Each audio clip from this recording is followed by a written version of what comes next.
Chapter 1. Dakota Jones pulled right up to the barn that was now a house and parked beside his brother's truck. He left his duffel in the Jeep SUV and went to the door. He stood in indecision for a moment. They had a 6-month-old baby. He knocked rather than ring the bell, just in case the child was sleeping. A few moments later, he knocked again, and a third time. Finally, the door opened. "Dakota," Cal said with a grin, "what are you doing here?" "I came by way of Australia. It's a long story." "I can't wait to hear what that's about," Cal said. "Want to come in or stand out there a while longer?" "I don't want to wake the baby," Dakota said. "The baby is in Denver with Maggie. They'll be back tonight." "That sounds like an interesting arrangement," Dakota said. "Like a tug of war, my friend. Something to drink?" Cal offered. "Food? A cold beer would be nice." He looked around. The place was beautiful, but that came as no surprise. Cal's house with his first wife had been a showplace. Given the way the Jones siblings had grown up, something like a good, solid house that a person was proud to come home to would fill a need that had been neglected when they were kids. Cal put a beer in Dakota's hand. "The place looks great," Dakota said, but Cal didn't respond to that. Instead, he said, "What were you doing in Australia?" "I'd never been there," he said. "I wanted to walk about." That's when Cal cut him off with a laugh. "I know what a walkabout is." He tilted his beer toward Dakota in a toast. "I've never seen you with that much hair, on your face and everything." Dakota stroked his beard. "I could probably use a trim. Why don't you tell me what's going on before Maggie and Elizabeth get home?" "Well, in Australia, I visited one of the rangers I served with years ago, and together we checked in on another one. Then with some input from them, I hid out on the trail for about a month, seeing some of the country, camping, fishing, practicing the identification and avoidance of snakes and crocodiles. I meant the army, you're out? I knew you weren't happy there anymore. You said we'd talk about it someday." "Well, I'm a little surprised I was in as long as I was. I never intended to make it a career. I wanted their offer of free travel and education." Cal just lifted one brow. "Free travel to a variety of war zones?" Dakota grinned. "I had a small disagreement with a colonel. We didn't see things the same way. Apparently, I was insubordinate. It was time to think about doing something new." "Were you honorably discharged?" Cal asked, pushing him. Dakota shook his head. "But I wasn't dishonorably discharged." "He was simply discharged, but that said something. You had to screw up pretty bad to not get an honorable discharge." "What do you do?" Cal asked. I disagreed with his forward action and told him it would get people killed. Rangers, it could get rangers killed. I had 10 or 100 times the experience he had, but he was in competition with me or something, because he was hell-bent to drive 5 of our best rangers right into the known hotbed of ISIS training, and it was going to get people dead. I think they plucked that idiot out of the motor pool and put him in charge of a unit.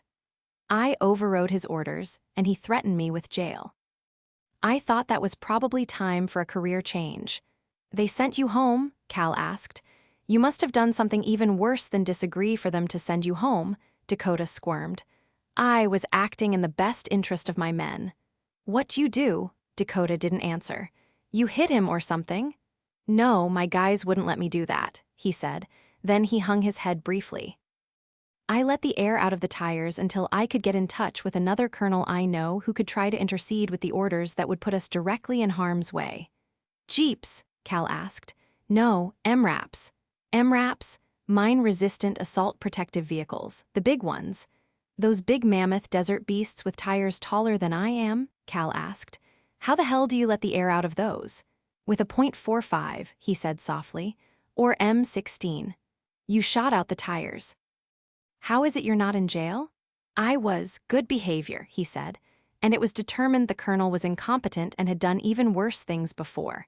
Cal, he was crazy, homicidal. He had no idea what he was doing. He wasn't a ranger, he had very little combat experience. He was a joke. I wasn't going to let him get any more people killed." They sat in heavy silence for a little while, each tilting their beer bottle a couple of times. Finally, Dakota broke the silence. "Listen, it happens in the military sometimes. They take a guy who just made rank and give him a unit to command, and sometimes the fit is bad. A buddy of mine, a doctor, his boss had no experience in the medical corps. He was a pilot, and he was making decisions for a bunch of doctors and a hospital that were dangerous to the patients, but he wouldn't compromise. He wouldn't listen to reason, he wouldn't ask for advice. According to my friend, people were left untreated, in pain, mishandled. A whole fleet of doctors mutinied and the colonel retaliated. That kind of thing doesn't happen all that often. Usually there's at least one clear head in the game. He took a breath. They got my guy from the knitting battalion, I think. Jesus, I've worked for a few dipshits, but this one was exceptional. But you got out, with 3 years to retirement.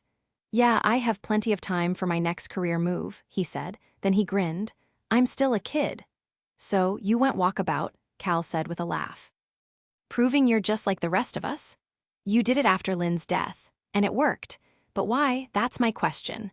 Why do we wander? It was the wandering while we were growing up that I hated the most. Dakota's parents thought of themselves as wanderers, or hippies, or New Age thinkers, whatever. What they really were was a father who was schizophrenic, often delusional and paranoid, and a mother who was his keeper and protector. They took their 4 children with them as they roamed the country in a van, and then later a school bus converted into an RV. They made regular stops at their grandparents' farm in Iowa, and finally lived there full-time when Dakota was 12. Cal, the oldest, was 16, and their 2 sisters, Sedona and Sierra, were 14 and 10. Cal was still patient and understanding with their parents, with the father who wouldn't consider medication that would make him functional, or at least more functional. He was even tender with them.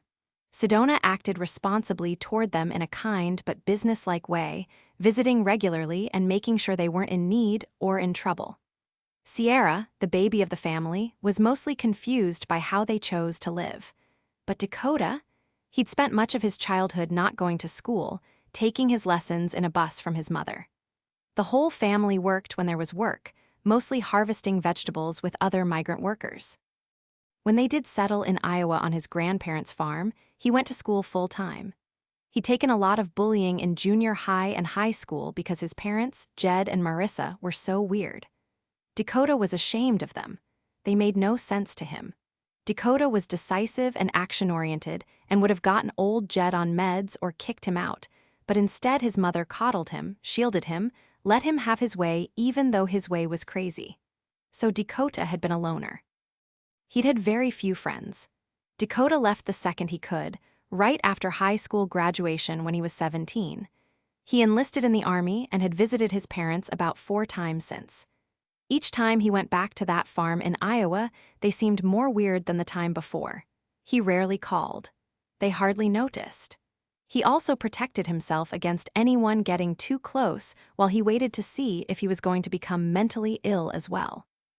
At 35, he was now pretty sure he was safe from that. And after all this time, his independent and aloof behavior was accepted by his brother and sisters. It was easy to remain unattached in the military. He had friends whose company he enjoyed, but there were very few with whom he had really bonded, and their bond was one of military brothers. He would join the guys for a few beers. He was regularly included in social events, parties, outings to the lake, ski trips, whatever his group was doing. There were women, of course. Dakota loved women. He just wasn't the type to make long-term commitments to anyone, especially girlfriends. Even if he was with a certain woman for a while, he wasn't exactly coupled. Well, there was one, but it had been so brief and had ended so tragically, it reminded him that it was better not to get too involved. He wasn't the marrying kind. He was better off on his own. He was never lonely, never bored. The way he played it, he didn't have to explain where he came from, how he grew up, how bizarre his family was. In 17 years in the Army, he had never met a guy who grew up like him, essentially homeless, raised in a bus by a couple of wackos. But recently, something had changed for him. It was slow, subtle. Cal lost his wife and then, 2 years later, remarried. Maggie, a neurosurgeon of all things, was awesome. Now they had a baby, were a family. Cal had never shied from commitment, as if very confident he'd be a better family man than his father was. Their little sister had joined Cal in Timberlake and was also settling down. Sierra had hooked up with a firefighter, a fantastic guy. Connie, short for Conrad, was smart, physical, loyal, the kind of guy he admired. Dakota knew in 5 minutes that Connie had integrity. and watching the way Sierra was with him almost made Dakota long for something like that. Sedona had been married since right after college, had a couple of kids, was by all accounts living a normal life. So far, none of them had decided to live in a bus like their parents had. Little by little, it had begun to tease his mind that possibly he could have a normal adult life. Maybe he could actually have friends and family and not have to protect himself from being himself. But he was damn sure taking it slow. Cal called everyone. Sierra and Connie came straight over with their golden retriever, Molly. Maggie's father, Sully, came after he had closed up the general store at his campgrounds, Sullivan's Crossing. Maggie arrived with the baby and walked into a party atmosphere. Since Dakota's arrival was unannounced and Cal wasn't prepared, everyone brought something to the table. Sierra had a platter of chicken breasts swimming in barbecue sauce and a big 7-layer salad. Connie brought beer and some of the cold green tea Sierra favored. Sully brought some broccoli sealed in a foil with garlic, olive oil, onions, mushrooms, and pepperoncinis. They put it on the grill with the chicken. Cal supplied baked potatoes. "How long are you staying?" Sierra wanted to know. "I don't know," Dakota said. "I've been using the last few months to explore." "Unfortunately, ain't nothing to explore around here," Sully said. "Oh, Cody," Sierra said, using his nickname from when they were kids. "Don't listen to Sully. I think I got my brain back hiking around here. Cal did the CDT for a month." Dakota raised his eyebrows. "Did I know that?" he asked. "I can't remember. But yes, I took the Continental Divide Trail north from Sully's place. I walked and camped for about 2.5 weeks, then turned around and came back. Because I was here," Maggie said with a smile and lift of her chin, "and he wanted me, bad." "I wish I could do that," Connie said. "Longest I've been out there is 4 days. Sierra, we gotta do that, go out there for a couple of months." "I don't know," she said. "I'm so addicted to daily showers. I have to decide where I'm going to stop exploring," Dakota said. "As in, settle down?" Cal asked. "I don't know if that's possible," he said. "After the army, I might not have the temperament for staying in one place." "Are you going to hang around at least a while?" Sierra asked hopefully. "You bet," he said. "I'll be around a while, maybe I can help out." "You can babysit," Cal said. "Now that's one thing I'm pretty sure I can't do," Dakota said. "I'm good with kids, but it's best if they're college graduates." There was a round of moans and laughter. By 9 o'clock, Sully had gone back to the crossing, Maggie and Elizabeth had gone to bed, and it was only Sierra, Connie, Cal, and Dakota. The men were having one more beer. Sierra, in recovery, a 1.5 years sober, was drinking her green tea. "I'll have to go to 2 meetings tomorrow after spending the night with you big drinkers," she said. Cal laughed at her. 3 of us had 8 beers in 6 hours. As celebrations go, it was pretty tame." "If it bothers you," Dakota began. "It doesn't," she said. "But I'm going to feel a lot better than you tomorrow morning." "Since you're going to feel so good tomorrow, want to take me out on the trail?" Dakota asked. Molly rose from her sleeping spot, shook herself awake, and leaned against Dakota's thigh. Waiting. "Does this one go hiking?" "Sometimes I take Molly and Bo, Sully's lab, but I can only stay out there a couple of hours at most if they're with me." She stood. "I'll come for you at 8:20. Come on, Connie, time to put the baby to bed." Dakota and Cal snapped to attention. "Molly," she said. "I meant Molly." "Sho," Dakota said. "If there was another one, I was going to run for my life." "There's just Elizabeth," Sierra said. "And they won't commit to whether they'll add to the family, and I'm definitely not in the game." "Oh, and why is that?" "Duh, our crazy father and his genetic code, for one thing. Come on, Connie, it's past our bedtime." Dakota looked at his watch. "This is a real lively crowd," he said, standing to say goodnight. He kissed his sister's cheek. "See you in the morning. By the way, you're looking good." "Thanks," she said, beaming. "So are you, a little shaggy, but good." Dakota flashed her a grin. Behind his dark beard, it was dazzling. Sierra combed her fingers along his cheeks, through his beard. "Little gray coming in here, Cody." "I earned it," he said. He kissed her forehead. "See you in the morning." In the 17 years since Dakota left his family behind for the army, the time he spent with them was infrequent and brief. Cal and Sedona tried to keep up with him. He visited them for important events, Cal's wedding to Lynn, then his wedding to Maggie. When Sedona's children were born, he checked in. He never stayed long. Sierra, who was so special to him, had been a wild card until she found sobriety. He had visited for a couple of days at a time, that's all. He didn't want to get too attached to them. This time was different. The second, third, and fourth days came and went. He hiked with Sierra, then Cal, then just the dogs. He dug out Sully's garden for spring planting. They repaired the grills and picnic tables and talked all the while. Sully was very cool for an old guy. He admitted he came home from Vietnam with some PTSD and asked how Dakota had fared in that regard. "Oh, I've got PTSD all right," Dakota said. "Probably more from my personal life than my military experience." "Then aren't you one of the lucky ones?" Sully said. Dakota cleaned out the gutters around Sully's house and store and threw the balls for the dogs. Then he had to bathe the dogs because it had rained, and they got into the freshly turned soil and compost in the garden. While hanging out at the crossing, he met Tom Canaday, the guy who helped Cal renovate the barn that was now his stunning house. Tom was Sully's good friend and part-time handyman, a single dad with 2 kids in college and 2 still in high school. When Tom told him all the jobs he'd had while raising his kids, Dakota was inspired. Maybe it wasn't necessary for him to make big, permanent decisions about what to do for work or where to settle. Maybe he could coast for a little while. "Think a guy like me could work on a road crew?" he asked Tom. "Or haul trash?" Tom laughed. "A vet who served, who has ties to the town." "Hell, Dakota, anyone would hire you. I'll give you a recommendation. You just have to decide what you want to do. I've been working for the county for almost 20 years. "I should probably pick up trash," he said. "Penance for all my misdeeds." "Misdeeds?" Tom asked with a laugh. "Cal said you were a decorated soldier." "I just about undecorated myself before it was all over," he said. He scratched his beard. "I guess I should get a haircut. Do I need to lose the beard?" Tom laughed. "This is Colorado, man. You look homegrown." "Good, I've grown kind of attached," he grinned, "so to speak. I'll find out what they're hiring for and get you an application."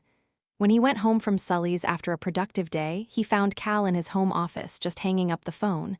"So, you're still here," Cal said. "It's been 5 days. I think that's a record." "Am I getting underfoot?" Dakota asked. "I've hardly noticed you," he said. "You feeling underfoot?" Dakota shook his head, leaning against the door frame. "Baby bothering you?" Cal asked. "The baby is kind of awesome," Dakota said. "I'm not babysitting, however." Cal laughed.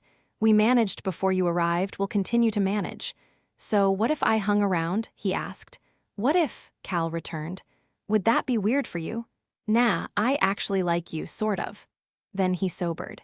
"You're welcome here, Dakota, and thanks for helping Sully. It's appreciated." Everyone was helping him get the grounds ready, but I think now it's going to rain, for days. "That's what I hear," Cal said. "Every March the rain comes, every March Sully gets the campgrounds ready for summer. Well, spring and summer, we all help out. It wasn't expected of you, so thanks. Now what?" "Well," he said, scratching his chin. "I'm going to get a haircut, trim the beard a little, get a job, look for a place to live." "I'm not throwing you out," Cal said. "If you can live with Elizabeth, you can stay here. The rent's cheap." "Elizabeth is a hoot," he said. "I thought I'd rent something because it's what I do. That doesn't mean I won't hang out with you sometimes." "This sounds kind of long-term," Cal said. "For me," Dakota clarified. "A few months anyway. I like the crossing, the trails, the lake, the people. Seems like a good place to collect my thoughts." "We'd love it if you were close," Cal said. "Listen, you okay here by yourself for a few days?" It's time for Maggie to go to Denver again. 3 to 4 days a week she operates and sees patients. She has a babysitter there, but I don't have any clients or court appearances, so I'm going along this time. I won't be back unless someone calls and needs me. Dakota laughed and ran a hand over his head. "All this flexibility is giving me a rash. I'm used to a strict routine." "Fine," Cal said. "Have a strict routine, that won't bother anyone. But Maggie and I have Elizabeth and 2 careers. Not to mention Sully and a campground. Just let me know if you're going to be around for a meal, that's all I need from you." "Well, that and if you're going to stumble in at 3 a.m. and make me get out the rifle because I think someone's breaking in." "That would involve communication, Dakota. You haven't exactly excelled in that." "So I've been told," he said. "You have my cell number, right? You have enough money to rent your own place." "Because I got it," Dakota said. "And I'll be sure to call so you can throw another potato in the soup." Cal was quiet for a moment. "It's been good, having you around," he finally said. "I'll do my best not to screw that up," Dakota said. Cal, Maggie, and Elizabeth left very early in the morning for Denver. If Dakota understood things correctly, Maggie would go straight to work, seeing patients all morning, then operating all afternoon, then repeating that cycle again and again. One week it would be 3 long days, the next week it would be 4 days. Once a month she would be on call to the emergency room, adding a 5th day to her cycle. And Cal, a criminal defense attorney, was seeing clients in his home office or other meeting places, the diner, the crossing on Sully's porch, the bookstore, and for anything from wills to real estate deals. Once in a while, he actually got someone out of jail. Dakota filed that information away in case he needed it. That left Dakota on his own for a few days, and as Sully had predicted, it rained, and rained. He dropped into a real estate office and picked up a flyer of local rental properties, then headed for a haircut. He looked up and down the street and found that the barber shop was closed, so he dropped into the beauty shop. Fancy cuts. He stepped inside the door and spied 6 chairs and 3 clients with hairstylists. He flashed that million-watt smile of his and said, "I'm not looking for anything real fancy, but can you handle a head and a beard left unattended a while?" Less than a moment passed. A beautiful young woman took a step toward him. "I've got this," she said confidently to the other stylists, both older women. "Give me 5 minutes. Have a seat." She went back to her client, an elderly woman whose hair seemed to be a mass of pink sausages. "You can't be done in 5 minutes," the client said a bit more loudly than necessary. "Oh yes, I will," said the beauty, "and you'll love it." "Well, it better not be." The stylist applied a brush and went to town. She fluffed out the woman's hair, did a little back combing and shaping, sprayed some spray. Dakota picked up a magazine and idly paged through it. Good oral hygiene had never served him better. In 5 minutes he was in the chair with the beautiful Alyssa running a comb casually through his dark hair. "What are we doing with you today?" Dakota was suddenly conscious of how long it had been since he'd had sex. "Nothing special," he said. "Up against the wall work for you?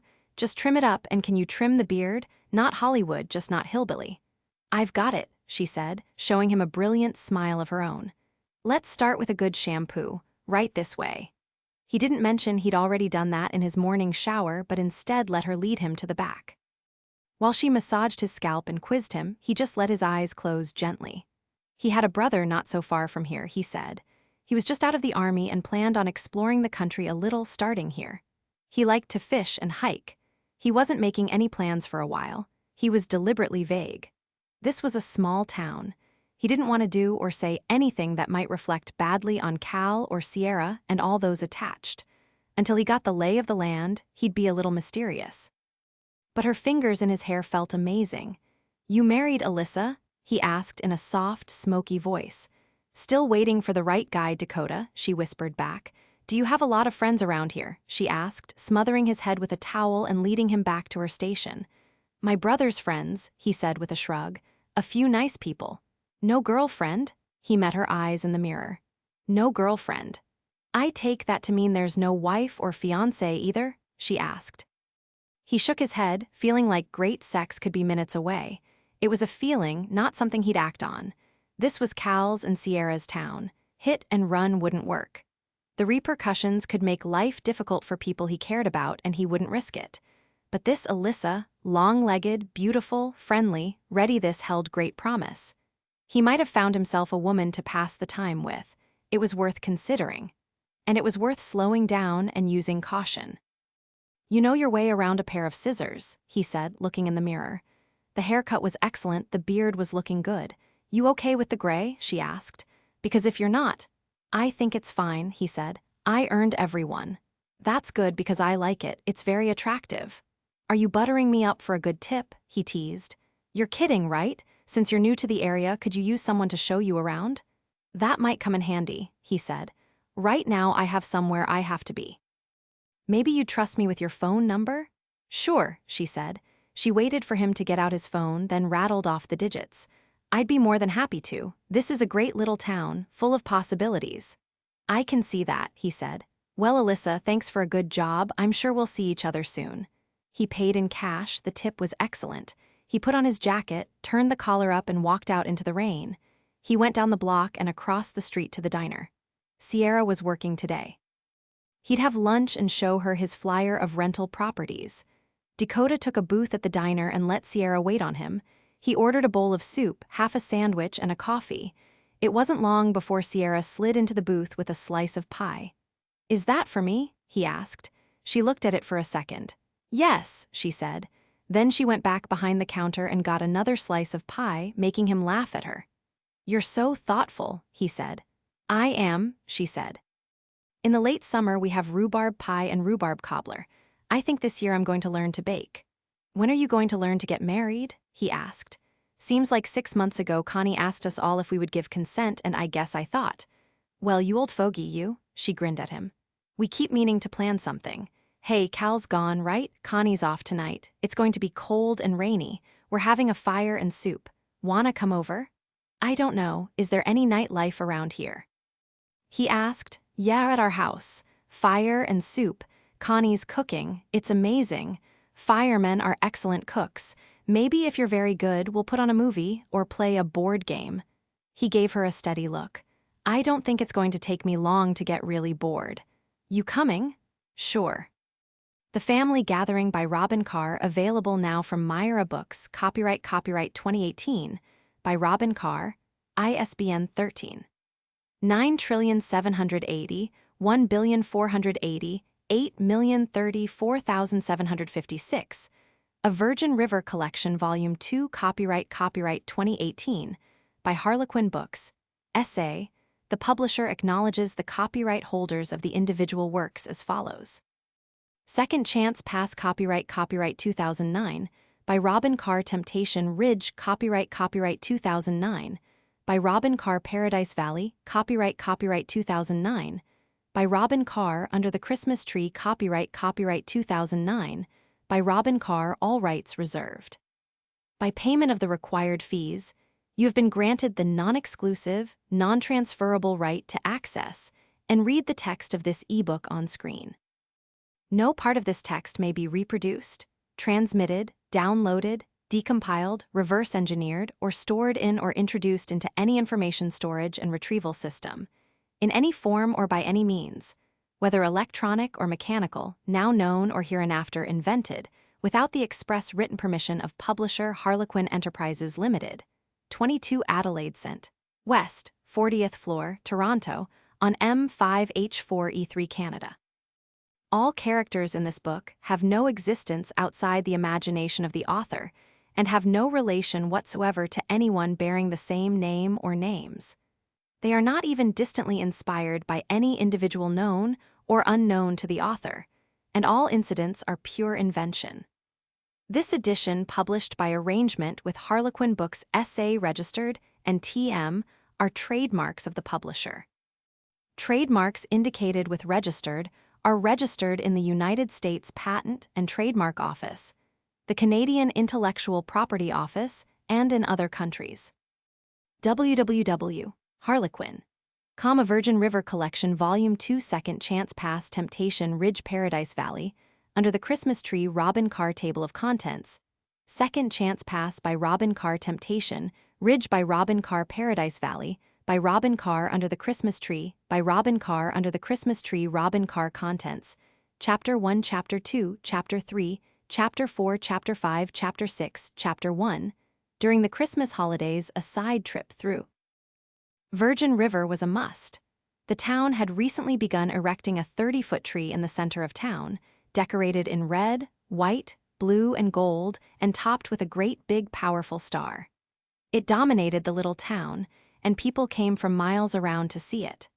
The patriotic theme of the decorations set it apart from all other trees. Local bar owner Jack Sheridan joked that he expected to see the three wise men any minute. That star was so bright. Annie Mackenzie didn't pass through Virgin River very often. It was out of her way when driving from Fortuna, where she lived, to her parents' farm near Alder Point. It was a cute little town, and she liked it there, especially the bar and grill owned by Jack Sheridan. People there met you once, maybe twice, and from that point on, treated you like an old friend. She was on her way to her folks' place when, at the last moment, she decided to detour through Virgin River. Since it was the week after Thanksgiving, she hoped they'd started on the tree.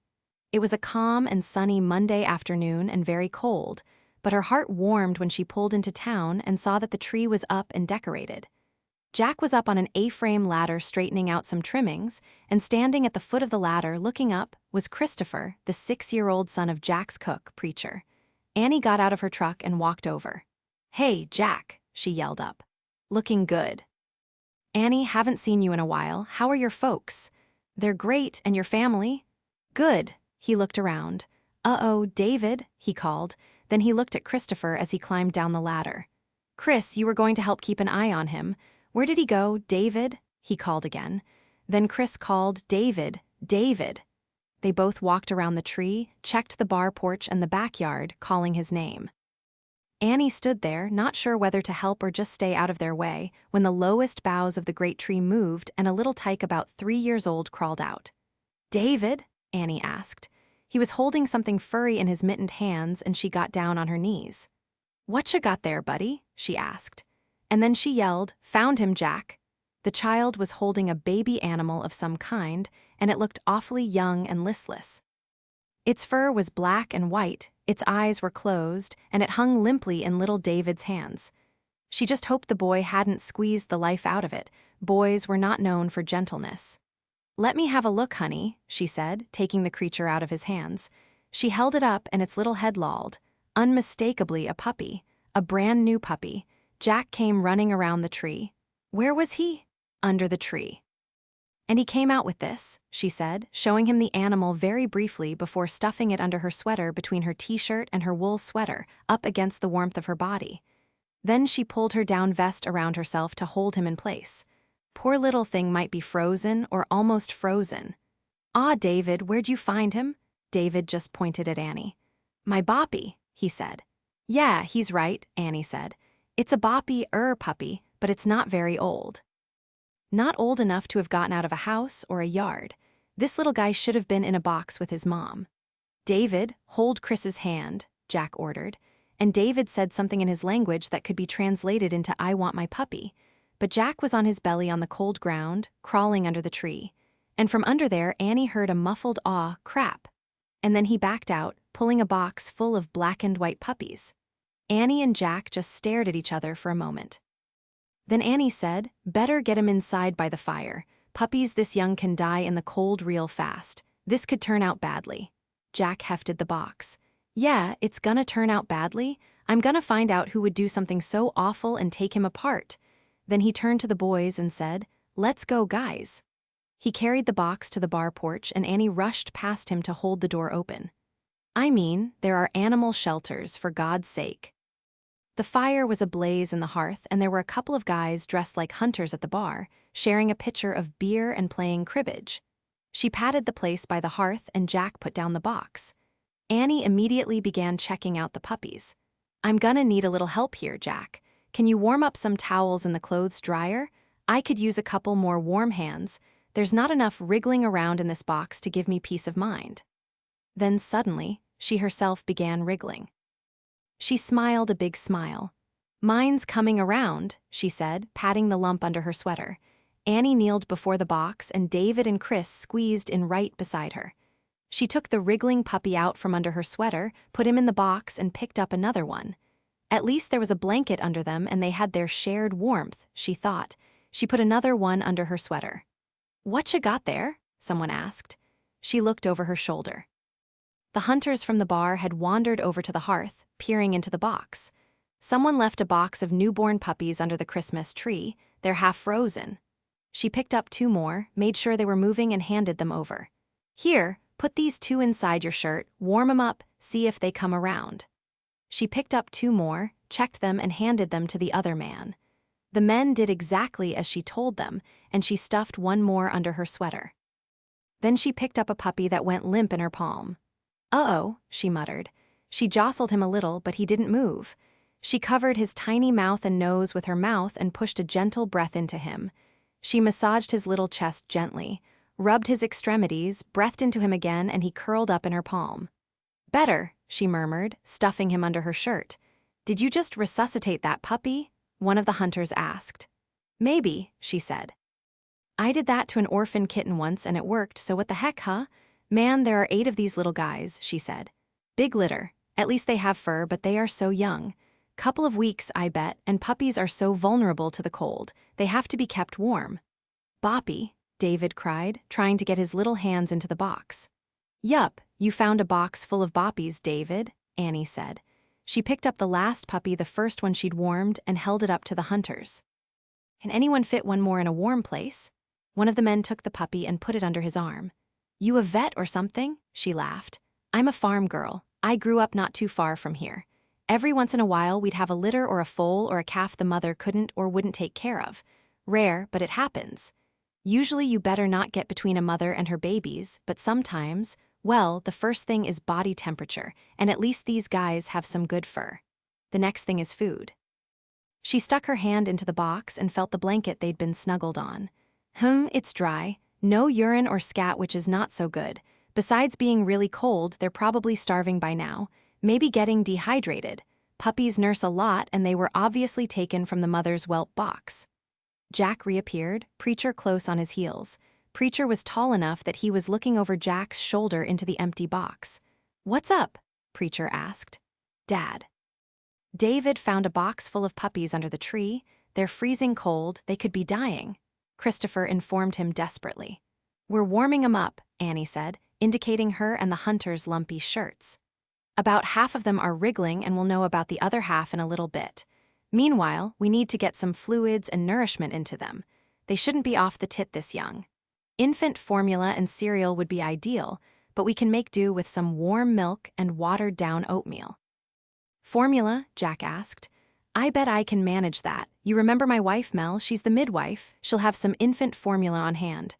That's perfect. And if she has a little rice cereal or baby oatmeal, better still. Do we need bottles? He asked. Nah, Annie said. A couple of shallow bowls will work. They're young, but I bet they're awful hungry. They'll catch on real quick. Whoa, one of the hunters said. Got me a wiggler. Me too, the other one said. Keep 'em next to your body for a while, Annie ordered. At least until we get those warm towels in the box. Because of a box full of cold, hungry, barely moving puppies, Annie had all but forgotten the reason she'd ended up in Virgin River. It was 3 weeks till Christmas, and her 3 older brothers, their wives and their kids, would descend on her parents' farm for the holiday. Today was one of her 2 days off a week from the beauty shop. Yesterday, Sunday, she'd baked with her mom all day, and today she'd gotten up early to make a couple of big casseroles her mom could freeze for the holiday company. Today, she'd planned to cook with her mom, maybe take one of her 2 horses out for a ride, and say hello to Erasmus, her blue ribbon bull. Erasmus was very old now, and every hello could be the last.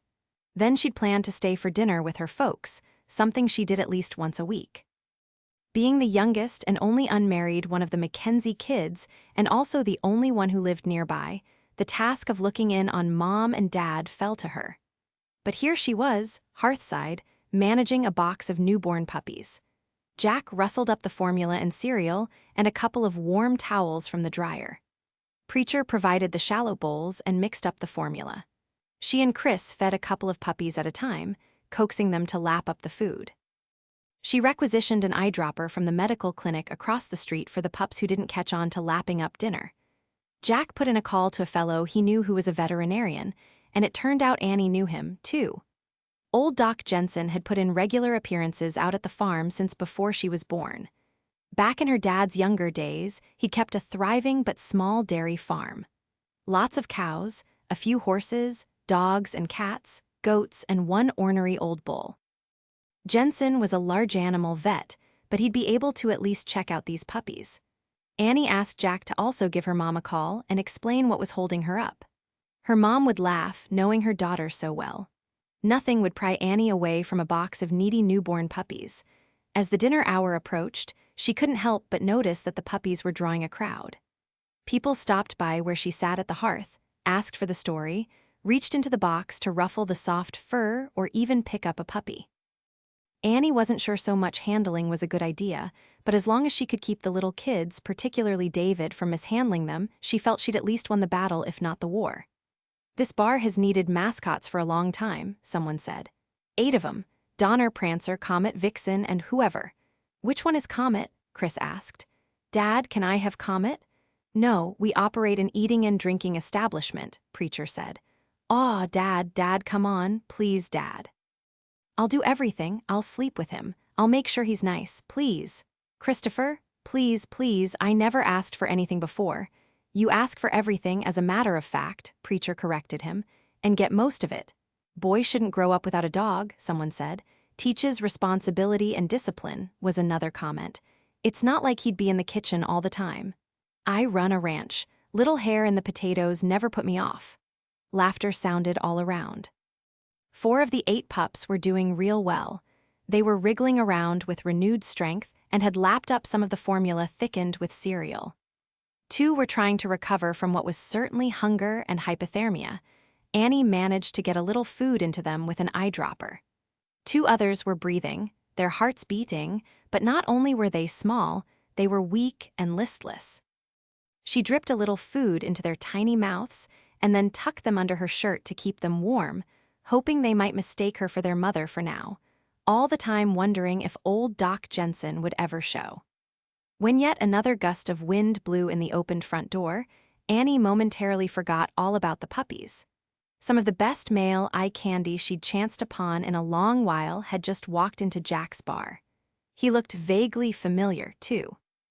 She wondered if maybe she'd seen him in a movie or on TV or something. He walked right up to the bar, and Jack greeted him enthusiastically.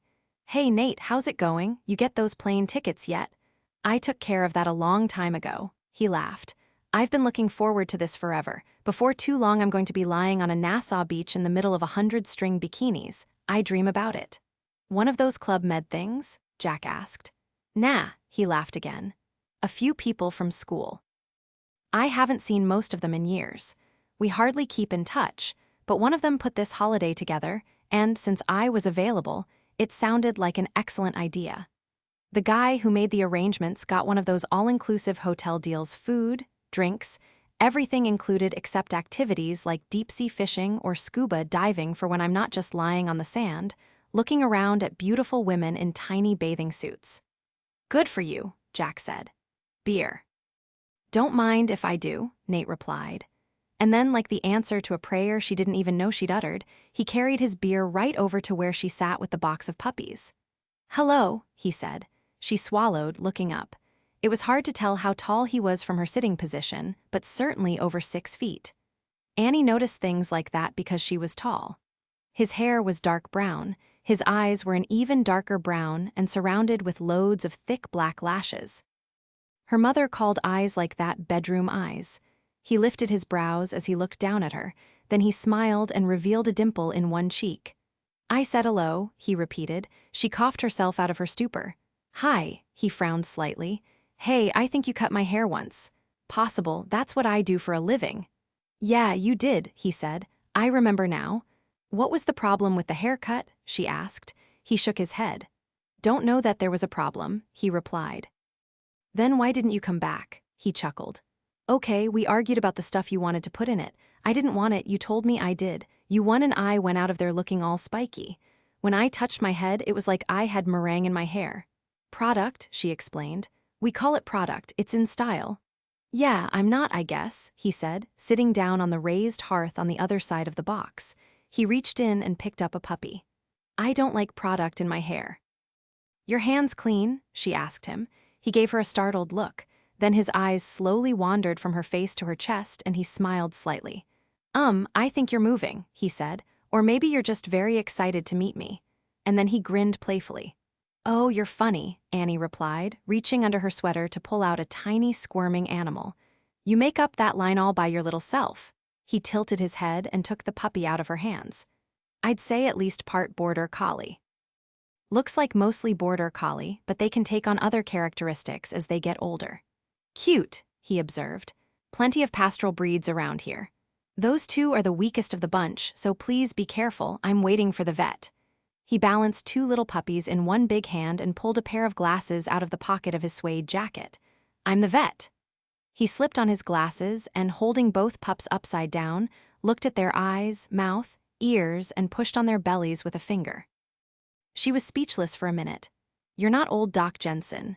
Nathaniel Jr., he said. Nate, you know my father? he asked, still concentrating on the puppies. He put them in the box and picked up 2 more, repeating the process. My folks have a farm down by Alder Point. Hey, I grew up there, not all that far from Doc's clinic and stable. Shouldn't I know you? He looked over the tops of his glasses. I don't know, how old are you? 28. Well, there you go, I'm 32. Got a few years on you. Where'd you go to school? Fortuna, you? Valley, he laughed. I guess you can call me old Doc Jensen now. And there was that grin again. No way he could have grown up within 50 miles of her farm without her knowing him. He was too delicious looking. I have older brothers, she said. Bo, Brad, and Jim Mackenzie, all older than you. At first he was startled at this news, then he broke into a wide smile. Then he laughed. Are you that skinny, fuzzy-haired, freckle-faced, tin-mouthed pain in the neck who always followed Bo and Brad around? Her eyes narrowed and she glared at him. No, he said, laughing. That must have been someone else. Your hair isn't pumpkin orange, and you're not all that. He paused for a second, then said, Got your braces off, I see. By her frown, he realized he hadn't scored with that comment. Where is your father? I want a second opinion. Okay, you're not so skinny anymore either. He smiled, proud of himself. Very, very old joke, Sparky, she said. Well, you're out of luck, Cupcake. My mom and dad finally realized a dream come true and moved to Arizona where they could have horses and be warm and pay lower taxes. One of my older sisters lives there with her family. I've got another sister in Southern California and another one in Nevada. I'm the new old Doc Jensen. Now it was coming back to her. Doc Jensen had kids, all older than she was. Too much older for her to have known them in school, but she did vaguely remember the son who came with him to the farm on rare occasions. One corner of her mouth quirked up in a half grin. Are you that little, pimply, tin-mouthed runt with the squeaky voice who came out to the farm with your dad sometimes? He frowned and made a sound. I was a late bloomer, he said. I'll say, she laughed. Nate was now checking out his 3rd set of puppies. Why don't I remember you better? She mused aloud. I went to Catholic school down in Oakland my junior and senior year. I wasn't going to get into a good college without some serious academic help, and those Jesuits lived to get their hands on a challenge like me. They turned me around, and I grew 5 inches my first year of college. He put down the puppies he'd been holding and picked up the first one. He became serious. She noticed a definite kindness, a softness in his expression. Annie, isn't it? Or do you go by Anne now? Annie. Mackenzie.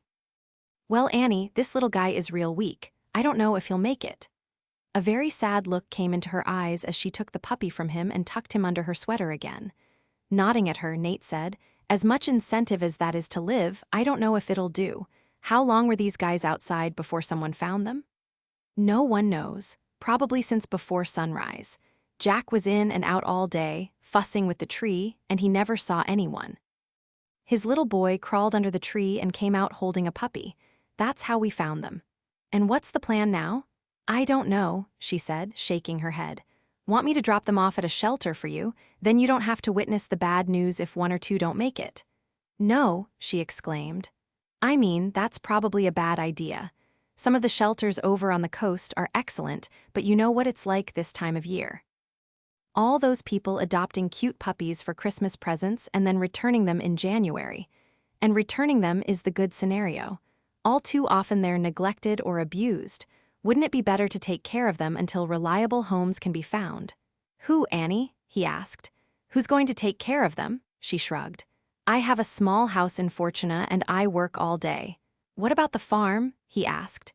She was shaking her head before he finished. I don't think so. My dad's arthritis is bad enough that he's slowly sold off the stock, and my mom runs around like a crazy woman taking care of all the things that wear him out. Your dad's Hank Mackenzie, right? He gets around pretty good for someone with bad arthritis. Yeah, he's proud. He doesn't let on. But it would fall to my mom, and I can't ask her to take on 8 puppies. And the whole family is coming home to the farm for Christmas. All 13 of them. Well, Annie, I can't think of many options here, he said. I know a few vets in the towns around here, and I don't know one that would take this on. They'd put him in a no-kill shelter. Can't you help? You and your wife? He smiled at her. No wife, Annie Mackenzie. I have a real nice vet tech who's going to keep an eye on the stable while I'm out of town over Christmas, but that's the only help I have out there, and she doesn't have time to add 8 puppies to her roster. Jack, Annie called. She stood up. Can you come here? Jack ambled over, wiping his hands on a towel. We have a situation, Jack, Annie said. Dr. Jensen can't take the puppies and get them through this rough patch. He offered to drop them off at a shelter, but really, that's not a great idea. A couple of people had wandered over to listen in to the conversation, eavesdropping and making no bones about it. I've volunteered at some of those shelters and they're awesome, but they're really, really busy at Christmas time. A lot of animals get adopted for presents, especially the really young, cute ones like these. You have no idea how many people think they want a fluffy pet for little Susie or Billy until the first time the dog thinks the carpet is grass. Yeah, Jack said, confused. A couple more people had wandered over from the bar to listen in to the conference. Annie took a breath. It's bad enough animals get returned. The worst case is they're not taken care of properly, get neglected or abused or get sick and aren't taken to the vet because the vet costs money. Sometimes people are embarrassed to return them and admit it was a mistake. Then they just take them to animal control, where they're on death row for 3 days before. She stopped. It can be a bad situation. Well, what are you gonna do? Jack said. Better odds than freezing to death under a Christmas tree. We could take care of them here, Jack, she said. We. He mimicked, lifting a brow. I see you about 4 times a year, Annie. I'll drive up after work every day. They're kind of labor-intensive right now, but I'll tell you exactly what to do and you can get, whoa, Annie, whoa. I can't keep dogs in the bar. An old woman put a hand on Jack's arm. We already named him Jack, she said. After Santa's reindeer. At least the ones we could remember. Little Christopher already asked Preacher if he could have Comet. Course no one knows who Comet is yet, but there's no mother to clean up after them, Nate pointed out. That means puppy excrement times 8. Aw, that's just great, Jack said. Don't panic, Annie said. Here's what you do. Get a nice, big wooden box or big plastic laundry basket. You could even put a wooden border around a plastic pad from an old playpen, then toss an old blanket or a couple of towels over it. Pull the blanket back to feed him the formula and cereal every few hours. Or feed a couple or 3 at a time outside the box so you can wipe up the floor. Trade the dirty towels for clean ones, wash one set while you use the other, and vice versa. Oh, and at least 2 of these little guys need a lot of encouragement to eat the eyedropper gets them going. I could take the littlest, weakest ones to a vet, but Jack, they're better off with their litter mates. Ah, Chrissake, Annie, Jack moaned. You can just grab someone at the bar and ask them to take a couple of minutes to coax some food into a sick puppy, she said hopefully. Sure, the old woman said as she pushed her glasses up on her nose. I'll commit to a puppy or 2 a day. Annie, I can't wash towels with puppy shit on 'em in the same washer we use for napkins for the bar. Well, we did at the farm. My mom sterilized a lot, she said. Bet you washed shitty baby clothes in the same never mind. If you just get the towels, bag 'em up in a big plastic bag, I'll do it. I'll come out after work and spell you a little, take home your dirty laundry, bring back fresh every day. I don't know, Annie, he said, shaking his head. Are you kidding? Annie returned. People will love it, keeping an eye on 'em, watching 'em plump up. By Christmas, all of them will be spoken for, and by people who know what to do with animals. These little guys will probably turn into some outstanding herders around here. Nathaniel, did you put her up to this? Jack asked. Nate put up his hands and shook his head. He didn't say so, but she did have a point. Adopted by a town, these puppies would get looked after.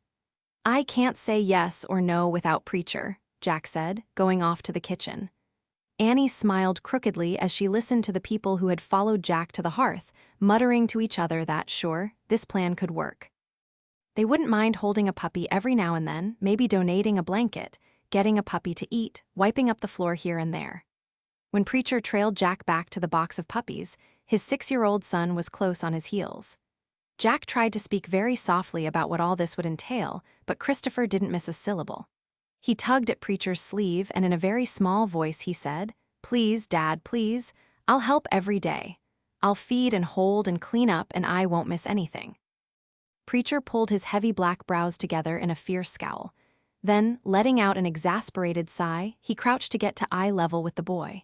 Chris, there can never be a dog in the kitchen. You hear me, son, and we have to start looking for homes right away because some may be ready to leave the litter sooner than others. This has to be real temporary. We prepare food here. Okay, Chris said. Except Comet. Comet's going to stay. I'm still thinking about that. And I'll have to look up on the computer how you take care of a bunch of orphan pups like these guys, Preacher added.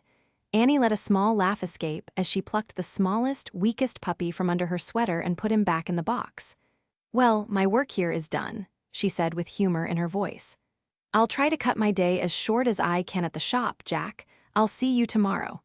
Annie, they're not your responsibility, Jack said. You've already been a huge help. I don't really expect you to. I'm not going to turn my back on them now, she said. You might panic and take them to the pound. She grinned. I'll see you tomorrow. Chapter 2, the puppies were found on Monday and Nate managed to stay away from the bar on Tuesday, but by Wednesday he was back there right about dinner time. He told himself he had a vested interest they might be about 100th the size of his usual patients, but he had more or less treated them. At least he'd looked at them and judged the care Annie recommended to be acceptable. In which case, he didn't really need to check on them. But Jack's was a decent place to get a beer at the end of the day, and that fire was nice and cozy after a long day of tromping around farms and ranches, rendering treatment for horses, cows, goats, sheep, bulls, and whatever other livestock was ailing. But then there was Annie. She was no longer a skinny, flat-chested, fuzzy-haired metal mouth. Something he'd been reminding himself of for more than 24 hours. The jury was still out on whether she was a pain in the butt. He suspected she was. She was tall for a woman at least 5'10" in her stocking feet with very long legs. That carrot top was no longer bright orange. Maybe the miracle of Miss Clairol had done the trick. In any case, her hair was a dark auburn she wore in a simple but elegant cut that framed her face. It was sleek and silky and swayed when her head moved. Her eyes were almost exotic dark brown irises framed by black lashes and slanting shapely brows, and there was a smattering of youthful freckles sprinkled over her nose and cheeks, just enough to make her cute. But that mouth, that full, pink, soft mouth that was gonna kill him. He hadn't seen a mouth like that on a woman in a long time. It was spectacular. She was a little bossy, but he liked that in a woman. He wondered if he should seek therapy for that. But no, he thrived on the challenge of it. Growing up with 3 older sisters, he'd been fighting for his life against determined females his entire life. Meek and docile women had never appealed to him, and he blamed Patricia, Susan, and Christina for that. The very first thing Nate noticed when he walked into the bar on Wednesday was that Annie was not there. He smiled with superiority. Ha, he should have known. She talked Jack and Preacher into keeping 8 tiny puppies, a labor-intensive job promising to help, and was a no-show. He went over to the box and counted them. 7, then he went up to the bar. Hey, Jack, he said, lose one? Huh, Jack said, giving the counter a wipe. Oh no, he laughed and shook his head.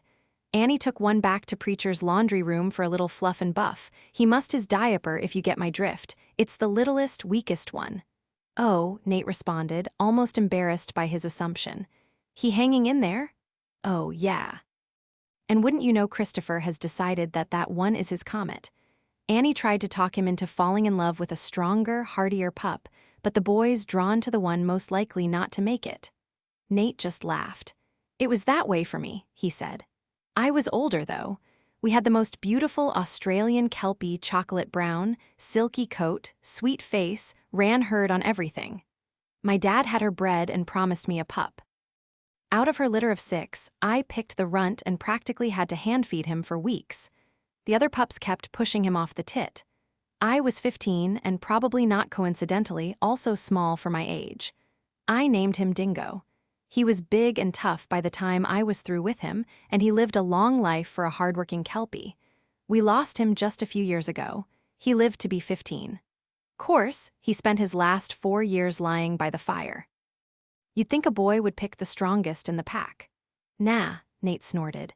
We don't feel that strong, so we empathize. Can I trouble you for a beer? Sorry, Nate, I wasn't thinking. Fact is, I've been sitting on our nest on and off all day. I have a whole new appreciation for what you do. Have they been a lot of trouble? Well, not really, just time-consuming, Jack said. They eat every 3 hours or so, then their bedding has to be changed, then they nap, then they eat, and so on. Kind of like regular babies. Except there are 8 of them and half of them need encouragement to eat. Plus, every so often, you have to check that they're not too warm or too cold. I don't want to freeze 'em or cook 'em, and the bar's getting lots more company during the day visitors to the litter. Since they're here, they decide to eat and drink more serving, cooking, and cleanup than usual. Other than that, piece of cake. And if I ever find the sob that left him under the tree, I'm going to string him up by his, well, hey, Doc Jensen, a female voice sang out.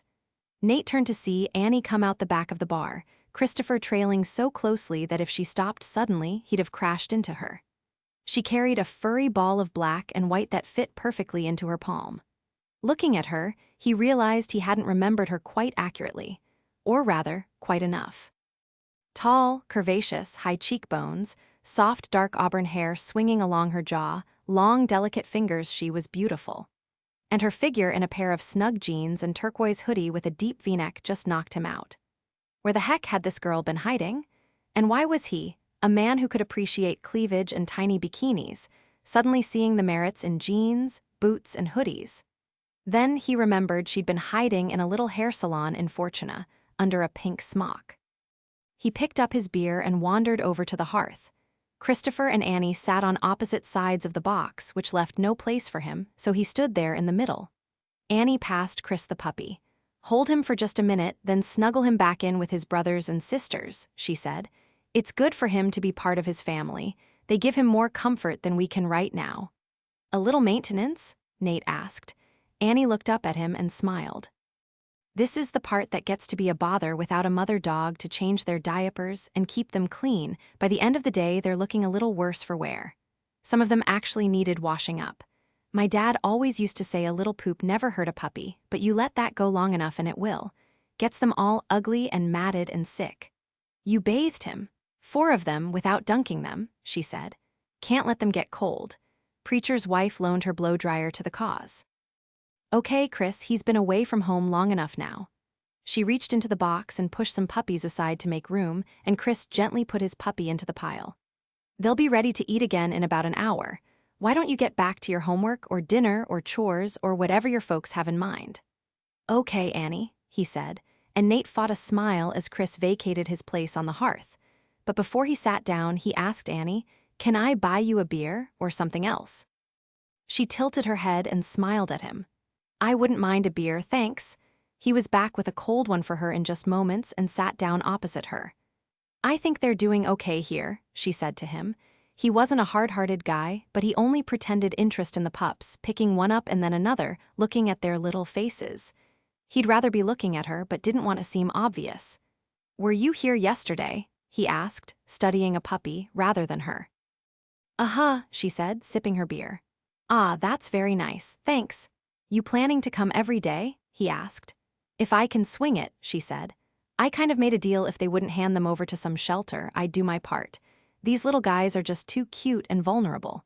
They could turn into impetuous Christmas presents, no matter how carefully the shelter volunteers screen the potential owners.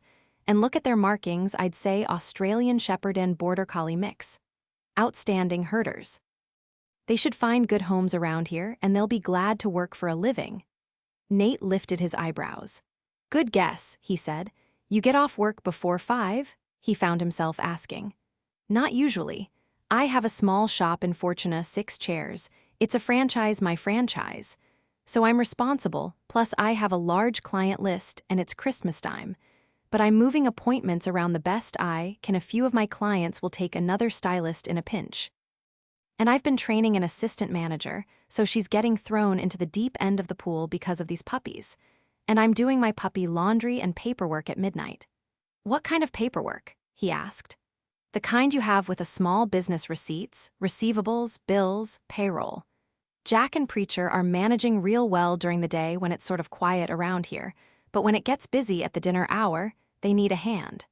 And you heard Jack, he's not washing puppy sheets with his napkins." She smiled and sipped her beer.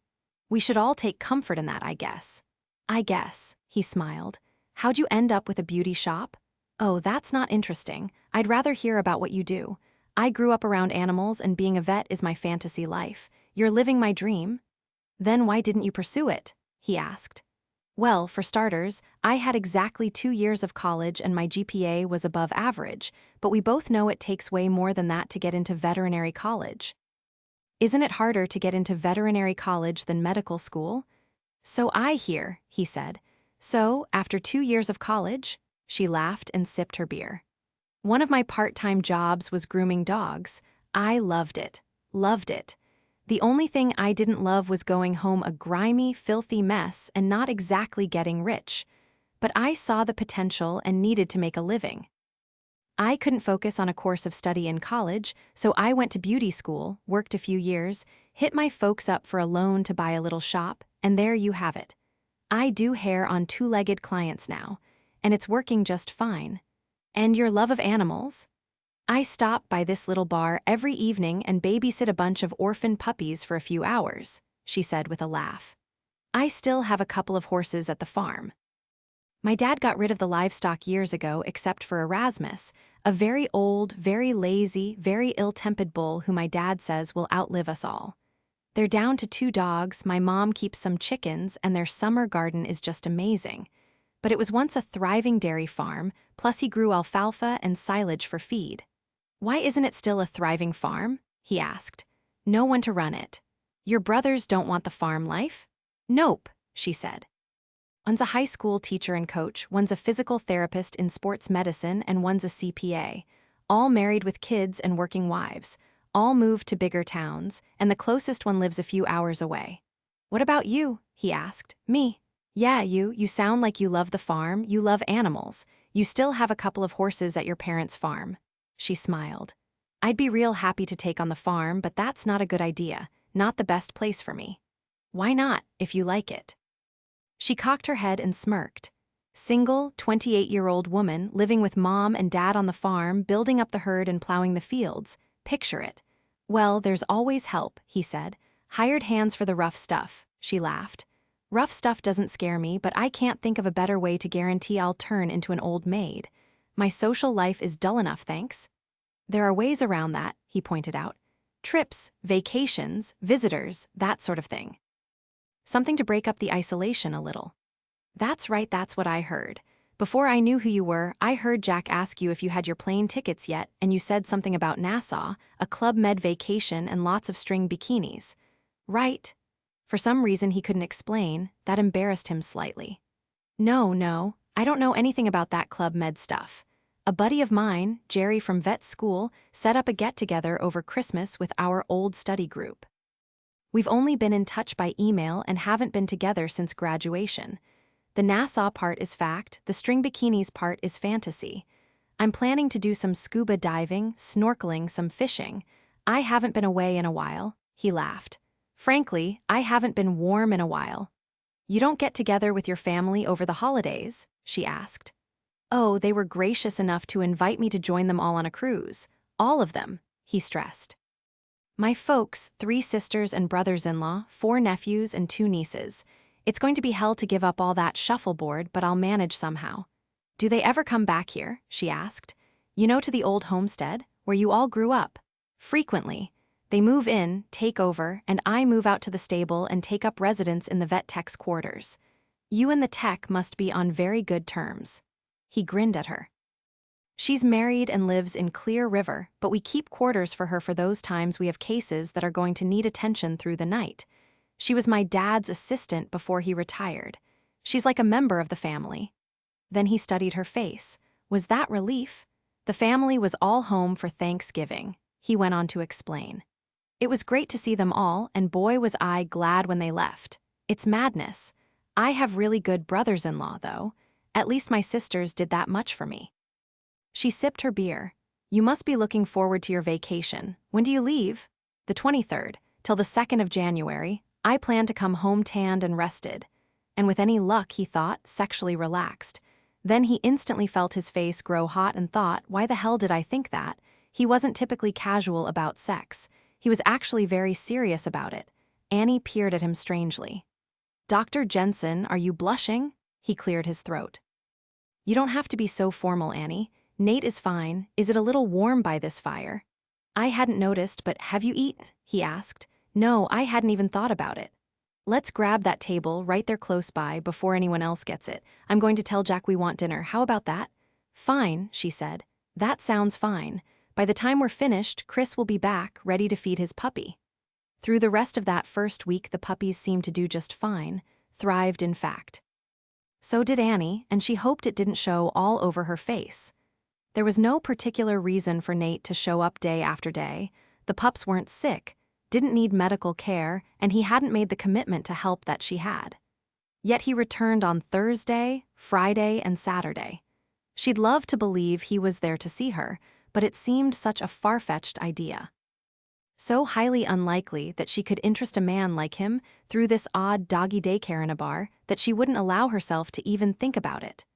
But he was there by 6 every day, right about the time she finished her puppy chores. He always bought her a beer, then Jack provided dinner, which they ate together at a table near the hearth. They talked and laughed while catching up on their families and all the locals they knew, getting to know each other in general. Although she knew this friendship would probably fade and disappear by the time the puppies were adopted, and even though traipsing out to that bar every day was wearing her out, she was enjoying his company more than she could admit even to herself. "Did you always plan to come back here, to take over your father's practice?" Annie asked him one evening. "Nope," he said. "Wasn't part of my plan at all. First of all, I prefer thoroughbreds to cows. I wanted to treat them, breed them, show them, race them. I did a couple of years residency in equine orthopedics, worked in a big practice in Kentucky, then in a real lucrative practice outside Lowe's Angels. Then my dad wanted to retire. He'd put in his time, he's 75 now. Years back, he and my mom bought a horse property in a nice section of southern Arizona, but they wanted to keep the house and stable, not to mention the vet practice, in the family. You have any idea how hard it is to build a practice with these tough old farmers and ranchers?" He chuckled.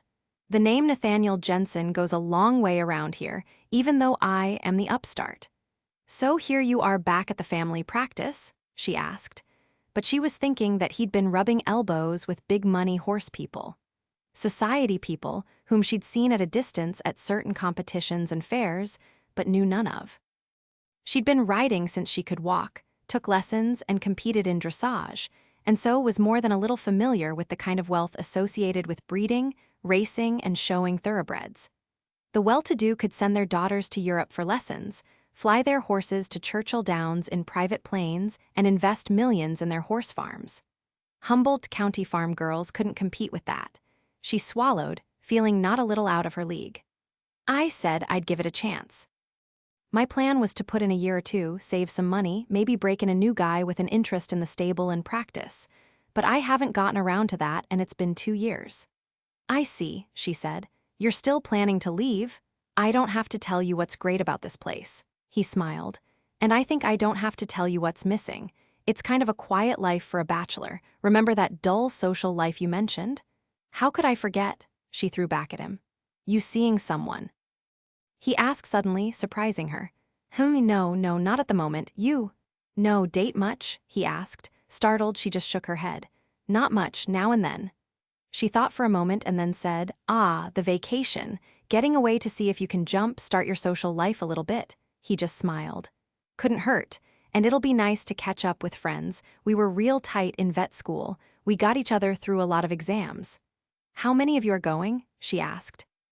5 men, including me, 2 of them married and bringing wives, 2 women vets. Women vets, married? One's still single and one's divorced. "Gotcha," she said. "I bet one's an old girlfriend." "Nah," he said. "Come on, didn't you ever date one?" "I think I dated both of them, briefly. We worked out better as study partners than anything else." He took a drink. "Really, I want a fish." She took a last bite of her dinner. "Fishing is real good around here," she said. "I fish the rivers here." A little deep-sea fishing sounded like a good idea. Some sun would be acceptable. "I have golf clubs," he said with a laugh. "I used to play a lot of golf in LA, yeah," he mused. "A little sunshine won't hurt."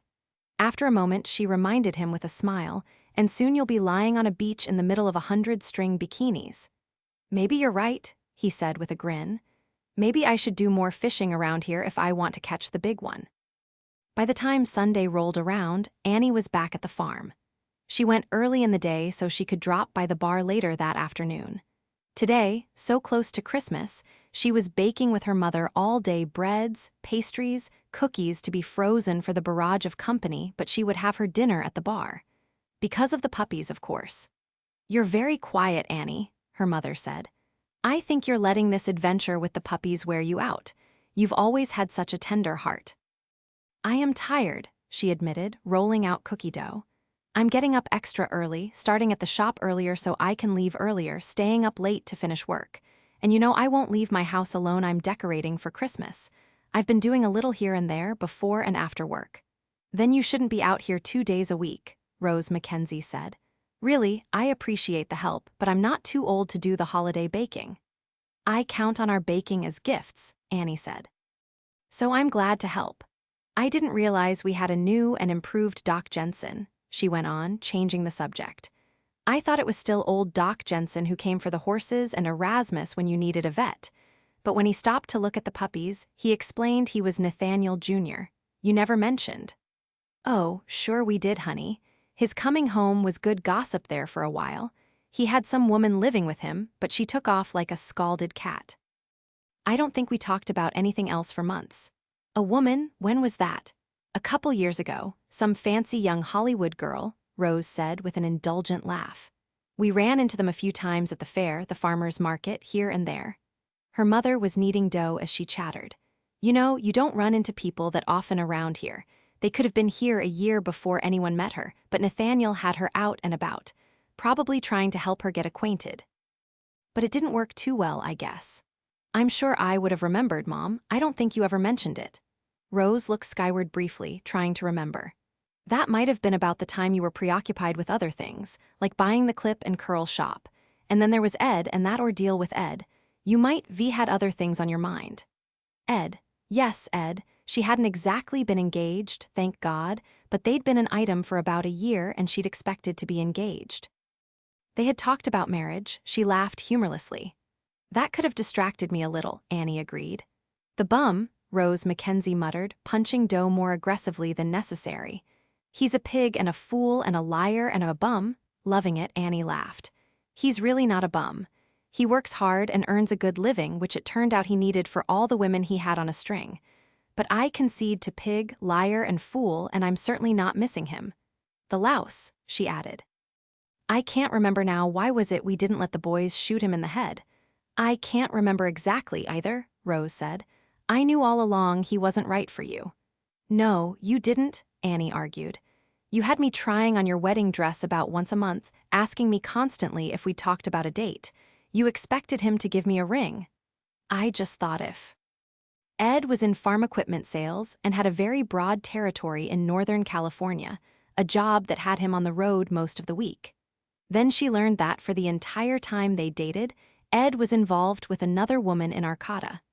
About 6 months ago, he decided it was time to make a choice, and he chose the other woman. Ouch! Annie's pride was hurt, but worse than hurt pride was her embarrassment. How had this been going on without her getting so much as a whiff of it? When she hadn't seen him, she had talked to him every single day.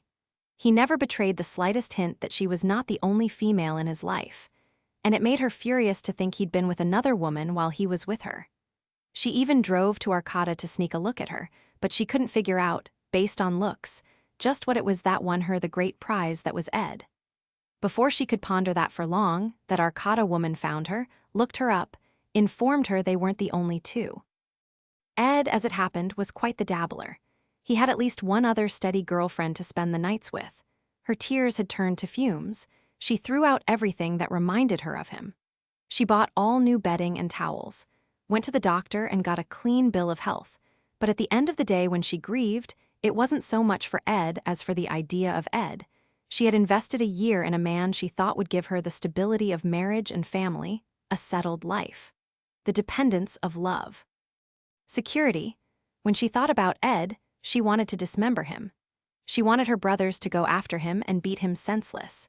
But not only would she never take him back, she'd cross the street to avoid him. So maybe Rose was right, maybe they both really knew all along he just wasn't the one. But neither was anyone else. She hadn't been out on 5 dates since the breakup a little more than 6 months ago, and the number of boyfriends she'd had before Ed had come along were too few to count. She went out with her girlfriends regularly, but the best part of her life was spending a couple of days on the farm, writing, cooking or baking or putting up preserves with her mom. The farmhouse had a wide porch that stretched the length of the house, and from that porch you could watch the seasons come and go. The brightness of spring, the lushness of summer, the burnt color of fall, the white of winter. She watched the year pass from that porch, as she had since she was a little girl. But lately it seemed as though the years were passing way too quickly, and she wondered if she'd ever find the right partner to sit there with rather than alone. A Hollywood woman? A fancy Hollywood woman that would explain things like Caribbean vacations. Nate was drawn to flashy, sexy women. Or maybe the kind of women found in the private boxes at races or horse shows. Annie had seen enough of those televised events to know the type model gorgeous, decked out in designer clothes, hand-stitched boots, lots of fringe and bling.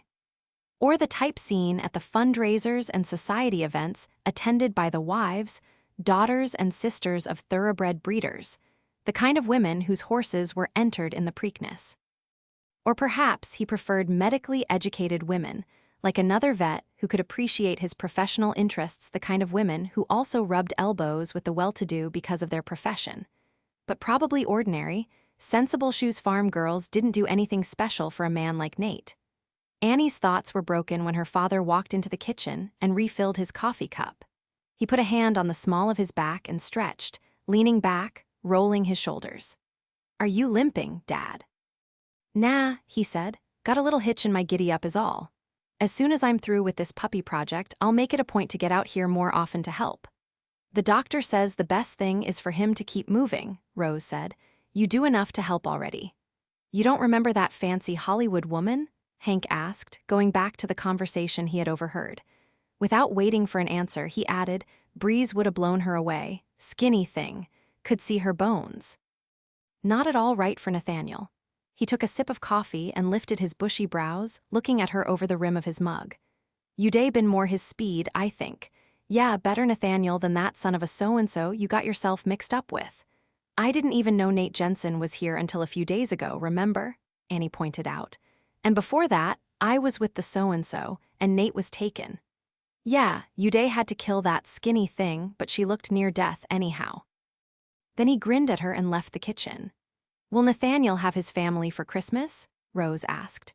"Actually, he said his parents, sisters, and their families are going on a cruise. I gathered from the way he said it he'd throw himself off the boat if he were along. He said something sarcastic, like it would be hell to give up all that shuffleboard, but he'd manage." "Oh, you must invite him to join us for the holiday dinners, Annie. As I recall, he was friendly with one of your brothers when they were kids." "Mom, he's not hanging around. He's going on some highfalutin Caribbean vacation, meeting up with some old classmates from veterinary college, hoping to get lost in a sea of very tiny bikinis on the beach. Apparently his taste in women hasn't changed much." "Really?" Rose asked. "Now to me, that sounds dull. Not if you're a single guy in your 30s, Mom." "Oh, well, then take him some of these cookies. I'm sure he couldn't care less about home-baked cookies." Not if what he prefers is some fancy, skinny, rich girl, she thought. Nonsense. I don't know the man who doesn't like home-baked cookies. Reminds them of their mothers. "Just the image I'd most like to aspire to," Annie said. Chapter 3, Rose Mackenzie insisted that Annie take a plate of Christmas cookies to Dr. Jensen, but it made Annie feel silly, farm girlish, so she left them in the car when she went into Jack's bar later that afternoon. She gasped in pleasure when she walked in the place had been decorated for Christmas. A tree stood in the corner opposite the hearth. Garlands were strung along the bar and walls, small evergreen centerpieces sat on the tables, and the buck over the door wore a wreath on his antlers. It was festive and homey, and the fresh pine scent mingled with wood smoke and good cooking from the kitchen to complete the holiday mood. It took her less than 2 seconds to see that Nate wasn't there, which made her doubly glad she hadn't trotted in her plate of baked goods. Maybe this was the day he wasn't going to show. It wasn't as though he had any obligation here. In fact, besides giving the puppies a cursory look and asking Annie if there was anything wrong with any of them, he didn't do anything at all. She gave Jack a wave and went directly to the puppies, which, in the past week, had gotten surprisingly big. Boy, if those weren't all border collies, she was no judge of canines. Out of the 8, 2 were solid black with maybe a little silver or gray, or perhaps a mere touch of white, the only indication another breed might be been involved. But they had grown so much, and they were doing so beautifully plump and fluffy and adorable. Just like everyone else who passed by that box, she couldn't resist immediately picking a puppy up and cuddling it against her chin. Jack came over to the hearth and she grinned at him. "The bar looks wonderful, Jack, all ready for Santa.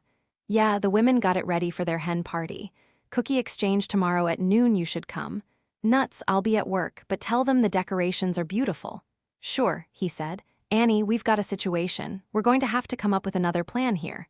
Instinctively, she picked up Comet to judge his size and strength. He wriggled nicely. "Why's that, Jack?" she asked. He was shaking his head. "This isn't going to work much longer. I can go another day, 2 at the most, while you figure something out, but the puppies have to find a new home.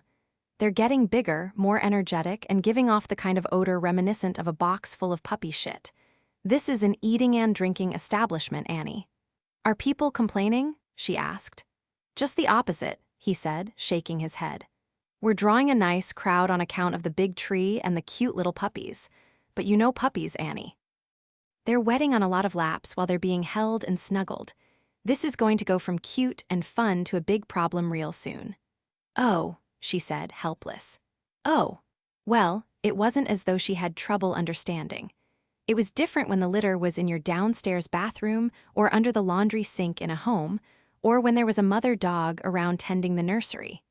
You just didn't realize how hard that mother dog worked unless you had to care for the puppies yourself. Even when there were 8 of them, as long as they were nursing, good old Mom licked them from head to toe, keeping them clean and dry. The second you started giving them solid food, Mom stopped cleaning up after them, and it took no time at all for them to get a little stinky and messy. But under normal circumstances, that came at about 6 weeks, right about the time they were ready to leave the nursery anyway. In this case, there'd been no mom, and the formula and cereal that went in one end came out the other. Their bedding couldn't be changed fast enough or their cute little bottoms washed often enough to avoid a smell. "What am I going to do?" she asked herself. "We've got homes for some of them figured out," Jack said. "I'm not sure any of them are ready to be out of the box yet, but we've got a few adoptions worked out. There's Christopher, of course. He's not letting Comet get away. Comet's not ready to be the responsibility of a 6-year-old. He needs a couple more weeks. And good as Chris is with him, he'll have to be supervised," Annie said. "I know, and I'm sunk," Jack said. "David keeps babbling about his boppy. I've been thinking about getting a dog anyway, something to clean up the spills around my place. But, and Jack, you can't turn a puppy this size over to a 3-year-old boy any more than you can put him in charge of eggs and ripe tomatoes." Yeah, when it's time, we'll be careful. And Buck Anderson, sheep rancher, says it's about time to get a couple of new herders ready. He's got a little child of his own and 7 grandchildren. He can speak for 2 his sons can help get 'em grown before they turn them over to the other dogs and the sheep. He'd like them to be Christmas dogs, though. Now, I know you don't trust people looking for puppies as Christmas gifts, but you can count on Buck. He knows the score. Jack took a breath. "I don't like their chances if they won't herd sheep, however." "Okay, that's 4 taken care of," she said. "Couple of other people have been thinking about it, but that's the progress so far. Did you realize everyone in town has named them after the reindeer?" "Yeah, cute, huh, Jack, I don't have a place for them.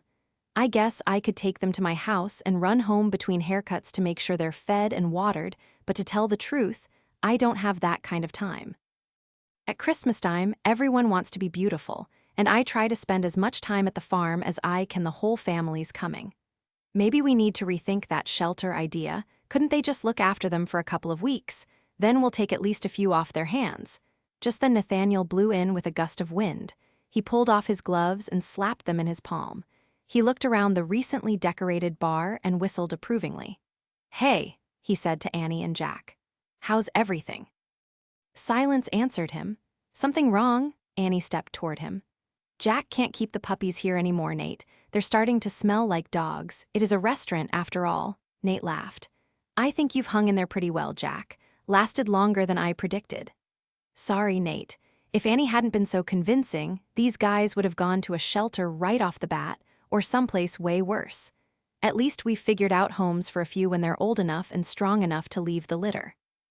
Yeah, I understand, Nate said good-naturedly. Well, if Annie promises not to bail on me, I'll take him home. I'm pretty busy most days, but I have a vet tech at the clinic to help, and they don't need quite as much hands-on care as they did a week ago. At least they can all lap up their meals without an eyedropper now. I can put them in the laundry room and close the door so they don't keep me up all night. Will they be warm enough? Annie asked. Are they strong enough? They'll be fine, Annie. Jack, what's for dinner? Chili, cornbread. Really? You'll take them out of here? Nate laughed. Can we mooch one more meal before we cart them away? I'm a bachelor, there's hardly ever any food in the house. He draped an arm around Annie's shoulders. This one is spoiled now, she's used to getting fed for her efforts. And 2 beers. Yeah, Jack said, lifting a curious eyebrow. Coming right up. After we eat, you can follow me home, he said to Annie, as if the matter was settled. Annie knew approximately where the Jensen clinic, stable, and house were, but she couldn't remember ever going there. You might take your poodle or spaniel to the small animal vet, but the large animal vet came to you, unless you had a big animal in need of surgery or with some condition that required long-term and frequent care. His stable also provided occasional short-term boarding for horses. And he had breeding facilities, but that also was most often done at the farm or ranch by the farmers and ranchers. Some owners of very valuable horses preferred to leave their prefoaling mares with the vet. Nate transported the puppy box in the covered bed of his truck. They were bundled up with extra blankets and wouldn't get too cold on the short ride. Annie followed in her own truck. They made a left off the main road at the sign that said Jensen Stables, Dr. Nathaniel Jensen, DVM. The road was paved, which was high cotton in this part of the world. It was tree-lined and the snow-covered brush was cut back from the edge. The road had to be at least half a mile long. Then it opened into a well-lit compound. The stable was on the left of a large open area with a corral surrounding it on the side and back. The clinic itself was attached to the stable. There were Christmas lights twinkling in one of the windows. On the right was a sprawling, modern one-story house with a brick sidewalk that led up to double front doors of dark wood set with beveled glass windows. Not a single Christmas light or ornament on the house at all. Annie wondered if the vet tech had decorated the clinic. Between the house and stable were 2 horse trailers. One could hold 6 horses, the other 2, and both were so fancy they probably came with a bar and cabin attendants. The garage door at one end of the house opened automatically, and Nate pulled in. Annie parked outside and walked through the garage. She carried the formula and baby cereal while he carried the box, managing to open the door into the house and flick on lights with his elbow as he walked through the kitchen and then disappeared. The kitchen was the kind Annie's mother would have died for: large new appliances, 6-burner stove, double oven, work island with a sink. It was gorgeous. It looked newly remodeled. Annie moved more slowly, peering past a long breakfast bar into a spacious family room with big, comfy-looking furniture and a beautiful fireplace. On each side of the fireplace were floor-to-ceiling bookcases filled with leather-bound volumes. "Annie, where are you?" She stopped gawking and followed the voice. She passed a very long, old oak table in a large breakfast nook inside bay windows that looked out on the back of the property. A sharp left and down a short hall took her past a bathroom, a bedroom, and into a laundry room. In addition to cabinets, there was a stainless steel washer and dryer, along with a deep sink. This was not an old farmhouse, that was for sure. "I'll use linens from the clinic to line their box," Nate said. "They'll be fine in here. Listen, I know you signed on for this duty, but I don't want you to feel like you have to rearrange your schedule to get out here the first minute you can escape work every day. Virginia, my tech, can help during the day and I get called out sometimes, but this time of year, no one's breeding or birthing, so it's not usually too hectic." "But okay," she said. "I won't come, I'll leave a number if you need me." "Well, could you still come sometimes?" he asked with a laugh. "If you give me a hand feeding and cleaning up, I'll thaw a hunk of meat to throw in the broiler or something. Nothing like preachers, but edible. Just let me know when you can be here. You have your tech." I don't like to ask Virginia to stay after 5 unless we have special patients she wants to get home, have dinner with her husband. I'll fix you up with a key in case I'm tied up on a case and you beat me home. Sure, tell me exactly what you want, she said. He put his hands on his hips. I want to know what's wrong. Why are you frowning like that? You've been frowning since I walked into Jack's. Mentally, she tried to smooth out her eyebrows, but she could still feel the wrinkle. She'd been trying to picture him with a trophy girl on his arm, that was what. Or with an equestrian from a high-muck-a-muck ranch who raced or showed horses all over the world. Or maybe a mature and attractive woman his age who was as smart and successful as he was. And he was so damn handsome it wasn't hard to imagine all this. But she said, "You're downright chipper. This is exactly what you didn't want, but you're almost thrilled about having the puppies here. What's up with that?" He laughed. Nah. I knew it was going to come to this. I'm glad Jack and Preacher handled them for that first week for 2 reasons: they had to be fed, dried, and checked frequently, and I enjoyed stopping by the bar on the way home every day. Don't know when I've eaten so well, he added, rubbing a flat belly. Now that it's apparent they're all going to make it, they only have to be checked and fed every few hours, something Virginia and I can handle during the day. I agree with you about the shelter. They'd probably be just fine. Those folks are devoted, and they interview and screen efficiently before they let a tiny, orphaned animal out of there. But why take chances? If we have to use the shelter, we'll just do so after Christmas. That's it. You knew all along you'd get stuck with them? He just laughed.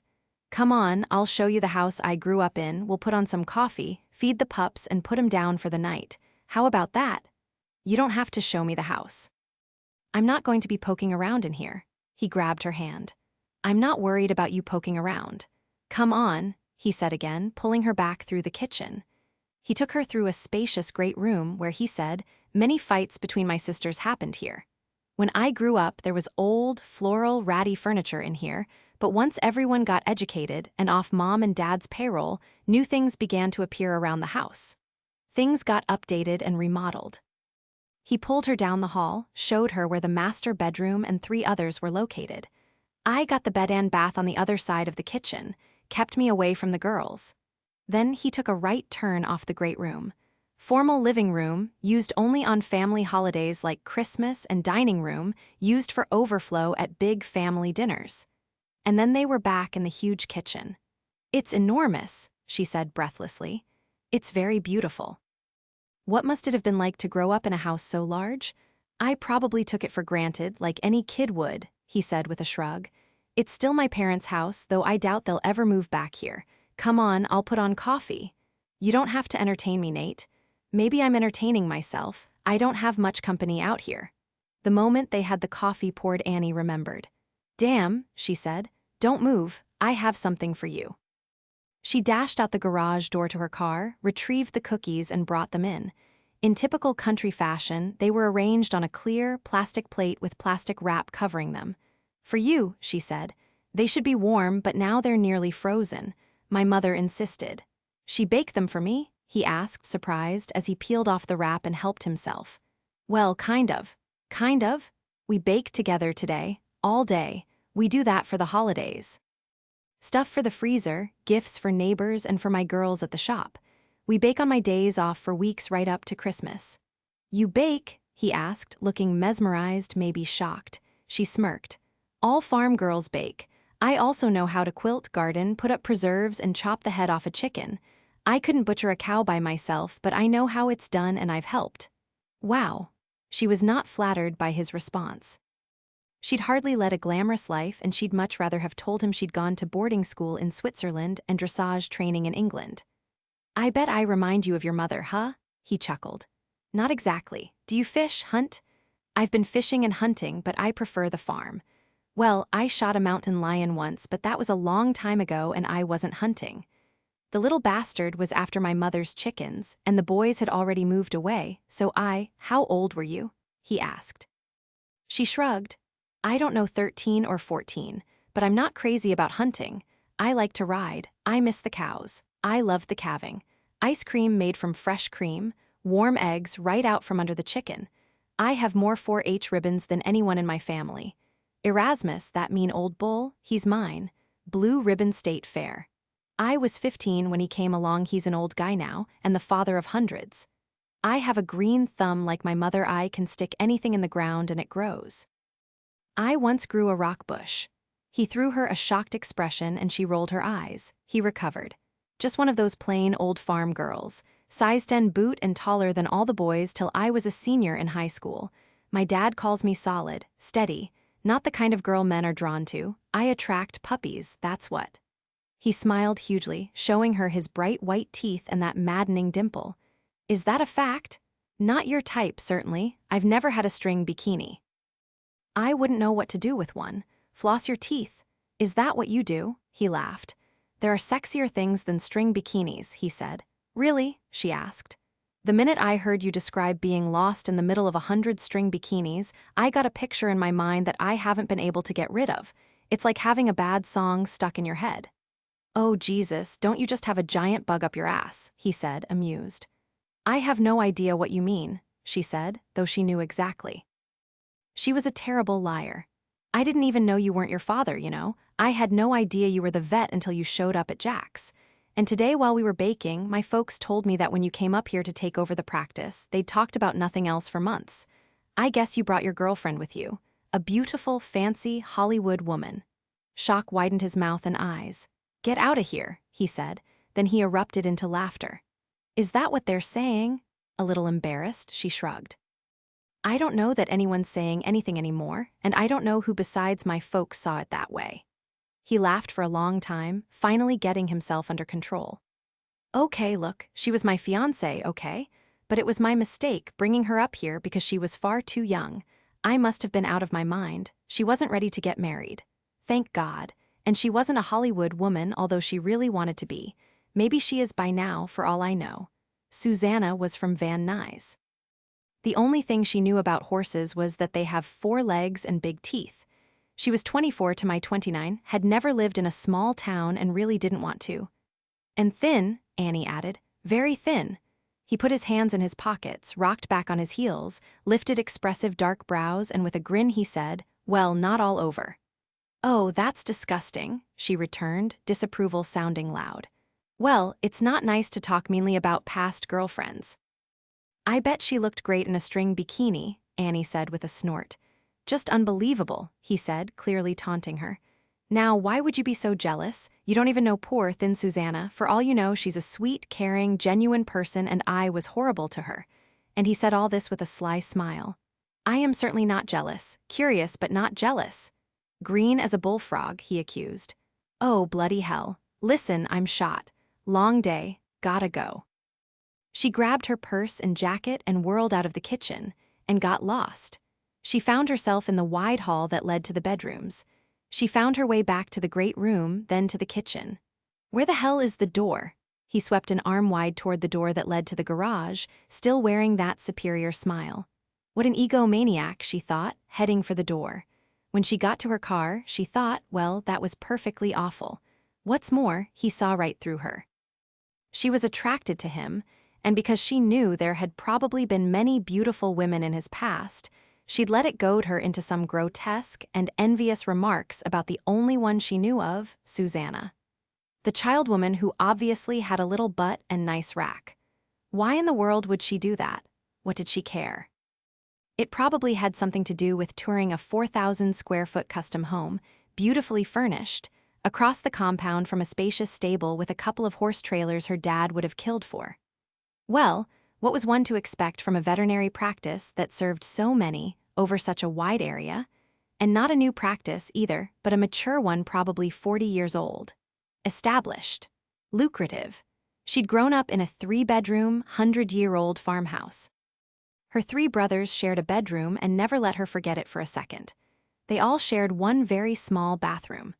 But she loved the way she'd grown up and had never been jealous a day in her life. Why would she be now? Could it be that in addition to all that, she'd never gone to special, private schools, never worn custom-tailored riding gear, never could afford the best riding lessons or most prestigious competitions? Also, she had wide hips, big feet, and a less-than-memorable bustline. Oh, for God's sake, Annie, she said to herself, since when have you even thought about those things? How long had she been sitting here in her car, Long enough to get cold, that was how long. Well, it was time to suck it up. She'd go back in there and just tell him she was cranky, that being one of those sturdy farm girls who owns exactly one pair of high heels she can barely walk in. It just rubbed her the wrong way hearing about the kind of woman who could get the attention of one of the county's few bachelors.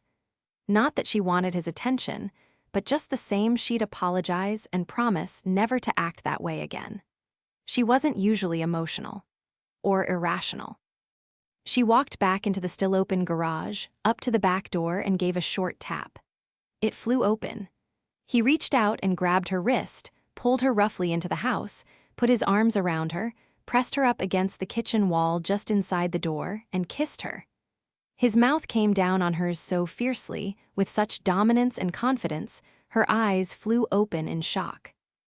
Then he began to move over her mouth while he held her against the wall with his wide, hard chest, his big hands running up and down her rib cage over her hips. She couldn't move.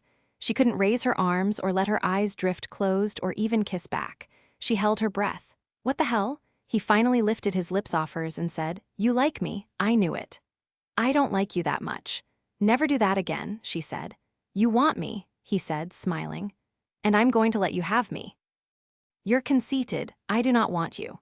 He kissed her again, and again her eyes flew open. This time she worked her arms free and pushed against his chest. "Well, hell, just kiss me back and see if I start to grow on you," he said.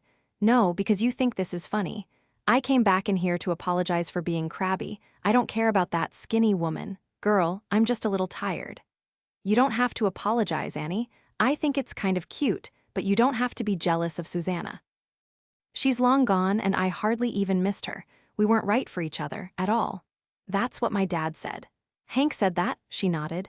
"What did he say, exactly?" Nate wanted to know. "She shouldn't, but she did." "He said I'd be more your type, but I'd have had to kill the skinny blonde first. He said she looked near death anyway." Nate thought that was hilarious. He laughed for a long time, but he didn't let go of her. Good thing she left then. She couldn't hold her own in any kind of fight. She cried if she broke a nail. "I bet she was just one of many." He withdrew a little, but the amusement stayed in his eyes. "You think I'm a player? How could you not be? It's not like I don't know about those rich horse people, and you're the doctor, of course you've had a million girlfriends."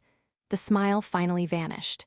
"No," he said, "I'm not that guy, Annie. Just 'cause I've been around those folks doesn't mean I'm that kind of guy." "Well, there are the girl vets you're going to the islands with," she reminded him. "Tina and Cindy," he said with a laugh. I hate to brag, but I'm 32, Annie, and there have been a couple of women in my past, but I bet there are a couple of guys in yours, too. Tina and Cindy are just friends of mine." "Uh-huh, I'm sure, old friends and 100-string bikinis." "Come back in and finish your coffee," he said with a tolerant chuckle. "I have to go. I have to get home to Ahab." "Who's that?" Nate asked. "My cat Ahab, Tripod. He has a lot of names, he's three-legged." "What happened?" Nate asked. "I don't know. I adopted him from the shelter when it was clear no one else would ever take him. He's got a bad attitude, but he loves me. He's very independent, but he does like to eat. I have to go." "Are you coming back tomorrow after work?" "Are you going to be a gentleman?" she asked. He lifted one of those handsome brows. "You want me to?" "No, absolutely, or I'm leaving the puppies all to you without helping. Just come tomorrow after work. Swing by home and feed your cat first so you don't have to be in a hurry to leave." He gave her a very polite kiss on the cheek that just oozed with suggestiveness. "I'll see you then." Chapter 4, Christmas time in a beauty shop was always frantic, and the clip and curl was no exception. There were less than 2 weeks till Christmas, and Annie's clientele, the clientele of the whole shop, wanted to look their best for parties, open houses, family visits, neighborhood gatherings. Appointments were one after the other. There was a lot of gossip, a lot of excited chatter. Annie was pretty quiet the next day, but there was plenty of talk in the place to cover the void. Pam, who was older than Annie by a few years and had been married for 10, was training to be the assistant manager. While Annie was applying foil to strips of hair for highlighting, Pam approached with the appointment book in her hands. "We have 3 choices. We can turn away some of our best regular customers, stay open till 9 a couple of nights, or open up the next 2 Mondays to fit them in."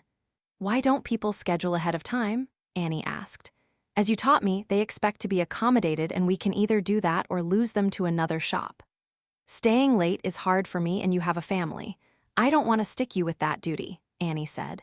Then after thinking about it, she said, maybe I should work nights. That would settle that. Settle what? Pam asked, holding the large appointment book in her crossed arms against her chest. Oh, that guy, the vet, you know. Know what? The guy at the bar, Jack, he said they couldn't keep the litter of puppies there anymore. The dogs are doing very well growing, which means they'll soon be up to their eyeballs in puppy poop. Not a real appetizing prospect for a restaurant, so Jack said that's it, they have to go. Dr. Jensen took them to his house, which is part of the whole stable and vet clinic operation. And since I made a commitment to help, he's counting on me coming over after work. To his house? Yeah, he said if I'd help, he'd thaw something for us to eat. We've been having a beer and dinner at that bar. Listen, it's up to you, Annie. It's your shop. My husband's on board to get the kids from school and take care of their dinner and homework. You know I need whatever hours. Then you make the decision, Annie said. Pam lowered the appointment book and held it against her thigh. Annie, I don't need you to stay if the shop is open till 9 or open Mondays for a couple of weeks. 2 of the girls are willing to work a little extra to help pay for Christmas, but you have to feel comfortable about leaving me in charge, and I don't want to push you to do that before you're ready. You've run a pretty tight one-woman show here. Have I? Pam nodded. But I don't blame you, Annie. This is your shop, your investment, your responsibility. Whenever you think I'm ready, I'm glad to help. Thing is, he kissed me. It became very quiet in the shop. Pam's mouth dropped open. Nuts, Annie said. There were no ears gifted with supersonic hearing like those found in a beauty shop, despite the noise of dryers and running water. She looked around the small shop. It was tiny 3 chairs on each side of the room, 2 dryers and 2 deep sinks in back. Behind that was their break room and Annie's little office. In the salon now were women in various stages of beautifying, rods, rollers, foils, or backcomb tresses blooming from their heads. Beauticians with blow dryers, curling irons, combs, and brushes in their hands poised over those heads. All silent, all waiting. Talk among yourselves, Annie instructed. Lots of luck, Pam said. Is this guy, this vet, in any way appealing? Annie's cheeks got a little rosy. Is he cute? Pam asked. Annie leaned toward Pam and whispered, You'd wet yourself. And Pam's cheeks got a little pink. Hugh. Well, tell us about him, someone said. Yeah, what kind of guy is he? Should you call the police or wear something with a real low neckline? How old is he? How many times has he been married? Because that's key. Believe me. Listen, I can't talk about this, Annie said. I've known the man barely a week, and only because of these puppies. Honestly, if it weren't for these puppies, we wouldn't even know about each other. He's a large animal vet. He was just doing the bartender, Jack, a favor by looking at the orphaned litter. Annie, don't you have large animals? Who's your vet? Well, he is, but I didn't know that. I mean, my folks keep an eye on the horses and Erasmus. My bull, she clarified for those confused stares in the room. When they said they called Doc Jensen to the farm, I thanked them and paid the bill. I mean, it hardly ever happens that the horses or the bull needs something. I thought he was the same Doc Jensen who'd been looking after our animals since I was in diapers. But it turned out to be his son, Doc Jensen Jr. She cleared her throat. He's 32 and never been married. Whoa, someone said. Another woman whistled. He's had girlfriends, Annie said, not from around here. But when he came up here to take over his dad's practice a couple of years ago, he brought a young, buxom blonde fiancée with him and it didn't work out, but low neckline, someone advised. Tight jeans. Snug anyway. I mean this in the nicest way, but if you could think about a little extra makeup, like eyeliner and lip liner, someone said. You don't need that, Pam said quietly. I was thinking that maybe being unavailable would be a good, no, 3 women said at once. Why would you do that? Pam asked. He's just too damn sure of himself, Annie answered. Well, how about this, Pam said. Maybe you could try being sure of yourself? Annie thought about that for a second. See, that's the hard part. Usually Annie was very confident. She knew she was intelligent. She was a small business owner and it was going well. She was independent and doubted that would ever change, even once she partnered up. And as for her modest upbringing, she had not yet met the person she'd trade places with. Life on the farm was rich in many ways. She might, V had a moment of shallow jealousy over the skinny, fancy city girl who could attract not only Nathaniel's attention, but acquire a big engagement rock as well, but all that had passed pretty quickly. There was one area in her life where her confidence was a little shaky, however. She'd barely recovered from Ed. She'd put a lot of faith and trust in a man who'd clearly been using her. If this new guy, the big-shot vet, was really interested in her, he'd have some proving to do. She wasn't going to be played for a fool, and she certainly wasn't going to be the only available two-legged female he'd run across lately. Later that day after work, she fed Ahab, dug around in her refrigerator and fluffed up a nice green salad, fixed a plate of frosted brownies, and headed for Nate's place. When she pulled up to his house, a woman was just leaving the clinic, locking the door behind her. She was a tiny thing with salt and pepper hair cut super short, and when she might have headed for the only car parked outside the clinic, she stopped and waited for Annie with a smile on her lips. Annie approached her. "You must be Virginia," she said. "And you would be Annie Mackenzie," the older woman said. "Nice to meet you. I met your parents some years ago, but I think all you kids were either at school or had maybe already left home. Nate's not home yet, but you have a key, right?" "I do," she said. "Thanks for helping with those puppies. These are for you," she added on a whim, passing Virginia the plate of brownies. "You shouldn't have, but I'm glad you did. Annie, tell Nathaniel to give you both the clinic and my home phone numbers and to leave your phone number for me. If we run into a situation when he's stuck out at a farm or ranch, we can work together to cover for him. I live in Clear River and he tells me you're in Fortuna. It's about the same distance for both of us to get here." "Sure, and I'll tell him to call me first. I don't have a husband to irritate by running off somewhere to take care of puppies." Virginia tilted her head, regarding her. "He doesn't talk about women, you know," she said. "Your husband?" Annie answered, confused. Virginia laughed. "Nathaniel, can't get a word out of him about his love life, and I've known him since he was this high," she said, her hand measuring about mid-thigh. "Maybe it's not much of a, but he's talked about you for a week now, Annie this and Annie that." Annie's eyes grew round and maybe a little panicked. "This and that what?" she asked. "I think he finds you delightful, maybe amazing. You knew exactly what to do with the puppies because, raised by Hank and Rose, you were trained to know, and you're tall. For years he's been asking me if I've always been this short. I think he likes tall women. When you were little, he said, you had a big batch of curly, carrot-orange hair, but you obviously outgrew it. You shot a mountain lion, butchered a cow, raised a blue ribbon bull. Oh, and you're beautiful, but a little crabby, which he finds humorous." Virginia shook her head. "Nathaniel likes to try to find his way around a difficult woman," she said with a grin. "Being the youngest of 4 with 3 bossy older sisters, he can't help it, so don't let down your guard." Annie laughed. No problem there, her guard was up. "It's nice that you two have renewed your friendship," Virginia added. "But Virginia, we were never friends," Annie said. "We barely recall each other from childhood. He knew my older brothers, but not that well. We all went to different schools and might have run into each other at fairs, 4-H stuff, that sort of thing, really a long time ago. A couple of decades ago." But the woman only flashed her friendly grin. "Isn't it great when you renew an acquaintance with someone you have that kind of history with?" That kind of history? Annie wondered. That wasn't much history. "But we don't know each other as adults, not at all." Virginia laughed. "Bet that'll be the fun part. Now you call me if you need me," she said, moving toward her car. "And thanks for the brownies. My husband will be as thrilled as I am." "Sure," Annie said. "Of course." Virginia paused at her car door. "Annie, if you need anything other than puppy care, don't hesitate to call on me." "Thanks," she said. It wasn't long after Annie had spoken to Virginia and let herself into Nate's house that he came home. She heard his truck enter the garage, and when he walked in the door to the kitchen, his face lit up. "Hey," he said, "I thought I'd beat you here." "Just got here," she said, "and something smells good. I just hope it also tastes good." "I admit, Virginia gave me a hand." "No shame in that, Nate." Then she smiled at him. Standing in the kitchen like that, waiting as he walked in the door after work, felt very nice.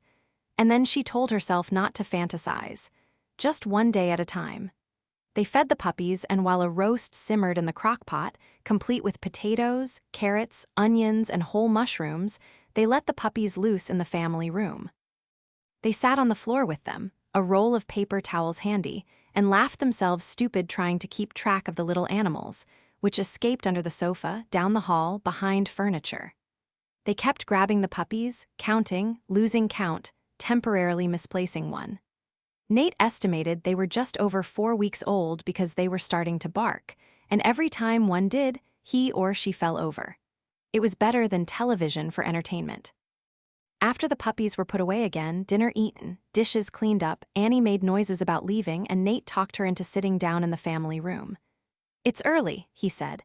"Let's just turn on the TV for a while." She plopped onto the couch. "Oh God," she said weakly. "Don't let me get comfortable. I really have to go home. You have no idea how early I start my day." "Oh, really?" he asked. "Do you have 8 whiny, hungry puppies in your laundry room? I start pretty early myself. Besides, I want you comfortable. This is such a great make-out couch." "How do you know that?" she asked. He shrugged like it was a stupid question. "I've made out on it. You said you'd be a gentleman? Annie, you just have to try me out. I'm going to be very gentlemanly about it. Come on, don't make me beg." She grinned at him. "Beg," she said. "I think that's what it's going to take." He got an evil look in his eye and said, "Come here." He snaked his fingers under her belt and tugged, pulling her down into the soft sofa cushions. "Let's put a little flush on your cheeks." The next night, Annie took 8 lengths of ribbon in 8 different colors to Nate's house. They tied the ribbons around the puppies' necks so they could be identifiable. They weighed them, made a chart, had dinner, and Nathaniel was more than happy to put a flush on her cheeks again. Night after night, she fed Ahab right after work so she'd be free to help with the puppies. And talk and play and kiss. The kissing quickly became her favorite part. Greedy for that, she trusted Pam to hold the shop open 2 nights a week and a half day on Monday. In exchange for that, Annie insisted Pam take a little comp time to get her own Christmas baking and shopping done. She came in late a few days to compensate. There was more contributing to that flush of happiness on Annie's cheeks than just the kissing. Minor though it might seem, getting to know him when he had his shirt pulled out of his jeans and his boots off seemed so much more than casual.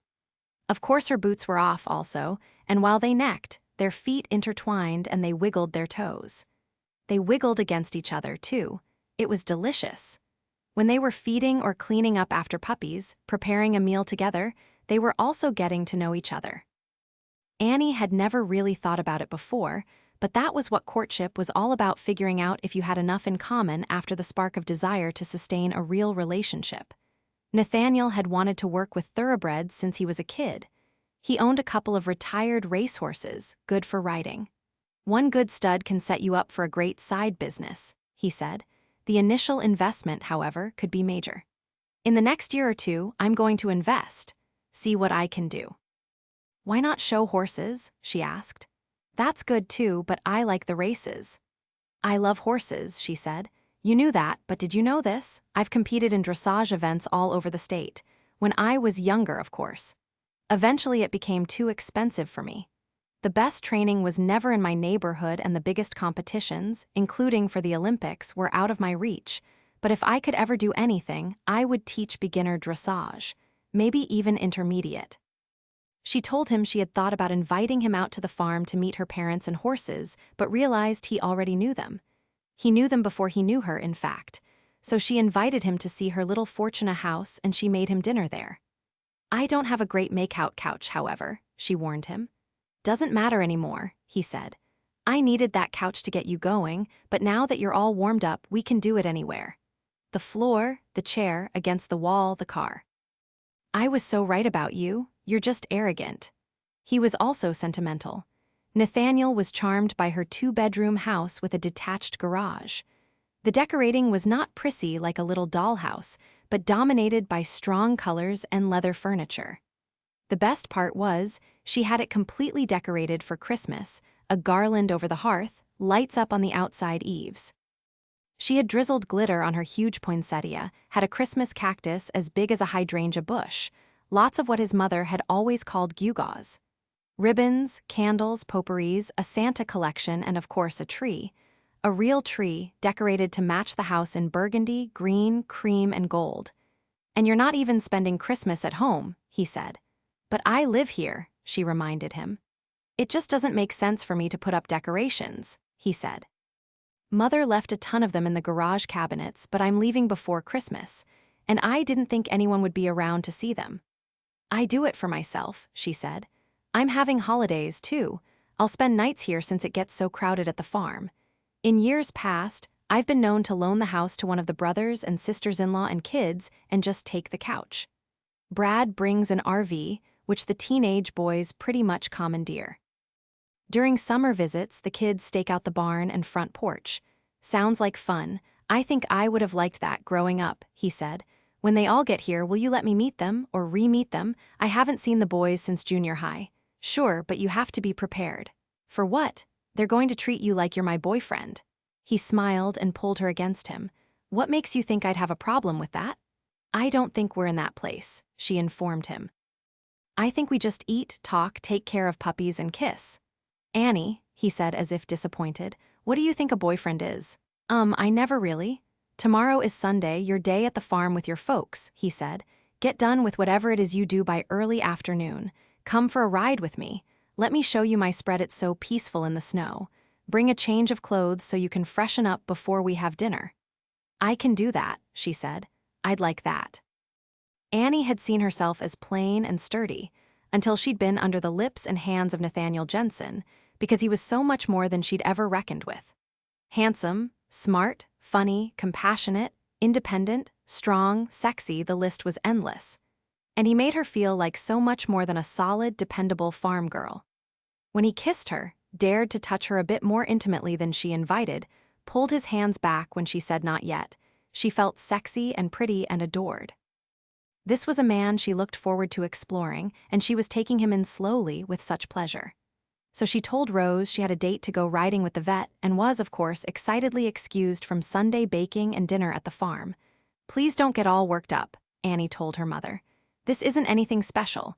We've become friends on account of those puppies. Right, Rose said. Still, could you wear a little color to bring out your hair and eyes? I said, take it easy, Annie stressed. And don't mention it to anyone. I don't want to be the talk of the county the way that skinny Hollywood woman was. But Annie wasn't taking it lightly. She was almost sizzling with pleasure. And she tried dressing up a little more. For riding, she wore her best jeans, newest boots, and oldest denim jacket over a red turtleneck sweater. She added a black scarf. She brought along attractive slacks and high-heeled boots with a silk blouse and her best suede blazer to wear for dinner afterward. They talked about horses while they rode two of Nate's favorite mounts, a couple of valuable, albeit retired, thoroughbreds, disciplined, and with just the right amount of spirit. The conversation about breeding, training, racing, and showing horses was so stimulating she could almost forget for a while that she was trying not to fall in love with him. I'm not around horse people enough anymore, she said. When I was riding in competition as a girl, that was enough to keep me occupied 24 hours a day. No wonder I didn't have fun in college. I wasn't riding. You're good on a horse, he said. You should ride every day. So should I. It's the best part of what I do. They rode into the foothills behind Nate's stables along a trail that, although covered by a layer of snow, had been well used. The trees rose high above them and the sun was lowering in the afternoon sky. They talked about growing up as the youngest in their families and the only one of their gender. While Annie's brothers treated her like a football, Nathaniel's older sisters played with him as if he were a baby doll they could dress up at will. It's amazing I'm not weirder than I am, he said. The next oldest is Patricia, who's 37, then Susan, and the oldest is Christina, one every 2 years. My parents had decided to quit while they were ahead and then, bingo, he grinned. Me, I upset the balance in a big way. I think a similar thing happened at the farm, she said. The boys are 33, 34, and 37. Then I came along and upset the bedroom situation. My parents decided I had to have my own, which left one for the boys. And then I raised a bull. Did I mention he won a blue ribbon? Several times, I believe. We actually needed him. We had a couple of old bulls who just couldn't step up to the plate anymore, you know? But Erasmus was ready Freddy. I'm real proud of that old bull. She smiled. My brothers had their shot at raising animals and they did all right, but Erasmus was the blue ribbon baby. I blew my brothers out of the 4-H water with that guy. She sighed wistfully. I think having a daughter was harder on my dad and brothers than being the only girl was on me, and being the only girl wasn't easy. They were ruthless. Yet protective, he asked.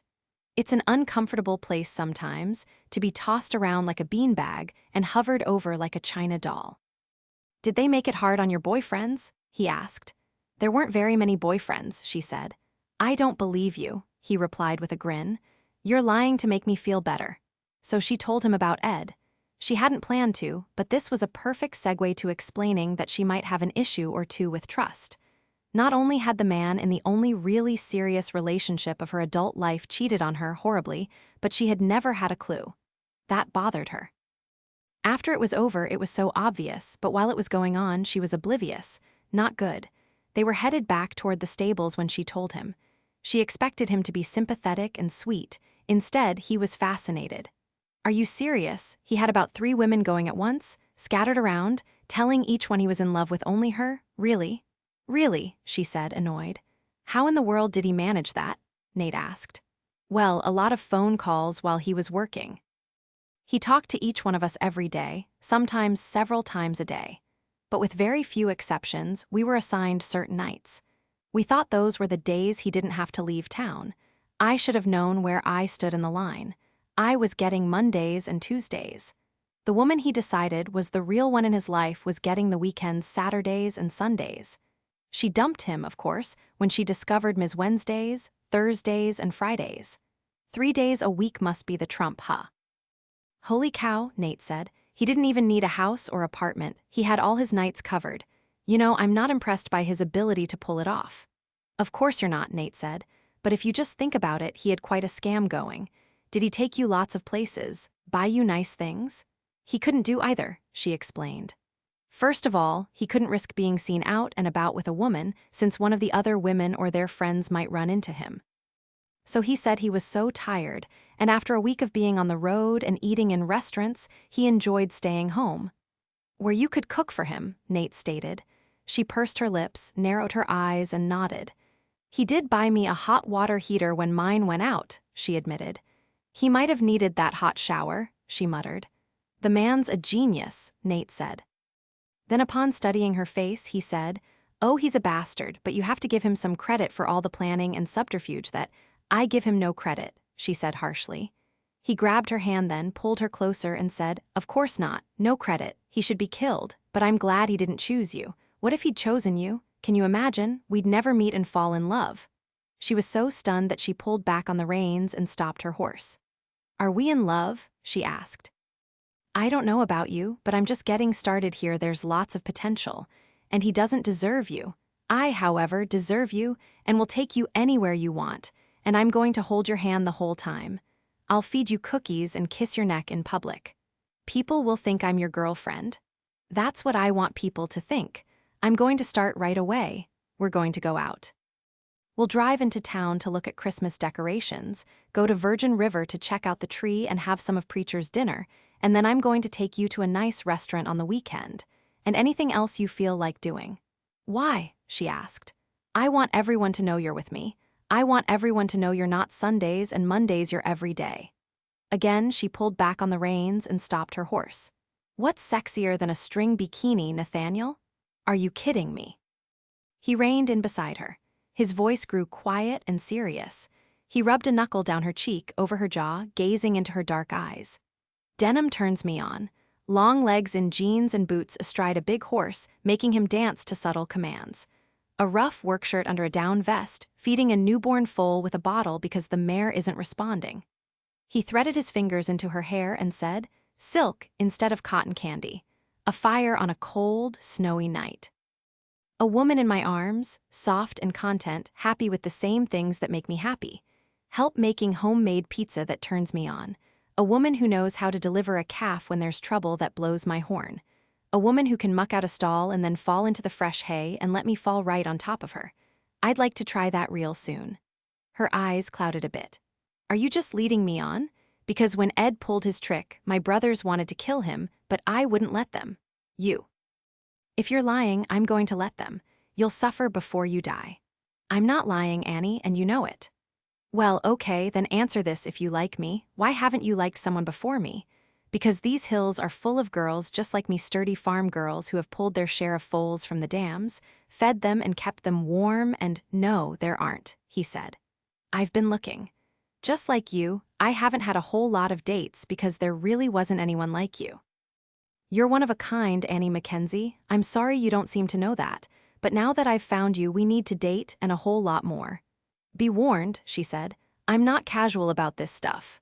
Me neither, he said.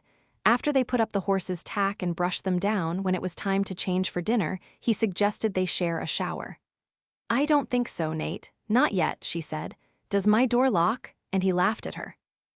On the way to Arcata, they enjoyed the multicolored Christmas lights all along the coastal towns and up into the mountains. The Arcata Square was decorated with lights, lit-up trees, and a life-size nativity scene.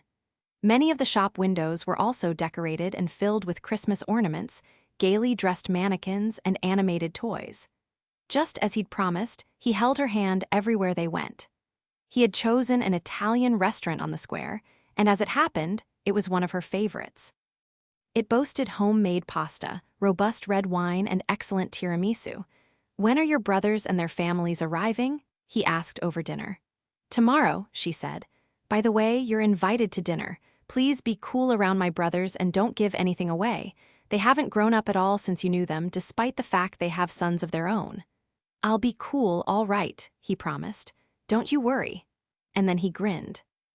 Chapter 5, it was a successful date, proved by the way they were in each other's arms, kissing deeply, before they were even in his house. It was still early enough to get in a good, long session of kissing on that soft, deep, inviting couch, and they fell on it together, taking turns helping each other out of boots and jackets without hardly breaking the kiss. Within moments, they were in their favorite position on that great sofa, lined up against each other, exploring the inner softness of their mouths. Her body grew predictably supple and soft while his grew more urgent and hard. Nathaniel whispered, "Annie, come to my bed." And she said, "No, no," he answered weakly. "Annie, you don't mean that." "I do mean it, no. But you kiss me like you're ready. Why not?" She pushed herself up on the couch just slightly so she could look at his eyes. "We've only known each other 3 weeks, for starters. I've kind of known you my whole life, even if I haven't known you since you got your braces off. But I've known you intensely for 3 weeks. We knew each other superficially for 1 week and intensely for the next 2 weeks. I might require a little more than that. Why? Because I just broke up with Ed 6 months ago. It isn't that long." "It's forever," he said. "I should have made you forget he ever existed by now. I think in another couple of weeks, I will have forgotten. And I'd kind of like to know how you feel after you've had your chance to lie on the beach surrounded by beautiful bodies in very small bathing suits." "Oh, that. Listen, that's not even part of the equation," he said. "Really, that trip has nothing to do with how I feel." "It has to do with how I feel," she said. "Annie, if I hadn't made arrangements for this vacation long before I met you, I sure wouldn't plan it now. And it was a lot more than wanting to be lost in bikinis, believe me. It was a very convenient, very convincing plan, so I wouldn't find myself held hostage on a cruise ship with all my sisters and their kids. I explained my brothers-in-law are great, but when their wives are around, they have to act like husbands and fathers, as opposed to regular guys," he clarified with a nod. "We've been on a couple of fishing trips together and I'm telling you, these guys are the best. They are my brothers, but when my sisters and the kids are around." "Husbands and fathers," she said helpfully again. "But I'm not," he said. "I'm bored out of my mind. The only reprieve I get is a brandy and cigar with my dad and a conversation about veterinary medicine. Come on, don't you feel sorry for me? It's murder." "So, you're not looking forward to seeing all your old buds?" she asked. "That? Sure, that'll be great. We used to study together several nights a week. And then after graduation, we went off in all directions." This was a great idea Jerry had, but I can think of things I'd rather do. He lifted one eyebrow and grinned lasciviously. She laughed at him. "Still, I'm not ready. Not till after your Club Med vacation." "It's not Club Med, I told you. Are you waiting for me to say I love you? Because if you're waiting for that, She put a finger to his lips and shushed him. "Don't go out on a limb here, Nathaniel. I'll call the travel agent in the morning and get you a ticket," he said. "Come with me." She laughed, actually pleased by the offer. "My goodness, you'll go to a lot of trouble and expense for sex. For you, he clarified, not just for sex for you. I am kind of impressed, but no thank you. Why not? Ordinarily, if it were another time of year, I would, but not this time.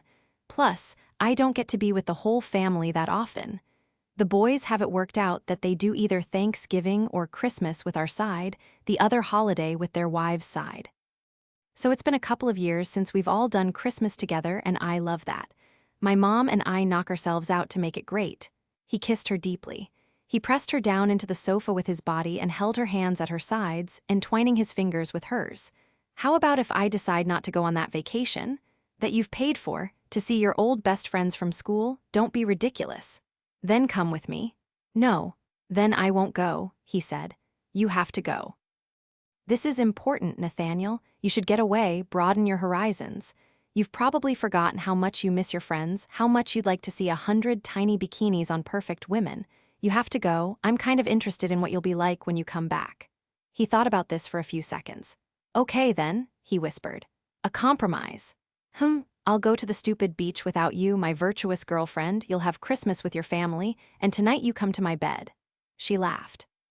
No, not till you've passed your time with the bikinis, and the women vets you used to date. Are they pretty? Tina and Cindy? Oh yeah, very pretty, but like I said, we were better as study partners. Honey, I've completely lost interest in bikinis, unless you want to put one on for me just for fun.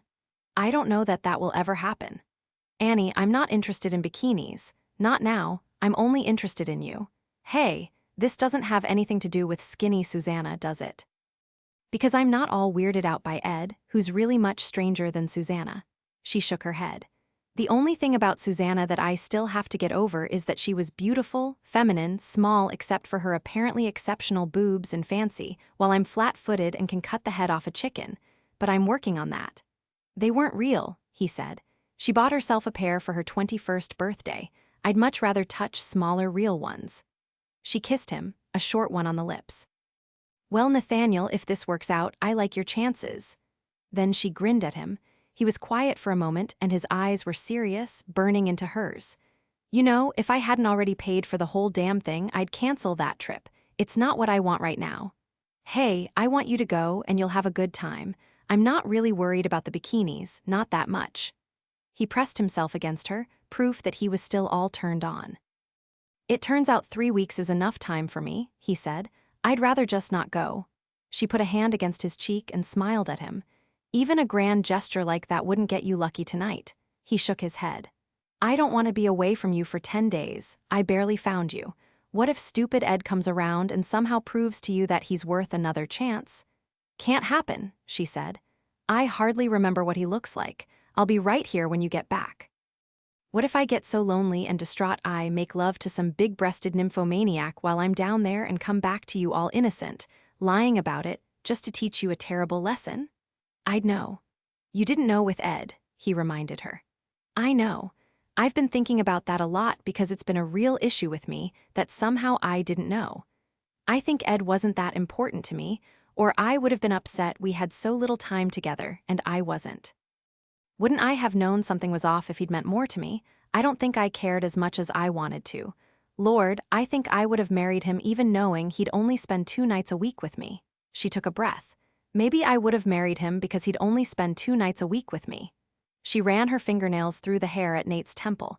But much as I fight it, Nathaniel, it's different with you. Then she smiled. In only 3 weeks? He asked softly. She was shaking her head. It didn't take 3 whole weeks. He took a breath, then groaned deeply just before he covered her mouth in a deep, hot, wet kiss that went on and on and on. When he finally lifted his lips from hers, he said, Okay, we'll do this your way. We'll wait until you're ready. And when it's over and we're together forever, don't think you can boss me around like this. You've got a deal, she said, laughing. Nathaniel called Annie twice before noon on Monday. First, he wanted to know if there was anything he could bring to the farm. I think we're throwing a couple of big pans of lasagna in the oven for dinner, and Mom is busy making bread. How about bringing some good red wine? The next time he called, he said, I know you work on Tuesday. I'm leaving Tuesday afternoon. So tonight, if I pass the brother test, will you come home with me for just a little while? For just a little while. And don't try that I'm going into battle and you have to show your love before I leave trick. Okay? And he laughed. That was the best part about Annie, her sense of humor. No, he thought it was her beauty. Her dark red hair, her creamy, freckled complexion, her deep brown eyes.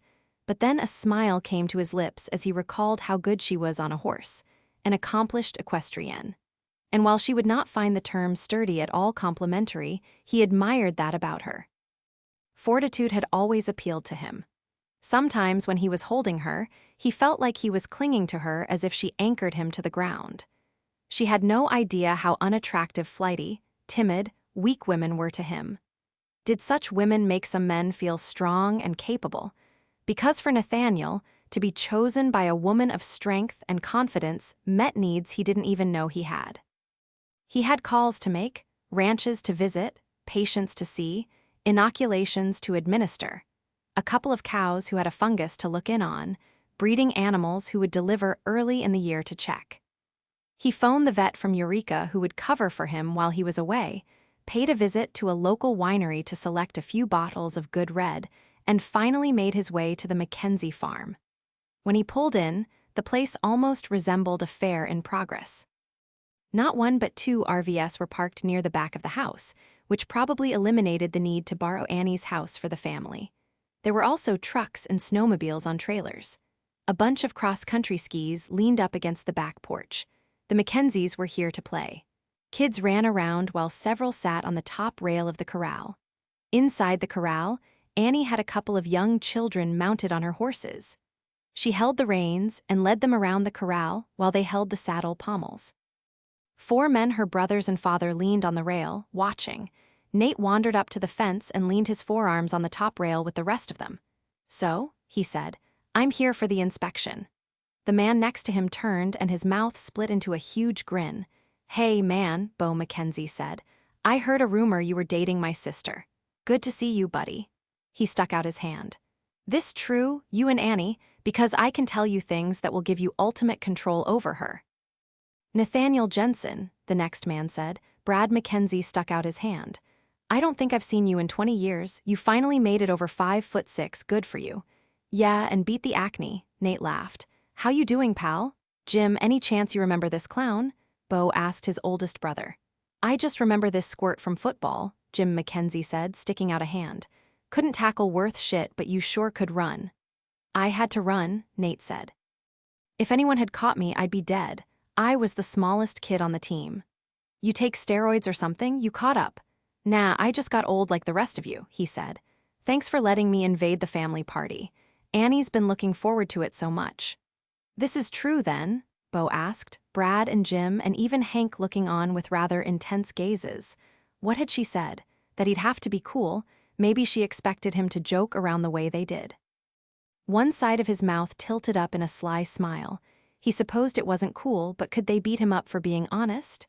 "She knocks me out," he said. "Where have you been hiding her? I didn't even know she was here. I bumped into her in a bar." "That's our Annie," Bo said, "out tying one on." Nate laughed again. "Actually, she rescued 8 orphan puppies. Mostly border collie, we think. Cute as the devil. How many you want?" Bo put a hand on his shoulder. "Pass on the puppies, my friend." "But we got beer, Nathaniel, and seriously, we can give you stuff on her that will give you years' worth of control. Power. Mastery. Don't we, guys?" "We do," said Brad. "Indeedy," said Jim. It was an amazing day for Nathaniel, though not exactly a brand new experience. The venue was a little smaller and more crowded than his family gatherings, but the family interaction was pretty much the same as in his family. The men got a little too loud, the kids ran wild and had to be rounded up several times, the women had a little tiff about kitchen things like whether the bread should have garlic butter or not, and whether the salad should be dressed or not. There was a lot of furniture moving to accommodate a dinner for 17. They needed the dining room table extended and 2 card tables. The youngest child present at dinner was 3 and the oldest 14, and they sat at the kid table, as it was known in both the Jensen and Mackenzie households. Nathaniel felt at once a special guest and right at home.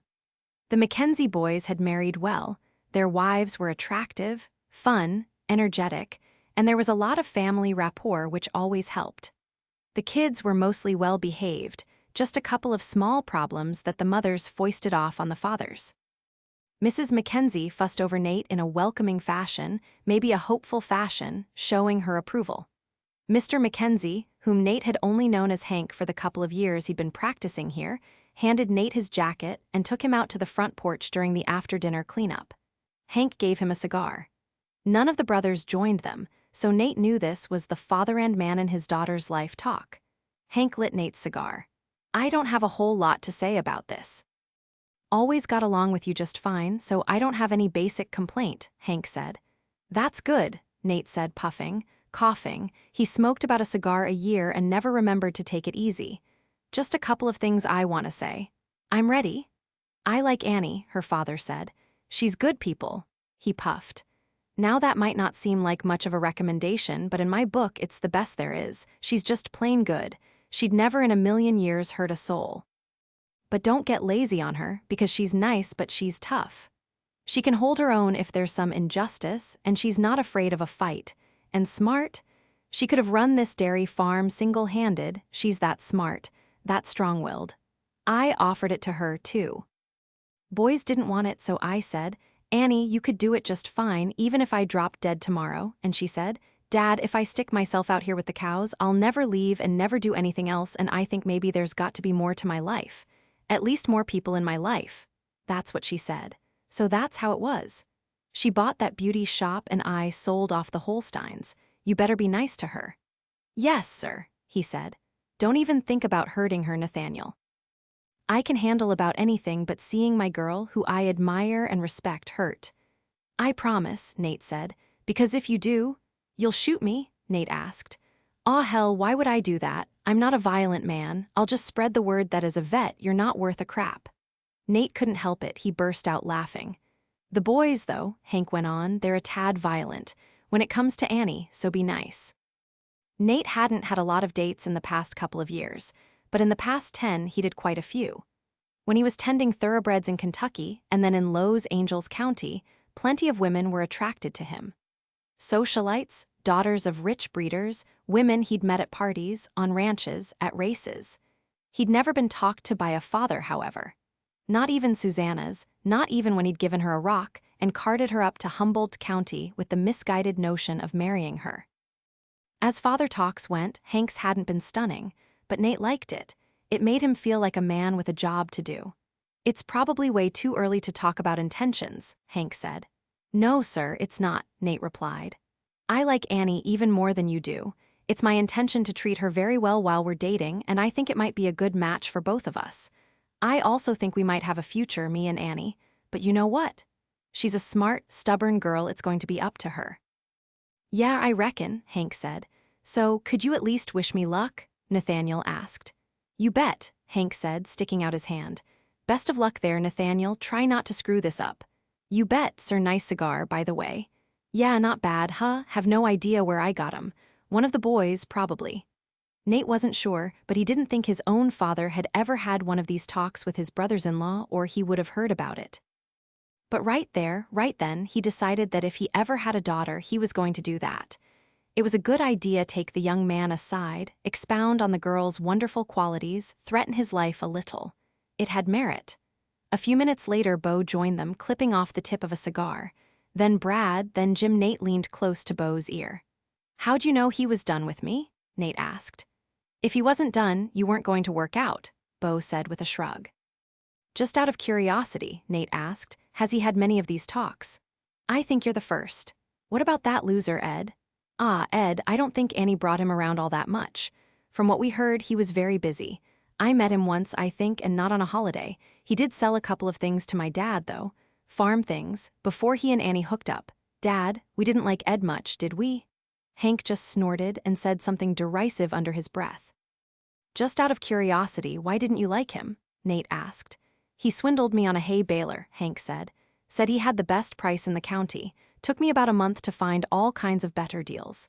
"So, it didn't have anything to do with how he treated her?" Nate asked. "Son, you really think if a man will swindle you on a hay baler, you can trust him with your kin? I hadn't ever thought about it that way." "I can't imagine another way to think about it," Hank said. "Oh," Nate said, feeling more than a little privileged. "Yeah," he thought, I'm picking out my daughter's guy and giving him a talking to." When the cigars were finished, the men wandered back inside where the women were sitting in the kitchen with coffee. Nate paused in the doorway and signaled Annie. "Got a second?" he asked her. When she stood before him, he said, "I'm going to get a head start. Spend as much time as you want with the family. I'll go home and make sure the puppies are fed and watered and their bedding is dry." "I can come now." "No, stay. I'll get the puppy chores done, and when you get there, I'll have more time with you. By the way, are we all set on their care while I'm gone? We talked about it a little." "Not to worry, Nate. Virginia and I worked out the details. We're going to share the load and they'll be looked after. And if it's okay with you, I'll make sure the adopted ones are delivered on Christmas Eve. I think Pam from the shop is going to take one, which brings us down to 3 left to place. I'll make sure they're okay. Tell anyone you take a pup to that if they bring 'em by in a couple of weeks, I'll check them over and give them shots, free of charge." "That's nice, Nathaniel. Then I'll see you in a little while," he said, giving her a platonic peck on the cheek. "Thank you, Mrs. Mackenzie," he said to Rose. "Nice meeting you all." "Have a great trip, Nate," someone said. "Good meeting you. Travel safe." He shook the men's hands and was on his way. 2 thoughts occupied him as he drove home. He couldn't wait to get his arms around Annie, and he didn't want to be away from her for 10 days. He didn't think a beach full of naked women could make him more inclined to leave right now. But he had packed his bags earlier, not leaving it to the last minute, and he would get this over with. Then, as far as he was concerned, it was full steam ahead with her. And she'd better not give him the slip either. He was 32 and had had plenty of girlfriends, but he couldn't remember ever wanting a woman like he wanted this one. Heck, he wanted her whole family. He wanted to bring her into his. He wanted them to merge and grow. He'd even been engaged without wanting all that. It was eerie. He was barely home, the puppies slopping up their dinner when the pager on his belt vibrated. He recognized the phone number of a horse breeder whose animals he took care of. His favorite patients, thoroughbreds. This family was not nearby, they were over the county line in Mendocino. He answered the call. One of their valuable broodmares was miscarrying, and she was all freaked out, kicking at the stable walls. He disconnected the line, but he held the phone. He took a deep, disappointed breath before he dialed the Mackenzie farm and asked for Annie. "Nate, what's up?" she asked when she came on the line. "You don't know how much I hate to do this. I have to go out on an emergency. There's a mare miscarrying, and the stable is in the next county. It could be complicated. It could be late." "Don't worry about the time, Nate. See about the horse," she said. "Honey, you shouldn't wait here for me. I might be tied up until very late. There's a chance I'll be out all night with just enough time to come home, clean up, get ready to leave. But Annie, I won't leave without seeing you worst case. I'll stop by your shop on my way out of town tomorrow." "You don't have to do that, Nate. If you find yourself pressed for time, just give me a call." "But I do have to," he said softly. "I can't leave without holding you, without kissing you goodbye." "That's so sweet, but if it doesn't work out that way, I understand. Drive carefully. I hope everything is all right with the mare."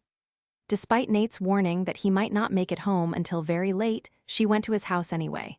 She could hear in his voice his desire to spend a little time with her, and what did she have to keep her away? If he wasn't back by early morning, she'd feed the puppies and go home to shower and get ready for work. She was inexplicably drawn to the master bedroom, though she had no real reason to go there. It was the sight of a couple of suitcases open on the floor, filled with clothing, that saddened her so deeply she felt a small ache in her heart. Oh, she was going to miss him so much. Disappointment filled her. She had looked forward to an hour or 2 of cuddling before she had to give him up for his 10-day adventure. Now it was probably not to be. "Suck it up, Annie," she said to herself. And with that, she shucked her jacket and went to make sure the puppies were taken care of. "Well, my little loves," she said to the box of squirming, jumping, yelping, vibrating puppies. "You," she said, taking a sniff. "Time for a refresh, I see." And she set about the task of giving her little charges clean fur and dry bedding. "Yeah, you're ready for new homes. You have to be about 6 weeks by now. Close enough as far as I'm concerned." Her puppy chores didn't take long. She wandered into the family room and sat on that comfy sofa. That lonely sofa. She hated to leave prematurely. She wanted to give him time to get home, to catch up with her. As she looked around the family room, it seemed so barren. at least compared to the farmhouse, which was full to the brim with food, decorations, people, laughter, and happiness. She turned on the fire to make it more welcoming for him, and then on a whim she went to the garage and looked through the storage cabinets that lined the walls of the three-port garage. She smiled to herself. Nathaniel's mother had certainly made it easy. One entire cabinet held boxes that were neatly labeled. She skipped the one that said ornaments but opened another, and another, and another. She really only meant to bring a touch of Christmas into the house for Nate, even if it was only for one night or just an early morning. First was a centerpiece for that long oak kitchen table, then a couple of fat, glittery candles on a bed of artificial holly, which she put on the coffee table. She thought if she were decorating this house for real, there would be lots of fresh stuff and the smell of pine, and the aroma of hot chocolate and cookies. She put her jacket on to go back into the garage, and soon she had a garland for the mantel, stockings and brass stocking holders, and 3-foot-tall nutcracker characters for a grouping in the corner. She found a large basket of red ceramic apples mixed with huge pine cones, a poinsettia with little twinkling lights. That gave her another idea, and she found some tiny tree lights in a box, which she brought in and used to adorn the houseplants, a couple of tall ficus trees and a couple of lush philodendron and ivy. She tied thick, red velvet boughs to the backs of the kitchen chairs. A box labeled Christmas dishes was just too much to resist. Inside were some festive plates and cups, so she turned on the oven and poked around in the pantry, laughing to herself. Hadn't she said she wouldn't poke around? Well, Nathaniel obviously didn't do a lot of baking, and who knew how long that canister of flour had been there? And the brown sugar was like a brick. But he did have butter, sugar, and M&Ms. It took only 30 minutes to produce a plate of pseudo-chocolate chip cookies. She found chocolate milk mix and fixed up a couple of cups with spoons in them, ready for filling. It was probably in her DNA. She covered the festive plate of cookies with plastic wrap. Christmas for a day, she said to herself, pleased. She made sure all the boxes were stowed in the garage. Then she looked at the clock. Almost 11, and she had to get up early for work. But it didn't take her a second to make her decision. A girl doesn't find a quality boyfriend every day. She turned down some lights in the house, took off her boots, reclined on the sofa in front of the fire with the throw over her legs, and promptly fell asleep. Chapter 6. Nate was physically tired and emotionally drained. By the time he reached the Bledsoe stables, the mare had miscarried a 5-month foal and she was skittish. Frantic might be a better word. Indication was that the horse was sick, the cause of the miscarriage, though Nate had checked her over before she was bred and she'd been in good shape. Because he wasn't going to be around to follow up, he had called Dr. Connor, the Eureka vet. He tranquilized the mare to calm her, administered antibiotics, made sure the placenta was whole, and then transported the products of conception to Eureka so that Dr. Connor could follow up with a post-mortem to try to determine the cause. Connor would probably choose to do an endometrial biopsy. Other horses in the stable would have to be examined immediately. Bledsoe had 6 breeding at the moment, but that was not the hardest part. Not only was the mare valuable and the stud a champion, the owner's teenage daughter had raised this horse from a filly, and it was her first foal. The girl was as distraught as the horse, and terrified her mare was going to die. She wasn't going to die, but the jury was still out on whether she was a good broodmare. Some mystery problem or illness had taken its toll and caused her to drop the foal and suffer a considerable amount of bleeding. Time and follow-up would tell the story. But when Nate left the family, quite late at night, it looked as though the teenage girl was going to sleep in the stable with her horse.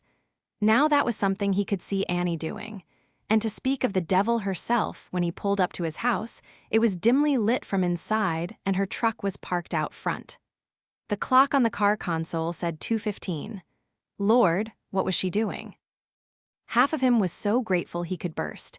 The other half wanted to spank her for staying up so late. He knew she had a long day in the shop ahead of her so that she could be closed the afternoon of the 24th and all day the 25th.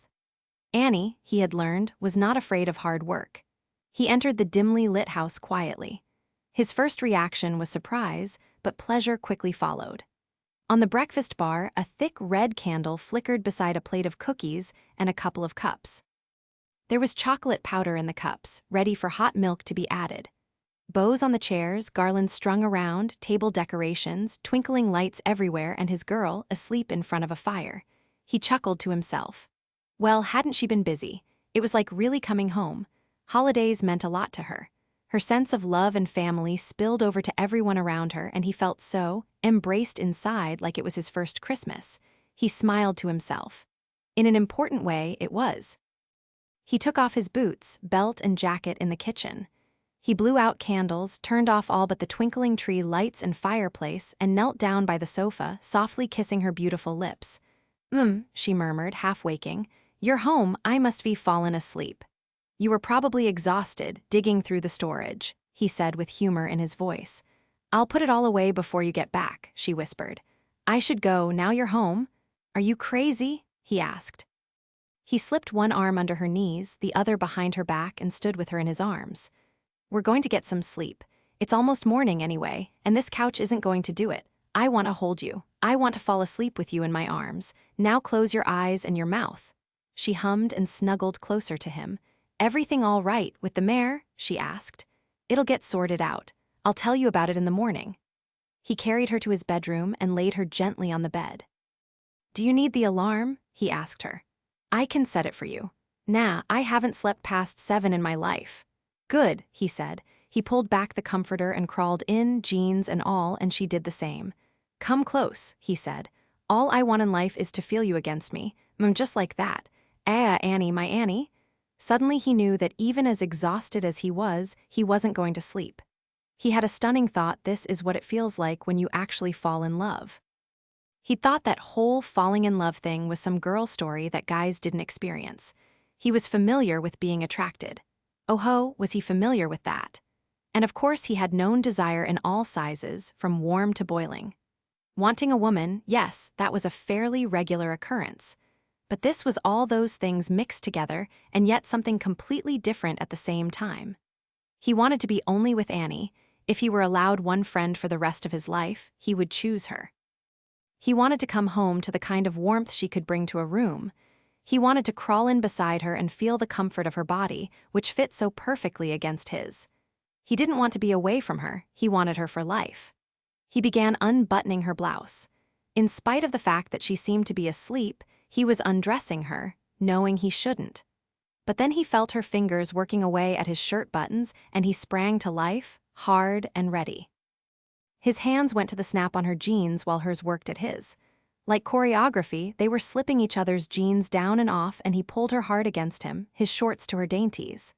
God, he said. God, God, God. She pulled away just enough to shrug out of her shirt and remove her socks. She left the panties for Nate to handle, which he did immediately. Let me have these, he said, clutching them in his fist. Let me keep these for the rest of my life. Can I? She laughed at him and tugged down his boxers. Sure, she whispered against his lips, and you can keep your underwear. He moaned as if in pain, his hand finding a breast. Why are you wearing a bra? He asked. Because you've been undressing me for 5 seconds and haven't gotten to that yet, she returned. She unsnapped the clasp and it fell apart just in time for his lips on her breast.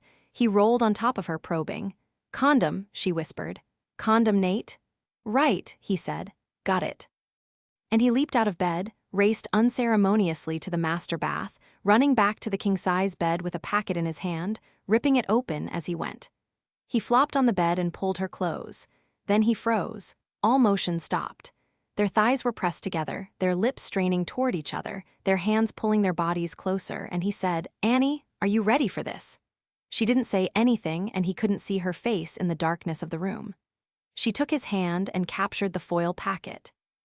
She pulled his hand down between her legs where his fingers could answer his question. He moved his hand up her inner thigh, opened her legs a bit, caressed her wonderfully wet folds. Ah, he said once more against her lips. Ready, she whispered. Ready. And then she applied the protection.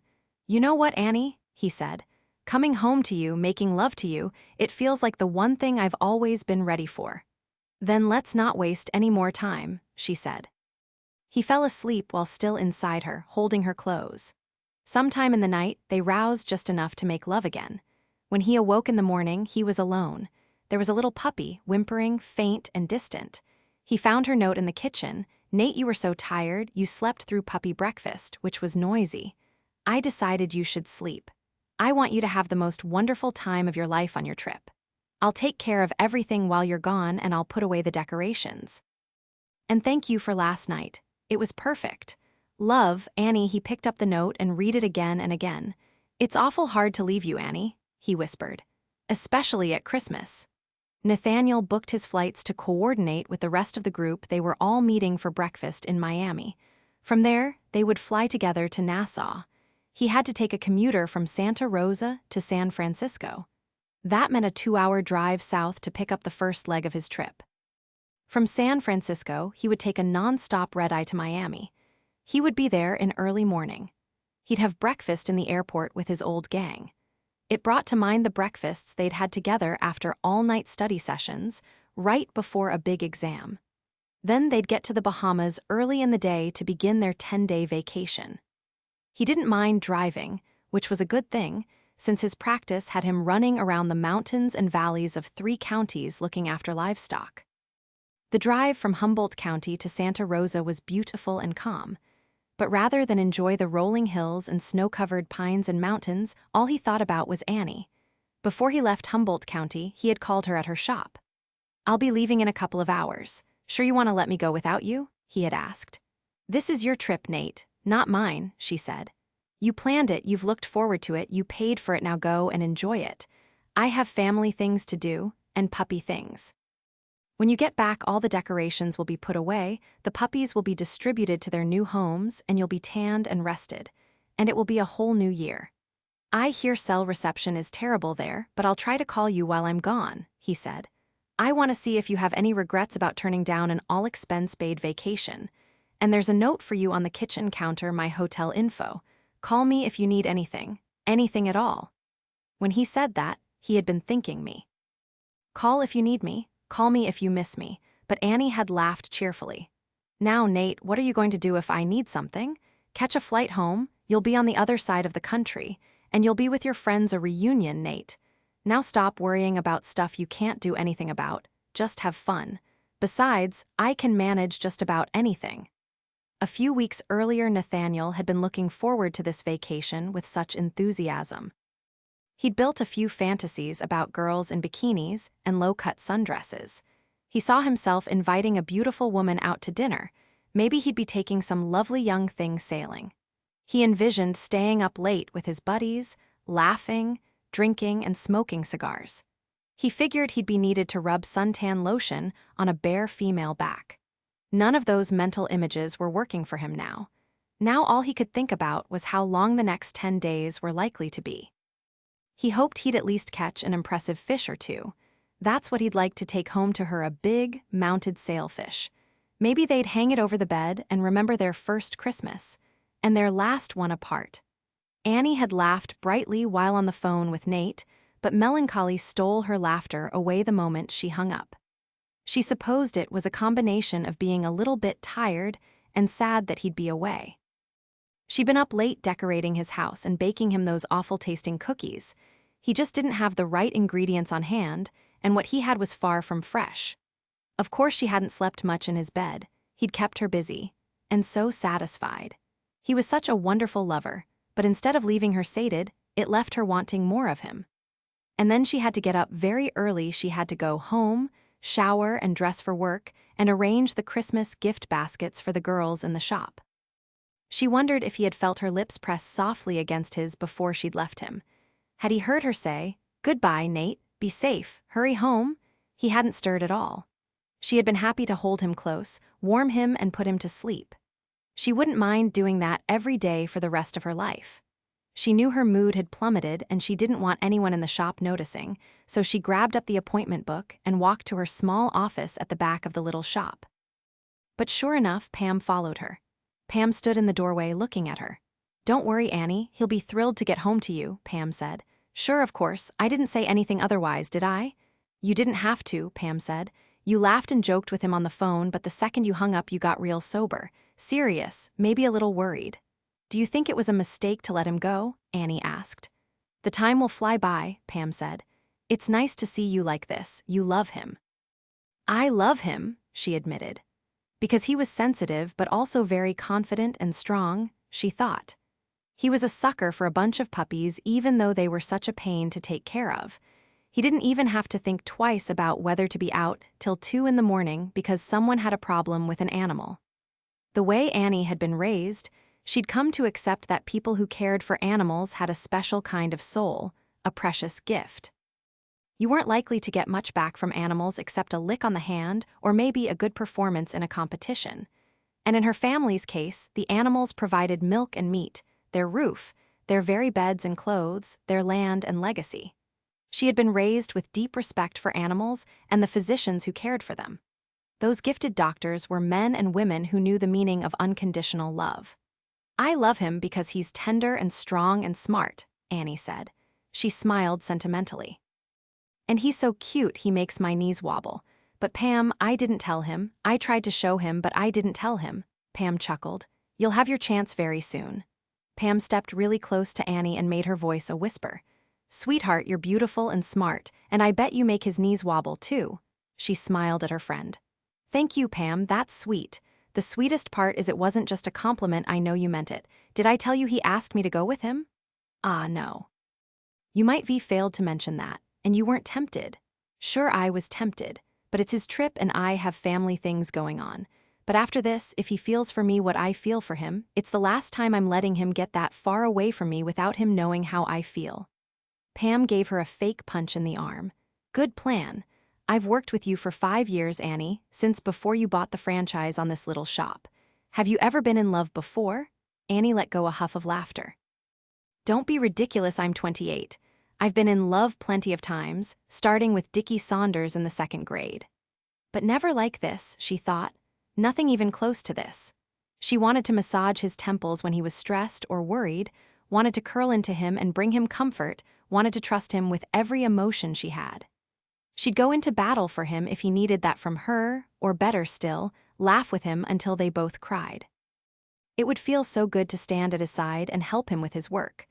Or argue with him for a while before making up. She would have to promise never to have PMs again, and he would have to pledge not to be such a know-it-all. Green as a bullfrog, he'd called her. She'd never had a man in her life who could see right through her so fast, who could read her mind, feel her feelings. Realizing she'd been off in kind of a daze, she refocused and looked at her friend. She shrugged. "That's what I thought," Pam said with a smile. Nathaniel was pressed up against the cold window of a packed 747 all the way from San Francisco to Miami. Over 5 hours of nighttime flying. 3 or 4 times he got up and walked around the dimmed cabin. Normally he could sleep on long flights, but not on this one. When he arrived at his destination at 7:00 a.m. on the morning of Christmas Eve, he had almost an hour before meeting his friends for breakfast in a pre-selected restaurant in the international terminal.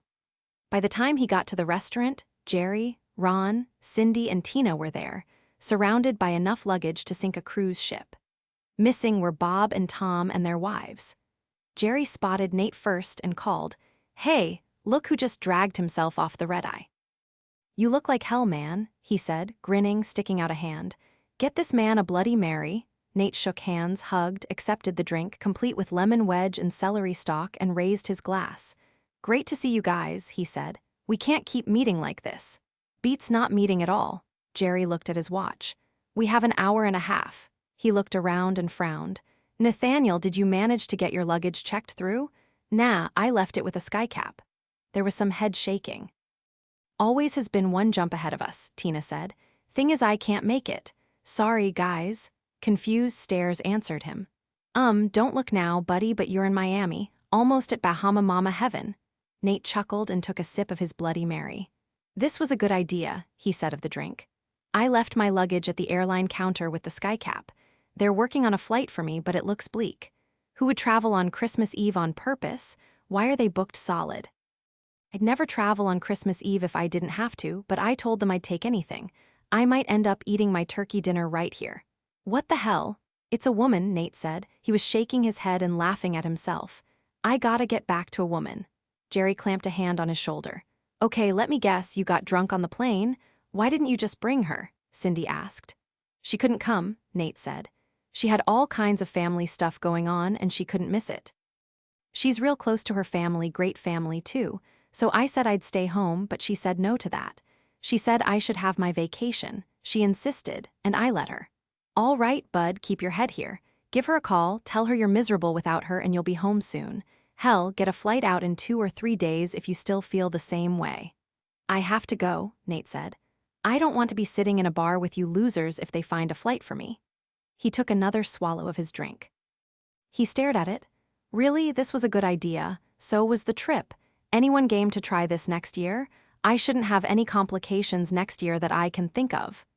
Nathaniel, if she's the right one, she's not going anyplace, Jerry attempted. He grinned.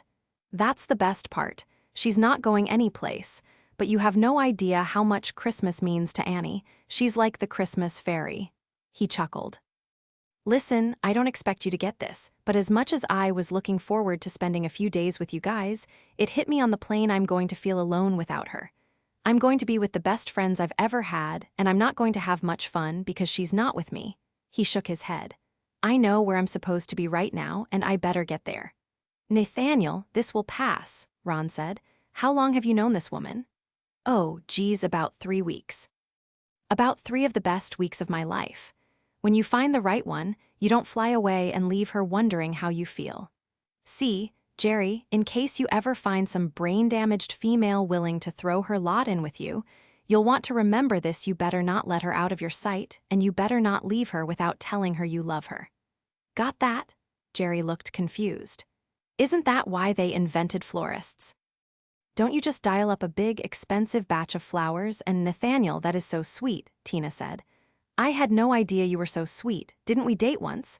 Were you ever that sweet to me? With a laugh, Nate put down his drink, grabbed her, hugged her, and gave her a kiss on the cheek. He gave his old pal Cindy a hug. He punched Jerry in the arm and gave Ron's hand a quick shake. I'll be in touch. Have a good time on the beach. Thanks for the drink. Tell Bob and Tom I'm sorry I missed them. Merry Christmas. And he turned and strode away. After closing the shop on the 23rd, Annie had gotten right out to Nate's house to take care of the puppies. She'd gone back after dinner at the farm to make sure they were fixed for the night, and then she'd stayed a while, enjoying her stab at Christmas decorations. Virginia had been good enough to check on the puppies on the morning of the 24th, as she had to look after the horses anyway. Annie had purchased 5 decorated hat boxes at the craft store, and on Christmas Eve, she took one little pup, a female, Vixen, to work with her for Pam. Pam's mom would keep the puppy safe and warm until Christmas morning.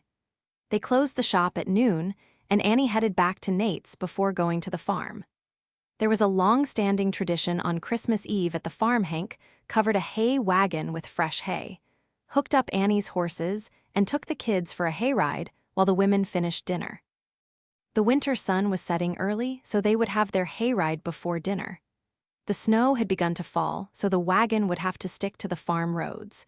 7 kids, their dads and grandpa, set out, singing and laughing. And in the kitchen, the traditional prime rib was being prepared. In years past, it was their own beef, but now they had to buy it. From the kitchen window, Annie watched the hay wagon pull away from the house. Telling herself not to be moody, she briefly fantasized about sending Nate out with the kids and her dad and brothers. Well, there were years ahead for that. Rose came up behind her and slipped her arms around Annie's waist. You can go with them if you want to, she murmured. There is more than enough help in the kitchen. Too much, if you ask me, Annie laughed at her mom. I'm staying in, she said. After dinner, I have puppies to deliver on behalf of Santa. We're down to 3 boys. I think after Christmas, when things are quieter at work, I'll advertise, and I'll call the shelters to see if anyone they consider good potential parents are looking for a puppy. Rose used a finger to run Annie's hair behind her ear. Are you a little down this year? She asked quietly. I'm fine, she said, shaking her head. It's okay to miss him, especially over the holidays, Rose said. I like Nathaniel. He seems like a good boy. Boy, Annie thought, amused.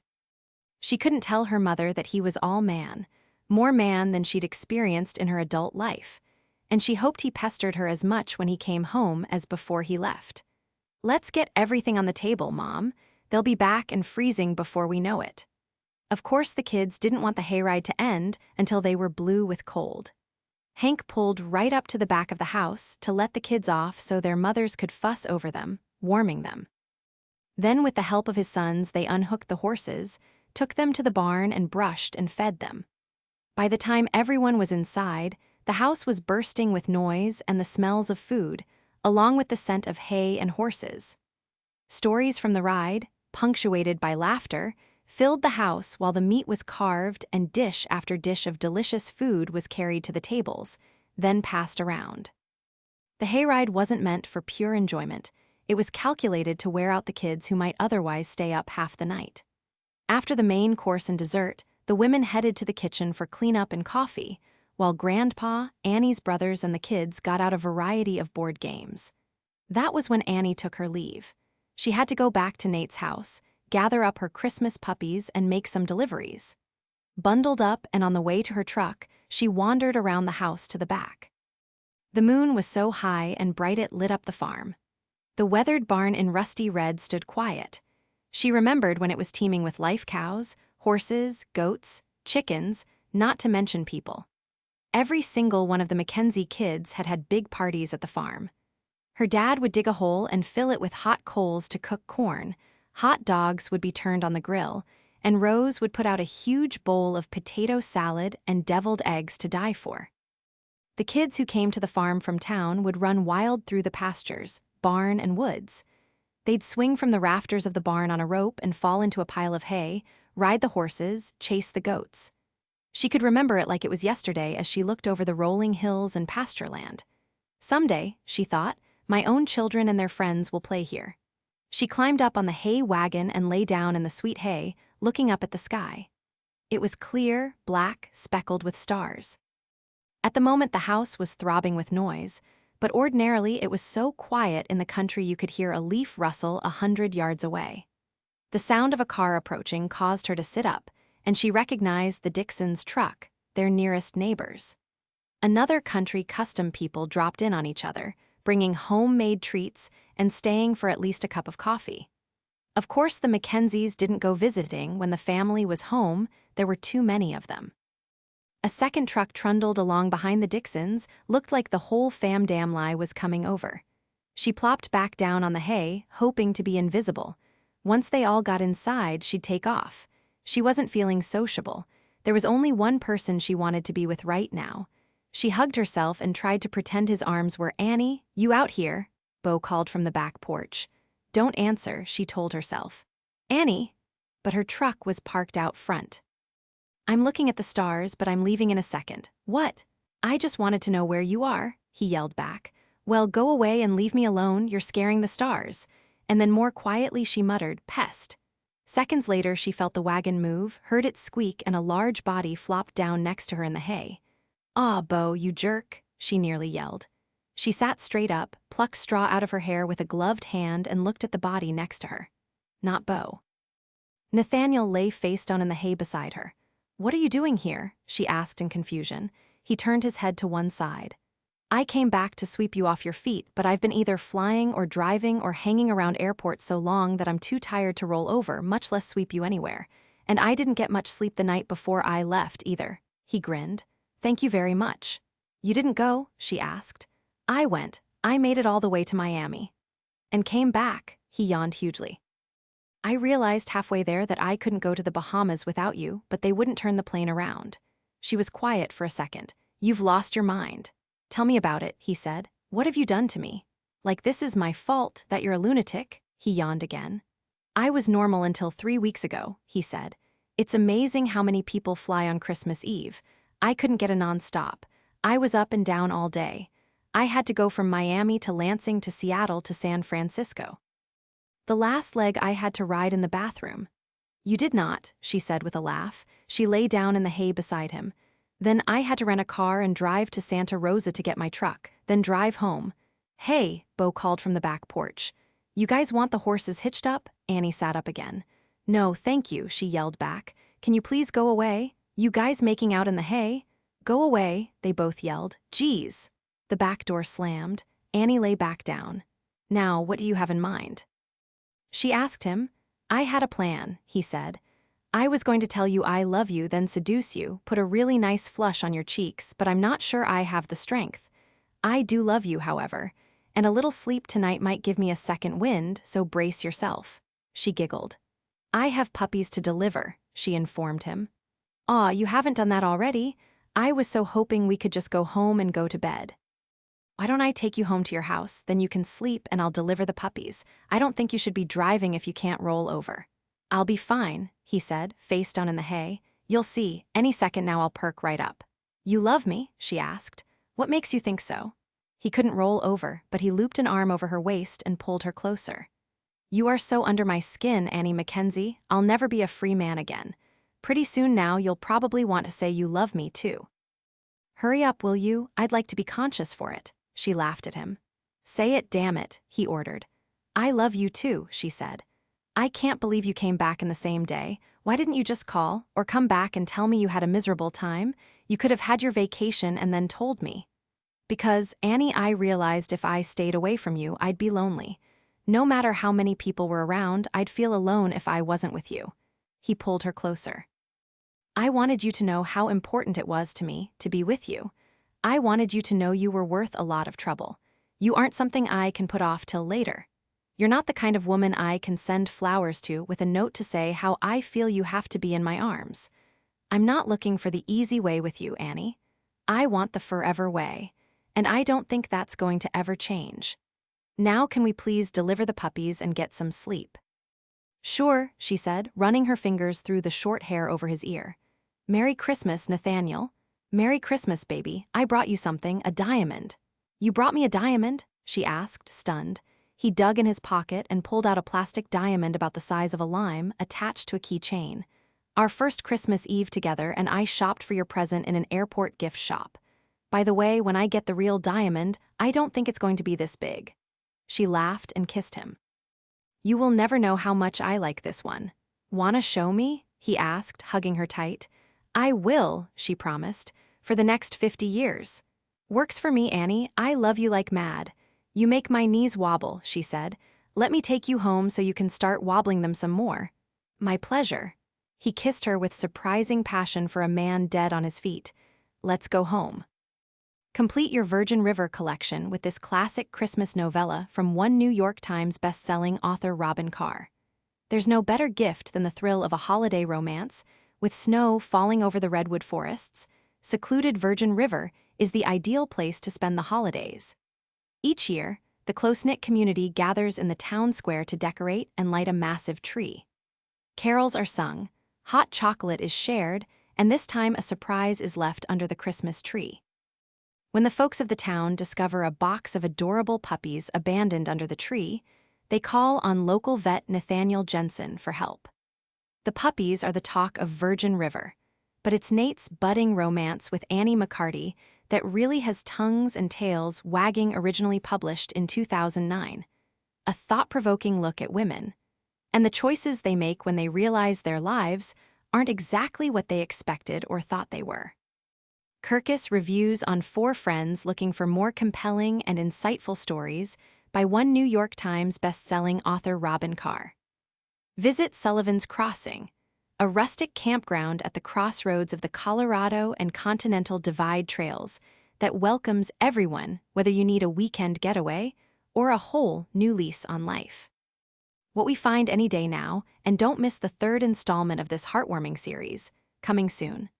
The family gathering discover more best-selling tales of friendship, family, and fresh starts. The summer that made us the life she wants 4 friends, never too late, swept away, and don't miss the chance to explore Virgin River, California, where true love and second chances are waiting just around the corner. Virgin River Shelter Mountain Whispering Rock, a Virgin River Christmas Second Chance Pass Temptation Ridge Paradise Valley, Forbidden Falls Angels Peak Moonlight Road Promise Canyon Wildman Creek Harvest Moon, Bring Me Home for Christmas Hidden Summit Redwood Bend Sunrise, Point My Kind of Christmas.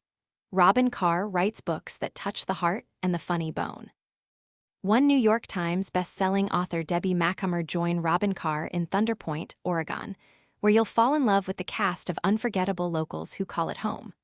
The wanderer, the newcomer, the hero, The Chance, the Promise, the Homecoming one. Wish a New Hope, Wildest Dreams. Complete your collection today.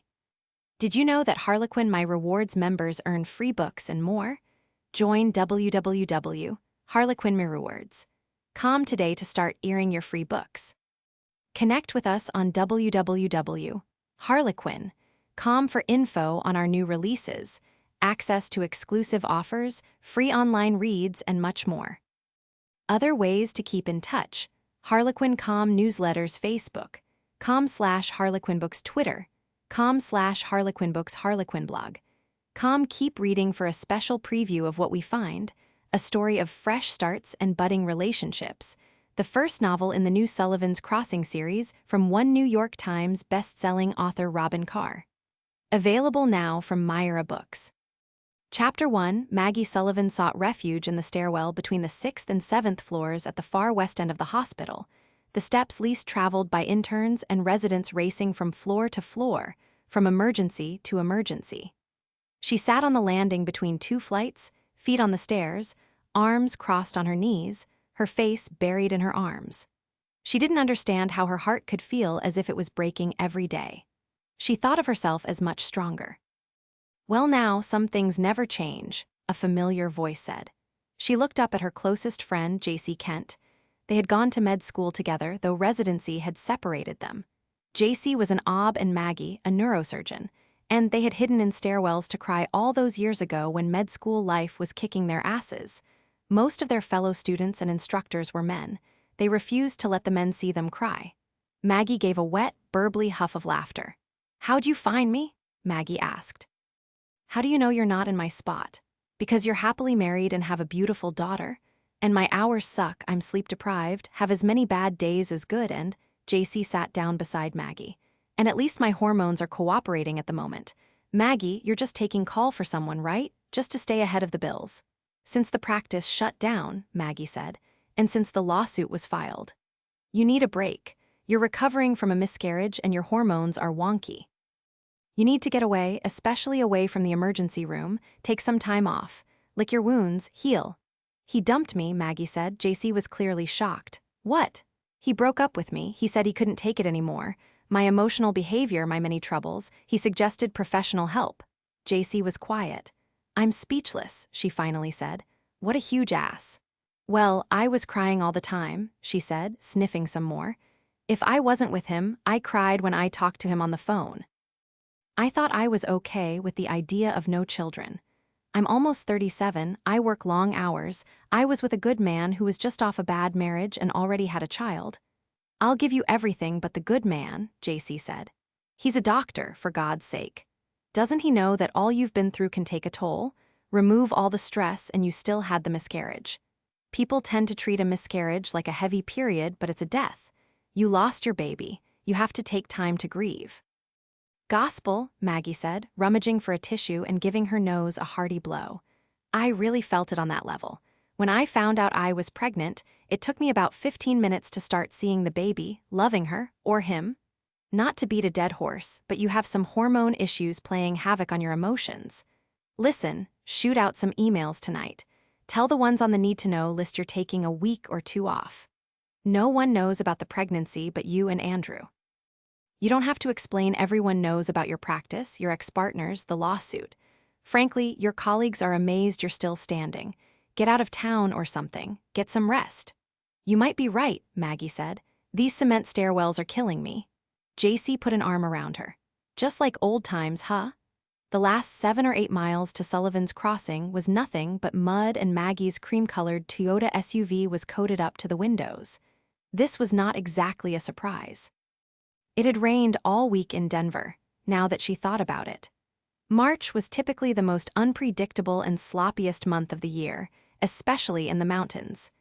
If it wasn't rain, it could be snow. But Maggie had had such a lousy year, the weather barely crossed her mind. Last year had produced so many medical, legal, and personal complications that her practice had shut down a few months ago. She'd been picking up work from other practices, covering for doctors on call here and there, and working level 1 trauma while she tried to figure out how to untangle the mess her life had become. This, on her best friend and doctor's advice, was a much-needed break. After sending a few emails and making a few phone calls, she was driving to her dad's house. She knew she was probably suffering from depression, exhaustion, and general misery. It would stand to reason. Her schedule could be horrific, and the tension had been terrible lately. It was about a year ago that 2 doctors in her practice had been accused of fraud and malpractice and suspended from seeing patients pending an investigation that would very likely lead to a trial. Even though she had no knowledge of the incidents, there was a scandal, and it stank on her. There'd been wild media attention, and she was left alone trying to hold a wilting practice together. Then the parents of a boy who died from injuries sustained in a terrible car accident while on her watch filed a wrongful death suit against her. It seemed impossible fate could find one more thing to stack on her already teetering pile of troubles. Never challenge fate. She found out she was pregnant. It was an accident, of course. She'd been seeing Andrew for a couple of years. She lived in Denver and he in Aurora, since they both had demanding careers and they saw each other when they could a night here, a night there. When they could manage a long weekend, it was heaven. She wanted more, but Andrew was an doctor and also the divorced father of an 8-year-old daughter. But they had constant phone contact, multiple texts and emails every day. She counted on him. He was her main support. Maggie wasn't sure she'd ever marry and have a family, but she was happy with her surprise. It was the one good thing in a bad year. Andrew, however, was not happy. He was still in divorce recovery, though it had been 3 years. He and his ex still fought about support and custody and visits. Maggie didn't understand why. Andrew didn't seem to know what to do with his daughter when he had her. He immediately suggested terminating the pregnancy. He said they could revisit the issue in a couple of years if it turned out to be that important to her and if their relationship was thriving. She couldn't imagine terminating. Just because Andrew was hesitant, she was 36. How much time did she have to revisit the issue?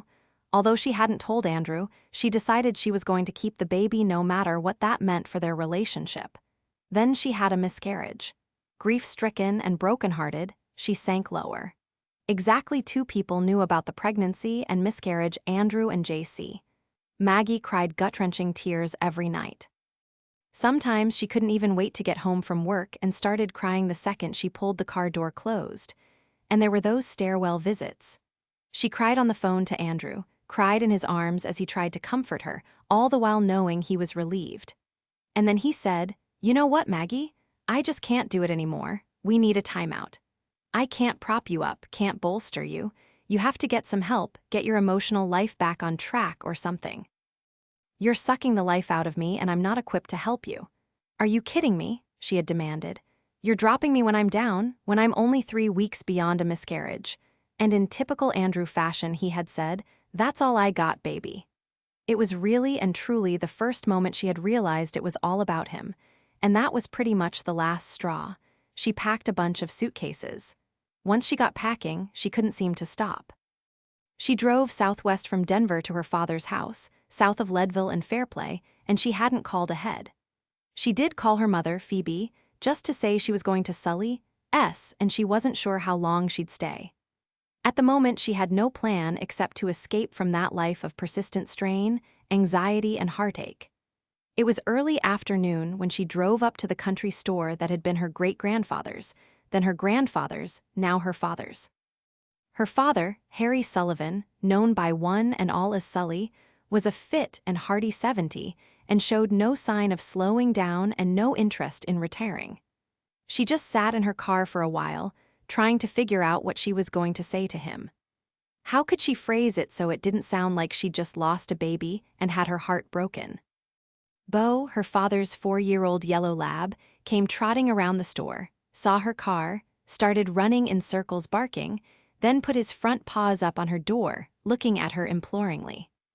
Frank Masterson, a local who'd been a fixture at the store for as long as Maggie could remember, was sitting on the porch, nursing a cup of coffee with a newspaper on his lap. One glance told her the campground was barely occupied, only a couple of pop-up trailers and tents on campsites down the road toward the lake. She saw a man sitting outside his tent in a canvas camp chair, reading. She had expected the sparse population. It was the middle of the week, middle of the day, and the beginning of March, the least busy month of the year. Frank glanced at her twice but didn't even wave. Beau trotted off, disappointed, when Maggie didn't get out of the car. She still hadn't come up with a good entry line. 5 minutes passed before her father walked out of the store, across the porch and down the steps, Beau following. She lowered the window. "Hi, Maggie," he said, leaning on the car's roof. "Wasn't expecting you." It was spur of the moment. He glanced into her backseat at all the luggage. "How long you planning to stay?" She shrugged. "Didn't you say I was always welcome? Anytime?" He smiled at her. "Sometimes I run off at the mouth. I need a break from work." "From all that crap, from everything." "Understandable, what can I get you?" "Is it too much trouble to get 2 beers and a bed?" she asked, maybe a little sarcastically. "Coors okay by you?" "Sure. Go on and park by the house. There's beer in the fridge and I haven't sold your bed yet." "That's gracious of you," she said. "You want some help to unload your entire wardrobe?" he asked. "Nope, I don't need much for now. I'll take care of it. Then I'll get back to work and we'll meet up later." "Sounds like a plan," she said. Maggie dragged only one bag into the house, the one with her toothbrush, pajamas, and clean jeans. When she was a little girl and both her parents and her grandfather lived on this property, she had been happy most of the time. The general store, the locals and campers, the mountains, lake and valley, wildlife and sunshine kept her constantly cheerful. But the part of her that had a miserable mother, a father who tended to drink a little too much, and bickering parents had been forlorn. Then, when she was 6, her mother had had enough of hardship, rural living, driving Maggie a long distance to a school that Phoebe found inadequate. Throw in an unsatisfactory husband, and that was all she could take. Phoebe took Maggie away to Chicago. Maggie didn't see Sully for several years, and her mother married Walter Lancaster, a prominent neurosurgeon with lots of money. Maggie had hated it all. Chicago, Walter, the big house, the private school, the blistering cold and concrete landscape. She hated the sound of traffic and emergency vehicles. One thing she could recall in retrospect, it brought her mother to life. Phoebe was almost entirely happy, the only smudge on her brightness being her ornery daughter. They had switched roles. By the time Maggie was 11, she was visiting her dad regularly, first a few weekends, then whole months and some holidays. She lived for it, and Phoebe constantly held it over her. "Behave yourself and get good grades, and you'll get to spend the summer at that god-awful camp, eating worms, getting filthy, and risking your life among bears. Why didn't you fight for me?" she had continually asked her father. "Aw, honey," Phoebe was right. "I wasn't worth a damn as a father, and I just wanted what was best for you." "It wasn't always easy, neither," he'd explained. Sometime in junior high, Maggie had made her peace with Walter, but she chose to go to college in Denver, near Sully. Phoebe's desire was that she go to a fancy Ivy League college. Med school and residency were a different story. It's tough getting accepted at all, and you go to the best career school and residency program that will have you. She ended up in Los Angeles. Then she did a fellowship with Walter, even though she hated going back to Chicago. But Walter was simply one of the best. After that, she joined a practice in Denver, close to her dad and the environment she loved. A year later, with Walter finally retired from his practice and enjoying more golf, Phoebe and Walter moved to Golden, Colorado, closer to Maggie. Walter was also 70, like Sully. Phoebe was a vibrant, social 59. Maggie thought she was possibly closer to Walter than to Phoebe, especially as they were both neurosurgeons. She was grateful. After all, he'd sent her to good private schools even when she did every terrible thing she could to show him how unappreciated his efforts were. She had been a completely ungrateful brat about it, but Walter turned out to be a kind, classy guy. He had helped a great many people who proved to be eternally grateful, and Maggie had been impressed by his achievements. Plus, he mentored her in medicine. Loving medicine surprised her as much as anyone. Sully had said, "I think it's a great idea. If I was as smart as you and some old coot like Walter was willing to pick up the tab, I'd do it in a New York minute." Maggie found she loved science, but med school was the hardest thing she'd ever taken on, and most days she wasn't sure she could make it through another week. She could have just quit, done a course correction, or flunked out, but no, she got perfect grades along with anxiety attacks. But the second they put a scalpel in her hand, she'd found her calling. She sat on Sully's couch, drank 2 beers, then lay down and pulled the throw over her. Bo pushed in through his doggy door and lay down beside the couch. The window was open, letting in the crisp, clean March air, and she dropped off to sleep immediately to the rhythmic sound of Sully raking out a trench behind the house. She started fantasizing about summer at the lake, but before she woke, she was dreaming of trying to operate in a crowded emergency room where everyone was yelling, bloody rags littered the floor, people hated each other, threw instruments at one another, and patients were dying one after another. She woke up panting, her heart hammering. The sun had set, and a kitchen light had been turned on, which meant Sully had been to the house to check on her. There was a sandwich covered in plastic wrap on a plate. A note sat beside it. It was written by Enid, Frank's wife. Enid worked mornings in the store, baking and preparing packaged meals from salads to sandwiches for campers and tourists. "Welcome home," the note said. Maggie ate the sandwich, drank a 3rd beer, and went to bed in the room that was hers at her father's house. She woke to the sound of Sully moving around and saw that it was not quite 5:00 a.m., so she decided to go back to sleep until she didn't have anxiety dreams anymore. She got up at noon, grazed through the refrigerator's bleak contents, and went back to sleep. At about 2 in the afternoon, the door to her room opened noisily and Sully said, "All right, enough is enough." Sully's store had been built in 1906 by Maggie's great-grandfather, Nathaniel Greeley Sullivan. Nathaniel had a son and a daughter, married off the daughter, and gave the son, Horace, the store. Horace had one son, Harry, who really had better things to do than run a country store. He wanted to see the world and have adventures, so he joined the army and went to Vietnam, among other places. But by the age of 33, he finally married and brought his pretty young wife, Phoebe, home to Sullivan's Crossing. They immediately had one child, Maggie, and settled in for the long haul. All of the store owners had been called Sully, but Maggie was always called Maggie. The store had once been the only place to get bread, milk, thread, or nails within 20 miles, but things had changed mightily by the time Maggie's father had taken it on. It had become a recreational facility, 4 one-room cabins, dry campsites, a few RV hookups, a dock on the lake, a boat launch, public bathrooms with showers, coin-operated laundry facilities, picnic tables, and grills. Sully had installed a few extra electrical outlets on the porch, so people in tents could charge their electronics, and now Sully himself had satellite TV and Wi-Fi. Sullivan's Crossing sat in a valley south of Leadville at the base of some stunning mountains and just off the Continental Divide Trail. The camping was cheap and well-managed, the grounds were clean, the store large and well-stocked. They had a post office. Sully was the postmaster. And now it was the closest place to get supplies, beer and ice for locals and tourists alike. The people who ventured there ranged from hikers to bikers to cross-country skiers, boating enthusiasts, rock climbers, fishermen, nature lovers, and weekend campers. Plenty of hikers went out on the trails for a day, a few days, a week, or even longer. Hikers who were taking on the CDT or the Colorado Trail often planned on Sully's as a stopping point to resupply, rest, and get cleaned up.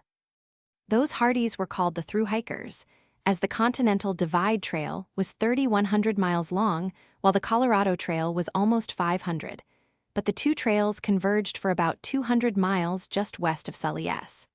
Thus Sully's was often referred to as the Crossing. People who knew the place referred to it as Sully's.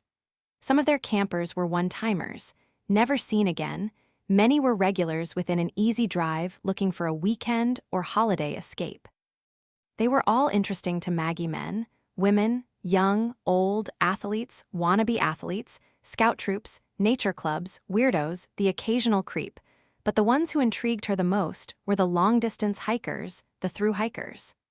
She couldn't imagine the kind of commitment needed to take on the CDT, not to mention the courage and strength. She loved to hear their stories about everything from wildlife on the trail to how many toenails they'd lost on their journey. There were tables and chairs on the store's wide front porch, and people tended to hang out there whether the store was open or closed. When the weather was warm and fair, there were spontaneous gatherings and campfires at the edge of the lake. Long-distance hikers often mailed themselves packages that held dry socks, extra food supplies, a little cash, maybe even a book, first aid items, a new lighter for their campfires, a fresh shirt or two. Maggie loved to watch them retrieve and open boxes they'd packed themselves. It was like Christmas. Sully had a great big map of the CDT, Colorado Trail, and other trails on the bulletin board in the front of the store. It was surrounded by pictures either left or sent back to him.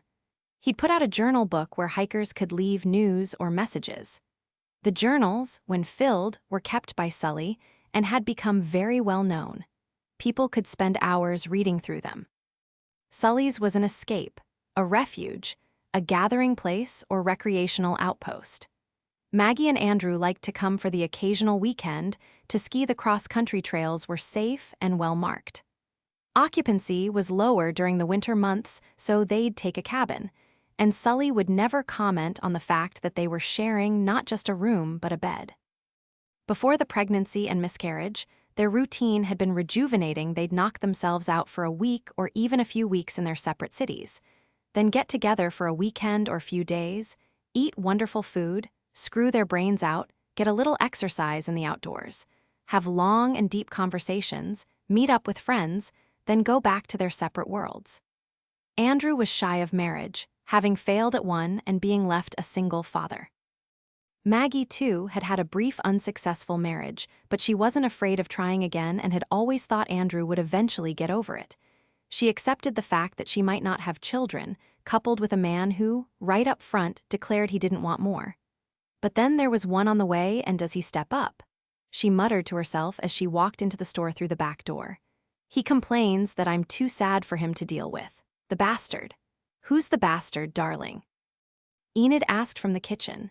She stuck her head out just as Maggie was climbing onto a stool at the counter and smiled. It's so good to see you. It's been a while. I know, I'm sorry about that. It's been harrowing in Denver. I'm sure Dad told you about all that mess with my practice. He did. Those awful doctors, tricking people into thinking they needed surgery on their backs and everything. Is one of them the bastard? Without a doubt, she answered, though they hadn't been on her mind at all. And that lawsuit against you, Enid reminded her, tusking. That'll probably go away, Maggie said hopefully, though there was absolutely no indication it would. At least it was civil. The dude had found no cause to indict her. But really, how much is one girl supposed to take? The event leading to the lawsuit was one of the most horrific nights she'd ever been through in the 5 teenage boys in a catastrophic car wreck, all critical. She'd spent a lot of time in the stairwell after that one. I'm not worried, she lied. Then she had to concentrate to keep from shuddering. Good for you, I have soup. I made some for your dad and Frank, mushroom, with cheese toast. There's plenty if you're interested. Yes, please, she said. I'll get it. Enid went around the corner to dish it up. The store didn't have a big kitchen, just a little turning around room. It was in the southwest corner of the store. There was a bar and 4 stools right beside the cash register. On the northwest corner, there was a small bar where they served adult beverages, and again, a bar and 4 stools. No one had ever wanted to attempt a restaurant, but it was a good idea to provide food and drink. Campers and hikers tended to run out of supplies. Sully sold beer, wine, soft drinks, and bottled water in the cooler section of the store, but he didn't sell bottled liquor. For that matter, he wasn't a grocery store but a general store. Along with foodstuffs, there were t-shirts, socks, and a few other recreational supplies: rope, clamps, batteries, hats, sunscreen, first aid supplies. For the mother lode, you had to go to Timberlake, Leadville, or maybe Colorado Springs. In addition to tables and chairs on the porch, there were a few comfortable chairs just inside the front door where the pot-bellied stove sat. Maggie remembered when she was a little girl, men sat on beer barrels around the stove. There was a giant ice machine on the back porch. The ice was free. Enid stuck her head out of the little kitchen. She bleached her hair blonde but had always, for as long as Maggie could remember, had black roots. She was plump and nurturing while her husband, Frank, was one of those grizzled, skinny old ranchers. Is that nice Dr. Matthews coming down on the weekend? Enid asked. I broke up with him. Don't ever call him nice again, Maggie said. He's a turd. Oh, honey, you broke up. He said I was depressing, she said with a pout. He can kiss my ass. Well, I should say so. I never liked him very much. Did I mention that? No, you didn't. You said you loved him and thought we'd make handsome children together. She winced as she said it. Obviously, I wasn't thinking, Enid said, withdrawing back into the kitchen. In a moment she brought out a bowl of soup and a thick slice of cheese toast. Her soup was cream of mushroom and it was made with real cream. Maggie dipped her spoon into the soup, blew on it, tasted. It was heaven. "Why aren't you my mother?" she asked. "I just didn't have the chance, that's all, but we'll pretend." Maggie and Enid had that little exchange all the time, exactly like that. Maggie had always wanted one of those soft, nurturing, homespun types for a mother, instead of Phoebe, who was thin, chic, active in society, snobby and prissy. Phoebe was cool while Enid was warm and cuddly. Phoebe could read the hell out of a menu while Enid could cure anything with her chicken soup, her grandmother's recipe. Phoebe rarely cooked, and when she did, it didn't go well. But lest Maggie completely throw her mother under the bus, she reminded herself that Phoebe had a quick wit, and though she was sarcastic and ironic, she could make Maggie laugh. She was devoted to Maggie and craved her loyalty, especially that Maggie liked her more than she liked Sully. She gave Maggie everything she had to give. It wasn't Phoebe's fault they were not the things Maggie wanted. For example, Phoebe sent Maggie to an extremely good college prep boarding school that had worked out on many levels, except that Maggie would have traded it all to live with her father. Foolishly, perhaps, but still. And while Phoebe would not visit Sully's campground under pain of death, she had thrown Maggie a $50,000 wedding that Maggie hadn't wanted. And Walter had given her and Sergei a trip to Europe for their honeymoon. Maggie had appreciated the trip to Europe quite a lot. But she should never have married Sergei. She'd been very busy and distracted, and he was handsome, sexy, especially that accent. They'd looked so good together. She took him at face value and failed to look deeper into the man. He was superficial and not trustworthy. Fortunately, or would that be unfortunately, it had been blessedly short, 9 months. "This is so good," Maggie said. "Your soup always puts me right. How long are you staying, honey?" "I'm not sure, till I get a better idea." "Couple of weeks, maybe?" Enid shook her head. "You shouldn't come in March. You should know better than to come in March. He's going to work me like a pack of mules, isn't he?" "No question about it.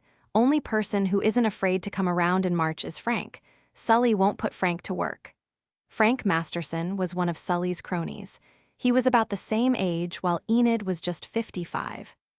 Frank said he had had the foresight to marry a younger woman, thereby assuring himself a good caretaker for his old age. Frank owned a nearby cattle ranch that these days was just about taken over by his 2 sons, which freed up Frank to hang out around Sully's.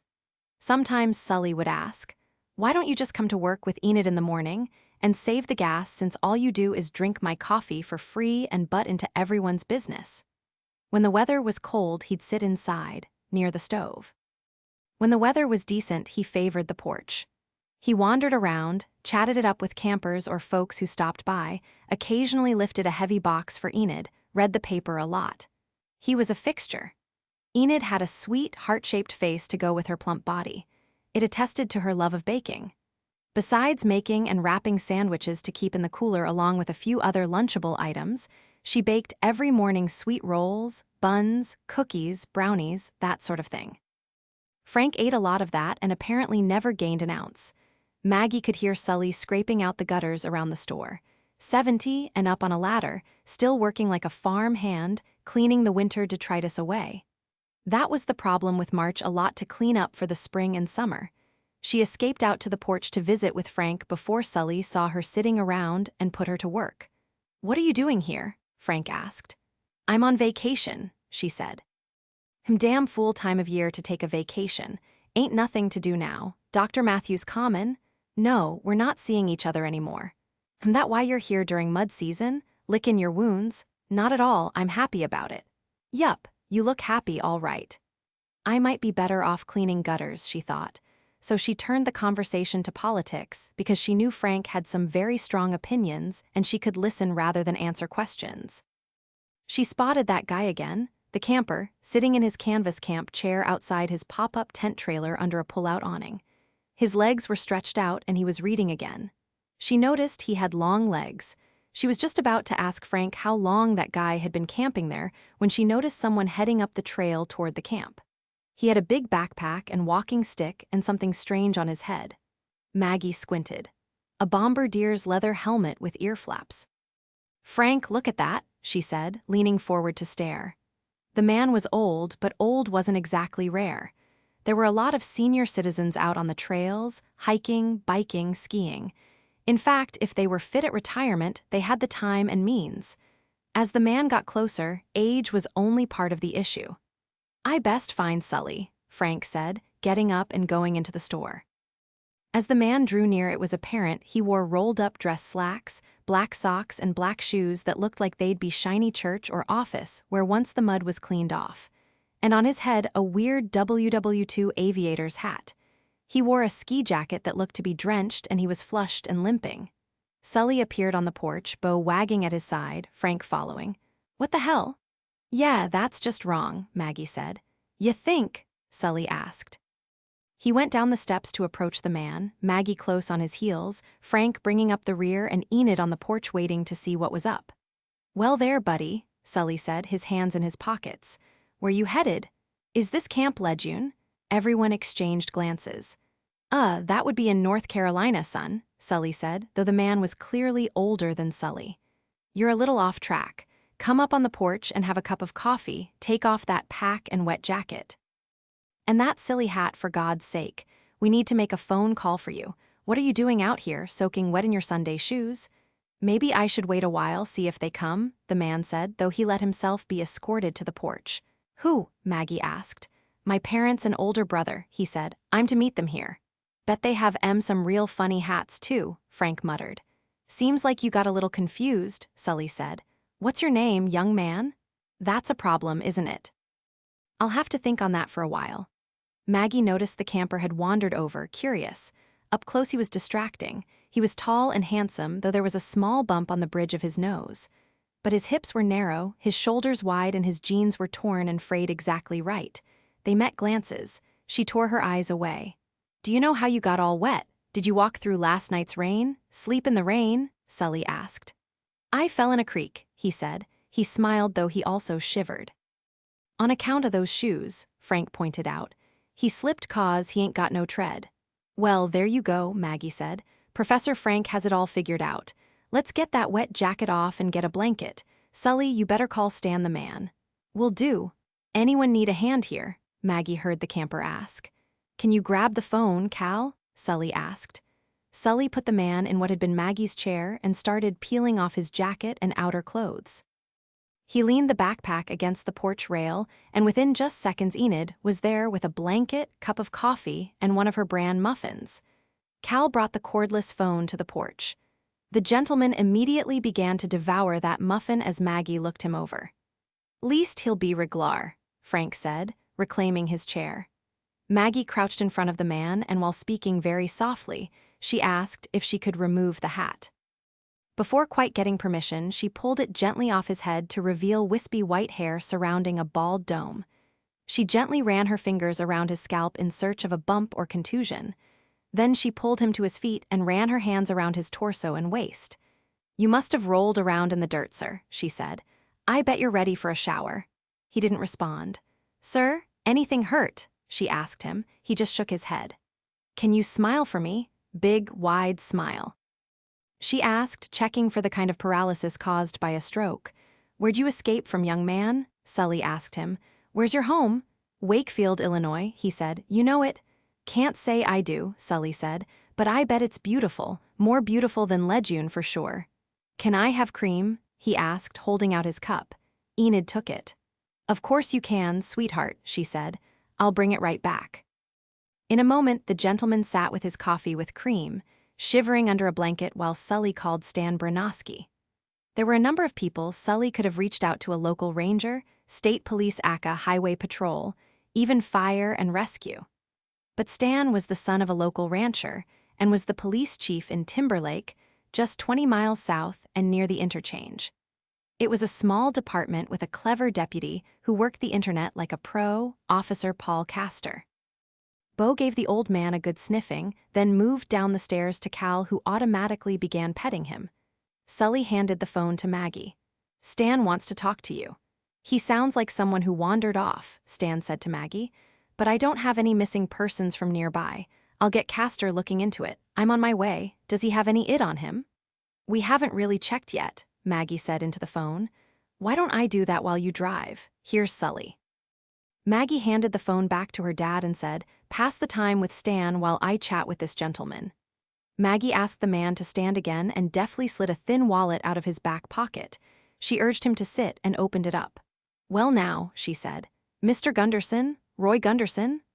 He said, his eyes lighting up a bit. Sully repeated the name into the phone to Stan. "And so, Roy, did you hurt anything when you fell?" Maggie asked. He shook his head and sipped his coffee. "I fell," he finally asked. Maggie looked at Sully, lifting a questioning brow. "A Mr. Gunderson from Park City, Utah," Sully said, "wandered off from his home a few days ago, on foot." "He must have gotten a ride or something," Cal said. "His driver's license, which was supposed to be renewed 10 years ago, says his address is in Illinois. Stan says he'll probably have more information by the time he gets here, but this must be him. Dementia, he says." "You can say that again," Maggie observed. "I can't imagine what the last few days have been like for him. He must have been terrified." "He looked terrified to you?" Frank asked. "He might as well be on a cruise ship." "Tell Stan we'll take care of him till he gets here." Maggie went about the business of caring for Mr. Gunderson, getting water and a little soup into him while the camper, Cal, chatted with Sully and Frank, apparently well known to them. When this situation was resolved, she meant to find out more about him, like how long he'd been here. She took off Roy's shoes and socks and looked at his feet. No injuries or frostbite, but some serious swelling and bruised toenails. She wondered where he had been and how he'd gotten the backpack. He certainly hadn't brought it from home or packed it himself. That would be too complicated for a man in his condition. It was a miracle he could carry it. 2 hours later, the sun lowering in the sky, an ambulance had arrived for Roy Gunderson. He didn't appear to be seriously injured or ill, but he was definitely unstable, and Stan wasn't inclined to transport him alone. He could bolt, try to get out of a moving car, or interfere with the driver, although Stan had a divider cage in his police car. What Maggie and Sully had learned, no thanks to Roy himself, was that he'd been cared for at home by his wife, wandered off without his GPS bracelet, walked around a while before coming upon a rather old Chevy sedan with the keys in the ignition, so he must have helped himself. The car was reported stolen from near his house, but had no tracking device installed. And since Mr. Gunderson hadn't driven in years, no one put him with the borrowed motor vehicle for a couple of days. The car was found abandoned near Salt Lake City with Roy's jacket in it. From there, the old man had probably hitched a ride. His condition was too good to have walked for days. Roy was likely left near a rest stop or campgrounds where he helped himself to a backpack. Where he'd been, what he'd done, how he'd survived was unknown. The EMS were just about to load Mr. Gunderson into the back of the ambulance when Sully sat down on the porch steps with a loud huff. "Dad?" Maggie asked. Sully was grabbing the front of his chest, over his heart. He was pale as snow, sweaty, his eyes glassy, his breathing shallow and ragged. "Dad!" Maggie shouted. Join Robyn Carr, one New York Times best-selling author of the Virgin River and Thunder Point series, as she explores the healing powers of rural Colorado and follows one woman's journey to finding happiness. What we find available now from Myra Books. And be sure to look for the following stories set at Sullivan's Crossing. Any Day now available now, and The Family Gathering coming in April 2017, copyright 2016, by Robyn Carr, ISBN 13. 9,780, 1,488,095,467, Under the Christmas Tree, copyright 2009, by Robyn Carr, all rights reserved. By payment of the required fees, you have been granted the non-exclusive, non-transferable right to access and read the text of this ebook on screen. No part of this text may be reproduced, transmitted, downloaded, decompiled, reverse engineered, or stored in or introduced into any information storage and retrieval system, in any form or by any means, whether electronic or mechanical, now known or hereinafter invented, without the express written permission of publisher Harlequin Enterprises Limited, 225 Duncan Mill Road, Don Mills, Ontario, Canada M3B3K9. All characters in this book have no existence outside the imagination of the author, and have no relation whatsoever to anyone bearing the same name or names. They are not even distantly inspired by any individual known or unknown to the author, and all incidents are pure invention. This edition, published by arrangement with Harlequin Books SA registered and TM, are trademarks of the publisher. Trademarks indicated with registered are registered in the United States Patent and Trademark Office, the Canadian Intellectual Property Office, and in other countries.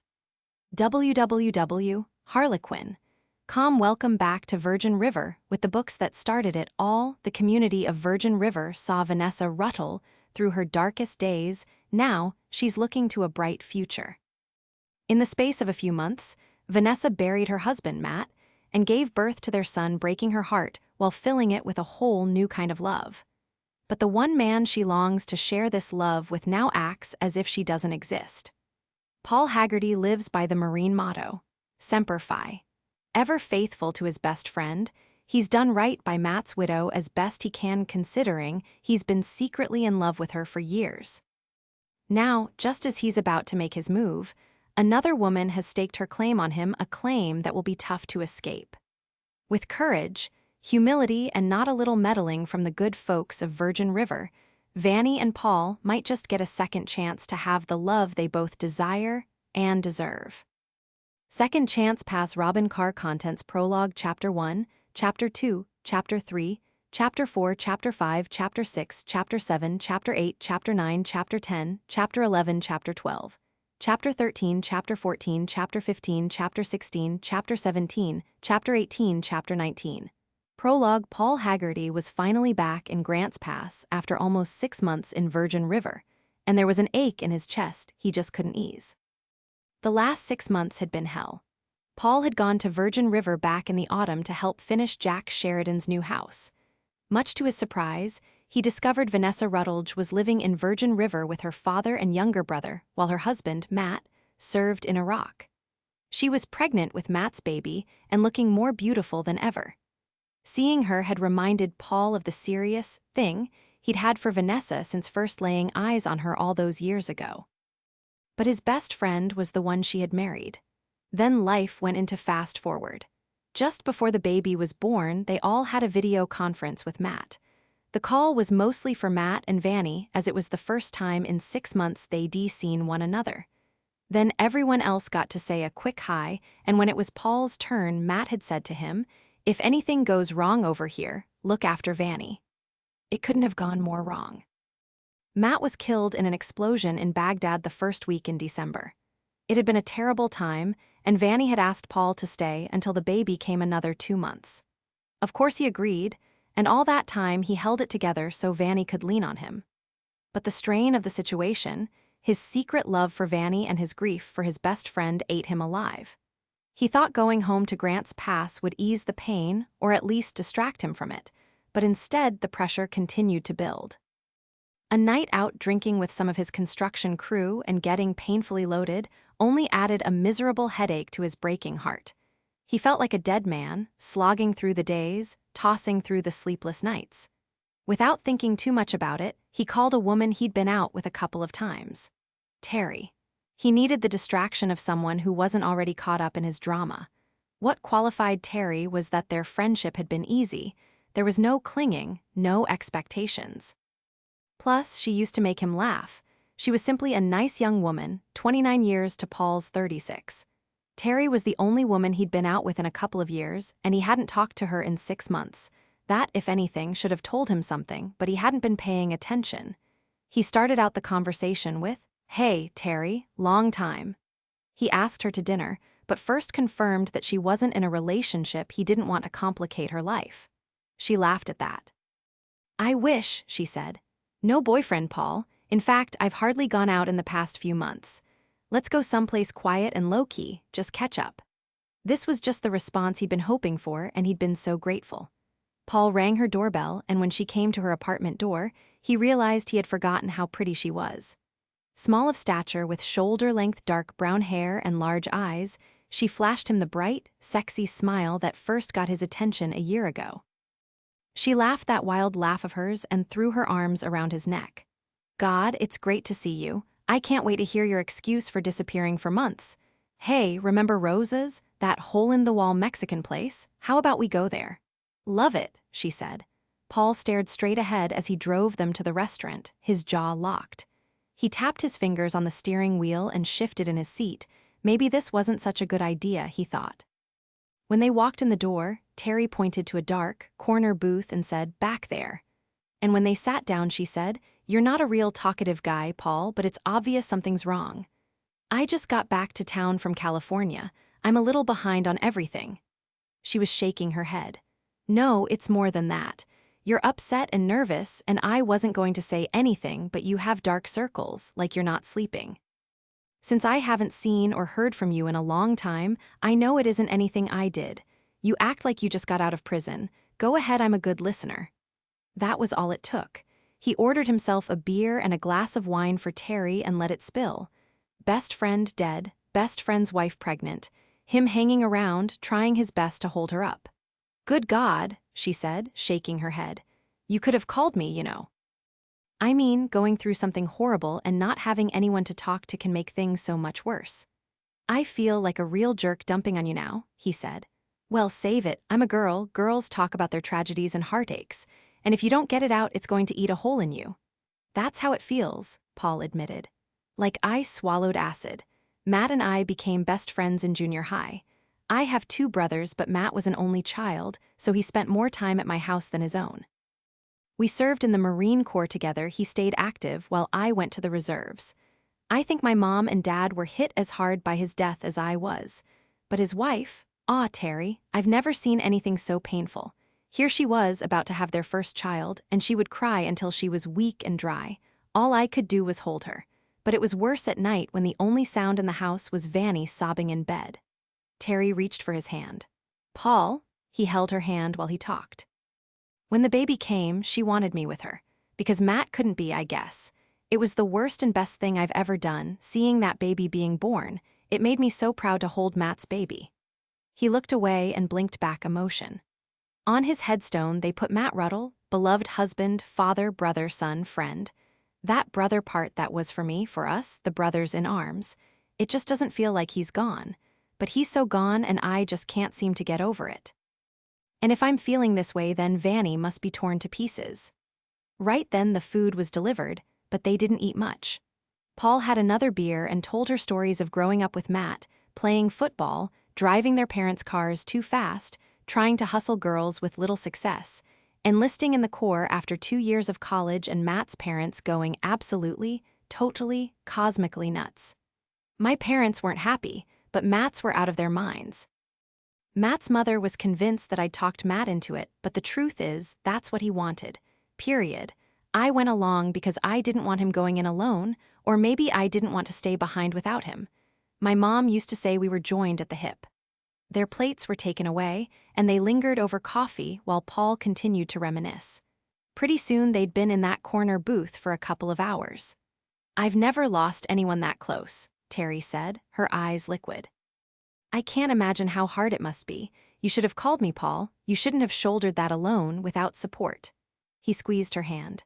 "When I called you, I didn't have any intention of dumping all this on you. At least not consciously. I thought you'd take my mind off it for a while.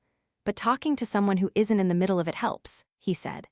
"The whole bunch of 'em in Virgin River are so frickin' torn up. Vanny, her dad, her little brother. I couldn't let down my guard for a second. Even around my own family, my mom starts crying the second Matt's name comes up." "You must feel like you're going to explode," she said. "You know what I wish," Paul said. "I know this is nuts. I wish I'd been there with him. I wish it had been me instead of him." She was shaking her head. "No, oh Jesus, no. He's got a family. He should be with them. You just have no idea the kind of man he was. He took loyalty to the next level. I could always count on Matt. He counted on you too. He asked you to look out for his wife. He wouldn't have had to ask. Paul, you did for Matt what he would have done for you."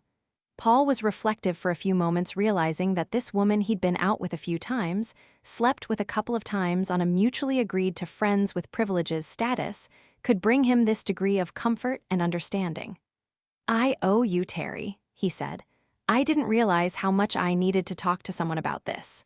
She smiled. "Men," she said, shaking her head, All that stoicism wrecks your stomach and usually causes migraines. He grinned at her, feeling almost human. I've never had a migraine, but I think my headache's letting up, for the first time in a while. Look around, she said. There's only one other couple in here and they're eating.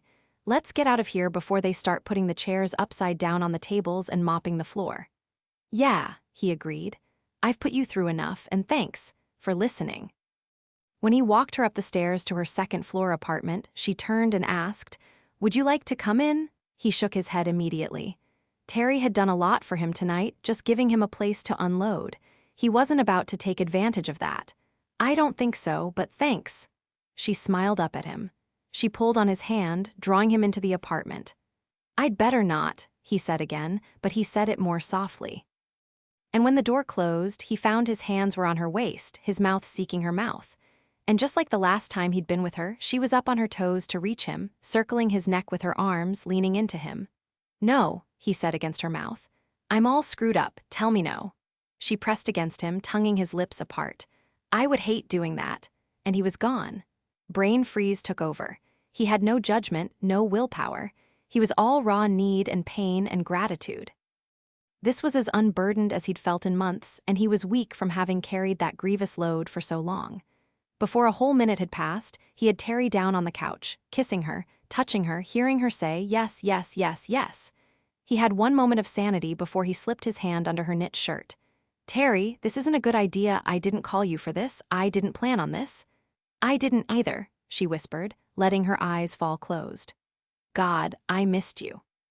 Paul's brain took a hike.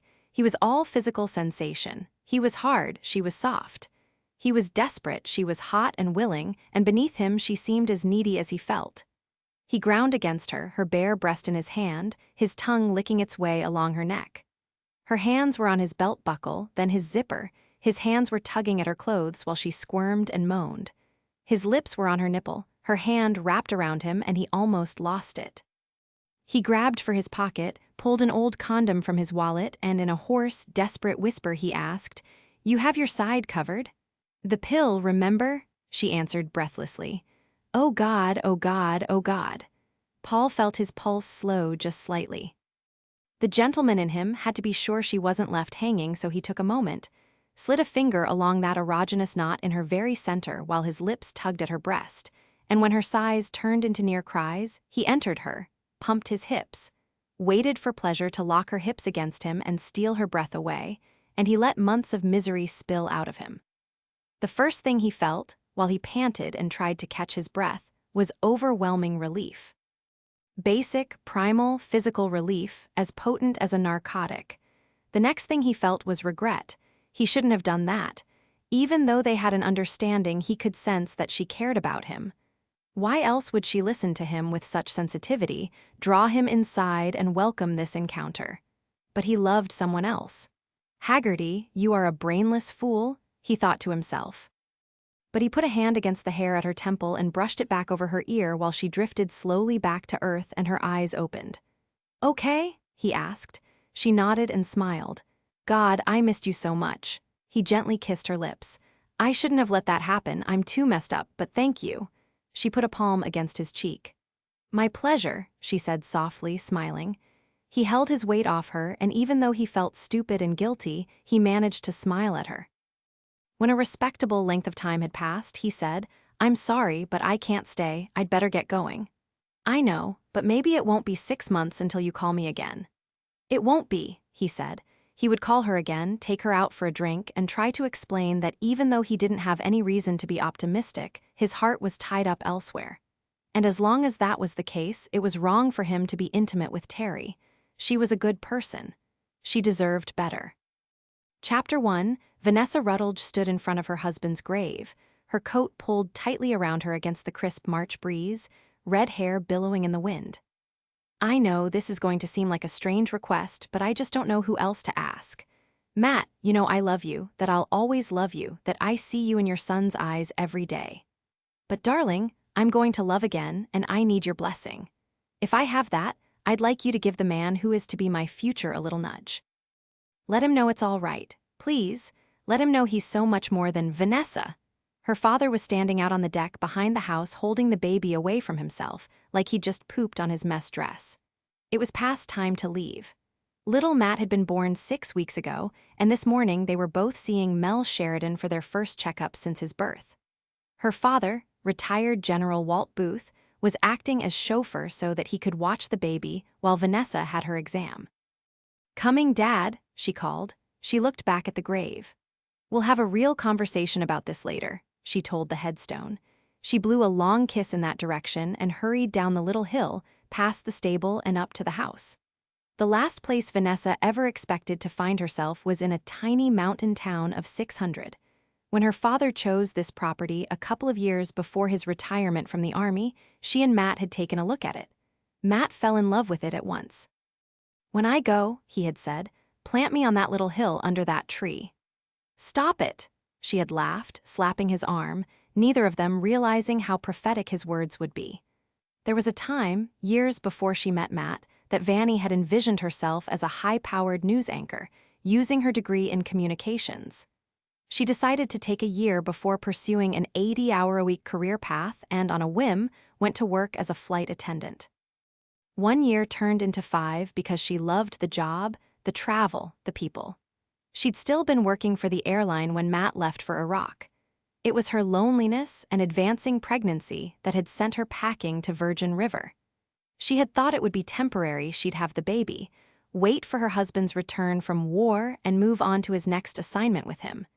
Instead, Matt was brought here, to that little hill with the tree on it. She didn't cry as much anymore, though she missed him, missed the laughter, the long, late-night talks, missed having someone hold her, whisper to her. Walt had the diaper bag slung over his shoulder and was headed for the car. "Vanessa, you spend too much time talking to that grave. We should have put him somewhere else, out of sight." "Oh dear," she said, lifting a curious eyebrow, the corner of her mouth twitching. "Matt hasn't been complaining that I'm bothering him, has he?" "Not funny," he said. "You worry too much," she told her dad, taking the baby from him to put him in the car seat. "I'm not brooding. There are some things no one but Matt should hear. And gee, he's so handy." "Vanessa, for God's sake," he took a breath. "You need girlfriends." She laughed at him. "I have plenty of girlfriends." She had lots of girlfriends from flying days, and even though they didn't live nearby, they were great about visiting and staying in touch, giving her every opportunity to talk about Matt, about grief, then about the baby and recovery. "You'll be happy to know Nikki's coming up for the weekend," she said. "A girlfriend." Walt hefted himself into the driver's seat. "We've been seeing a lot of Nikki lately. Either she can't stay away from the new baby or things aren't going so well with her and that.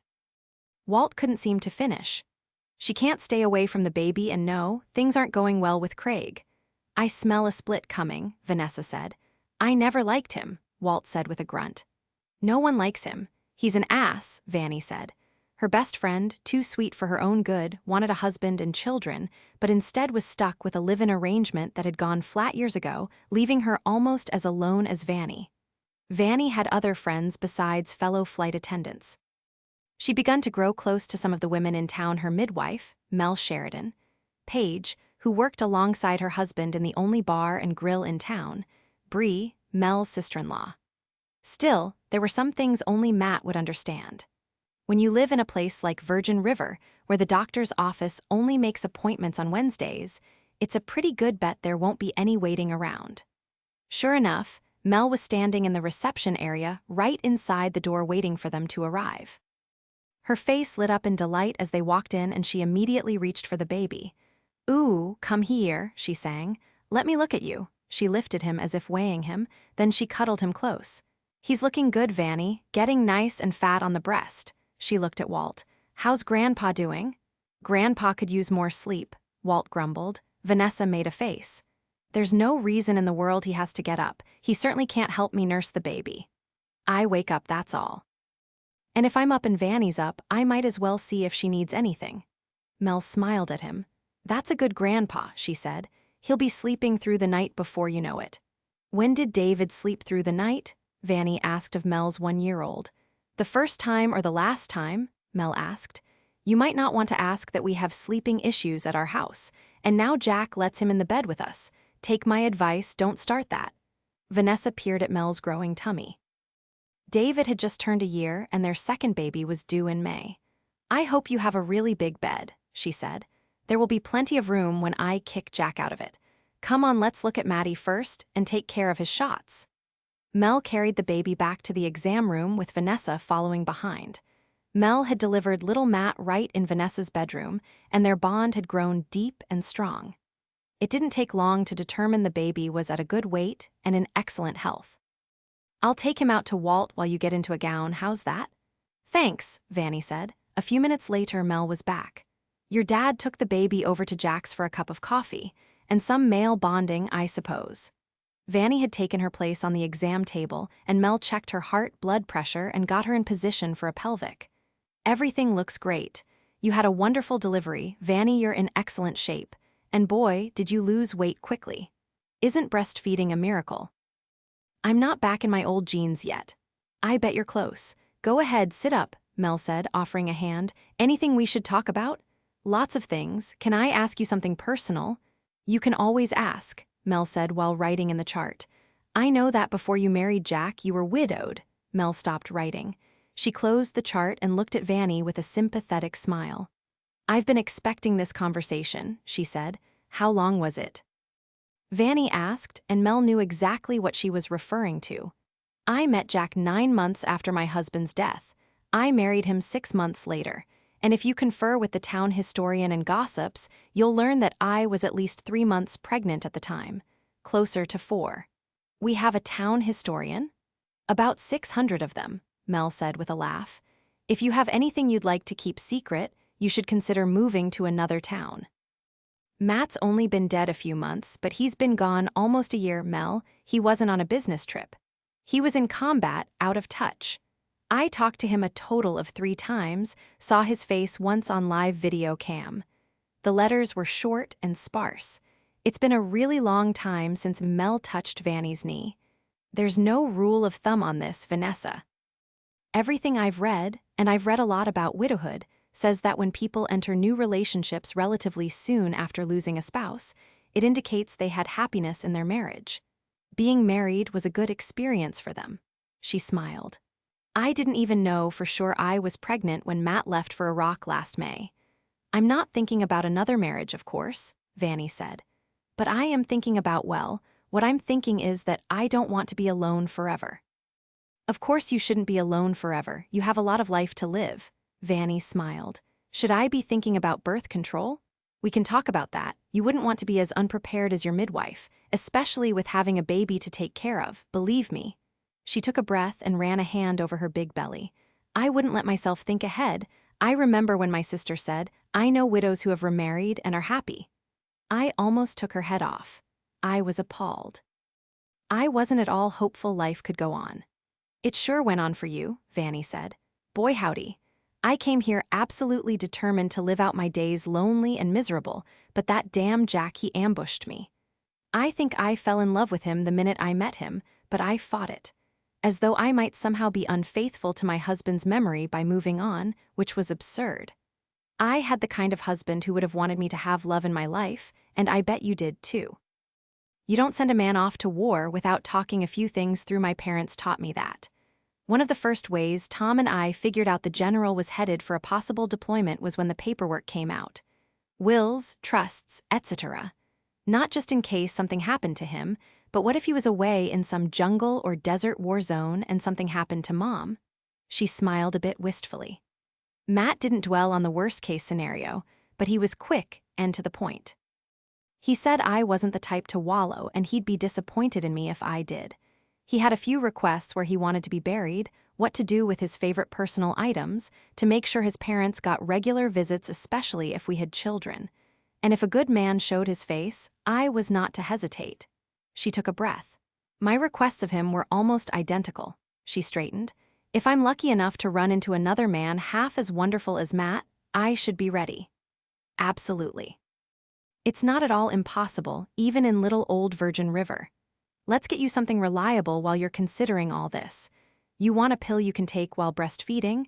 Can I hook you up with a diaphragm or iod? Have you given the options any thought? Vanny smiled gratefully. Of course she'd thought about it. Yes, iod, please. "Let's go over the models," Mel said, then she smiled. "By the way, you're all cleared for intercourse. Should you find?" Vanny laughed. "Thanks," she said. "You have good judgment. Make sure there's a condom involved. We don't want the transmission of any 'I have good judgment,'" Vanny repeated, "and extremely good taste." There was a man on Vanessa's mind. He was the reason she'd found herself imploring Matt for help and blessings. Matt's best friend, her best friend. Paul. He spent months in Virgin River, supporting and comforting her, spending Christmas away from his parents, brothers, and their families. They spent a lot of time talking about Matt, crying about Matt, lost in hours of sentimental remembering. Without Paul's strength, she'd never have gotten through the worst of it. He was her rock. Her relationship with Paul went back much further, of course. It wasn't as though they became friends because of Matt's death. In fact, that night long ago when she met Matt, it had been Paul across the room who'd first caught her eye. He was so tall, his legs so long and hands so big, it was hard for him not to stand out in a crowd. There was that willful, sandy hair that had to be kept short because it would defy any kind of styling. Not that Paul was the kind of man to fuss with his hair, it was obvious even from a distance that he stuck to basics. It was his masculinity she noticed. He looked like a lumberjack who'd cleaned up to go into town. He had an engaging smile, one tooth in front was just a little crooked and he had a dimple on the left cheek. Heavy brown brows, deep chocolate eyes, details she discovered a bit later, of course. She hadn't even noticed Matt, but it was Matt who put the rush on her, swept her off her feet, made her laugh, made her blush. While Paul hung back, shy and silent, Matt charmed her to her very bones. And shortly after the charm, he made her desire him madly, love him deeply. He was hardly a consolation prize, he was one of the best men in the world. And a devoted husband, so in love with her. She loved Paul before Matt's death, grew to love him more deeply afterward. When little Maddie was born, she said to Paul, "I will never love anyone but Matt." But as the weeks passed, she realized that she didn't have to stop loving Matt any more than Paul should. Matt would be with them both forever.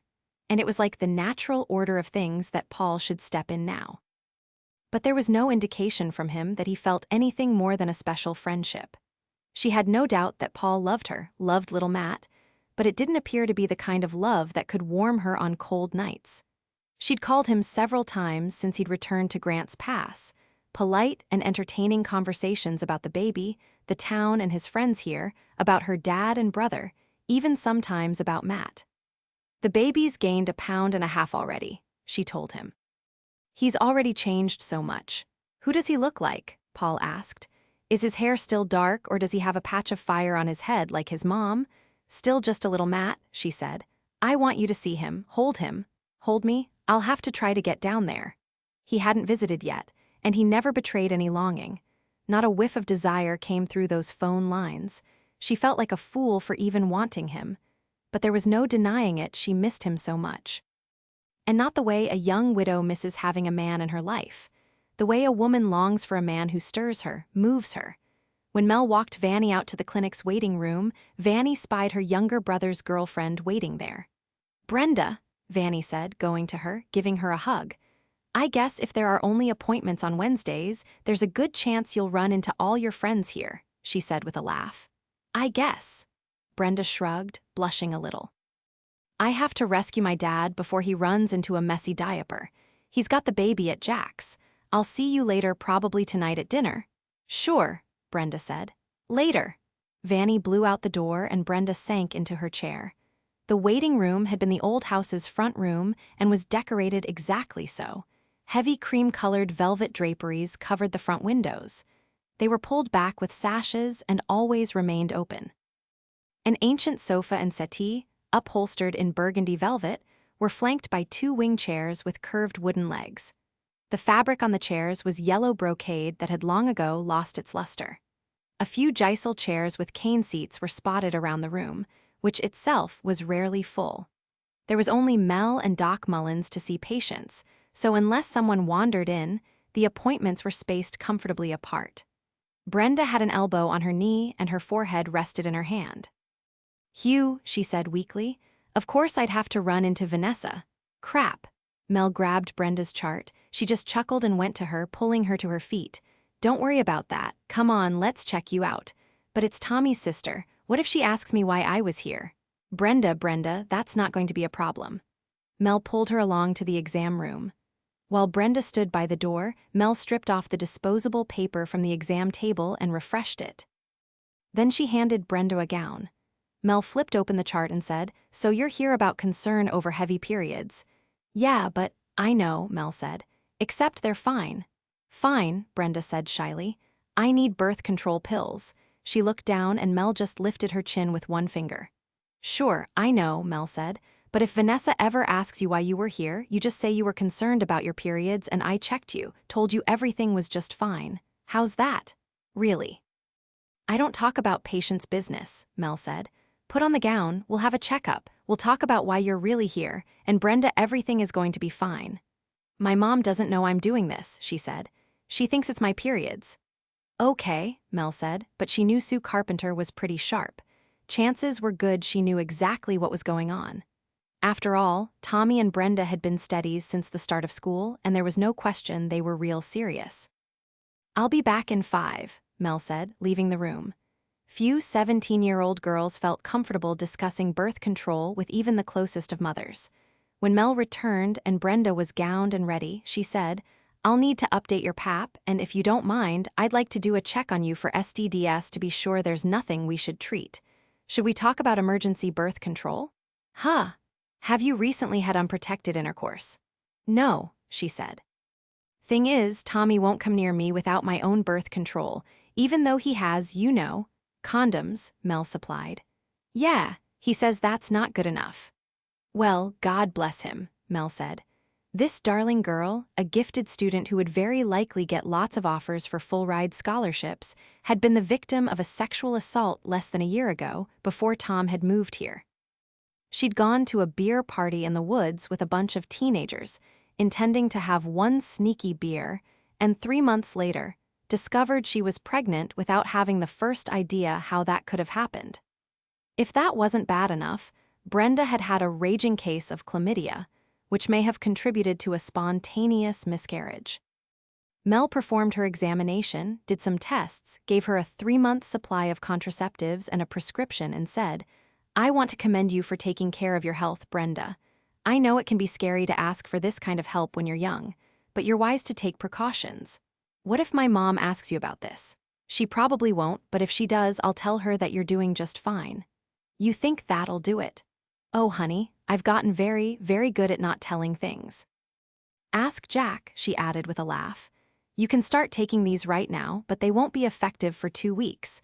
Try to remember to take them at the same time every day, like right before bed or as soon as you get up in the morning. That will increase the reliability." "He's going away, Brenda said a little emotionally. "Right after graduation, he goes into basic, then West Point." Mel put a hand against the girl's soft, pretty hair. "First of all, you wouldn't want any other kind of boyfriend. He's an overachiever and will be a huge success. Cream of the crop. Second, just because you have pills doesn't mean you have to do anything that you're not ready for. With me," she nodded. "He'll be back for leave and vacations. There will be lots of letters between you, wonderful letters." She nodded again but said, "Emails. Just as good. These pills are for your health and safety, Brenda. You don't have to send him off with something to remember." "Don't be pressured." "Oh, I'm not. I understand what you're saying," she said softly. "Tom would never pressure me. Besides, I love him." Mel smiled. "How nice for you. He's a very special young man. And you, my dear, are a very special young woman. You're completely in charge of your body, always remember that." Nikki Jorgensen pulled up in front of the Booth Ranch and gave the horn a toot before getting out. When she let herself into the house, Vanny was sitting on the floor beside the baby. Little Matt was lying on a small baby quilt with toys he was entirely too young to enjoy spread around him. "Hurry up," Vanny said. "He's smiling." Nikki threw her purse in a chair and knelt on the floor opposite Vanny.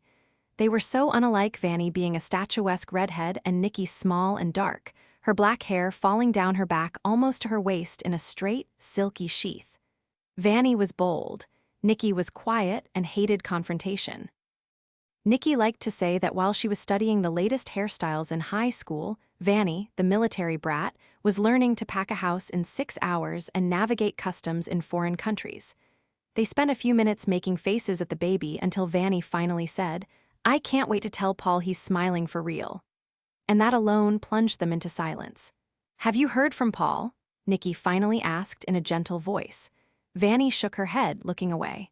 "Well, I call him a couple of times every week, but he's only called here once." "Oh, Vanny," Nikki said, sympathetic. "Never mind, he's probably relieved he doesn't have any obligation to the widow Rutledge anymore." "I'm sure that's not it," Nikki said, giving Vanny's thick red mane a stroke. "A couple of months ago it never occurred to me I'd have feelings for him. I mean, these kind of feelings. I thought of him as my ballast, my rock. And then slowly he started to mean more to me than that. Since he left. I miss him so much, and not just because he was a supportive friend. Who more likely for you to be attracted to than someone who misses Matt as much as you do, who loves little Matty as much as Matt would himself? Besides, it's not like you just met him, he's been around since the day you met Matt. You know him better than anyone. You certainly don't have to wonder what kind of man he is. I'm just afraid, I'm not sure I'm ready to really let go of Matt." Nikki laughed. "Vanny, you don't have to let go of Matt any more than Paul does. He'll be part of you and Paul forever." Vanny gave her a thankful smile, lifting a tawny brow. "That's what I've been thinking lately. It's not like it has to be a choice, does it?" "No way, babe." "So, how are things with you and Craig?" Nikki's smile vanished. "The same, not good. I gave him an ultimatum, commitment or we're over. He just keeps saying he needs time. But how much time? It's been 5 years. He knows I want a family and my clock isn't standing still." Vanny shook her head doubtful. "He'll never give you up," Vanny said, but truthfully, she feared Nikki would never leave him even if he didn't give her a tenth of what she needed. Nikki lifted her chin. "Oh, yeah, you a betting woman?" "Nikki, do you mean it this time? Really?" Nikki touched the baby's foot. "I'm not going through life without at least a shot at this," she said. "I'm selfish. I want it all." And things have been non-negotiable with Craig on all of it. Paul had been back in Grants Pass for just over 6 weeks. He'd had that evening with Terry and had promised her he'd be in touch. When she came to him at work and asked if he could sneak away for a conversation, he figured it was about the fact that he hadn't called as he'd promised. But no. He folded his long legs up into her little Toyota parked in front of his office and said, "What's up?" Through some nervous tears, she explained that she was pregnant and hadn't been with anyone but him. "Pregnant?" he repeated, stunned. "Pregnant?" "Yeah," she said. "It happened that night after you got back to town. You remember, it was a pretty intense night. You can't have forgotten." "How in the world did that happen? You said you were on the pill. I wore a condom." "I don't know," she said, sniffing. "It's probably my fault. I'm sorry." "Your fault?" he asked. "How?" "I haven't had a boyfriend in so long. I got a little sloppy with the pills, missing them sometimes. Your call came as a surprise. I hadn't heard from you in such a long time and I couldn't pass up seeing you. But you had the condom and I was sure we'd be okay. I don't know what went wrong. It must have been me missing pills, you having a faulty condom. I can't think of any other explanation." "Aw, man," he said. He took a deep breath. "Okay," he said, getting a grip on his panic. "Okay, tell me what you need," he said, taking her hand and holding it in both of his. Any possibility marriage might come to mind. He didn't even have to think about it. There was someone else. There'd been someone else for a long, long time. "God, Terry, we can't get married. What did you call us, friends with benefits? We're consenting adults who like and respect each other, and that's a lot, but at the same time, not enough. You're important to me, but we don't have the kind of relationship that would get us married. Keep us married." "That's a little beside the point right now," she said. "We don't really know each other, not really. We know each other well enough that I'm pregnant. I take this to mean you've decided you want to have the baby. I'm almost 30, she said, bristling. I'm not getting rid of it." Okay, good, Paul said, relieved in spite of common sense telling him this could be taken care of. It could disappear. He did not want to be in this position, but he didn't want this baby erased either. "I can help financially. I can do my best to support you emotionally. I swear I'll stand by you. But Terry, anything more than that would be a mistake for both of us." "Why?" she asked, tears springing to her eyes. He put an arm around her and held her against his shoulder as much as he could, given the tight space in her car. "Lots of reasons, starting with, before anything happened between us, we had a conversation about us neither of us was looking for anything serious. We've been together, what, 3 times in a year? 4. God, I'm sorry, Terry, but the night this happened, that's the closest we've ever been, and that happened because I was messed up and you were sweet enough to give me an ear. Honey, we're just not in love. How do you know I'm not? She asked. We've spoken once in the last 6 months. If you had those kind of feelings, I never suspected. He tightened his arm around her. Terry, you're so special and wonderful, but here we are, two people who can go 6 months without talking, without seeing each other. He shook his head. I knew that night was a mistake. I went too deep into my feelings and you got too attached, but it's just not the real thing. It was my crisis, your compassion that got us where we are today. Marrying you now would only get in the way of you finding what you really need. And believe me, you don't need me. What am I going to do? Selfishly, he thought, what am I going to do? Whatever you want to do, I'll help in every way I can. I'm sorry, but you deserve a husband who loves you as much as you love him. But I'm having your baby, she said desperately. I'll do whatever I can, Terry, except marriage. It wouldn't last. It could make us enemies and we have to do better than that. Would I be such a terrible choice for a wife? She asked pitifully. There was absolutely nothing wrong with Terry, nothing. The problem was with him. He found Terry attractive, desirable, funny, and sweet, which was how he'd ended up with her at the time Vanny was married to his best friend. He'd have given anything to fall in love. When he thought of Vanny, his blood pressure shot up and his heart pounded. When he thought of Terry, a smile came to his lips because she was so cute, because she made him laugh, and because she was just plain good people. When he thought of Vanny, he was filled with fear and lust and ridiculous hope. He liked Terry, he was totally crazy for Vanny and had been for years. He didn't know why. He suspected an evil curse made him want something he could never have. It wasn't fair to Terry, it wasn't right, nor was it the easy way. But it was what it was. His testosterone kicked up when he was with Terry because she was seductive, pretty, available, and he was alone. He was just a man. Sometimes it was nice to have a woman in his life. Calling Terry after Matt's death when the only woman in the world he wanted to be with was Vanny had been a critical mistake. But he'd been so desperate for understanding, for friendship. I think you'll make someone a wonderful wife when you find the right man, he said. I'm not the guy, but I'll do whatever I have to do to be a part of this, Terry. I won't run, I won't hide. And God, Terry, I'm sorry. I sure didn't mean for this to happen. Joe Benson had been designing houses for Haggerty Construction for about 10 years, and he was a little worried about his friend Paul. He'd seen Paul on a couple of job sites and they talked about getting together for a beer, but Paul had been evasive, distracted, morose, and probably depressed. Small wonder Paul had been through a lot with Matt's death. Joe suspected a pressure cooker, so he did what a good friend does, he pushed. It was time for Paul to let it out, so he could move on. Joe went to a small, dark, quiet bar and waited for Paul to meet him. Joe had picked the place somewhere a man could talk privately about the stuff that was eating his gut. He looked at his watch several times, wondering if Paul would be a no-show. Joe had a beer and was thinking about either trying the cell phone or just leaving when Paul finally lumbered in, head down, looking like he'd looked for too long now. The man was hurting all over. Beer, he said to the bartender before he even said hello. Heineken. So, Joe said, picking up his almost empty beer, you're in lousy shape. Paul was quiet for a moment, waiting for his beer. When it came, he took a long drink before he said, lousy. Listen, I thought maybe if we had a beer together, talked about it. Believe me, you don't want to talk about this, Joe. Business okay? Joe asked, nibbling around the edges of this situation. Paul's family business was a good little company that did quality construction. While Matt might have been Paul's best friend since they were kids, Joe had been closest to him since Desert Storm when they joined the same Marine Reserve unit. They'd worked together since then and had gone back to Iraq together. Business is fine, Paul said. That's not the problem. Joe clamped a strong hand on Paul's shoulder. You're not yourself lately, bud. You're having trouble moving on after Matt. He wouldn't want this, you know. I know. Maybe it's more than Matt, Joe said. I get the feeling something's really eating you.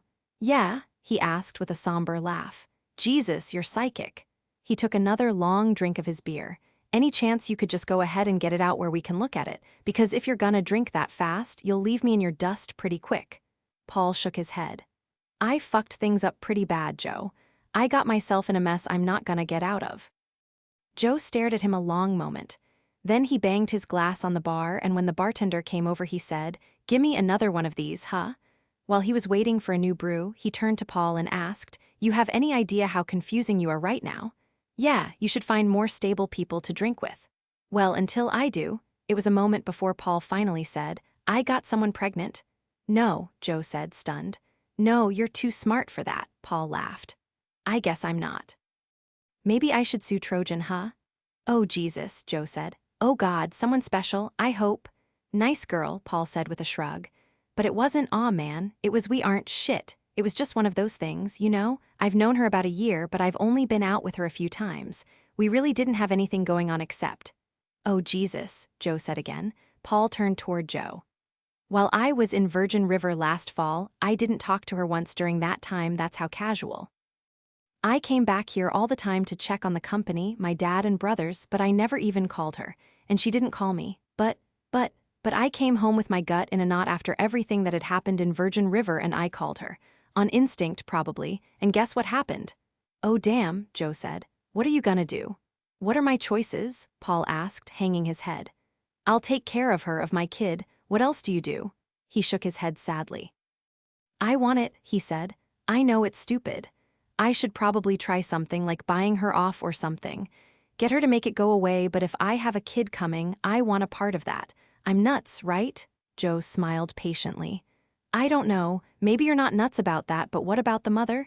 Is she someone you're going to be able to work with on that?" "No telling," he said. "She wants to get married. I can't do that. I'm only planning to do this marrying thing once, and then it's going to be to a girl I love so much I can't stop myself. If I married this woman, it would really fuck her up, worse than she already is. I can't fake it, not something like this. I'd be the worst husband. You don't marry someone that fast." "It's a big, permanent step," Joe said. "Only you know if you can make something like that work. If you can't, you do the next best thing," Joe said. "Man up, take care of her." "It's just that I slept with her when I love someone else. Why the hell did I do that? What kind of sorry bastard does that? What was I thinking?" At this point in the conversation, Joe was completely lost. Paul loved someone. It wasn't as though men got together and talked about women they had crushes on, they just didn't. They rarely said how they felt, period. He'd known Paul a long time, and there'd been very few women. He was the quiet one, he kept back. Even when they were abroad together, at war, with a lot of tension to unload, Paul never hustled the women. The bartender delivered Paul another beer, from which he took a deep drink. "Love someone else," Joe repeated. "I'm such a screw-up. You love someone? It's wrong, that's all. I had no business." "Paul, you love someone?" "Yeah, I was a real horseshit best friend for years. Vanny, I just couldn't help it. I didn't want it to be that way," but Joe drank a big gulp. He was prepared to help Paul through just about anything, but he never saw this coming, and why hadn't he? Probably because he'd have done for Paul what Paul did for Matt Stay with the widow through everything. "Whoa," he finally said. "Oh shit." "Oh shit," Paul echoed. "Vanny," Paul nodded grimly. "You want to try to imagine how guilty I feel about that? I tried like hell to talk myself out of it. Sometimes I got damn close. I stayed away from them, you know. Because I could talk to Matt just fine, but if I saw Vanny, my heart wanted to explode, oh God." He put his head in his hand. "And now I've got someone else pregnant. Think I could have messed things up any worse?" Joe shook his head, but he was thinking, yeah, you could have been the dead guy. "You sure this baby is yours?" Joe asked. "Maybe it's not yours." "I thought about that," he said. "Then I decided that was probably wishful thinking on my part. She said there hadn't been a guy in a long time, which is why she got lazy on the pills. And what did I have? Some poor old condom in the wallet that thought it was never gonna get out of that package. I probably wore a damn hole in it just getting in and out of the truck. Nah, it's mine. But you're gonna find out for sure before you set up the college fund, right?" "Yeah, sure. Right now, though, I don't want to push on her too hard. She's a wreck, a crying, miserable wreck. If she gets the idea I'm not going to step up, who knows what she might do. I don't want her to get an abortion just out of fear that I won't be responsible. I'm just going with the assumption it's mine, since it most likely is. We'll sort out the details later." "What are you gonna do about Vanny?" "Hell, what can I do? Vanny's in a lot of pain right now." "You think I could help that pain go away by telling her I've loved her since the first second I saw her, but I went ahead and got some other woman I barely know knocked up?" Joe smiled in spite of himself. We might have to work on your delivery a little bit there, Bud Paul. Keep your head here, it's not like you cheated on Vanny. Huh. Why do I feel like I did? You've got your feelings all mixed up in guilt and regret, that's all. You have to let yourself off the hook about Matt, for one thing. The way you feel about Vanny, it never messed with their marriage or your friendship. He slowly turned his eyes toward Joe. Even though I don't stand a chance with Vanny, I have to come clean about how I feel. It's still too soon after Matt. You gotta believe me, I never wanted anything bad to happen to Matt. Joe gripped Paul's biceps. Of course you didn't, but this business with Vanny, you owe it to yourself to know where you stand before you borrow all this trouble. Yeah, he said, hanging his head. I'm sure she'll just try to let me down as easy as she can. Then again, you never know, Joe said with a shrug. Maybe it'll go your way for once. In which case, right after she says, I love you too, you're gonna have to say, I'm going to be a father pretty soon. Hugh. Joe gave a short, unhappy laugh. That's gonna bite. I think, my friend, your ass is grass. Either way. Paul leveled his gaze at Joe. Then he said, we're gonna need a lot more beer. Chapter 2, Mike Valenzuela was the Virgin River town constable, and as such, he spent a great deal of time driving the back mountain roads surrounding the town, taking in the lay of the land. It was important to know the people, the structures, the vehicles. There was no better way to identify something unusual. He got out of his Jeep and walked among trees and shrubs for a while, staying mostly out of sight. He came upon a half-buried semi-trailer and metal storage unit that he'd seen before and had been keeping an eye on.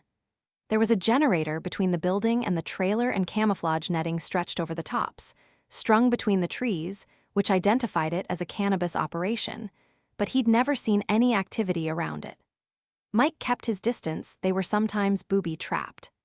This time he happened to see a vehicle departing, and he recognized it a Ford truck, dark, tinted windows. The driver was known around these parts as an illegal grower. This guy had been seen around here a few times in the past couple of years. The bills in his pocket were large and carried the stink of freshly cut marijuana. When Mel had barely arrived in Virgin River, he had hijacked her out to a trailer, to an illegal grow like this one, to deliver a woman in childbirth in trouble. Not so long after, Jack's cook preacher's wife, Paige, had been abducted by her abusive ex-husband, and this guy had stepped in, whopped him over the head, and facilitated Paige's rescue. But most significant, Mike had seen him just a few months ago meeting a sheriff's department detective in an isolated location. It had been a sheer accident that Mike had seen them. But the two men had probably handpicked the place. Virgin River had a reputation as dope-free. There weren't any illegal growers nearby that Mike or anyone else knew about. It was a good place for a secret meeting. Mike decided to check out the trailer. The guy had a relationship of some kind with a cop, and Mike wanted to see what he had going on in there. From 20 feet away, he could see that the padlock on the semi's door was left unhitched. Sloppy was his very first thought. He stepped slowly, carefully, listening for a click, a trip wire. One rule of thumb: growers want to protect their crop from other growers, but really do not want to hurt or kill anyone from law enforcement, not even lowly, non-officially recognized town constables like Mike. It brings a barrage of cops down on the area, busting up everything that might have otherwise been missed or ignored. But Mike saw nothing, no trip wires, so he slipped off the padlock and slowly opened the door. The place was almost empty. There were a few medium-sized plants right inside the door, so few he could grow that number legally with a prescription and permit. But all the equipment was there for a large grow: pots, irrigation tubing, lights, fertilizer. The guy obviously bought what a grower would need for a large operation, but there was no real crop. So he looked like a grower, but he wasn't growing. Jesus, Mike thought. The guy was a narc. He was either undercover police or a confidential informant. He'd set up something to look like an illegal grow, but it was a ruse. There was only one reason to establish oneself as a grower when you weren't to search for other growers. It took a long time to form even a nodding acquaintance with other growers, and even when they got friendly, they kept a safe distance unless they were doing business together, and they never showed each other their hidden grows. They spotted each other at the hardware store, the nursery, buying supplies, carrying around bags of chicken shit in the back of pickups. But they didn't have dinner parties with each other at their grow sites. The other reality was that local law enforcement couldn't keep up with the illegal crops. Their resources and manpower were limited. They let a lot of cases slide when they were too small to make an impact or to get a conviction. When a call came in about a hairdresser who was driving a Hummer and had a generator behind the house and a couple of windows blacked out, it was pretty obvious what she was doing. But the cops had bigger fish to fry. They were looking for over 1,000 plants to press for a conviction or 10,000 plants to drive it into a federal crime. Otherwise, it was a waste of their precious time. So this guy, planting himself in the area, making himself known as an illegal grower. He must be looking for something. Mike slowly exited the trailer and once outside, looked around cautiously. Then he looked at the padlock. It had obviously been an oversight on the part of his buddy, the guy in the truck. If he didn't think it would compromise his operation, he'd find him, tell him he understood what was going on and to be more careful. Instead, he removed the lock and pocketed it. He'd think about all this for a while before taking any action. Paul sat in a small Italian restaurant in Grants Pass, staring into a cup of coffee, waiting. He looked up to see Terry enter the restaurant and he frowned slightly. There was no reason not to be attracted to her. She was a beautiful, tender-hearted girl. She had a very attractive figure that would soon blossom with motherhood. When they connected eyes, he smiled and began to rise. Yes, she was a lovely girl, but she just didn't do to his blood pressure what Vanny did to him. The chemistry between them was nice, but it wasn't explosive. He held a chair out for her to sit down. "Everything all right, Paul?" she asked a bit nervously. "Sure," he said. "Fine, we haven't talked since last week. I apologize for that. I meant to get in touch sooner." "That's all right. What's up?" "I thought we should have a conversation. I think the shock and tears kept us from getting anything resolved the last time we saw each other." He reached across the table and gave her hand a pat. "I don't know how we could have avoided that." "Resolved?" she echoed. "You haven't really explained what you think I can do for you right now." "Well," she said, "I just found out myself, so I haven't given it much thought either. I mean, the best-case scenario didn't work out for me." He held his tongue, not willing to go there again, but he looked down uncomfortably.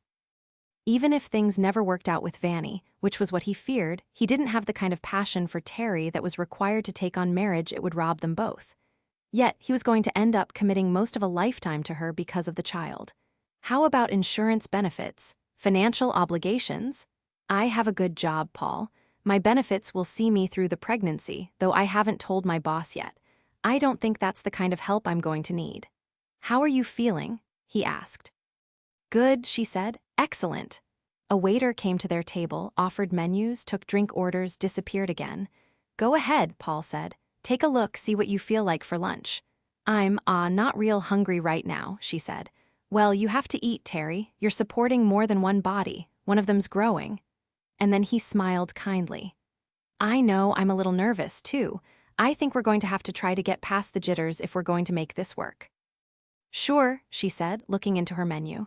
She lifted it up so he couldn't see her face, and he noticed a movement behind the menu that suggested she wiped her eyes before lowering it again.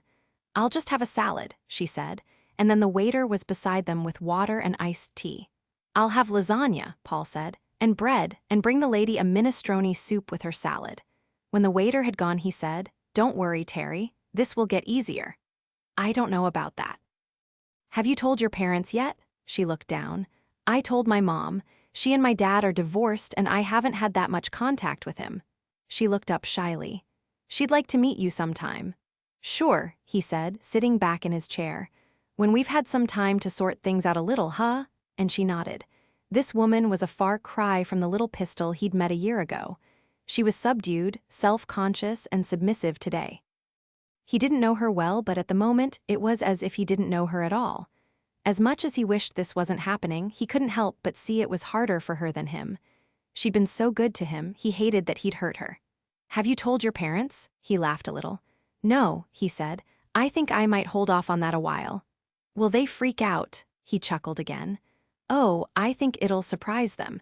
In fact, maybe I should brush up on my CPR." "You," she said, a hand going to her tummy. Paul immediately reached for her other hand and held it supportively. "Terry, you don't have to worry that they'd be a problem for you.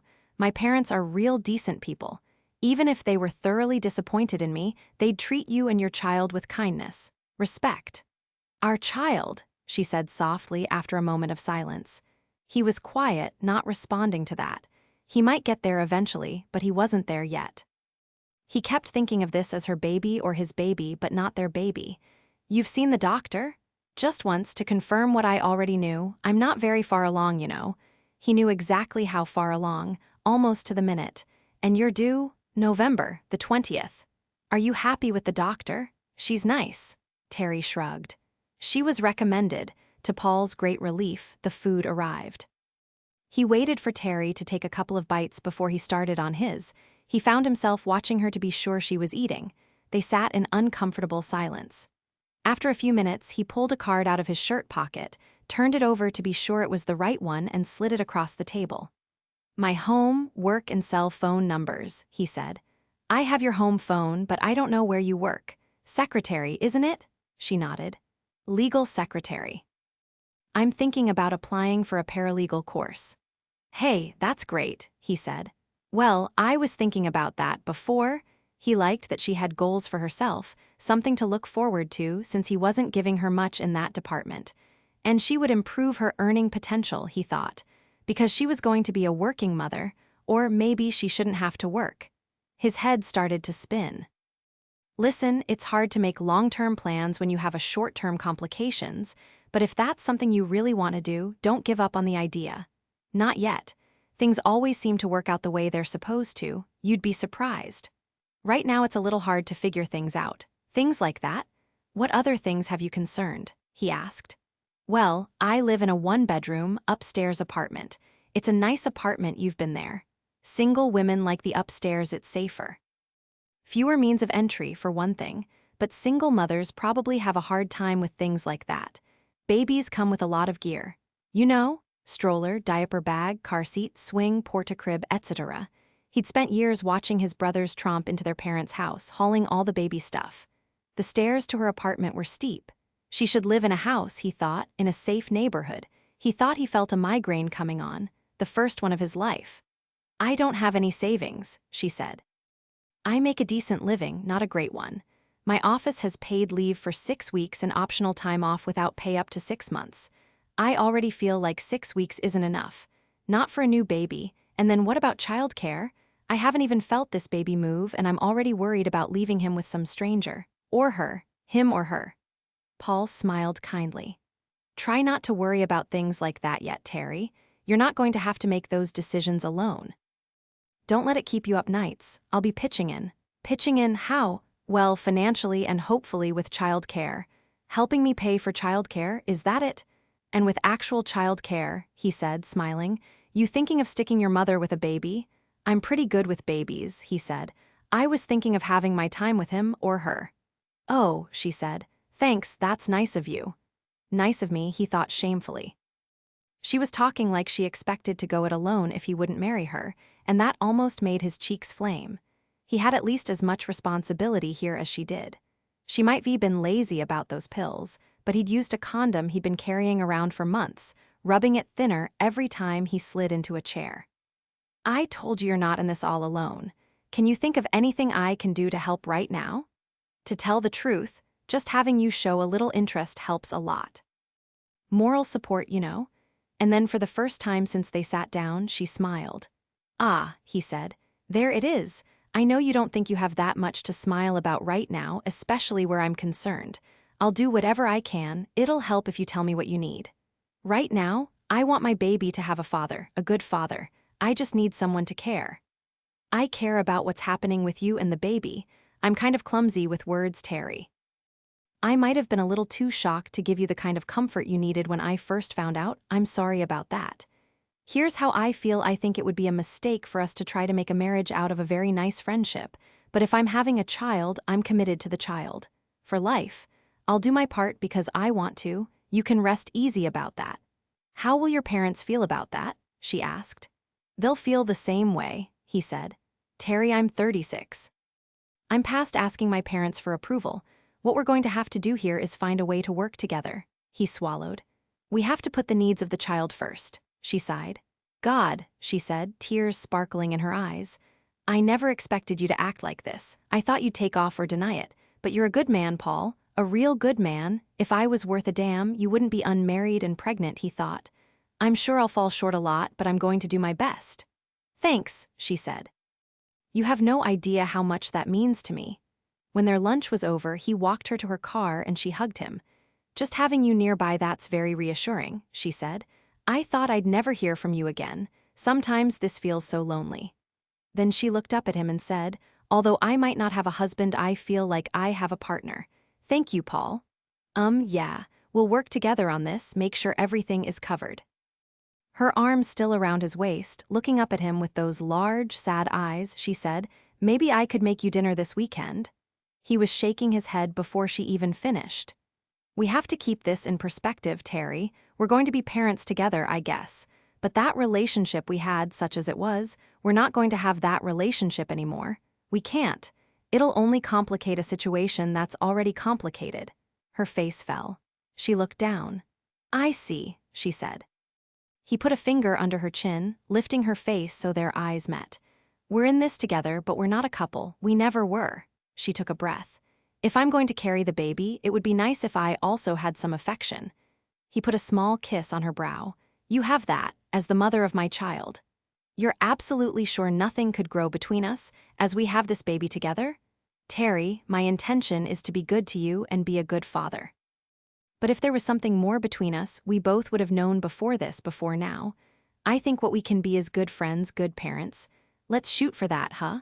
Sure, she said with a sad smile. Sure, that's something, I guess. I'm sorry, Terry, that's all I have. And until that night I called, I think that's all you had. Think about it, we never even had phone calls. We just weren't that connected. Let's move ahead. Let's see if we can make this work for the child. Then I guess it'll have to be enough, she said, pulling her arms from around him. For the first time he thought, what if she takes this child away from me? What if she finds someone else, some guy, willing to be that husband and father, and it puts me in the way? I have to know more about this kind of thing, he thought. I have to know what I can do about this. That's all I can ask. He gave her shoulders a brief, friendly squeeze. I'll be in touch. Vanessa had almost every piece of clothing she owned spread out across the bed. She was trying to pack for a trip to Grants Pass to visit Matt's parents, and she wanted to look her best. She had asked her mother-in-law, Carol, if she would please invite Paul to dinner. She hadn't seen him since the baby was born, and she'd so liked to get his attention. But when Vanessa looked in the mirror, she saw a waist that was still too thick, breasts too heavy for her tops and thighs that felt like tree trunks. She couldn't get into any of her old clothes, and she'd be damned if she'd wear maternity clothes. The baby was almost 2 months old. Vanessa had always been sure of herself. Her mother had called her feisty, her father proclaimed her a handful, her best friends from the airline told her she was a fearless extrovert and counted on her to handle difficult situations with pilots or passengers. Matt had called her his fiery-haired vixen. Around Carol, however, she lacked confidence. Carol was chic, perfect, successful, and took self-assurance to the next level. Vanessa and Carol seemed to disagree on everything, and Carol managed to get her way at all times by wearing the most engaging smile. Carol Rutledge was possibly the only woman alive Vanessa had trouble standing up to. On top of that, Vanny felt she looked fat. Frustrated, she pulled on a pair of jeans with an elastic waistband and her riding boots. She found her father in the great room. Hey, Dad. Matt's asleep and should be down for another hour or two. Can you listen for him while I take a short ride? I won't be long. Take your time, he said, barely looking up from his book. Thanks. At least she was finally cleared to ride again. The exercise and glorious spring weather was good for her spirits. When she got to the stable, she noticed the door to the tack room was ajar. She heard something, hopefully not a mouse. She pushed the door open a bit further and saw her younger brother Tom sitting on the bench, paging through a book. "Whatcha doin'?" she asked. He jumped in surprise, slammed the book shut, and hid it behind his back. His cheeks brightened and he looked like he wanted to die. She walked into the room and reached behind him, grabbing onto the book. She withdrew the joy of sex. "Is this mine?" she asked. He shrugged. "This is mine," she said. "Come on, Vanny, be a sport, huh?" Where did you find this? I had to clean out the garage for Dad, he said. But this must have been packed up in my stuff, she said. You're not, using this to. What? He asked, brows drawn together in confusion. Then he caught her meaning. She thought he was using the pictures to beat off. No, Jesus, no. Well, then what? He shrugged. I was just a little curious, that's all. She flipped through the pages. It was an old book, but quite graphic. You and Brenda aren't having enough joy? He frowned. Sometimes he hated his sister, and this was one of them. No, if you must know. She suggested a little homework. Vanny, we haven't done it all right? Her head snapped up in surprise. She smiled wryly and lifted a brow. Really? She said, grinning. He hated her. Really, he said. You're a virgin? Vanny, so help me, he was. He'd made it all the way to 18 with his virginity intact. Hugh, she thought. Either he wasn't as motivated as most boys his age, or he was awfully well-mannered. She said, and then it hit her she and Dad were going to Grants Pass with the baby for the weekend. Oh, don't start, he warned her. You have a date this weekend, Tommy? She asked him. He put his head in his hands. God, why couldn't I have had a big brother? I presume you're totally covered? She asked him. I swear if you say anything to anyone, especially, are you? She asked a little hotly. He looked up at her, almost bored. Ask yourself, does the general's boy have the facts about sexual responsibility? Does he have a drawer full of rubbers and all the birth control information available to the entire U.S. Army? Does the kid know anything about STDs? You want to give me a frickin' break here? Who is your father, huh? Yeah, okay, she said. Dad probably started talking to him about this stuff when he was 3. I'll give you that one. She flipped through the pages. She held the book open, turned it around toward him and gave it back to him. Read this page. Memorize this page. I'm going for a short ride. She saddled up and took one of the horses out on the trail along the river, thinking about how long it had been since she'd even anticipated making love. Matt left almost a year ago and didn't come back. She envied Tom, and she was frankly very surprised he was still untouched. Well, if they were going to do it, she hoped her little brother would do a decent job of it. Vanessa's first time had been a waste of time. But hopefully, Brenda would fare better. The page she had shown Tom was all about the clitoris. Carol and Lance Rutledge had been down to Virgin River twice in the past few months. First, last December to bury their son on the general's land, an event that was understandably painful. If it wasn't bad enough that they'd lost their only son, they had nothing to say about where he'd be laid to rest, and Carol had been stiff and angry about the decisions she felt Vanessa had made alone. The Rutledges came back right after the baby was born to see their first, and what would be their only grandchild. Those visits had been tense until Carol softened toward the baby. Lance, however, was very like his son, had been laid back, cuddly, humorous. Carol was cool, a well-decked and still sexy grandmother who said, "You," when the baby spit up on her blouse. Now that the baby was almost 2 months, Vanny and Walt were going to them for the first time. Vanessa had always hated these visits, even when Matt was alive. Lance Rutledge was so easy to get along with, so unflappable. And, as men will do, Matt and his dad had hung together during visits and either ignored or were oblivious to any discord between the women. Vanny wasn't the only one who had trouble getting along with Carol. She and Matt had laughed about how Carol blamed Paul for talking Matt into quitting college to join the Marine Corps. Paul had gone back to college and received his degree in engineering, while Matt stayed with the Corps. The Rutledge home was very large for only 2 people, up on a hill with a long driveway. Lance was an endodontist, and Carol had been in real estate for many years and was a real mover and shaker in the business world of Grants Pass. They were certainly successful enough to retire, but they both enjoyed their work, social lives, and vacations. Carol Rutledge didn't look her age. She was fit and trim with thick auburn hair that she kept short, manicured nails, a drop-dead wardrobe, and though this was supposed to be a secret, a woman who had benefited from a facelift that made her look more a youthful 50 than 60. Before pregnancy and childbirth, Vanny felt equal by comparison. But at the moment, breasts straining at her shirts, hips too wide and waistless, nails trimmed down short, she felt dowdy and insecure. When they arrived, Lance grabbed the baby immediately, thrilled to be nuzzling him, while Carol stood beside him, giving the baby a few pats. Vanny wandered into the house, so large and richly decorated. Eventually, she moved down the hall to peek into the room Matt had used as a teenager, looking at all the memorabilia. It was everywhere: pictures, letters from high school teams, trophies, posters, airplane models. It hadn't been preserved, but restored like a shrine.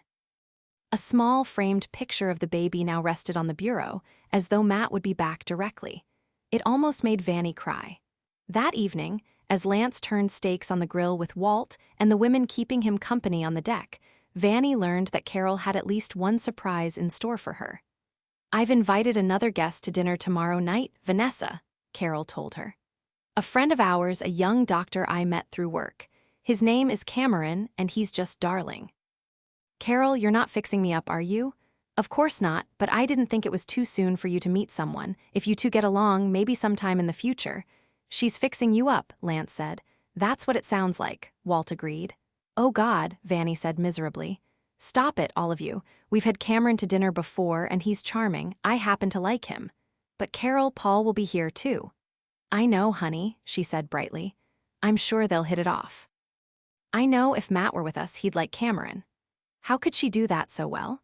Make Vanny feel guilty, as though Matt would want her to meet this Cameron? Vanny's pants immediately began to feel more snug, her belly rounder, her breasts bulkier and nails choppier. Not only would she look plump and awkward to Paul, but to two men. She tried to be ready for anything with Carol, but hadn't counted on something like this: a new widow with a baby just 2 months old and 2 bachelors at dinner. One of whom she had been missing so much. "We should talk about what you're going to do next, Vanessa," Carol said smoothly. "With just the smallest interest in real estate, I could take you into our firm. Your hours would be flexible for the baby, the market is good right now, and it would set you up for a successful career." She beamed. "I could work alongside you until you get your sea legs." Vanny wanted to die. She'd rather have an axe firmly planted in her skull than work with Carol every day. "I'm afraid real estate doesn't appeal to me much." "You can't be thinking of flying again," Carol said. "Really, I could help, at least give it a fair chance." "Thank you," she said. "It's too soon for me to think about that now. I'll let you know." "Good girl," Carol said, patting her knee and smiling. Vanny was a long way from having Carol figured out. She seemed to be trying to be helpful, but she plowed through every polite "no, thank you," and did as she pleased. She'd made Vanny's wedding a nightmare with her interference. Vanny's mother had been deceased only a short time, and Carol had wanted to step in and help in that role, but she took over. Carol had not liked the colors of the bridesmaids' dresses. She preferred coral to pale green.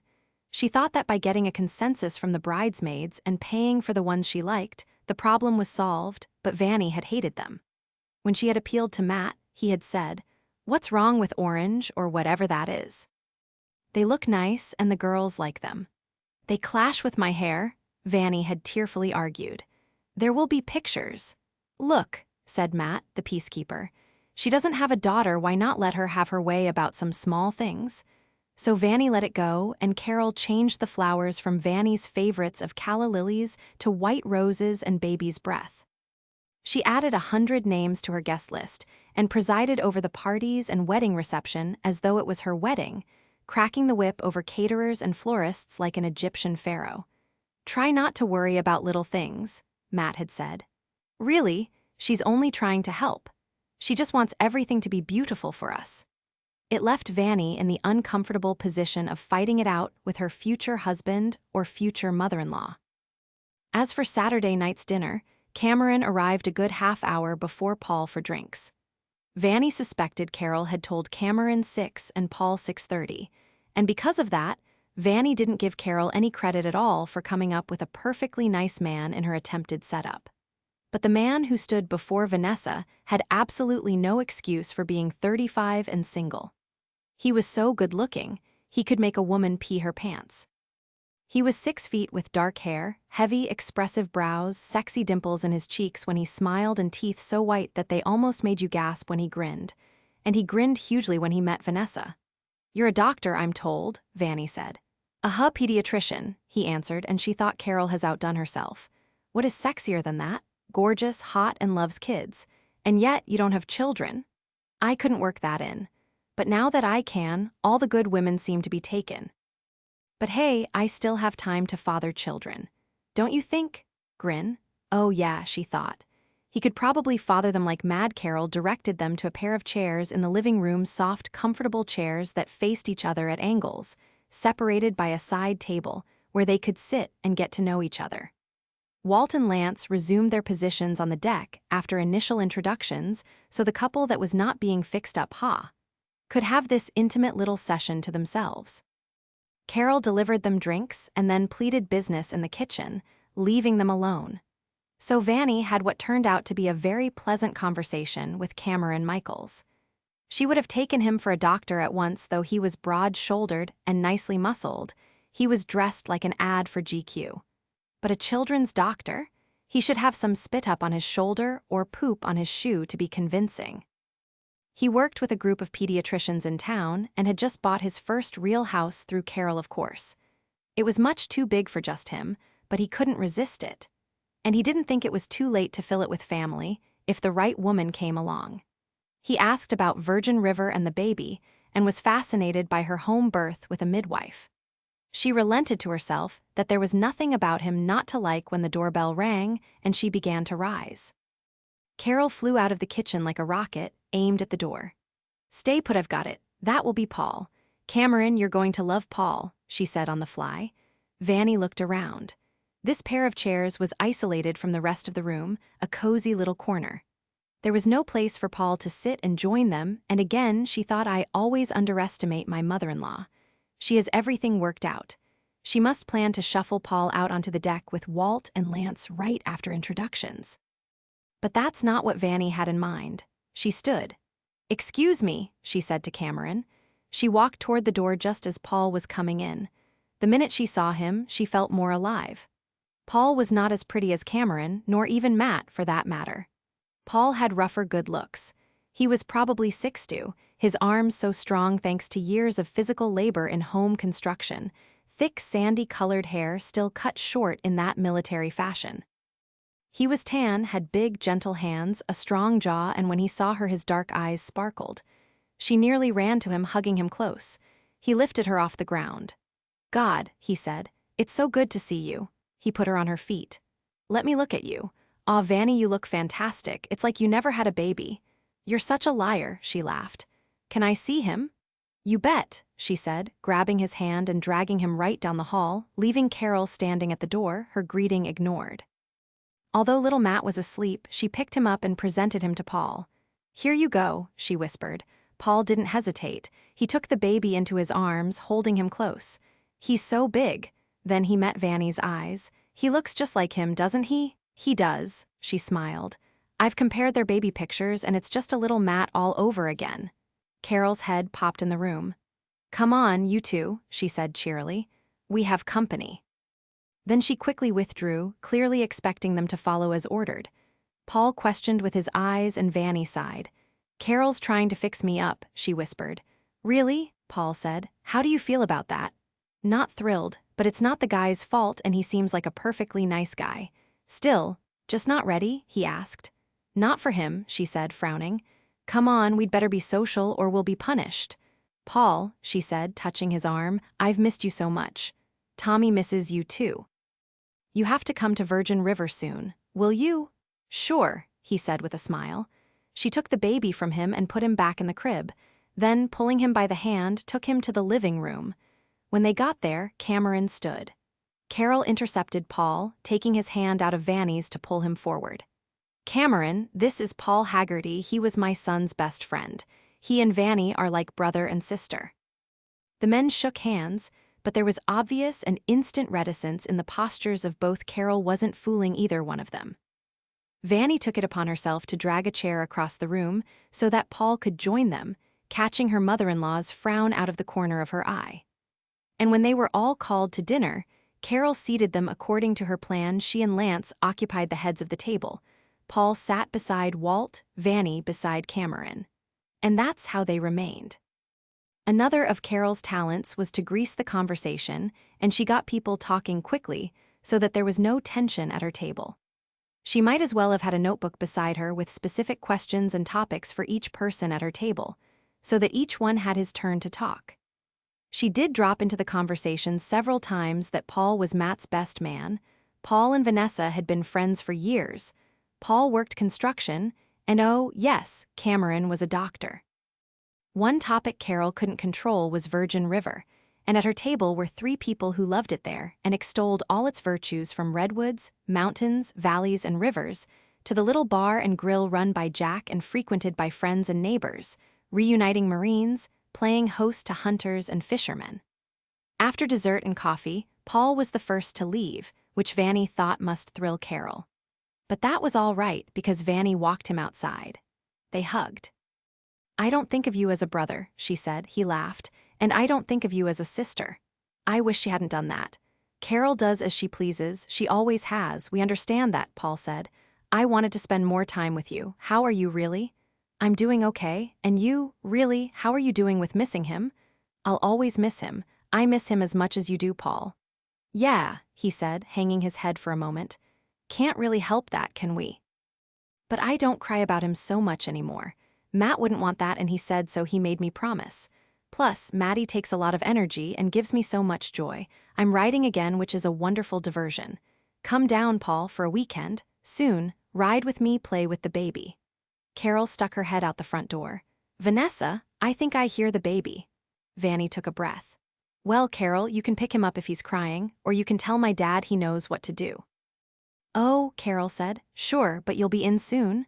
"Soon," Vanny said, an irritated edge to her voice. The door softly closed and Paul chuckled. "God," Vanny said, rubbing her temples with her fingertips. "That woman, it's just Carol. No one takes her seriously." "To their peril," Vanny said, then she looked up at Paul. "Please come to Virgin River soon, we all miss you, especially me."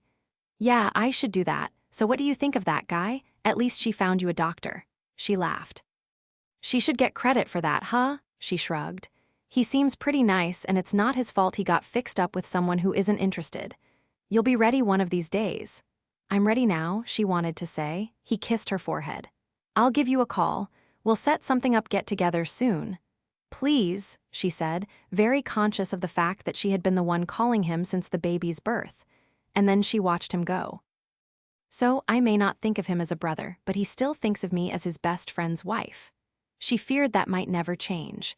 Tommy and Brenda had gone to a lot of trouble to arrange a whole night alone at the Booth house, while the General and Vanny were both away in Grants Pass, but all that pre-planning backfired. Brenda was edgy, maybe scared, not ready for it. Tom could tell after 15 minutes that this wasn't going the way he thought it would, the way she had said she wanted it to. So he throttled back. "Relax," he said. "We'll just watch a movie, we don't have to do anything." "You'll be disappointed," Brenda said. "No, I won't," he lied. "I told you 100 times we're not going all the way until you're ready. We'll just watch a movie and curl up. We'll sleep in our clothes, I'm not going to push you." "I'm sorry, I don't know what makes me like this. I thought I'd made up my mind." "You don't have to apologize, Bren, not to me. I like that you're giving it a lot of thought. I want you to be sure, because afterward you have to be happy about it, not all screwed up and guilty. There's no other way it can be, not for us. Since we're in for the night, should we pilfer a couple of the General's beers and put on a movie?" "Yeah," she laughed. "You pick the movie, I'll pick the beer." Of course it had to be a chick flick, a real groaner at that. But what the hell, if it made Brenda happy, it made him happy. Halfway through the movie and the beer, the kissing started and he thought, God bless chick flicks. They might be boring, but they sure did warm up the girls. They reclined on the sofa and pressed their bodies tightly against each other, kissing wildly, open-mouthed, tongues going nuts. He got hard, of course. By now she was used to that and she liked it, grinding against him very nicely, getting some good feelings of her own. This sort of thing had been happening between them for a while now, and it was extremely satisfying. And while Tom didn't want her to do anything she'd regret, he definitely wanted to try out what he'd learned on page 97. Show the magic button. He just wanted to touch the magic button one time, just for a second, just to see what happened. He lifted her shirt, unhooked her bra, and felt her soft breasts. She loved it when he did that. It caused her to moan and wiggle. She was getting so hot that he wondered, "Bren," he said breathlessly. He put a hand over her crotch on the outside of her clothes. "Can I just touch you here? Just with my hand, nothing else, just my hand?" She said against his lips. If you want to. He thought he might die. He was so excited. He opened the snap on her jeans and slipped his hand down and down, slowly and gently, over her flat tummy, over her soft mound, just a little further into a place that was dark, secret, hot, and damp, looking for a spot described on page 97 as the tripwire for the female orgasm. He felt a small, hard knot, and when he made contact, she gasped and pushed against his hand. The very second he made contact, it electrified her. "Tommy," she said in a weak whisper. "Yeah, baby," he whispered against her lips. "That feels nice, doesn't it?" "Ooh," she moaned, moving back and forth, up and down. "God, go for it, Brenda," he thought. Just go for it. He rubbed a little harder, reached a little further, making contact with her opening with one finger just as his other finger stayed with the magic button. He gave it a great deal of personal attention, teasing her, softly touching, roughly rubbing, all according to the suggestions in the book. The whimpering sounds she made were almost as if she was crying, panting, squirming, writhing, and then kabam, she froze, her breath caught, and against his hand he felt the most amazing clenching sensation. "Oh God," he whispered. "Oh my God." "Tom," she said in a breath, an exhausted, happy breath. She collapsed in his embrace. "How did you know to do that? That wonderful thing you just did?" He was not about to say his sister tipped him off. "Everyone knows," he lied. He wondered if half the male population was as dismally uninformed as he had been. "Come on," he said, getting off the couch. "We're going to get more comfortable and do that some more." "I'm not sure I can even stand up," she said, limp and satisfied. "Come on," he laughed, pulling her up. He took her to his room, the chick flick still playing in the background. They fell onto his bed, kissing. He pulled off his sweater and then hers, holding her close with her breasts against his chest, and thought, I have waited forever to feel this. It didn't take him long to coax her out of her jeans, because she wanted his hand on her again. His pants coming off was another story. When he started to remove them, she said, "I'm not sure." "Let me know when you're sure, because I'm pretty much past sure. Maybe you could just put it close. Touch me there a little bit." "I mean, don't put it in yet, but touch it there a little bit, let me get used to the idea." "I can do that," he said, but he was positive what she was asking for was beyond the realm of possibility. Whatever, it got him out of his pants, and he was desperate. They'd never gotten this far before, but she had always said she wanted the first time to be special, and if what she had out on the couch wasn't special, he just couldn't imagine how much more special it could get. He got a condom out of the drawer and ripped it out of the package. "Brenda, we're gonna play it real safe, honey. We don't want to get too close and not be double safe, huh?" "Okay," she said, laying back, eyes closed, ready to be pleasured again. He laughed in spite of himself. "You like that, don't you?" "I like that." Sheathed and ready, feeling as if he didn't unload this gun he'd be walking on 3 legs for the rest of his life, he lowered himself to touch her in the place where he might enter her if he ever got permission, and then he put his fingers on the magic button and went to work. This thing was like a miracle, he thought. Response was instant, faster than instant. She was moaning, writhing, panting, and he was dying, barely touching her, holding out, holding back. The strain was starting to make his head pound. He was in complete misery while she clearly neared ecstasy once again. Finally, he just lost his mind. "Let me," he begged. "God, Brenda, let me in." She tilted her pelvis up a little and he slid forward. He put a hand under her bum while he massaged with his fingers. "Okay," she said. "Okay. You're sure?" "I'm sure," she said. He slid into her slowly and discovered it was everything he dreamed it would be. He was surrounded by this tight, hot, wonderful body, cinching down on him. But he wasn't crazy, he wasn't letting go of that miracle button. He worked it, and beneath him she went crazy. It didn't take long before she rose against him, froze, gasped, and the spasms he had felt against his hand before were nothing compared to what he felt when she tightened around him while he was right there, inside. She went off like a missile, and although she might have been totally unaware, so did he. It was the most amazing experience of his young male life. It shook him up so bad his whole body trembled. He pulsed until his brain was emptied. "Ooh," she said. That was how much more special, he thought, and he croaked, "Good God." "Oh, Tom," she said, not unhappily. "We did it." "We did," he said, breathless. "That was holy cow, Tommy, that was awesome." Awesome, he agreed, almost faint. Let's do it again, she said. And that's when he learned that for women, all things are possible, and for men, time is required. There was recovery involved. Women, apparently, could just hop back on that bus, while the men were left to deal with a flat tire. He committed that to memory these gorgeous creatures needed no time to get ready again. You might have to give me a couple of minutes. How long? She asked impatiently. Well, Brenda, we could always time it, she giggled. Did you know it was going to be that wonderful? If I had known, I don't think I could have waited as long as I did. I love you, she whispered. I love you too, he said, kissing her softly. And what he thought was, who knew? This girl who had been saving it, waiting for that special moment, so nervous about the whole thing, well, once she was a little stimulated, she was hot as a pistol. On fire. Completely and totally into it, giving and giving, trusting, wild and wonderful. And people said the first time wasn't that great for a girl. Ha! She snuggled closer to him and giggled. What's so funny? He asked. In the end, you begged.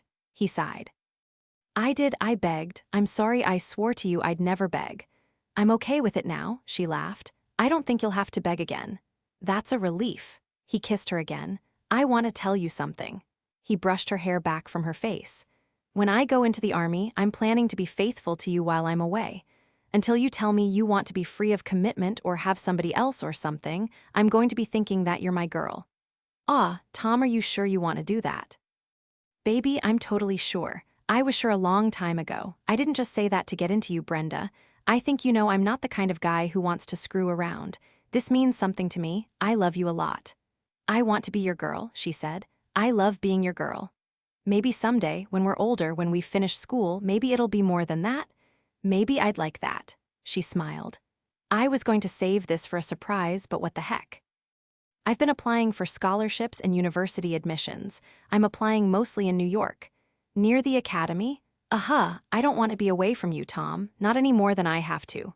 Brenda, he said, pulling her close, that's such good news. He slipped his hand down and put his fingers on her. Were you timing it? No, why? I think enough time has passed. Good, she said. That's good. Ooh, that's very, very good. The general, Vanny, and the baby returned home on Sunday night. Tom had washed all his linens, cleaned the house, taken care of the horses, and was doing homework when they arrived. Vanny appeared to be extremely tired and irritated, so he went straight to her and took Maddie out of her arms. Was it fun? He asked. Depends on your definition of fun, she said, walking down the hall to her bedroom. Tom followed her. What's up? I asked Carol if she'd invite Paul. I haven't seen him since the baby was born. And she said sure, but she also invited another guy. She was fixing me up. It was very uncomfortable. I didn't really get a chance to talk to Paul. What kind of guy? He asked, holding the baby against him. A nice guy. Under any other circumstances, I would have enjoyed meeting him. A doctor. A pediatrician from Grants Pass. Tom laughed. Well, I guess if you just fall for him, you could marry a guy who's really somebody, move to Grants Pass, be close to Granny, and make her look good. A stricken look came over Vanny's face. God, that's it. She's trying to hook me up with a local guy to get us under her thumb again. But then she stopped for a minute, thinking, why doesn't she try to hook me up with Paul? Paul is a construction worker. He was an enlisted Marine. Vanny, this new guy, is a doctor. Besides, he shrugged. Paul wouldn't put up with Carol's shit. I know him. He wouldn't. Not for long, anyway. Carol had never approved of the fact that her son hadn't finished his degree and spent his career in the Fighting Marines. She was pretty snobby about things like money, credentials, prestige. She had always intimated that Vanny's decision to be a flight attendant, even though she had a degree, was copping out. She had always asked Vanny what she planned to do next. You know, Carol, Tom laughed. Sooner she can get you fixed up to her satisfaction, the less she has to worry you'll fall for someone who makes his home in Florida. She always covers her bases. She's on top of everything. He put the baby in the crib. How'd he do on the trip? Great, he's a good little traveler. How's my man, Paul? Good, I keep begging him to come back here, but he won't commit. Hey, how was your weekend? He ducked his head. Nice, he said. We watched a movie. You seem pretty relaxed, she said, smiling. I'm not telling you anything, he said. That's okay, buddy, but everything around here was all right while we were gone. Yeah, he left her bedroom. Then he stuck his head back into the doorway and said, know what I said about wishing I'd had a big brother? I take it back. Then he disappeared. Chapter 3. Less than a week after visiting Grant's Pass, Vanessa opened the front door of her father's house to find Cameron Michaels standing on the stoop. "Well, hey," she said, surprised. "Hey," he said, showing her that sexy, dimpled grin. "I decided to have a look at this little town, see what all the fuss is about." "No kidding, you should have called. We could have made some plans together." "Is it too late for that? Because all I was going to do is drive around the area. Maybe drop into that bar you and Paul were raving about, if you're not too busy." "Kind of far to come for just a look around," he shrugged. "I have a couple of days off in a row, which I pay for by being on call all weekend, and I thought, what the heck? It's worth a shot." It was a very last-minute idea. She lifted one brow and folded her arms over her chest. "You didn't have any trouble finding the house." He had the grace to laugh a little and avert his eyes caught. "Carol," he said, "look, you should understand something. I respect my mother-in-law, but she can be a little pushy," and he put a hand on her arm to stop her. "Hey, Vanny," I asked her, "and I didn't call on purpose. I didn't want to give you time to think of an excuse. I thought if I popped in unannounced, you might just cave in. Spend a couple of hours with me. You can punish me for bad manners later." She smiled at him. "I look forward to it." "So do you have a little time?" he asked. "It's not as though I'm busy, but I have a baby who still nurses a lot." He tilted his head and grinned. "I'm pretty comfortable around babies." "Yeah. You would be, huh? Well, come on in." He stepped inside and looked around. "Wow," he said. "What a great place. From the outside, it looks like just an ordinary house." My dad had the inside completely gutted and remodeled while he was serving his last tour in the Army. Last summer, he and my brother Tommy came out, and I joined them in the fall. She walked into the great room and found her boots sitting by the chair. She sat down to pull them on while Cameron went to the window and looked out at the stable, corral, and pasture. "Do you ride?" she asked. "I did years ago. I haven't been on a horse since I was a teenager." "Do you like horses?" "I have great respect for horses. The last time I was near one, he stepped on my foot, broke it." "Yeah, they should beep when they back up. You have to be alert." She stood and smoothed her jeans. "Maddie is due to wake up any second. I can feed him, change him, beg him to behave, and we could take a little run around Virgin River. How's that sound?" "Like just what I was hoping for." "You're very presumptuous, you know," she said, but she smiled. He smiled right back, confident. "You're very beautiful, you know." She felt her cheeks grow instantly warm. "Help yourself to something to drink from the kitchen. I'll see about the baby. Take your time, put him in a good mood." 45 minutes later, they were underway in Walt's big Tahoe. Cameron had come to Virgin River in a Porsche, and there was no room in it for a car seat. She drove him out Highway 299, through the redwoods, then out to sit at the Virgin River where there were only a couple of anglers, it not being the best time of year for fishing. She explained the seasonal sports fly fishing in the summer. Salmon in fall and winter was best. Bear and deer hunting season from September through October. Waterfowl hunting season October to January. Forest fire season from June through October. In summer, the hikers and campers were all over the place. While they were looking at the sights, she learned that Cameron hailed from Portland, went to undergrad and medical school at Stanford, and had parents, one brother and one sister in Portland, both married with kids. He did his residency in family medicine, then decided pediatrics was his first love. "I've disappointed my parents in the area of grandchildren, but I don't think they should be so quick to write me off." "Certainly not," she said. "Mel, my midwife, and her husband, Jack, didn't marry until he was 40 and they're expecting their second now. Jack says each one makes him feel younger. Mel frowns at him when he says that. I think the babies are a little closer together than she likes. Medical school and residency is consuming. I was 30 by the time I was ready to go into practice, and that wasn't simple. I had big-time bills to pay off, and it wasn't easy to find an existing pediatric practice in Oregon that needed me." "And it had to be Oregon, huh?" she asked. "At the time, I thought it had to be. I've become a lot more flexible since then." "But you like your practice?" "Yeah, good docs. One woman and 2 men, outstanding physicians." Vanny continued the tour by driving him up into the foothills where sheep and cattle grazed, down through the valley where vineyards were just beginning to come to life, and finally, as the afternoon had aged, they ended up at Jack's. By the time they got there, Matt was fussing and demanding dinner. Before she could get to him, Cam had him out of the car seat and was jiggling him against his chest. Cameron had the diaper bag slung over his shoulder as well, taking charge. It was nice, having a man do that. Not just any man could it would take someone special to be so confident with a baby. At that moment, Vanny realized she'd been feeling so alone, even with her dad's continual support. She missed her man. She would like to have a partner. She would like Maddie to have a dad. When they walked into Jack's, she was pleased to see the dinner crowd included her people, her friends. The first order of business was to introduce Cam to Jack. This is Cameron Michaels, Dr. Michaels, a friend of Matt's parents. And Cameron, this is Jack. Cameron deftly held the baby against his chest while he shook hands. Pleasure, he said. I've heard a lot about this place. I thought I'd drive down and look it over. Welcome, Jack said. What can I get you? How about a beer? You got it. Cameron, meet Paige, he said just as Paige came from the back. She's married to the guy who really runs this place, our cook preacher. Nice to meet you, he said. Looks like the stork is on the way. Pretty soon now this summer, she said, smiling sweetly. Jack put a beer on the bar and Vanny said, Paige, can I impose on your hospitality for a few minutes? I should nurse Maddie. We've been out driving around all afternoon and he's hungry. Sure, you know the way. Vanny reached for Maddie and said, Jack, can you introduce Cameron to the crowd? I'll be back in a little while. She went into Preacher and Paige's apartment behind the bar, settled herself into the soft leather chair, and nursed her baby. In spite of her determination to be strong about the events that shaped her days, she felt the sting of tears.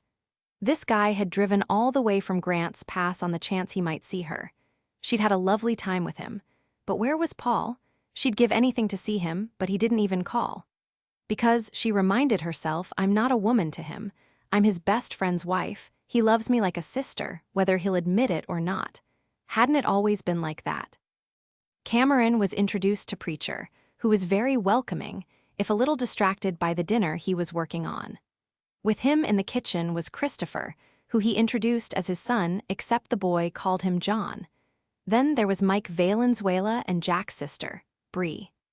Cameron sat down with them for a little while and learned that Mike was a former police detective and sergeant and Bree a former prosecutor.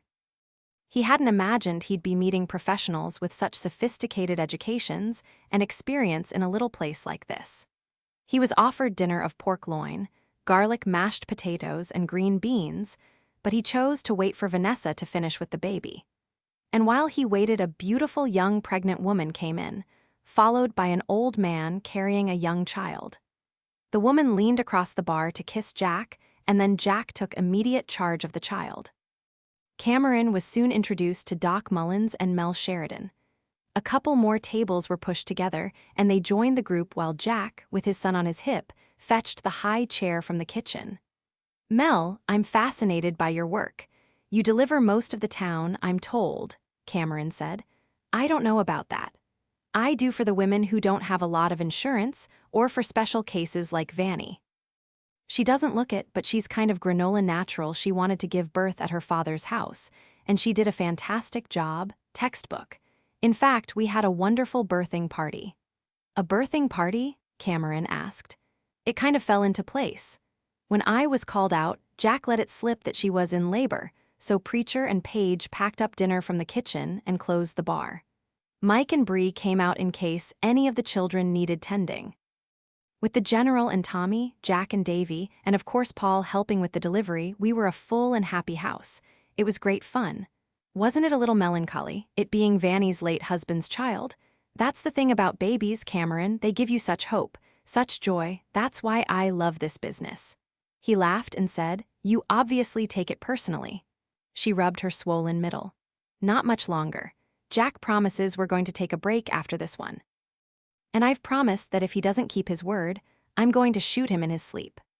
While Doc had his whiskey, Cameron grilled him with questions about small-town doctoring, asked Mel about some of her other cases, and quizzed Mike about local policing. He asked Bree what kind of law she was practicing, and learned that while she'd been a prosecutor in Sacramento, she was now occupied with small cases that included divorces, property closures, water rights disputes, and such. The county DA used her as a consultant on some cases as well. He was completely fascinated, completely enchanted. Before long, Vanny joined them, Maddie full and content against her shoulder. Cameron reached for the baby across the table and said, "Get yourself a beer. Lucky for you, it's good for nursing mothers." When Jack joined them, they were ready for dinner together. Cameron enjoyed this excursion far more than he expected to. He had hoped for an opportunity to be with Vanny on the excuse of checking out Virgin River, but it had happened that he was delighted by the town, the people and the families that gathered at Jack's. "Are you staying at the General's?" Jack asked him. "No, there's a motel in Fortuna that has plenty of room." "You're welcome to stay with us," Vanessa said. "Or, I can give you another option," Jack offered. "The cabin Mel and I just moved out of is empty and furnished, and right here in Virgin River. Clean sheets on the bed, towels in the bathroom, but no food in the fridge. If you want it, it's yours. I can even fix you up with food and drink to take with you. I'm tight with the cook." "Are you sure?" Cameron asked. "Absolutely. Let me draw you a map. The door is never locked." "Hey, that's fantastic of you. Since it's already kind of late, I really appreciate it." "I'll write my number at home and at the bar on this map," he said, drawing on the back of a napkin. "Give me a call anytime. If my family isn't visiting and using the cabin, you're welcome to it." "What can I pay you for it?" Cameron asked. "Don't be ridiculous. It's there for friends and family." He finished with the map and turned it around to Cameron. "Any friend of Vanny's is a friend of ours." The night was still young when Mike and Bree said good night, not long after Jack fetched his son out of the high chair and swept his family away. Doc Mullins said goodbye. Cameron had enjoyed his dinner while holding Maddie against his chest. He had loved looking across the table at the beautiful and sexy Vanessa. Julia Roberts, that was what she was. Leggy, full-breasted, her hair a reddish hue shot through with blonde, her smile wild and spontaneous, her laugh loud and free. He didn't think he'd ever run into a woman like this in his life. "What do you think? Time for you and the baby to go home?" "Yeah," she said, and she smiled as though she'd had a good time. "Let's get going. If you're not too busy tomorrow, maybe you could introduce me to the horses before I head back to Grant's Pass." "Sure," she said. "We should go for a ride. The bear are just coming out of hibernation with their cubs, and the deer have fawns now." "I would love that, but is it dangerous? Any worry about the bear?" "Not for you," she said with a big laugh. "I carry a rifle. I'll take care of you." Then she laughed some more. As they stepped out onto the porch of the bar, Cameron stopped and listened. He looked up at the sky, the magnificent, clear, black sky studded with a billion stars, and heard in the background the gentle strumming and picking of a Spanish guitar. He held the baby against him with one arm, put the other around Vanessa. "Do you hear that?" That's Mike. Miguel, actually. Isn't it beautiful?" He leaned closer to her. "I love this place." When Jack had settled Mel and Davy into bed, he crept into the kitchen and placed a long-distance call. Paul Haggerty answered and Jack said, "Hey, it's me." "Hey, Jack, what's up?" "What's up is that, Doctor. Cameron, what's his name, down here putting the moves on Vanessa. Paul, I'm not going to tell you twice. You better not let this happen." "Jack, listen, she's not ready." "You sure it's not you who's not ready?" "I was there when she met him at Matt's parents' house. She told me she's not ready." "But the problem is he's ready. Buddy, don't be stupid." "Yeah," Paul said. "Okay, thanks." When they hung up and Jack went back to Mel, crawling into bed and slipping his hands under the t-shirt to feel her belly, she said, "You're doing it again, aren't you?" He sighed. "I thought you were asleep. You're getting in the middle of stuff." "Mel, I wasn't going to tell you anything, but I'll tell you because you're so goddamn nosy. Paul loves her." "I know." "Well then, why are you all over me?" he asked. "Because this is for them to work out, not you." "But Paul loves her. And this Cameron, he's nice, he's a good guy, he's slick. It's for them to work out." "Well, what the hell do you expect me to do? Stay out of it." "But what if, stay out of it, you are such a mother hen?" "We owe Paul." "Jack, if Paul isn't smart enough or aggressive enough or in love enough to handle this, maybe Vanny is better off with the pediatrician." "How can you say that?" "Because I'm the wise one in this marriage," she said, "and you're too emotional." "Ah. Why did you give Cameron the cabin if you don't like seeing him with Vanny?" she asked. "Because he wouldn't be under the General's roof tonight," she laughed. "Jack Sheridan, you are such a sneak. I never give you enough credit." The next morning, Cameron was invited to breakfast with Vanny and the General, then out for a ride. It was a weekday and Tommy had school, so the General was needed to babysit. Vanny took him out alone, just the two of them. Vanny rode Tommy's horse, a gelding named Chico who was pretty frisky, while she put Cameron on their gentlest mare, Plenty, short for plenty of trouble. There were 4 horses in the stable, all of them good riding mounts, with the general's stallion, Liberty, being the most difficult to manage. As promised, she had a rifle strapped to her saddle. You ride, shoot, have babies at home. I thought you grew up in the city.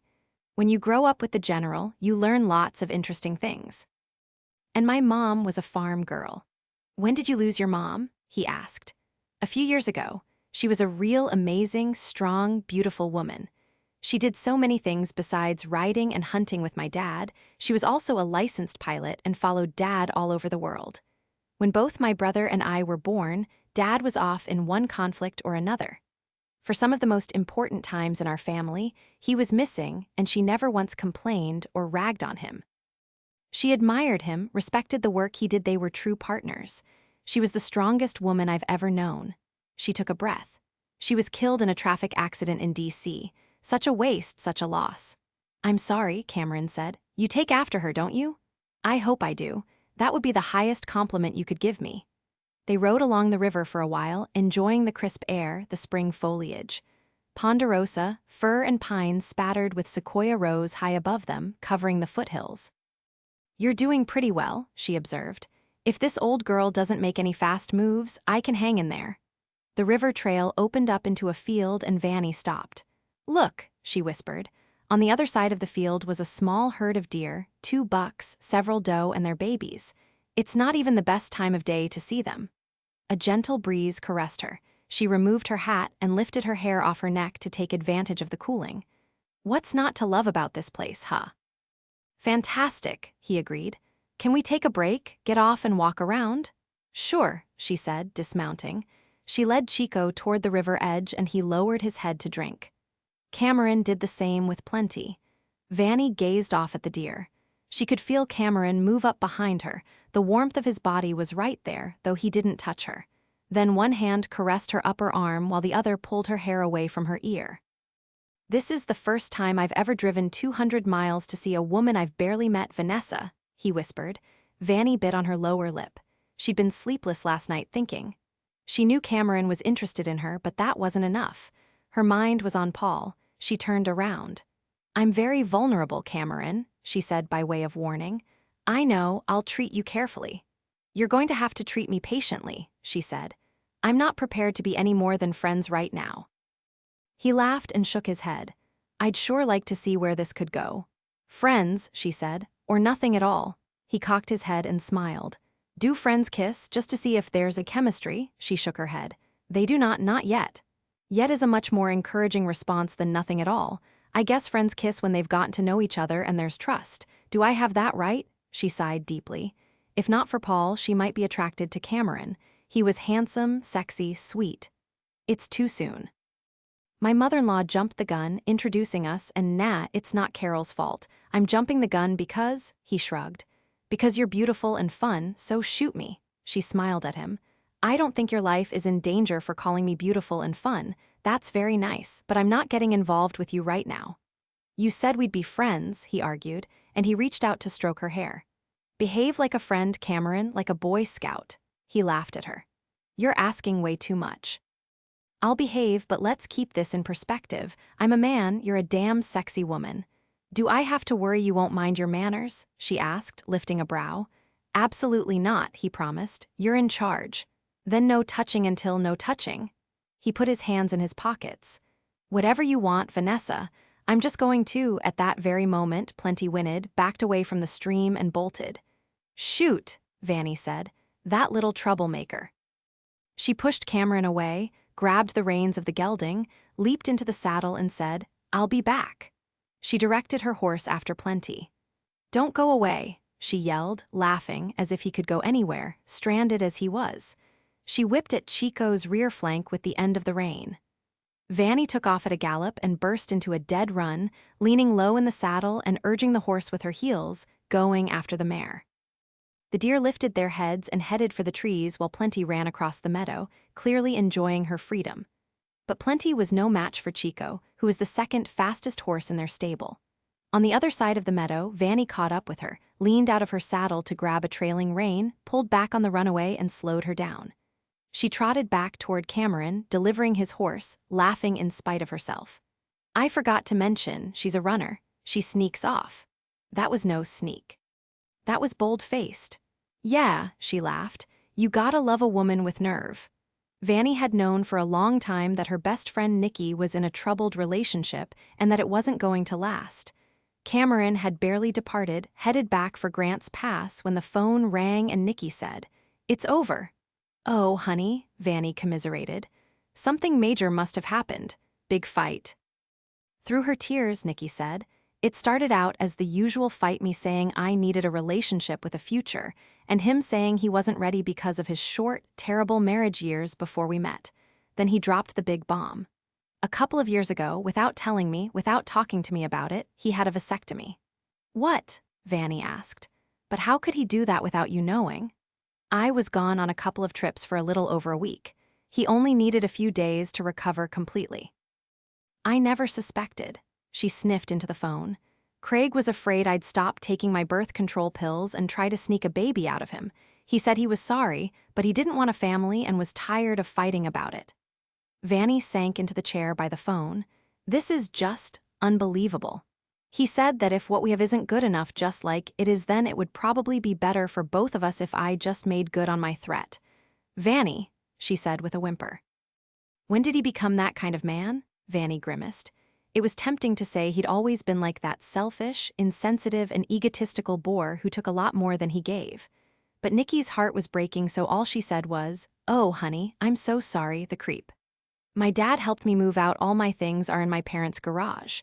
I'm staying with them while I look for something to rent. I'm calling from the car. I don't have to work for a few days. Can I come up?" "Of course," Vanny said. Nikki and Vanny had been best friends since they both started at the airline. They'd gotten each other through a dozen rotten boyfriends, but nothing like this. Nikki had been with Craig for 5 years. Nikki had been Vanny's maid of honor when she married Matt. Vanny would have been lost without Nikki to talk to lean on when Matt was deployed to Iraq. When he was killed, she spent hours on the phone with her best friend. Of course she would try to comfort Nikki now. "I feel so stupid," Nikki said. "Why'd I let myself fall in love with him? Can we really help who we love?" Vanny asked with a sigh. "Just get up here. We'll eat fattening food, play with the baby, tease Tom, ride the horses, and stick pins in a Craig doll. Nikki, you know it's time to move on. He wasn't good enough for you. And what he did that was so deceptive, you could never count on him again." "Vanny, what's wrong with us?" Nikki asked. "Why are we stuck loving men who don't love us?" With a shock of clarity, Vanny gulped. Why indeed, she asked herself. And then we feel so stupid, like such failures. It was wrong, all wrong. "We're going to work on that, my friend. Both of us." Joe Benson got a call from his old friend, Preacher, explaining that he and Paige had done a lot of talking about their growing family.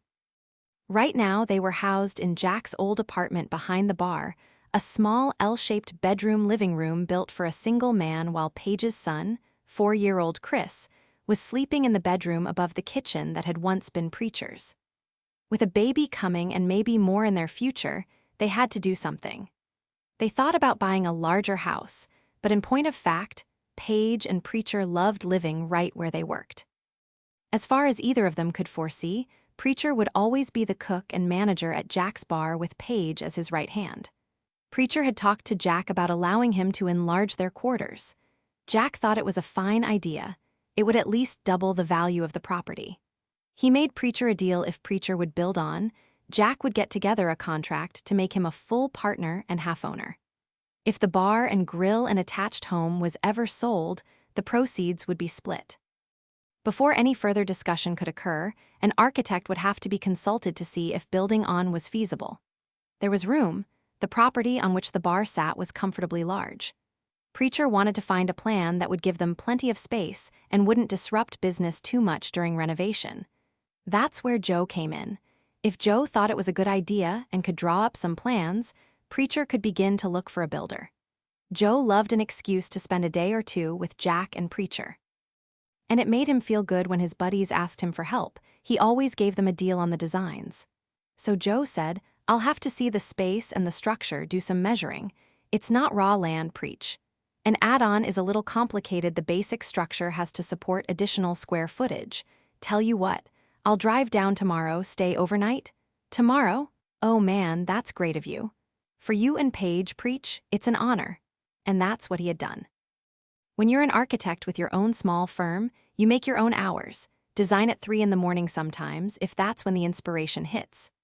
So he made it to the bar before noon on Thursday, had a nice long lunch with Mel and Jack, Preacher and Paige, and they talked about the expansion. To Joe's surprise, Preacher was the one with the most elaborate ideas. He wanted a large, great room and dining room, a play area for the kids, a small office for himself, plus a total of 4 bedrooms. And he wanted the family connected, not separated the way it was right now. They had to go through the kitchen and up the back stairs to get to Christopher's room. Preacher wanted it to become a house like any other house with a clear path to all the rooms, and maybe a fireplace. The only thing he didn't need was a kitchen. Joe got busy right after lunch, sketching, measuring, tromping through their quarters and around the yard behind the house. There were some beautiful big trees back there he'd rather not disturb, and a huge brick barbecue he'd prefer not to move. He could see the potential for a nice, spacious house connected to the bar by one door through the kitchen, and with 2 separate entrances independent of the bar. The downstairs could be enlarged enough to hold a great room, master bedroom and bath, dining room and serving station with storage for their personal dishes and dining accessories, with a breakfast bar separating the serving station from the dining room. He could install a food warming tray, dishwasher, trash compactor, and sink in their serving station for convenience. He left the laundry room right where it was, just inside the door to the bar. The addition of a small office would square out the first floor and support additional bedrooms and a loft on the second floor. They could entertain friends and have family meals there. The stairs to the second floor could be removed to enlarge their ground space, and they could put an open staircase to the second floor in the great room. There was room upstairs for 2 additional bedrooms and an open loft. The bedrooms would be large enough for more than one child, with walk-in closets. Their total living space now was 1,200 square feet, and he could turn it into 3,000 without even breathing hard. The only inconvenience would be that Preacher and his family would have to move out for most of the construction. Joe knew they had some options, one of which was Jack and Mel's cabin. Small, but serviceable for 4 to 6 months. It was almost 5 by the time Joe was ready to discuss these possibilities with Preacher, Jack, and Paige. Since Jack was busy serving and Preacher and Paige were busy cooking and clearing, he would enjoy a beer while waiting out the dinner crowd. He had a large sketch pad and notebook full of measurements that he flipped closed for the time being. That's when he saw her, the profile of a small brunette with long, silky dark hair that went halfway down her back. Right beside her, leaning toward her and talking in her ear, was Vanny. For a moment, Joe was struck dumb. Then, gathering his wits, he said, "Vanny." Vanny looked up past the back of her friend's head and said, "Joe?" "Yeah," he laughed.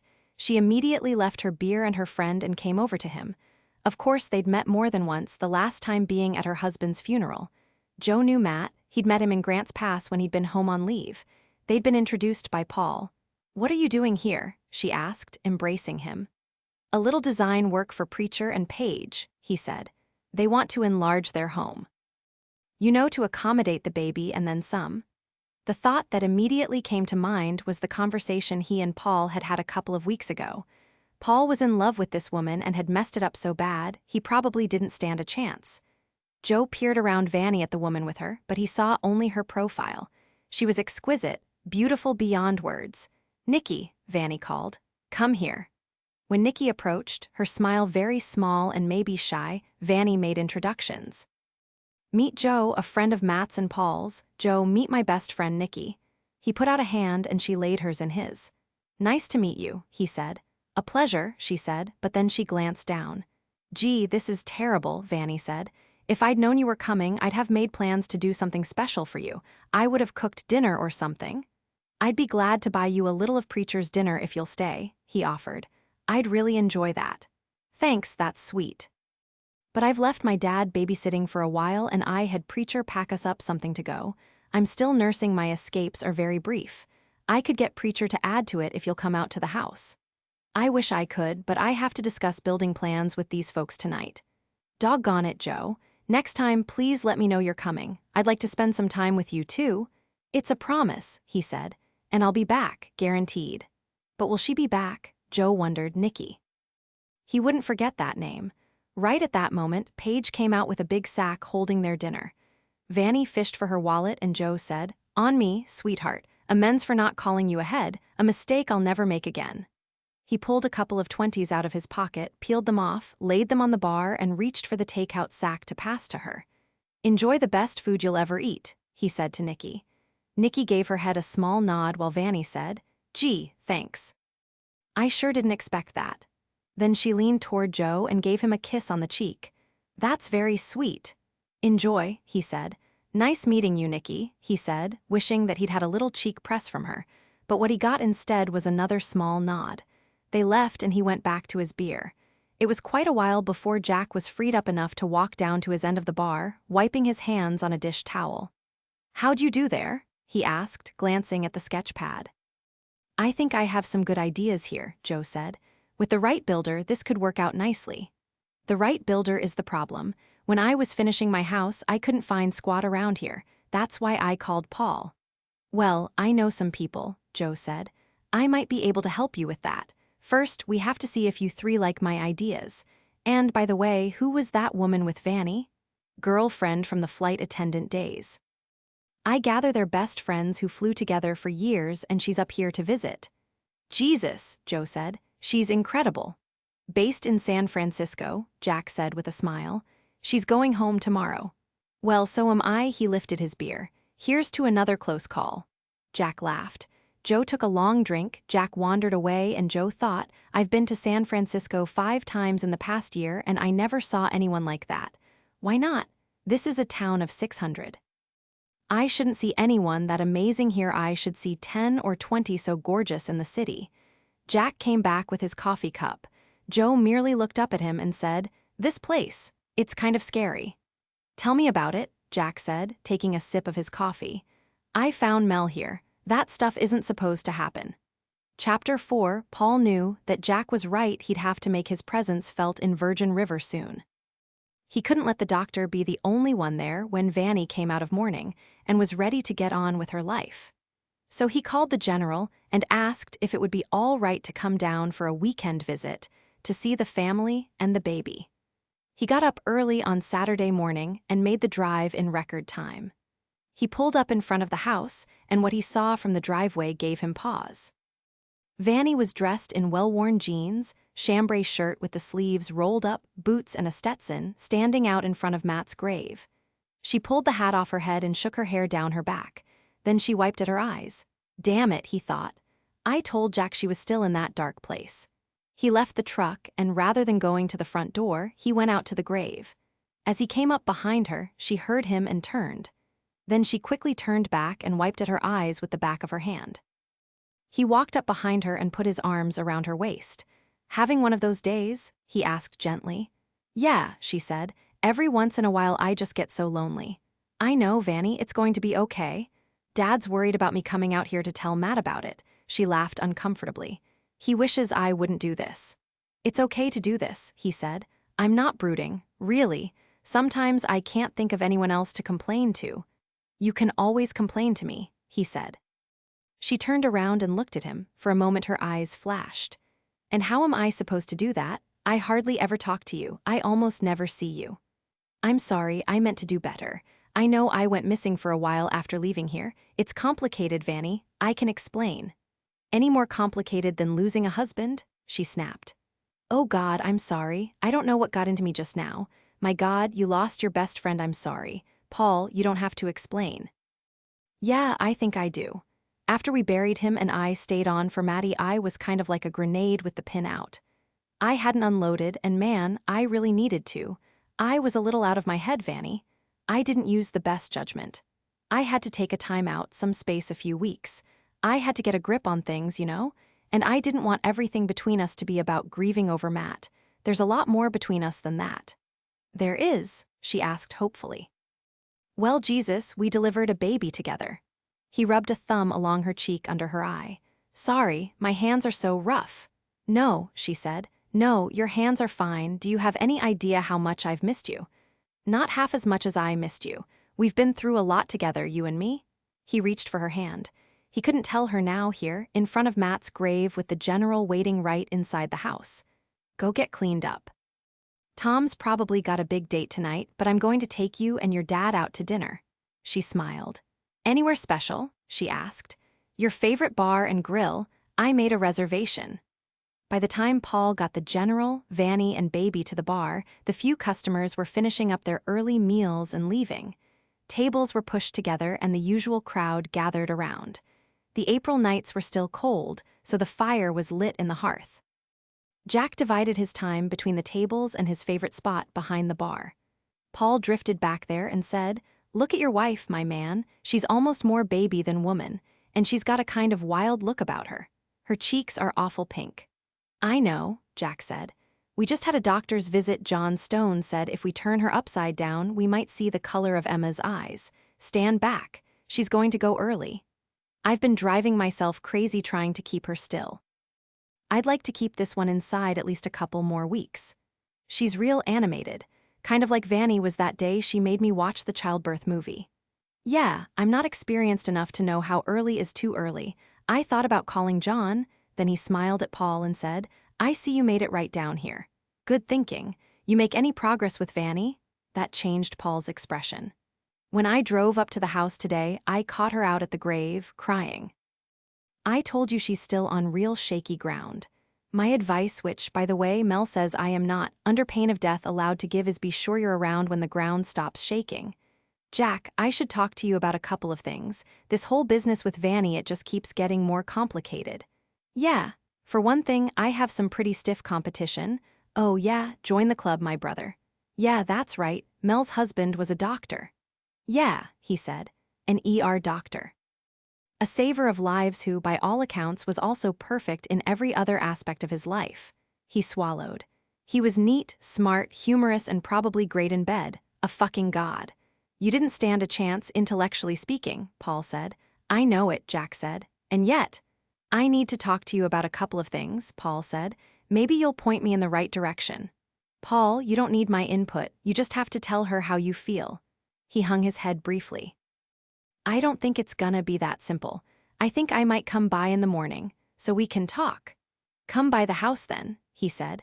"I try not to get too far away these days. I haven't been coming into the bar until a little later in the morning." When Paul sat beside Vanessa again, she looked at him with sparkling aquamarine eyes, and he almost melted. His very next thought was how he'd probably see those eyes flash in pure rage when he unburdened himself. She had a fire in her, and he'd seen a hint of that earlier today, out by the grave. It caused a shudder to pass through him.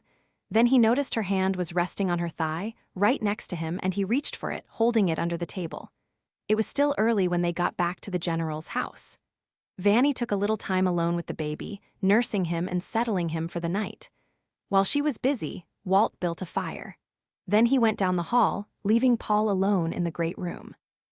Paul wanted a drink, but he didn't dare. He was afraid it would loosen him up, make him either talk too much or do too much. Then Vanny joined him. She'd brushed out her hair and it fell in silky curves onto her shoulders, glistening in the firelight, making him want to scrunch it up in his hands. "Where's Dad?" she asked, curling up in the big leather chair beside his. "He fixed up the fire and left the room," Paul said. "It's kind of early for him to turn in, isn't it? Maybe he'll be right back." "Can I get you anything? A nightcap?" "No, thanks," he said a little nervously.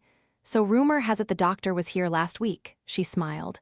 "Mel was right. If there's anything you want to keep secret, get out of this town." "Did you want that to be a secret?" he asked, lifting his brows. "No reason for that," she said with a shrug. "I didn't invite him. Yes, he came to town. I showed him around, had dinner at Jack's, took him for a ride. He's not great on a horse." She grinned. "How is he off the horse?" Paul heard himself ask. She laughed at him, then said, "Cameron seems to be a very nice man. But then, we knew that. A woman in your position, you'd probably be very interested in someone like him," he said. "Well, Paul, I have to admit, it's nice to finally have a man pay a little romantic attention to me. It's been a very long time. I know I haven't been widowed all that long, but it's been almost a year since." Her voice trailed off and she looked away.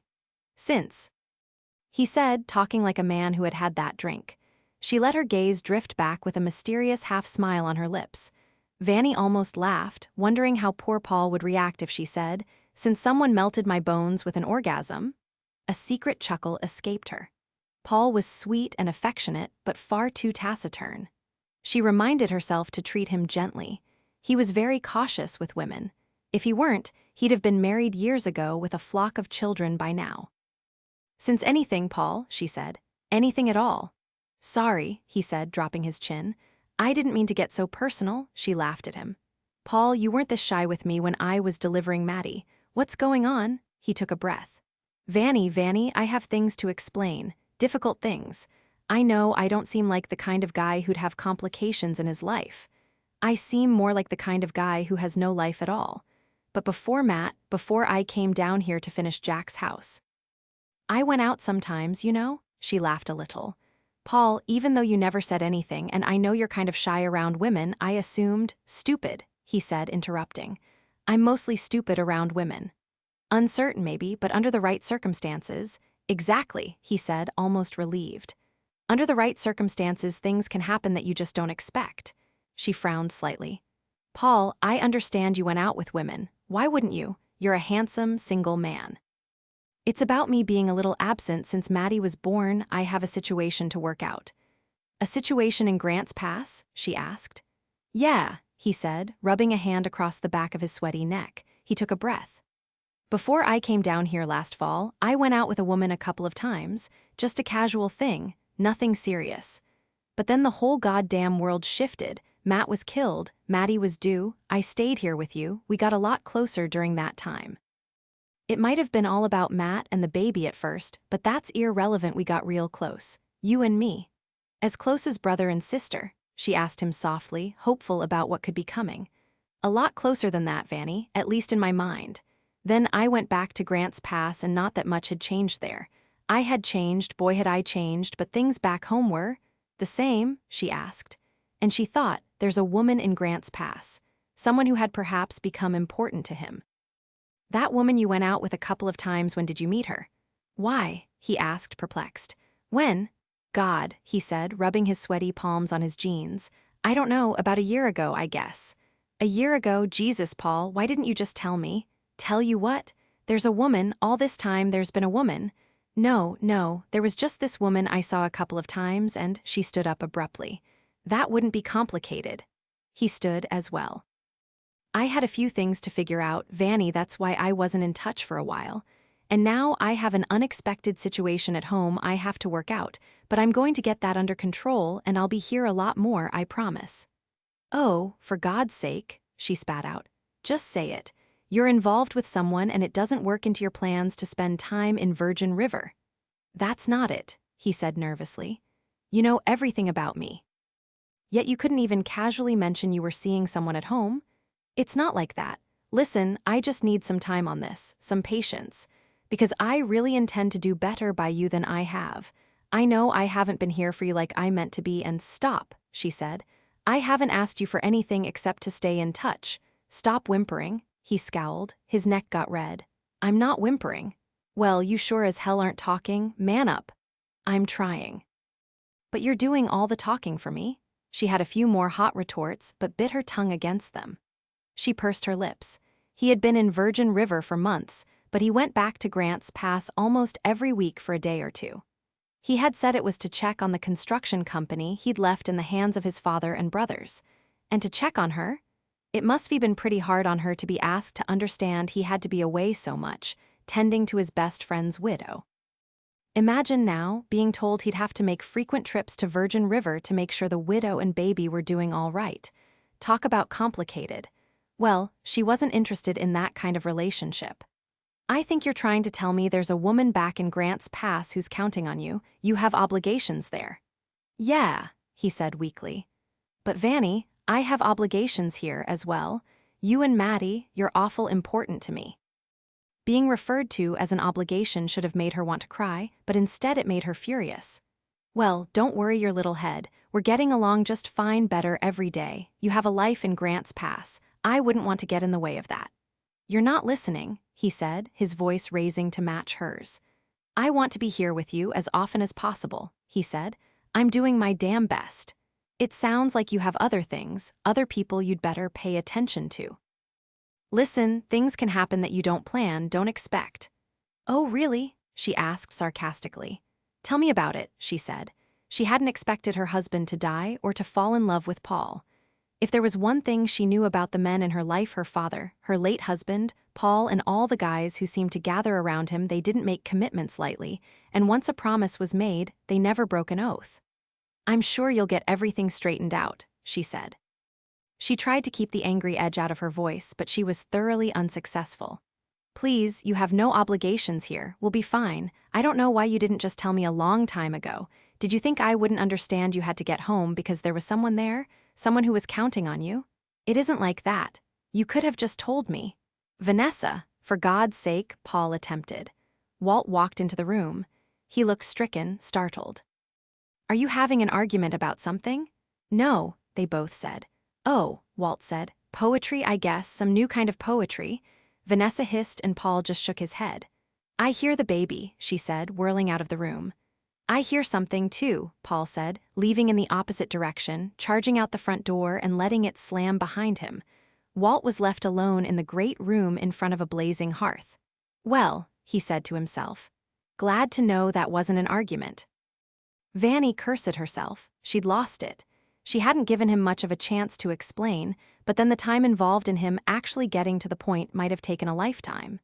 She lay on her back on her bed, fully clothed, the back of her hand on her forehead. She kicked her feet furiously and groaned. She had a short fuse sometimes, she knew that. It rarely reared its ugly head like that, but Paul had frustrated her so much. How could you love and hate the same thing about a person?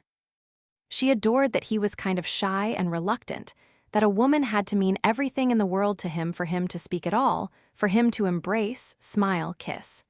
But she hated that he couldn't take charge, stake his claim. He should have told her long before Maddie was born that there was a special woman in Grant's Pass and that he had to get back to her. Vanny was not going to be like Nikki, hoping to change a man's mind, or his feelings. More to the point, she wanted nothing to do with another woman's man. Then, despite the fact that her cheeks were still hot with anger, she cried, then damned herself for crying. Paul had a hard time sleeping through the night. He'd made a half-assed and totally unrehearsed attempt to explain things to Vanny, and in his bungling left it undone, maybe worse. Of course, having the general right down the hall, maybe ready to walk into the room right at the moment Paul announced, "She's pregnant," didn't help. But that was no excuse. He had to get this done, and the very thought curdled his stomach. If he was going to be a father, he would be an involved father. He was more than committed to taking on little Matt, and he hoped he prayed, Vanny could accept his child as part of the package. But he had no idea how to go about telling her. Vanny scared him to death. She had a hell of a temper. It was just after dawn, and the household was quiet. Paul dressed, made a pot of coffee, and took a cup with him down to the stable, thinking of having a little morning chat with the horses. Maybe he could get some advice about the embarrassing fact that he was 36 years old and was still trying to figure out how to get close to a woman he'd been in love with for years.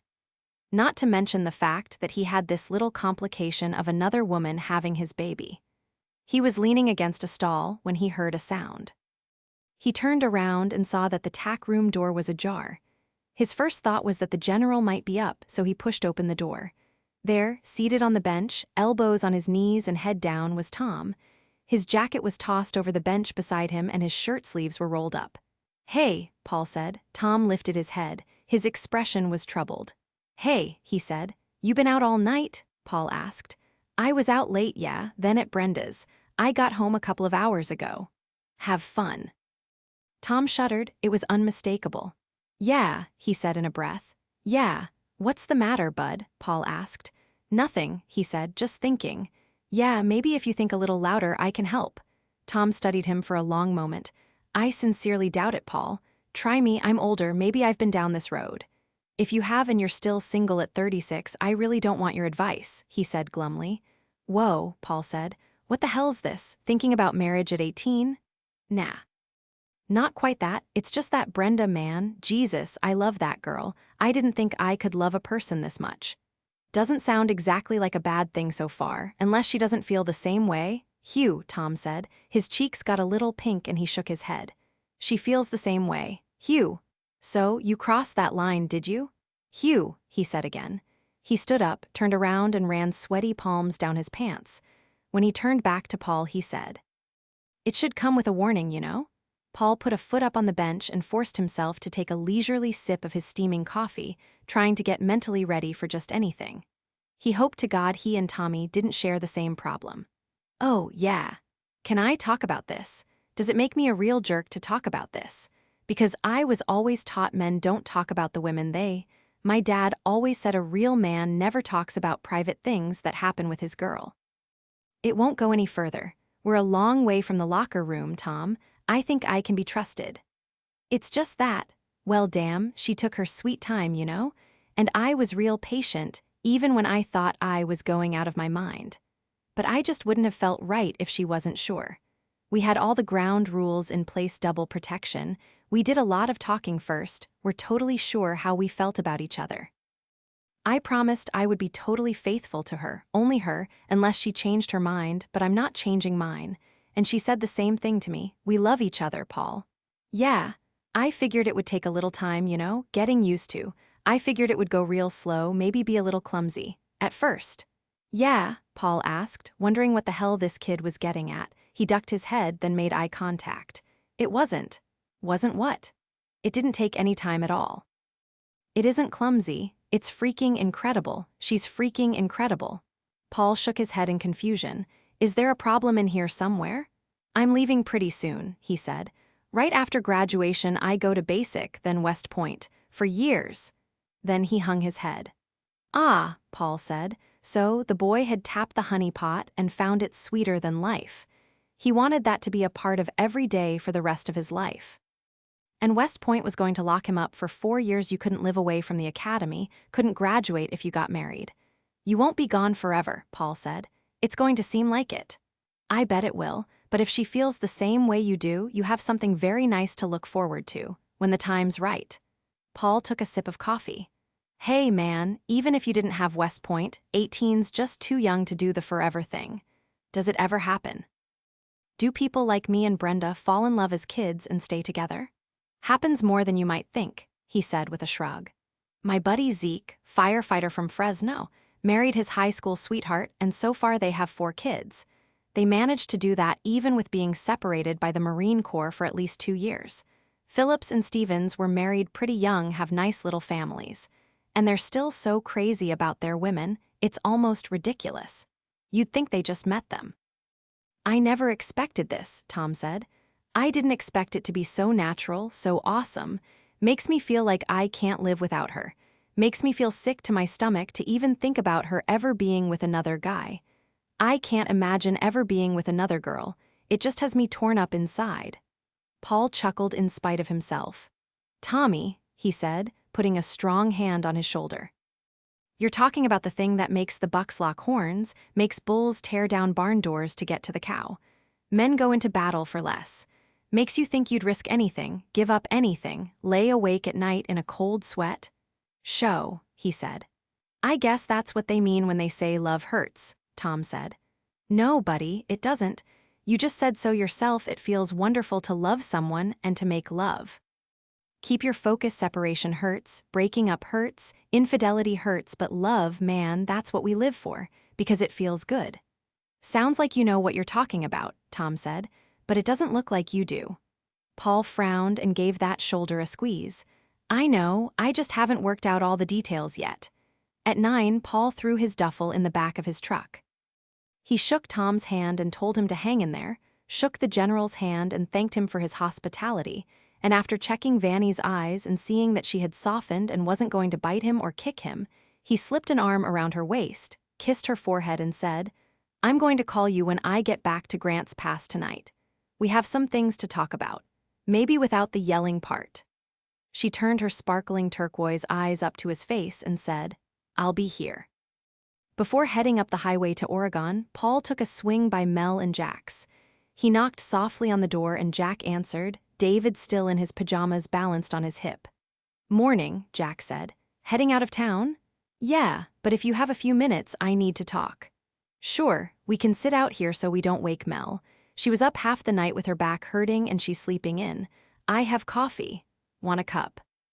"That would be great," he said, though he'd already had enough coffee to screw up his nerves pretty good. Jack handed off David to Paul while he went for coffee and a bowl of dry Cheerios for his son. They settled in the Adirondack chairs, looking out over the valley below. David sat on the porch floor with his bowl of cereal between his legs. "You don't look too good," Jack said. "I'm not too good. I've really messed things up. After little Matt was born, after I went home, I was pretty shook up. All those months of hanging in there with Vanny and not really taking any time to grieve my best friend took a toll, I guess. Might have vented a little bit. There's this girl back in Grants Pass." "You vent on this girl?" Jack asked. "I vented in her. She's pregnant." "Well, holy shit, that was brilliant. What were you thinking?" "I was thinking we were protected. I'd been with her a couple of times before. You know, before Matt was killed. How impressed are you with my timing, huh?" "What are you going to do?" Jack asked. "I'm going to support her naturally. She's having the baby, so I'm going to do my part. I'm not going to marry her because I don't. Aw hell, I wouldn't be doing her any favors. I met her in a bar a while back, little over a year ago.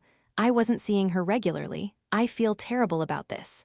"Man," Jack said, "what's your best advice, bud? How pregnant is she?" "It happened after I got back to Grants Pass. A couple of months now. I'm going to have to tell Vanny. Pretty soon. I tried last night, but I screwed up. And even without knowing the details, she flipped out, tore my head off just thinking I had a girl back home I hadn't mentioned. Man, that woman has a real short fuse. She's going to kill me. No figure of speech here, she's good with a gun." "Hold on there," Jack said. "One thing at a time. You should probably get yourself tested for STDs. Do that tomorrow. If you used protection, I don't know, maybe there's a chance this baby isn't yours." I thought of that. "Thing is, she says she hadn't been with a guy for so long. She got a little lazy with the pills and I used a condom I'd been carrying around for months." "She suggest marriage?" "Yeah, that was the first thing. Listen, Einstein, what if she's not even pregnant, huh? Outside chance, but possible. Before you make a lifetime commitment to support someone you don't know very well, you better get all the facts. Just don't move too fast here, pal. I gotta call Vanny tonight and tell her." "I've got her all confused and totally furious." "Paul, you can't tell her on the phone," Jack said.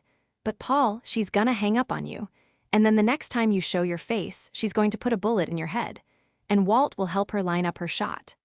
"Well, what am I gonna do? Huh? She thinks I have a woman back home. She wouldn't give me a chance to explain." Any Mel appeared in the doorway, her robe covering her huge pregnant tummy. Her face was freshly scrubbed, but her hair was mussed from sleep. She gave Paul a smile, then went to Jack, sitting on his lap. "Morning," she said to Paul. "I heard that. I can't wait to hear why you're going to be shot." "Aw man, relax," Jack said. "Really, this is the person you should talk to, and she never tells. It's infuriating." Paul went through the facts slowly, embarrassingly. It made his neck red. He was not able to make much eye contact with Mel while he spoke, but at the end of the story, he was amazed to look into her crystal blue eyes and find they weren't wide with shock. "I guess you've heard it all, huh?" Paul asked. "Pretty much. This must be very difficult for you, Paul," Mel said. "You're worried." "You have no idea," he said. "Of course I do. I guess your first concern is whether you're actually the father of this baby." I figure I am, but you should probably verify that as soon as possible. Remember, Paul, the lady knows who the mother is. You're entitled to the same assurance. Ask her to offer that to you." "Mel," he said pleadingly, "how in God's name do you suggest I do that?" "In an honest and straightforward manner," she said. "You might be able to learn something from an ultrasound. It will at least show exactly how pregnant she is, and if you can narrow down the times you were in contact." "Time," he said. "Just one time. Then you know exactly how pregnant she is, and an ultrasound will either verify or dispute the gestation. But if there was another partner involved at approximately the same time, it will require a paternity test. Blood types, DNA, etc. I don't want to upset her, offend her." Mel smiled patiently. "Let's see, the two of you didn't have a conversation for 6 months, and when you did, it escalated to intimacy rather quickly. Do I have that right?" "Paul, If she's offended by your desire to be sure you're the father of this baby before you commit yourself personally and financially, you're not going to have an easy time with this. It's a very reasonable request. If she's absolutely certain, I'm sure she'll cooperate with you. And if she doesn't? He asked. Tell her you'll hire a lawyer to assert your paternal rights. She can be prevented from aborting or having the baby adopted, and you will be obligated to support your child, which I assume you're prepared to do anyway. If she's having my baby, I'll take care of her, of course.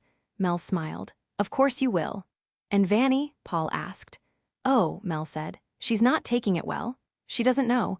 I tried to tell her last night, and I got as far as telling her I dated a woman in Grants Pass when she came unhinged because I hadn't told her sooner. Mel made a face. Take care of that, Paul. If you have feelings for Vanessa, it isn't fair to leave her confused and wondering. She deserves the truth. She's going to shoot me in the head, he said miserably. I doubt that. She might need time to consider the facts, however. Then she smiled patiently. Paul, you've played around with this long enough. If you care about her, assert yourself. Explain, you didn't betray her, you didn't break the law. You have to behave responsibly toward both women, that's all there is to it. Yeah, he said. This will work out. Babies are miracles of life no matter the extenuating circumstances. Don't lose sight of that. Yeah, he said again. He leaned toward her, kissed her brow as she sat on her husband's lap. Thanks, Mel. Sure, she said. Best of luck. He shook Jack's hand, ruffled David's floppy golden hair, and headed for his truck. Once he'd turned around and was headed off the Sheridan property, Mel looked at Jack to find him grinning hugely. Melinda, he said, did you just get involved in someone's relationship? She lifted a brow. Do you really want to mess with a woman who's about 17 months pregnant? I'm just saying. Try shutting up, she advised. I believe I was asked. You did, he laughed. You got right in there, got your hands dirty in someone's relationship. Just admitted it's irresistible. You're just as nosy as I am. She glared at him. Jack, no one is as nosy as you are. Right after Paul left, the phone rang at Jack's house. He knew who it was a regular Sunday morning call. He lifted Mel off his lap and dashed for the phone, grinning from ear to ear. There had been a boy in Virgin River who was like a son to Jack. Ricky. He'd taken him under his wing when he was only 13 because it was just Rick and his grandmother. Jack taught him to hunt and fish, did what he could to teach him the ways of the world. He'd pridefully watched as he grew tall and strong, a young man of impeccable character who could take the toughest stuff life, could serve up and hold his head up, stand straight and do a man's job. The boy had gotten close to Preacher, to Mel, to the Marines from Jack's old squad who still gathered there. At 18, Ricky had signed up. What was the young protege of a bunch of tough old Marines going to do but sign up? And Semper Fi suited him. Ricky had excelled. He'd gone from basic to airborne to sniper training to reconnaissance training to SEER survival, evasion, resistance, escape training. In every program, he'd been the best. He was 19 years old and at least 6 feet of proud, muscled, skilled Marine. He just phoned to say he had 10 days of leave coming up in a couple of months, and then he had orders for Iraq. No sniveling, Jack, Rick said. I want you to remember when you were going you didn't want your parents and your sisters acting like you were walking into a grave, right? So we'll have a drink. Maybe smoke one of those nasty cigars you and Preach like so much. Tell some dirty jokes. I might even let you cheat me out of some money at poker. You got it, kid. It'll be great. I'll even call some of the boys. They don't have to come. They're your boys, not mine. And there's no hunting now anyway. We'll see. Virgin River's going to want to celebrate you a little bit. We only send our best. Thanks. I can't wait to see you. Jack straightened his spine, took a deep breath, and told himself they were going to have to make his leave in Virgin River memorable and positive. There'd be no whining and worrying. After all, Jack had gone into war 5 times, and the only really bad injury he'd sustained was a pretty miserable shot in the ass. Not everyone who went to war came out crippled or dead. Rick was sharp. And this was what Rick wanted. Ricky had grown up too fast. He lost his parents in an accident when he was so young, he didn't even remember them. At 16, he'd fallen ass over tea kettle in love with a girl 2 years younger than him, and they'd had a baby together, a baby that hadn't lived. Mel came into the kitchen to find Jack leaning on the counter, looking down. He lifted his gaze.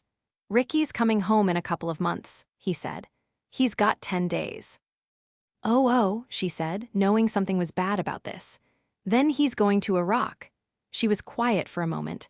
Her eyes misted over. She pursed her lips and then said, "Damn it." Chapter 5, Paul stopped off for dinner on his way into Grants Pass, took a run by his office to check messages and any paperwork that might be left on his desk. There were a couple messages from Terry asking him to call. When he finally got home, it was after 7 and he found a few messages from Terry on his home phone, left over the weekend, asking him to call her.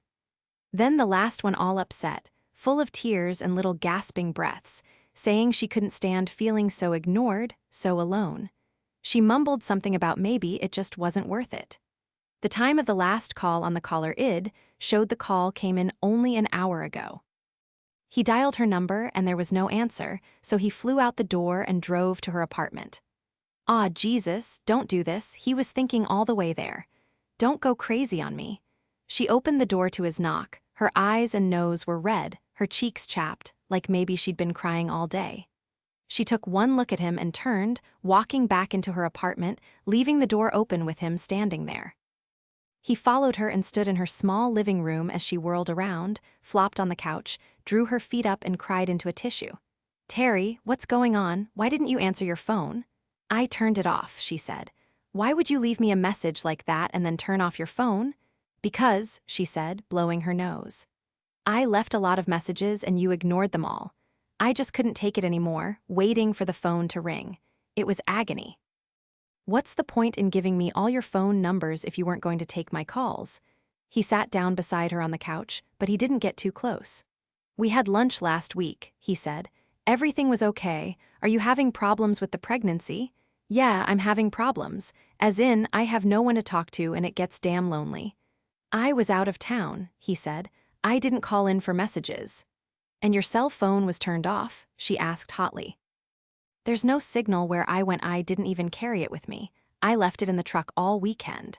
I was in Virgin River in the mountains. I'm sorry I didn't know you'd need me, and I still don't know why you thought you needed me." "I was upset. Didn't you say you were in this with me? I needed someone who was on my side to talk to. What if something worse was wrong? How long would it take you to notice? Maybe I should just get rid of it. It would be less trouble for you." He reached over and touched her knee. He gave it a squeeze. "Don't do that," he said. "You want me to have it?" she asked him, "because you don't exactly act like it." Paul felt an angry heat rise up his neck to his face. "If you had wanted an abortion, you would have done that already. I'd never have known. Don't threaten it now to keep me in line." "God, I just felt so abandoned." Her face melted into a pathetic, contorted mess of wrinkles. She buried her face in her tissue and let it go for a minute. Resigned, he scooted closer and pulled her against him, holding her while she cried on his chest. "So what's in Virgin River that keeps you from even thinking about us up here?" "Get a grip now," he said, not answering the question. "I'm not letting you go through this alone. I didn't know you needed anything. And what if I do?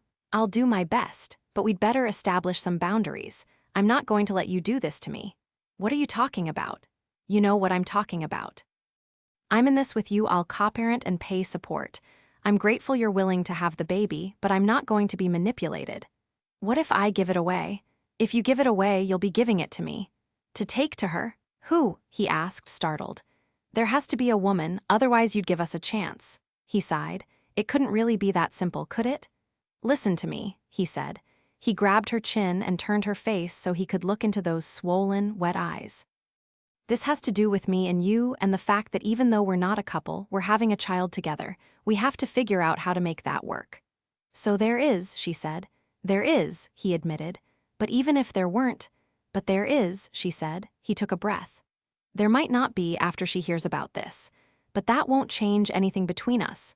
Terry, I'm sorry. I'm fond of you. I care about you. I swear I'll do my best by you, but I don't love you. There are 3 people involved here, you, me, a baby. It wouldn't be good for any of us to try to make a marriage where there isn't real deep, passionate love. I wouldn't give us a year and that would be worse than what we have." He ran a knuckle down her cheek. "Believe me." She was quiet a moment. "You said there was no one," she whispered.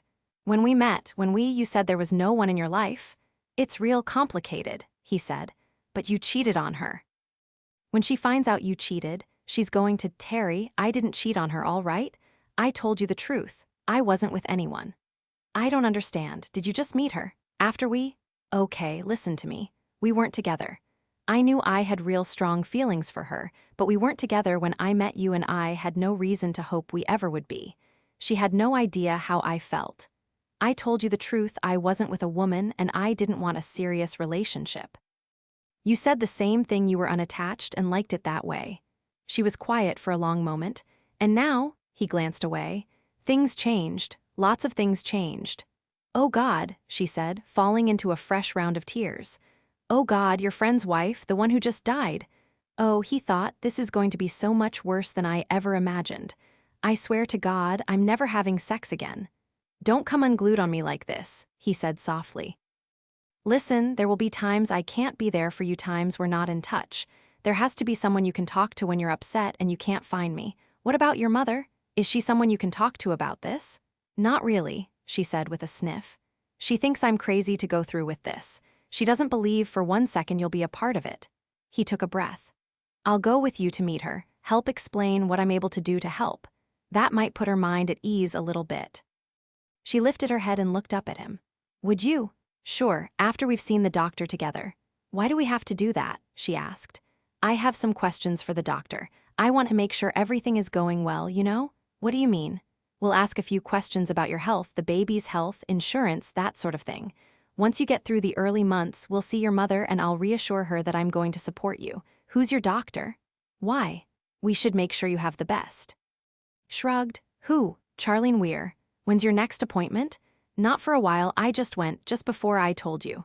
So when? A couple of weeks, she said. 3, I think. Okay, you be sure to give me the date of the next appointment, okay? Why don't you just tell me your questions and I'll get the answers? No, he said, brushing her hair back from her face. I want to go. I want to be a part of this. Okay, she said, a sentimental look in her eyes. Will you stay with me tonight? I can't, Terry. It's about those boundaries. Well, it's not as if I'm going to get pregnant. Terry, you want me in this with you or not? I told you I'll be an involved father and I'll support you the best I can. I hope we can cooperate, work together, be friends. I'd like us to do a good job with this, but we're not a couple, and we're not going to be intimate anymore. Jesus, she whispered, leaning against him to cry some more. I have myself so upset I can't eat, I can't sleep. It's like you feel completely different about me because I got pregnant, and it's not my fault. SHH. Since we were both taking precautions, it's not really anyone's fault, but it's still a responsibility we both have. You're going to have to settle down and be more rational. This isn't good for you or the baby. Try to calm down a little, okay? It's just so hard, she said. We might not have been together that much, but when we were, it was wonderful. We got along, we liked each other. I thought when you knew we'd made a baby, you'd at least give us a try, but man, you won't even think about it. Yeah, honey, we liked each other fine, got along great, had fun 4 whole times in a year. I think it takes a lot more than that to make a successful marriage. Besides, if there was potential for it to be any more serious than it is, we'd have known a long time ago. But you know what I'd like? What? She said, turning her face up to look at him. We're going to be parents together. Not under the same roof, but still we have to do this as a team. I'd like it if we could do that as friends. 2 people who might not have what it takes to be a couple, but have everything we need to be good parents. That's going to take some practice, I think. You think? She whispered. Yeah, he said with a weary sigh. Lots. That woman, she said with a sniff. Did you know you loved her right away? She asked. Right away, he said, his arm around her. Terry was quiet for a moment. Then she said, I guess you probably know exactly how I feel. He thought it made as much sense for Terry to think herself in love with him after a couple of one-night stands as it did for him to be in love with Vanny the second he laid eyes on her. And Vanny had been as unavailable to him as he was to Terry. Come on, he said to Terry. Let's lay down on the bed, see if you can calm down enough to rest. I can't stay the night, though. You understand? I think so, yes, she said. I don't like it, but I get it. I'm not usually this crazy. It's okay. Let's quiet you and the baby down, then I'm going to leave and go home. You feeling a little better yet? There's just no way for us, is there, Paul? There's a way for us to have this baby and be good parents, Terry. In my mind, that's a lot. First thing Monday morning, the phone rang at the Booth household, and Vanessa lunged for it. It was Cameron, and she let out a disappointed sigh that she hoped he wouldn't interpret. The man she'd been thinking about was Paul. She'd been worrying about him. Frantically, in fact. He hadn't called as promised, and by 10 o'clock the night before she'd left messages for him at his home and office, getting no response. She'd hardly slept, afraid he'd been hurt or killed on the drive home. It didn't feel good to have something between them yet to be resolved. She collected herself. Well, hello, Cameron. Vanny, how are you? Very well, thanks. And you? She chewed her lip a little bit. Why couldn't this just be Paul? I'm good. Listen, I know Virgin River is perfection, but I was wondering if you'd like to get out of town for a weekend. A weekend? She asked, completely unprepared for such a question. There's a great seaside hotel in Mendocino on the ocean. Lots to do around there, very relaxing and entertaining. Cameron, I have a baby, he chuckled. I thought maybe I could bring along a pediatrician. But Cameron, I'm really not ready for easy Vanny. We'll get 2 rooms. Think of it as a chance to get to know each other better, that's all. And no, I have not mentioned my plans to Carol. Oh, listen, I appreciate the invitation, but I'm not sure I'm ready for something like a weekend date. That's moving a little fast for me. I'll be a Boy Scout, he laughed. 2 rooms, good views, great food, a little relaxation, conversation, no pressure. I appreciate the thought, really. It's very nice of you, but all right, he said. It was worth a try. Well then, can I wrangle another run down to Virgin River? I have Jack's phone number. I could make a reservation at that little cabin. You're welcome anytime, she said.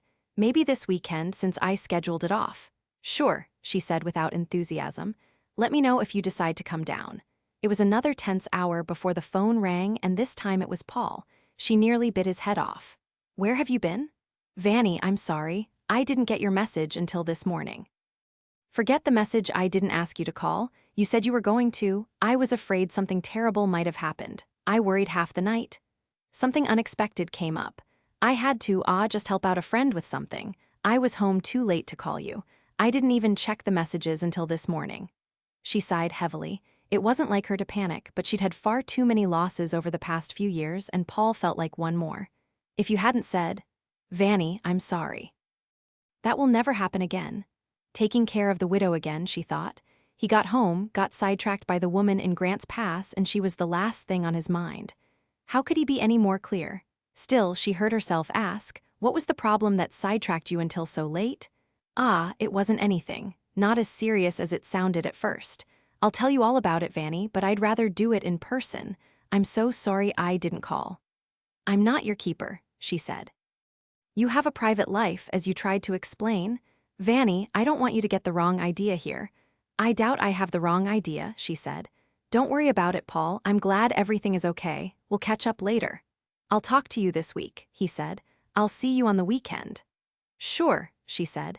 She hung up the phone and went to her bedroom. She sat on the edge of her bed. She could tell by the nervous sound in his voice he hadn't been home too late to call he hadn't been home at all. He spent the night with the woman who had complicated his life. We have things to talk about. Those were his parting words, along with the promise to call. That thing he wanted to talk about it would be an explanation about his relationship in Grants Pass, as if she needed more of his lame attempts. What did she expect, really? He had a life before Matt was killed, before Vanessa needed him, and that life went on. She had to find a way to let go of him. If she didn't, it was going to tear her apart. Worse, it would tear Paul apart because more than anything, he was faithful to Matt. The best thing she could do for herself, for Paul, was attempt to get on with her life. She remembered back to those old flying days when she and Nikki got each other through a dozen bad boyfriends, the pain and disappointment. Raise your right hand and repeat after me, Nikki would say.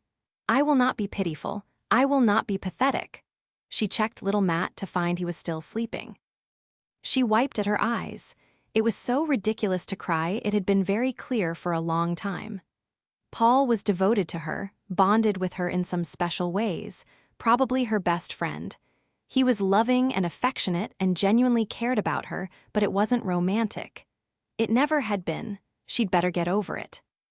One thing she absolutely couldn't take Cameron and Paul both in Virgin River for the weekend, Cameron trying to seduce her, Paul shyly and clumsily trying to find a way to tell her he had a girlfriend. Chinese water torture would be sweeter. She went back to the great room and sat beside the phone for a few minutes thinking. She picked up the receiver and dialed. Cameron? Yes, I've been thinking about it, and a little trip to the coast might be just what I need. Maddie and I would love to go.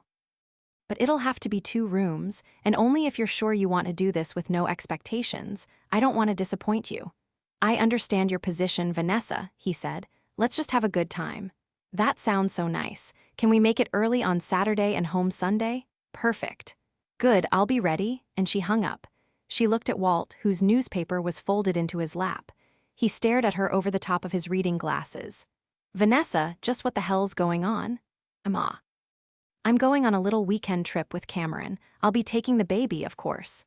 He had heard her side of all 3 conversations, and she knew it.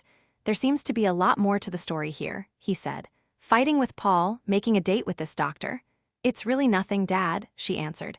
You don't have a problem with me going away for a weekend, do you? You're a grown woman, he said. Paul will be coming down for the weekend. And you're not going to be here to see him? She stood up. He's not coming to see me. I think I'll just go for a quick ride if you don't mind listening for the baby.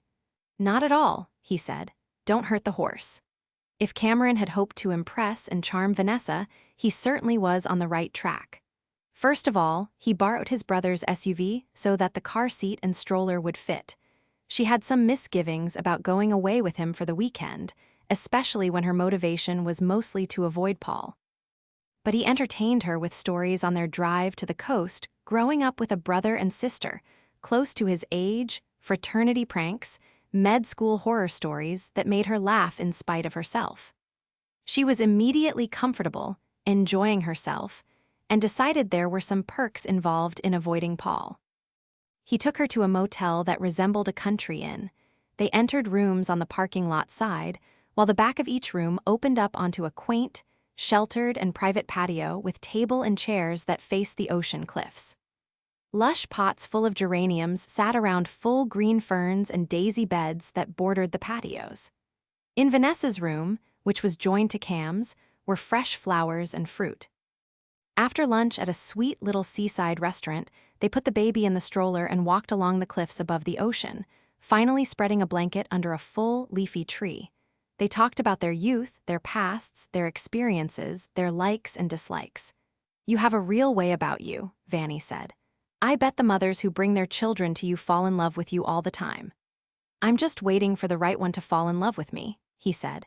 You were never even tempted to get married? She asked. There were a couple of close calls. I bet you've had a million girlfriends, she said. He laughed. That might be giving me too much credit, he said. Or not enough, I don't know which. I've had some girlfriends and many more attempts that didn't work out. Ah, you're picky. He lifted an amused eyebrow. Maybe they were. Come on, haven't you been in love 100 times? Not quite. Not counting high school and college when I was in love with a different girl every week. The first one hit me in med school. I had it bad for another med student. It was very hot, very intense, very brief, very painful. Took me off the market for a while. Really? I'd take you for the heartbreaker. No, sir, he said, shaking his head.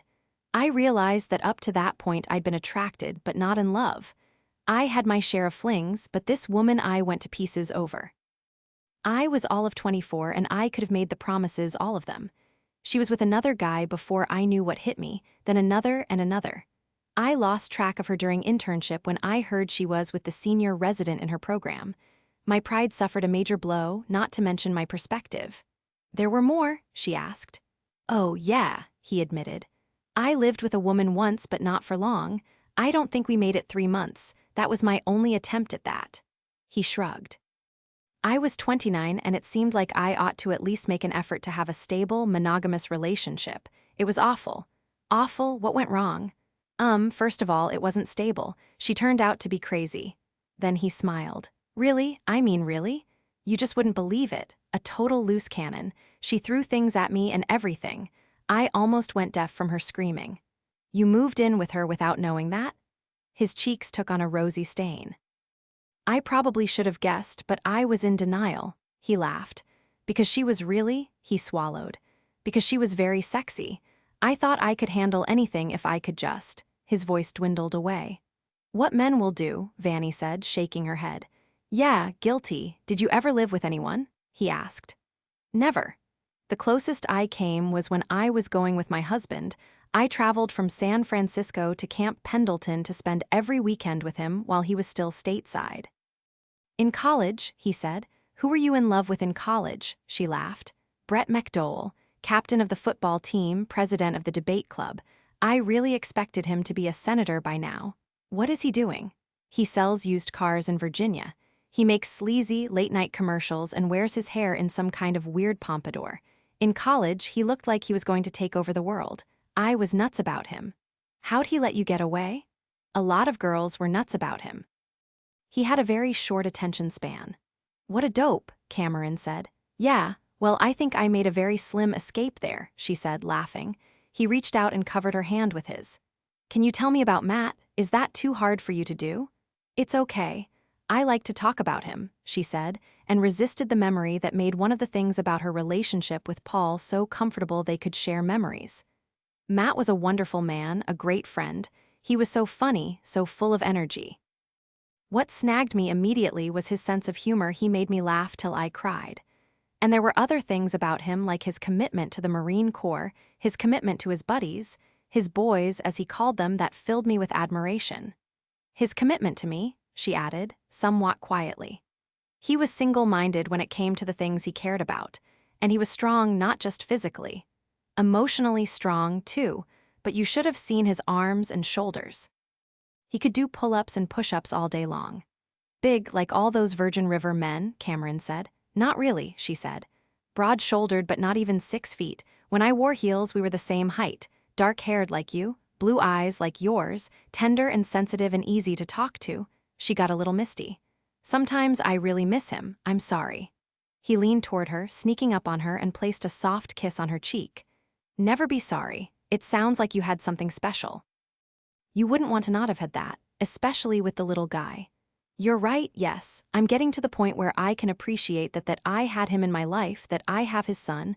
I'm grateful I had at least that much rather than never having known him. She inhaled sharply and looked out at the ocean. It's nice of you not avoiding that subject, not pretending he isn't a part of my life.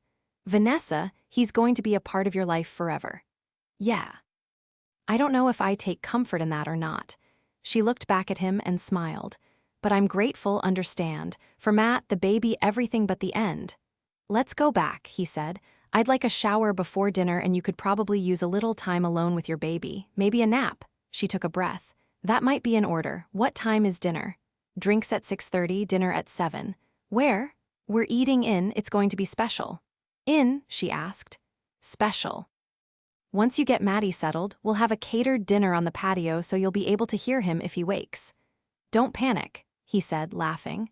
I don't have ulterior motives. There's going to be a waiter present most of the time. I'm not trying to trap you.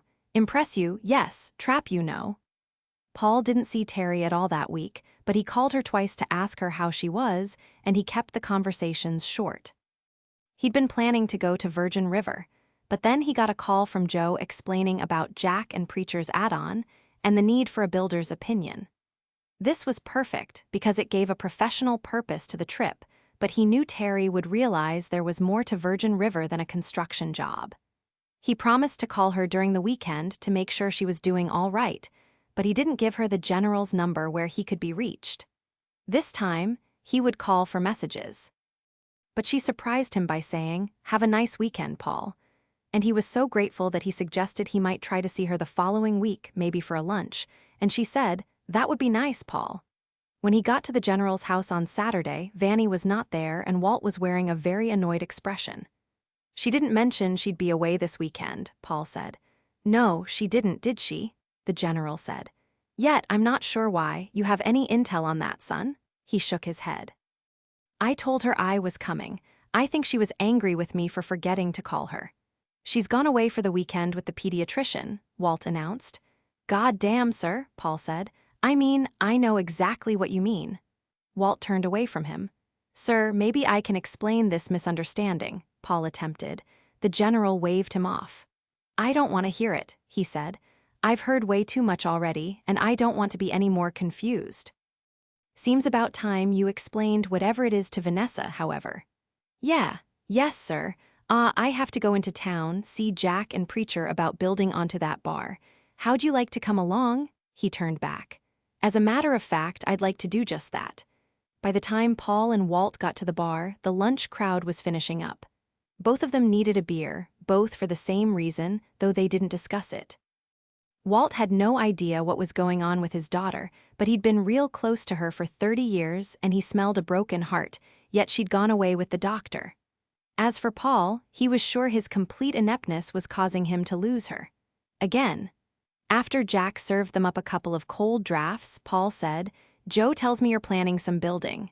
"That's a fact," Jack said. "We have to make room for Preacher's family." Now that he's figured out how to make the babies, he wants a house big enough to fill up with kids. Jack took a sip from his coffee mug. "They like it here. They like working together, living right on the property, running things their way. Makes sense to me, and Joe says it's easily done. He left some sketches but doesn't have plans yet. He needs a builder to check out beams and foundation, etc." "I can do that," Paul said. "You have someone in mind for building?" "That's a problem around here. Until recently, there's not been too much demand, so our general contractors are few and far between. Remember, I couldn't find one who could go to work within a year, but we sure have plenty of crew looking for construction jobs. And there's been a development." "What's that?" "Mike and Bree. They've been looking for a house for months. Nothing that works for them has come on the market. My plot's Big Eye can give them a parcel, and they can build their own place. They'll be talking to Joe soon about a design. But they're sitting in that RV, trying to start their own family, needing space, and they have the same problem, a serious lack of builders." He shook his head. "This is one of those times I wish you lived in Virgin River, Paul." "Let me see the sketches," Paul said, changing the subject. Jack reached under the bar and pulled out a large sheaf of rolled papers, clipped together at one corner. "They're pretty rough sketches." "No problem," Paul said. "I'm used to his scrawls and squiggles." He does manage to invent new abbreviations regularly, though. To challenge me, I think, Preacher in back. "Yeah, he's cleaning up after lunch," Paul grinned. "Maybe I'll get started. Take care of the general, will you?" "Who says I need taking care of?" Walt asked. "I'm as happy right now as I've been all week." Paul drank about half of his beer, flipping through the sketches, then dragged himself off the stool and wandered into the kitchen. Paul knew the bar like the back of his hand, but to do the architect justice, he looked at it with a builder's eyes. He scribbled over Joe's notes. He walked through the apartment and upstairs, then stopped in the middle of the small living quarters on the ground floor. He thought with the second floor and loft added, it could handle an open-beamed ceiling over their new great room with a fireplace. Then he walked around outside. Before Paul could escape back to the bar, Mike saw him prowling around the yard right outside Preacher's quarters where the extension would be anchored. He walked across the yard from the RV. "Hey, Paul, did Jack tell you we're looking at building?" "He did," Paul said with a nod. "Probably a good idea if you're not finding anything you like." "It sure would be great if I already knew the builder and his work," Mike said. "Yeah, but I work in Grants Pass now," Paul said. "There must be at least one incentive to taking a job around here," Mike said, grinning. "I love this place, you know that, but I have commitments in Grants Pass. I left my dad and brothers for a long time while I was here last autumn." And thought those commitments included a pregnancy. Maybe, just maybe, Virgin River would be a more strategic place to sit it out. He could keep in touch with Terry by phone rather than having her expect him to be available to her. It would help with the matter of not giving her false hope. "Tell you what, I'll definitely think about it, but there are a lot of factors." Not the least of which was Vanessa Rutledge. Chapter 6, at only 2.5 months, little Matt had become a very cooperative travel companion.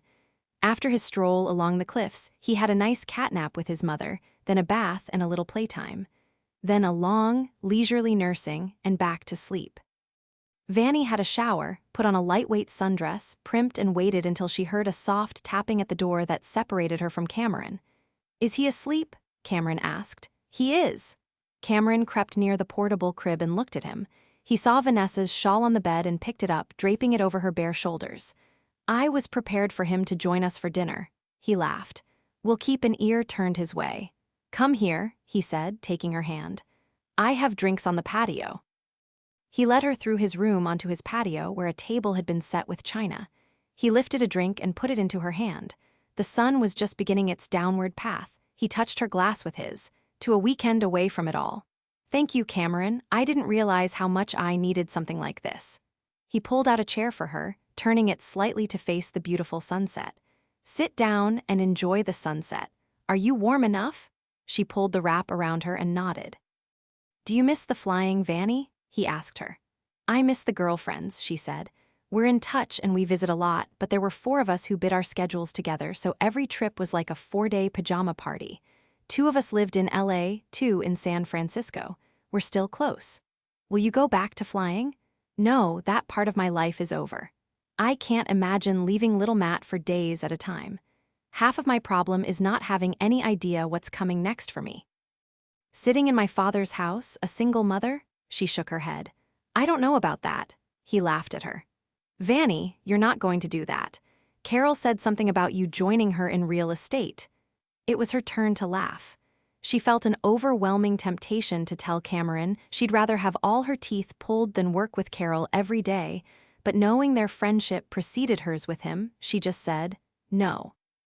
I already told her I wasn't interested in real estate, but in her usual fashion, she wasn't listening and is probably getting a desk ready for me at her brokerage firm.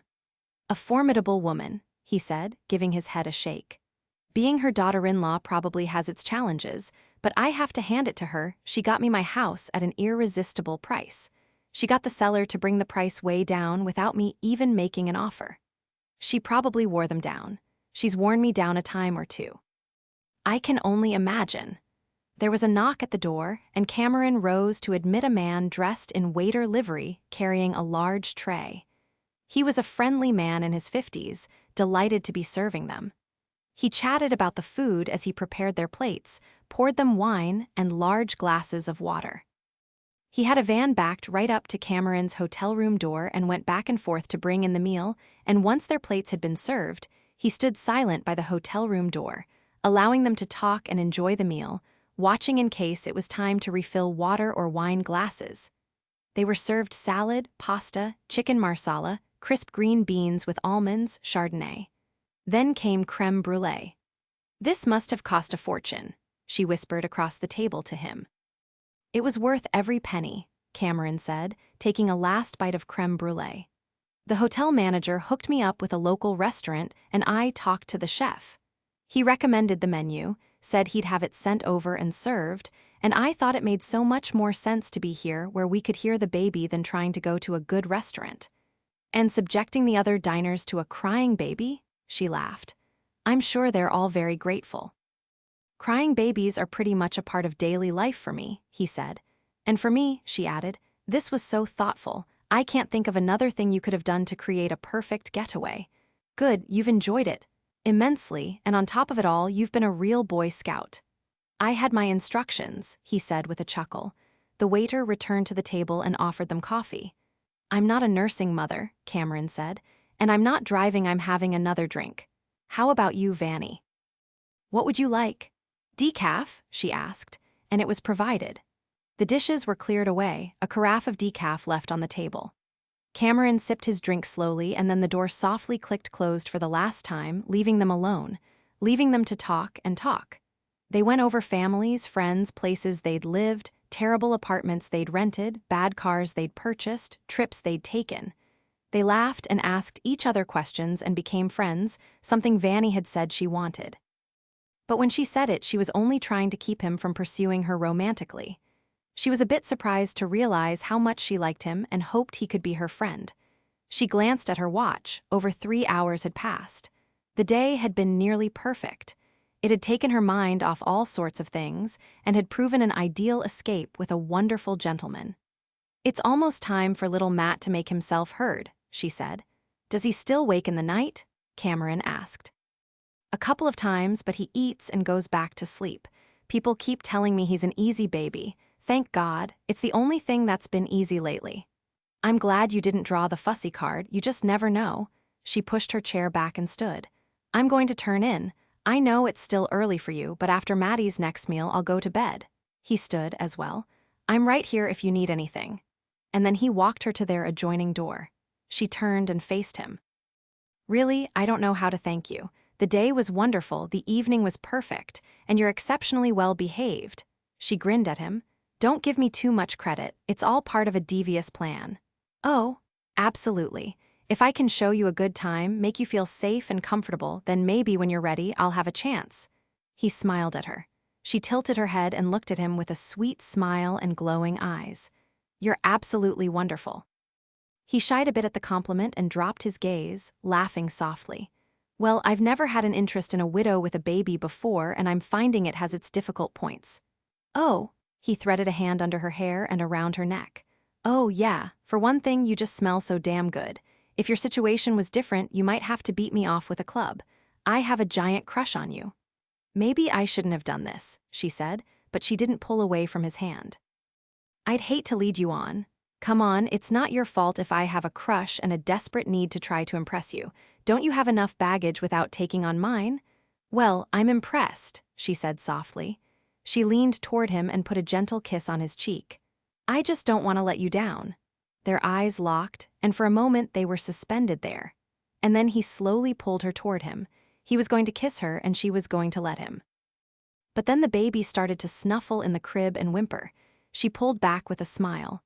That's my call, she said quietly. Thank you for a lovely day, and for being such a dear man, for understanding so much. Sure, he said, removing his hand. I wouldn't want it any other way. Good night, Cameron. Of course Vanny couldn't sleep. It stung. She wanted hands on her. She wanted a man's hot and eager body pressing her down in the bed, filling her, making her tremble and cry out.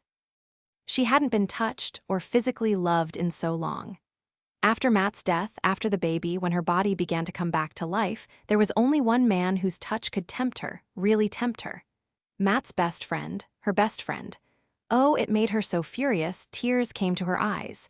That damn Paul, he wasn't nearly as smooth, as romantic as Cameron. He wasn't as pretty, and Lord knew he didn't want her like Cameron did. Then she remembered the way he laid his head on her shoulder and wept right after the baby was born.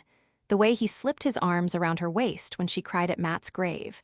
The way he held her and the baby close for a few long moments before saying goodbye, and the tears came. How had she let this happen? Why can't I just want the man who wants me instead of the man who has no room in his life for me? Sometime in the dark of night, Cameron was awakened by odd, faint sounds. He opened his eyes and listened. The baby, he thought. He sat up.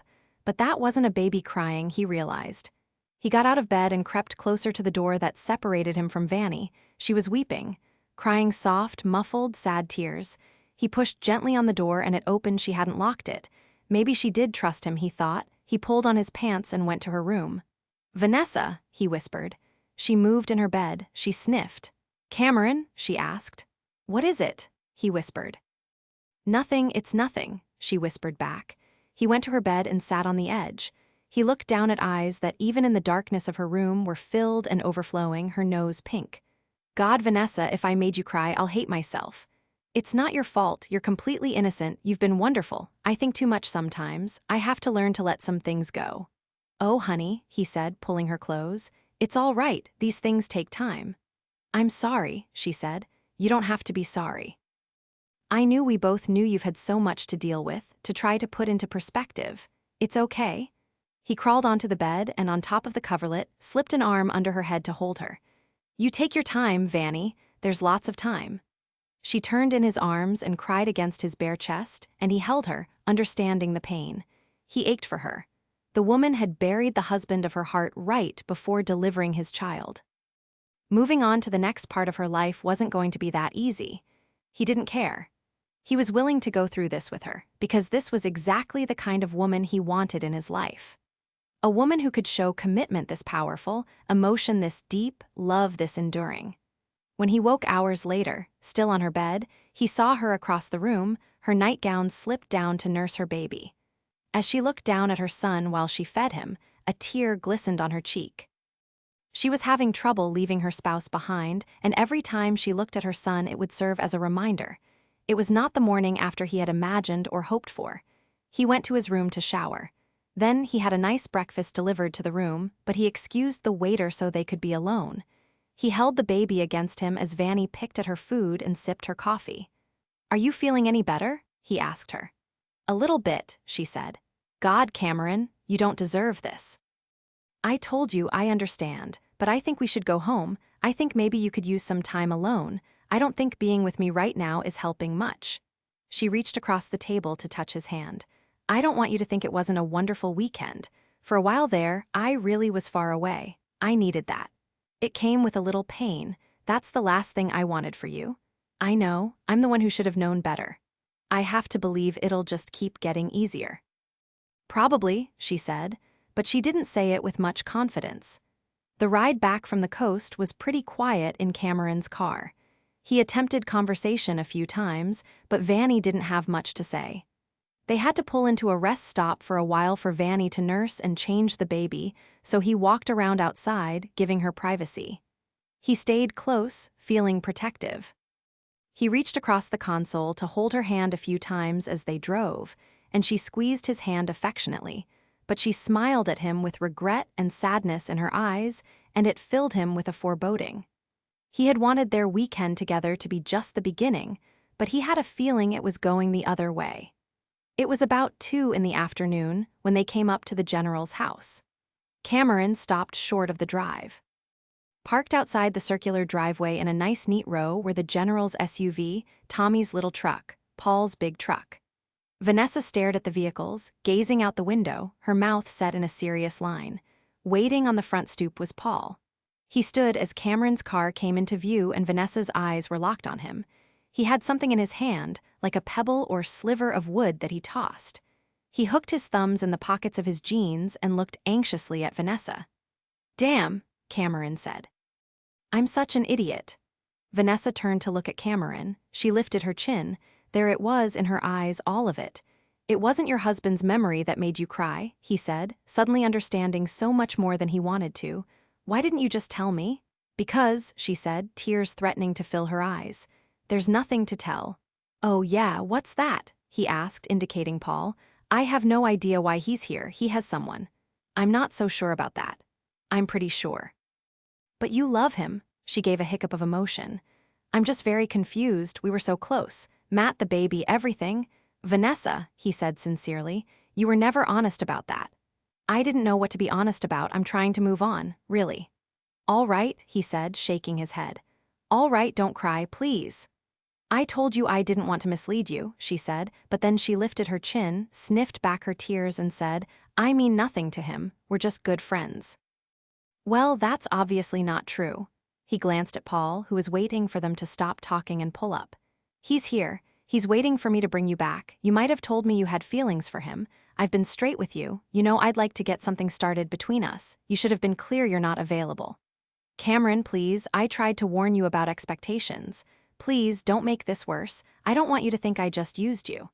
"You certainly didn't do that. You could have." "I would have welcomed that, but no, you weren't ready. Now I understand why." He laughed without humor. "God, I've made a classic fool of myself." He took a breath. "Here's what we're going to do. I'm going to check back with you later, much later. See where you are. Maybe you'll be free, maybe not, but I'm out of this triangle." "It's not, it is," he said. "I could handle what I thought I was up against. I didn't know you were in love with someone else." He took his foot off the brake and coasted forward. When he stopped in front of Paul, he jumped out, went to the passenger side of the SUV and opened the door for Vanny. He then went into the back, pulled out her small suitcase and the stroller, taking them to Paul. "Hey, buddy," he said, "make yourself useful." "Sure," Paul said, taking them to the front door. Cameron got Maddie out of the car seat and before passing him to Vanessa, took a long, slow moment to put a little kiss on his head. Then, as he passed the baby to Vanny, he placed a soft kiss on her lips. Against them he said, "I'm sorry it didn't work out better."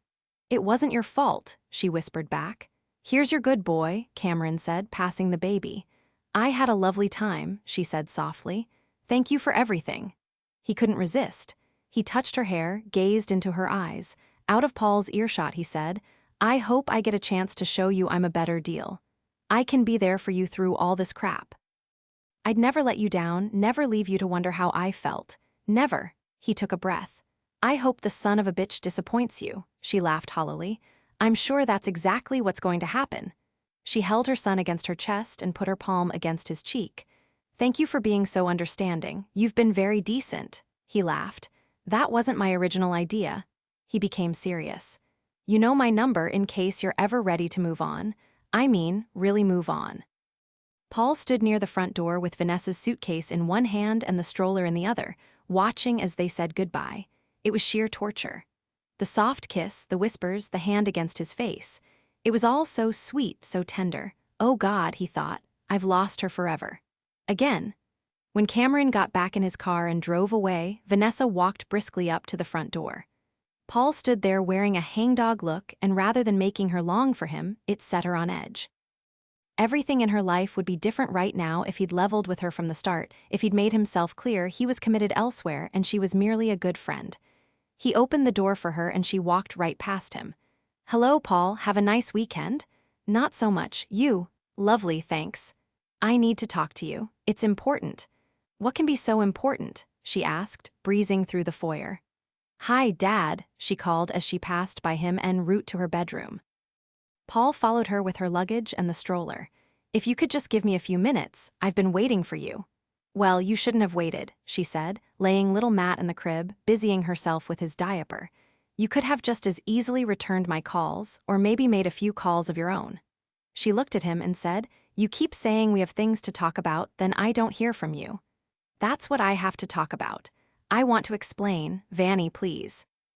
She looked at him and saw that he was miserable and she didn't care. She hoped he was in agony. All right, go ahead. He looked nervously over both shoulders. Can we go someplace? Why? He leaned toward her. Because it's tremendously personal, how's that? Would you like to close the door? She asked, lifting one mocking eyebrow.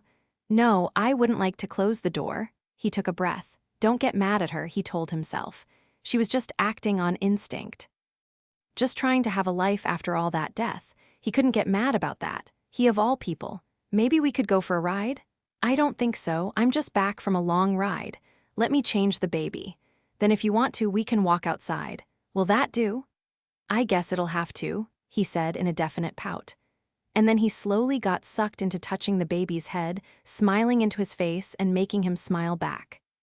The diaper came off and Maddie sent up a stream of urine that appeared 4 feet high, which Paul ducked and Vanessa covered quickly, making them both laugh.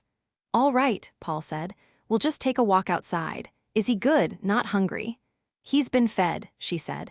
I'll just put him in his bouncy seat out by Dad if it's okay with him. Okay, thanks. He backed away a little, slipping his fingers into his back pockets. He had to keep doing that because he wanted to touch her so much, and this would be a bad, bad time. The look on her face indicated she was maybe inches from wanting to belt him. A little while later, the baby settled in his seat beside Walt's chair. Vanessa and Paul walked out on the deck behind the house and down the stairs toward the stable. Is this something you'd like to share with Matt? She asked. Or is this just for me? He sighed in frustration. Just for you, he said miserably. He tried to grab her hand, but she pulled it away. Listen, I'm not sure you know how I feel about you. Sure I do, you've made it clear. You have a situation in Grants Pass, a woman, and you're not in touch much. It's obvious how you feel. Are you kidding me? Because, he stopped walking. She stopped walking. I care about you a lot. Yes, I know, I appreciate all your concern. You've been very good to me and Maddie. You've been a very good friend to Matt. This is not just about Matt. I thought we were close. I guess we are, she said with a shrug. Like brother and sister? Vanny, I have some things to explain. So you keep saying, think you'll get it out this time? He ground his teeth in frustration. There's a reason I've been hanging back a little bit. Why I've been so distracted. I wanted to wait until I figured some things out, until I knew it wasn't too soon after Matt for you, but it's starting to look like I might already be too late. They got as far as the corral and she leaned her back against the fence, her elbows on the top rail, heel on the bottom rail, facing him. Can I start at the beginning? Will you listen? By all means, take your time, she invited with a wave of her hand. Way before you came to Virgin River, way before I ran into you at Jack's, long before anything happened to Matt, I was seeing this woman sometimes. She averted her eyes in spite of herself. They'd gotten this far before he'd found a woman. Still, it just wasn't easy hearing that he had a woman in his life, though it was completely reasonable. I met her a long time ago. We had one night together, he said. He shrugged. Not even a whole night. I called her a couple more times because, he finished. It was casual, not my finest hour. You did something wrong, she asked. At the time, I sure didn't think so. Vanny, I slept with her a few times, all right? We had an understanding, you know how it is. I don't, as a matter of fact. I've actually never had that kind of understanding. But you men, aw, come on, you probably had more sex over the weekend than I had last year. Is that right? She asked, lifting her chin defiantly. In fact, at that precise moment, Vanny regretted that she couldn't allow herself to do that. Men seem to be able to do it so easily, make love when there isn't love, see it for what it was. I don't even care, he said in frustration. That's not even the point. What I have to explain is not that I had sex last year, when you were married, pregnant, and my best friend was alive, but that I had sex a couple of months ago. After I went home, after the baby, I was pretty screwed up. Losing Matt was killing me, I didn't want to leave you, staying with you was eating me alive, and… He looked down, took a breath, and continued. I tried blowing off some steam with my brothers and the construction crews. But where I made my fatal mistake was I called this woman who I never had anything with but sex and asked if we could talk. Have dinner and talk. I was messed up, Vanny. I needed to tell someone what it was like, burying my best friend, helping his baby get born. I was in a lot of pain, guilty, needy. I shouldn't have called her. I guess it wasn't just talk. Course not, he said. She tells me she's pregnant. From that. She felt that icy cold wave of dread pass through her gut. Just when she thought it couldn't get worse. Well, my God, she said in a breath. At least I finally have your attention, he said. I wasn't kidding when I said it was important and personal. She pushed herself off the fence. Anger shook her inside, but she tried to keep her expression passive. You have some issues. Tell me, Paul, what does a woman have to do to get that much of you? He hung his head and shook it. You won't be impressed, he said. She was seductive, available, I didn't care. I'm not proud of that, and I apologized, but my apology isn't going to change anything. So, you'll be getting married, I suppose?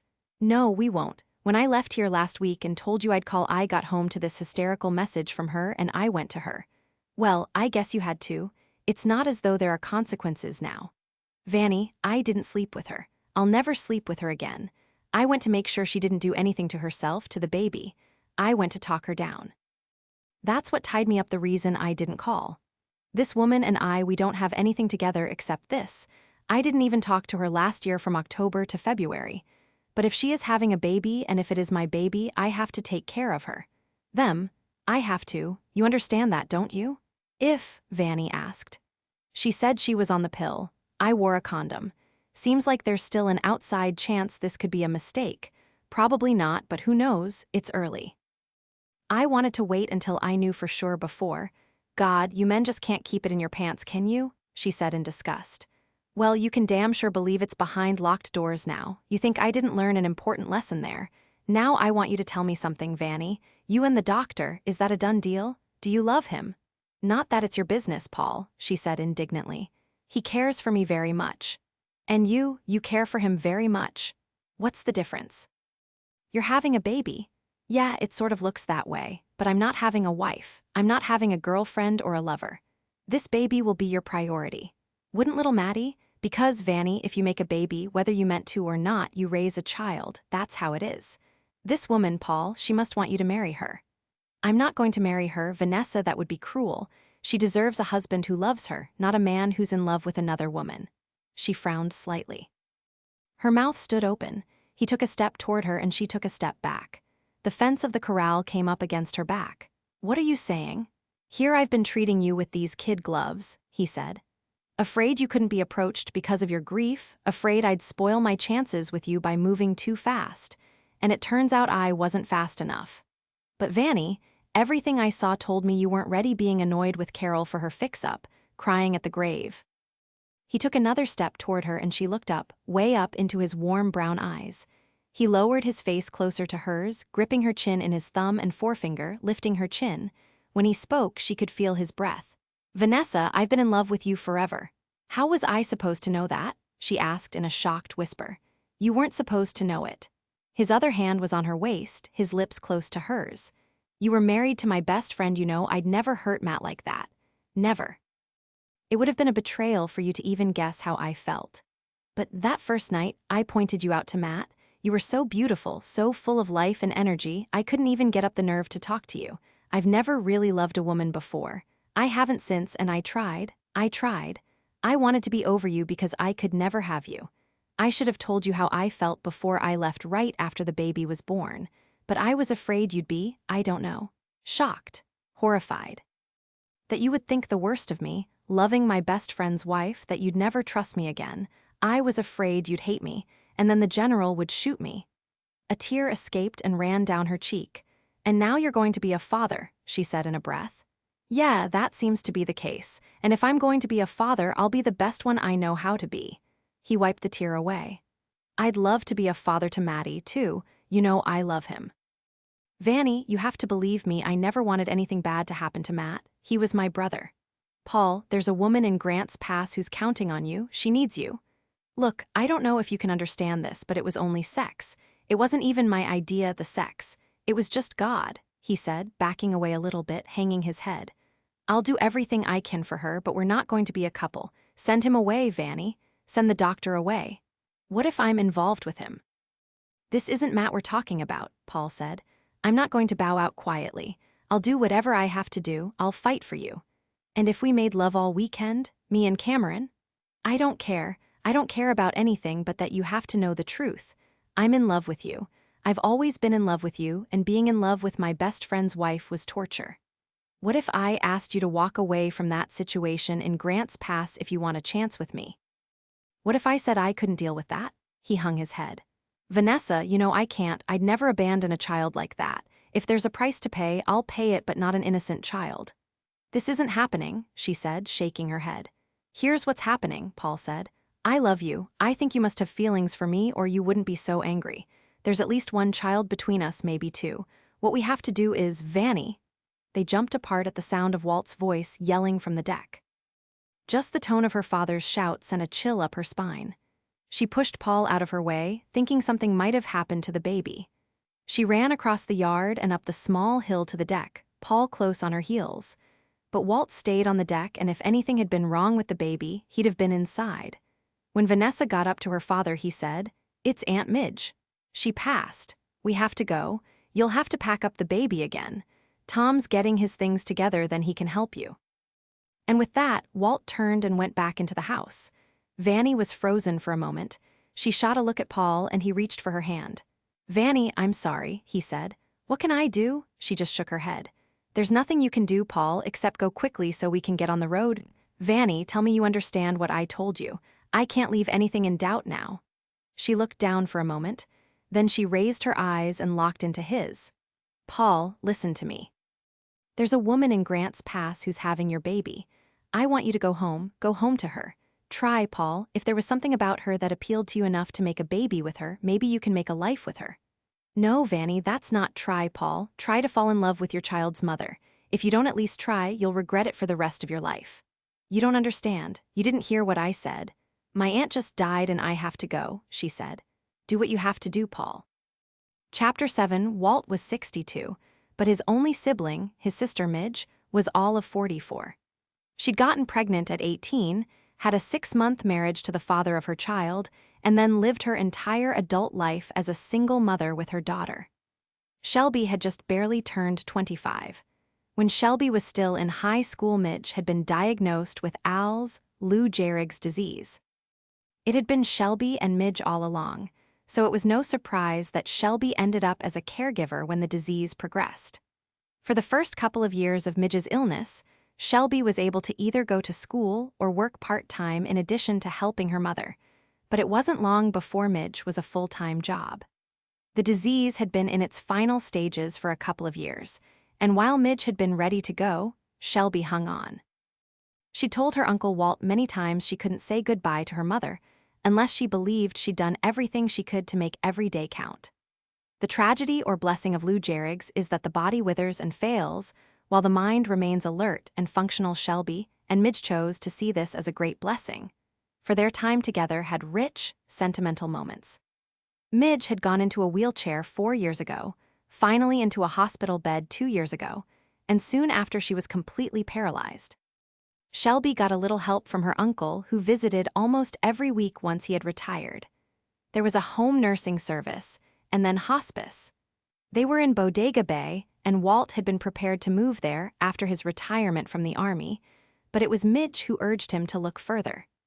She knew she wouldn't last long, and she didn't want her brother to establish a retirement home based on her location. In fact, Walt had retired less than a year before her death, and even that had been longer than any of them had predicted for Midge. The drive from Virgin River to Bodega Bay was about 4 hours. Tom was dozing in the backseat of the SUV with the baby, while Vanny sat up front with Walt. They'd made many such visits. Most often Walt went alone, sometimes with Tom, sometimes with a pregnant Vanny, but now they were all going to say a final goodbye. Mike Valenzuela had offered to take care of the horses for them while they were gone. Vanny said nothing as they drove, but stared out the window. "I never even had a chance to ask you how your getaway with the doctor went," Walt said, with Paul waiting so apprehensively for the same reason and all. "It was fine," she said. "I was just thinking, I never got down there with the baby to see her, and I should have made that trip the first one, before Carol and Lance. Midge was on borrowed time."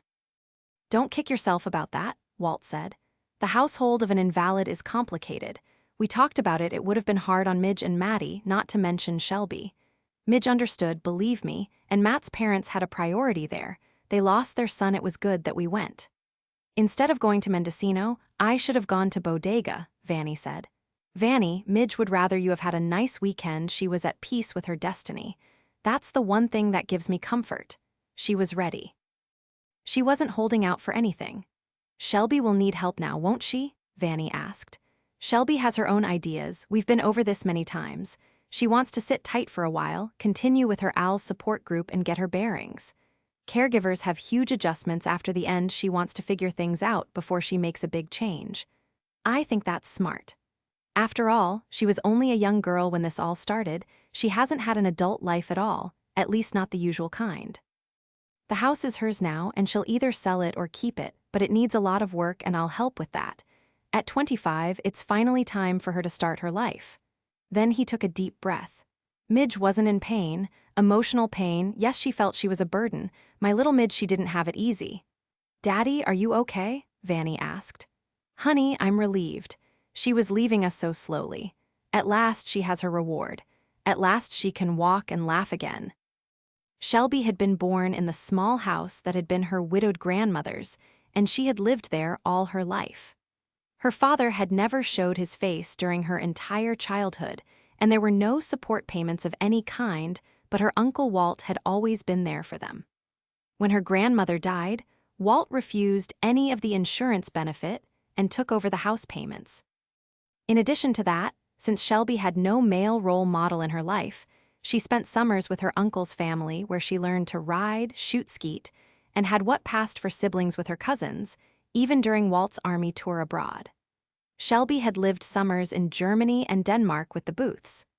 Because of the Booth family, Shelby's childhood had been rich with family. The life of a caregiver is a hard one, emotionally draining and physically exhausting. Shelby couldn't have done otherwise. Her mother was her best friend. So when the Lou Gehrig's began to get bad, although Shelby was very young, her life went on hold to care for her.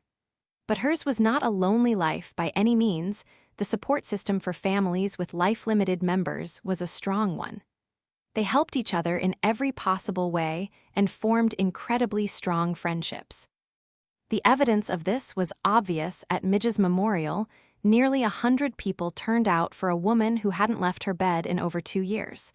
They were clearly there for Shelby. Midge had been cremated. She had not wanted to take that wasted body into eternity. The house had become run down during her illness, and neither an open house nor a reception was possible. The living room had held the hospital bed and support equipment needed for her care, all of which had been quickly swept away within a day of her passing. Midge's wishes had been spelled out very clearly: no fuss, just kind words and friendship, but Walt and Shelby had made arrangements with a funeral parlor months preceding her departure and secured a room that was bright and spacious, and refreshments were catered in.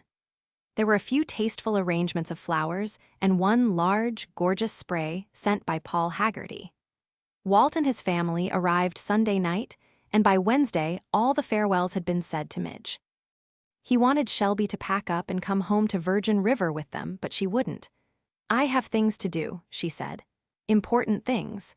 Not only does this house need a lot of work, most of which I can do myself, but I have a big transition to make. I'm staying with my support group until I've had a chance to adjust to the change. And, she said, I'm not sure I want to leave Bodega Bay. I've been here all my life.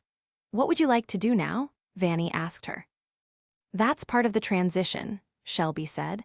I don't know yet. People in my group have talked about trying to make changes too fast. It can be devastating. I'm not going to let myself fall into that trap. So Walt went about the business of helping Shelby make a list of repairs and renovations that should be done to make the house presentable again. It was paid off now, so Shelby could do with it as she pleased.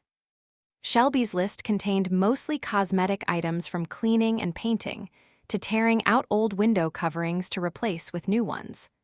Walt's list was a little more industrial. He thought it was time for new doors and frames, windows and baseboards, not to mention new plumbing fixtures and updated appliances. After all, this had been his mother's home. He felt a responsibility to it. He always had. He would personally contract most of this work to be done for Shelby. Shelby herself needed some remodeling.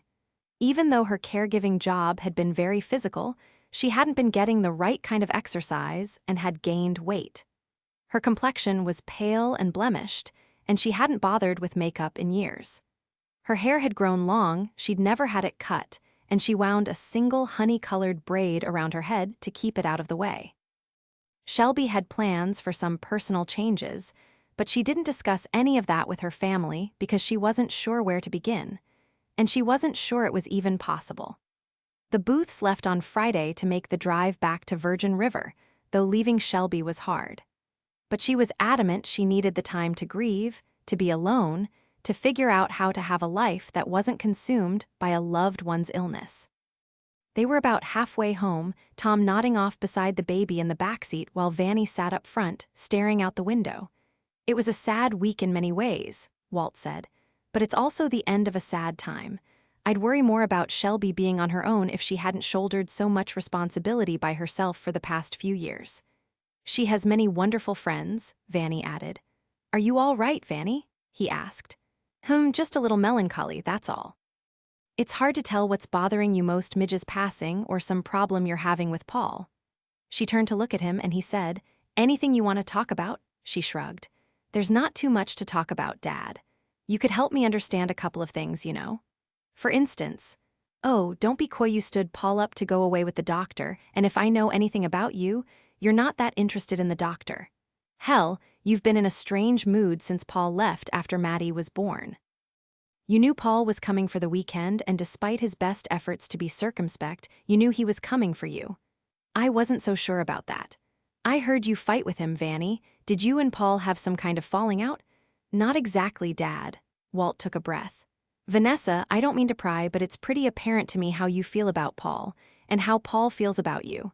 And yet, Dad, while Paul was here last autumn, we got a lot closer. We were good friends before, but of course with all we went through together, Dad, before all that happened, Paul had a life in Grants Pass, one that's not so easily left behind. Vanny, Paul loves you, but something happened between you recently. He let me know there are complications in Grants Pass, something he's been struggling with. It's kept him from being honest about his feelings, she said. He has commitments, Dad. A woman? Walt asked. Vanny laughed softly. We shouldn't be so surprised that Paul actually had women in his life, should we? Yes, apparently there was a woman. Is a woman, Jesus, Walt said under his breath. He's not married, is he? Of course not. He wouldn't keep something like that from us. Engaged? He says there's enough of an entanglement there to make his position difficult. That's why he wasn't around after Maddie was born. Walt drove in silence for a while, and Vanny resumed gazing out the window. After a few moments of silence, Walt asked, What about you, Vanny? I know you care about him. Dad, Matt's only been gone a few months. Should I even have such feelings? Should I be completely embarrassed? I'll miss him forever, but please don't do that to yourself, honey, he said. Haven't we learned by now? Life is too short to suffer needlessly. Will people say I don't give a good goddamn what people say, he growled. Everyone is entitled to a little happiness, wherever that is. And I think for you, it's with Paul. She sighed and said, I'm asking myself why I thought I had some claim on him. He was very good to us all, I'm so grateful, but why didn't I realize that a man like Paul wouldn't have any trouble attracting the attention, the love of a woman? I've been so angry with him for not telling me, but why didn't I ask? Now what, Vanny? Is he trying to make a choice, is that it? We were having a discussion, not a very pleasant one, right when the call came from Shelby. It left his intentions up in the air a bit. But there's one thing I won't do, I can't ask Paul to choose me over a woman he has an obligation to. I tried to make it very clear, his duty to me as his best friend's widow has expired. He doesn't have to take care of me anymore. I have a feeling it's more than duty, Walt said. I have a feeling it always has been. He has to do the right thing, she said. I'm not getting in the way of that. A man like Paul, he could regret the wrong decision for the rest of his life. And frankly, I don't want to be the one left to live with his regret. Oh boy, you two have some talking to do. Number Paul has business to take care of. I have nothing more to say about this. Paul arrived in Virgin River about mid-afternoon on Saturday. He left his duffel in the truck, allowing for the possibility he wasn't welcome at the booths. He hadn't talked to Vanny since the Sunday before she'd been busy with the family in Bodega Bay. Besides, the conversation they needed to have wasn't for the telephone. But the way things had ended between them caused him to hit a wall. He couldn't let her get away again, or he'd never be the same.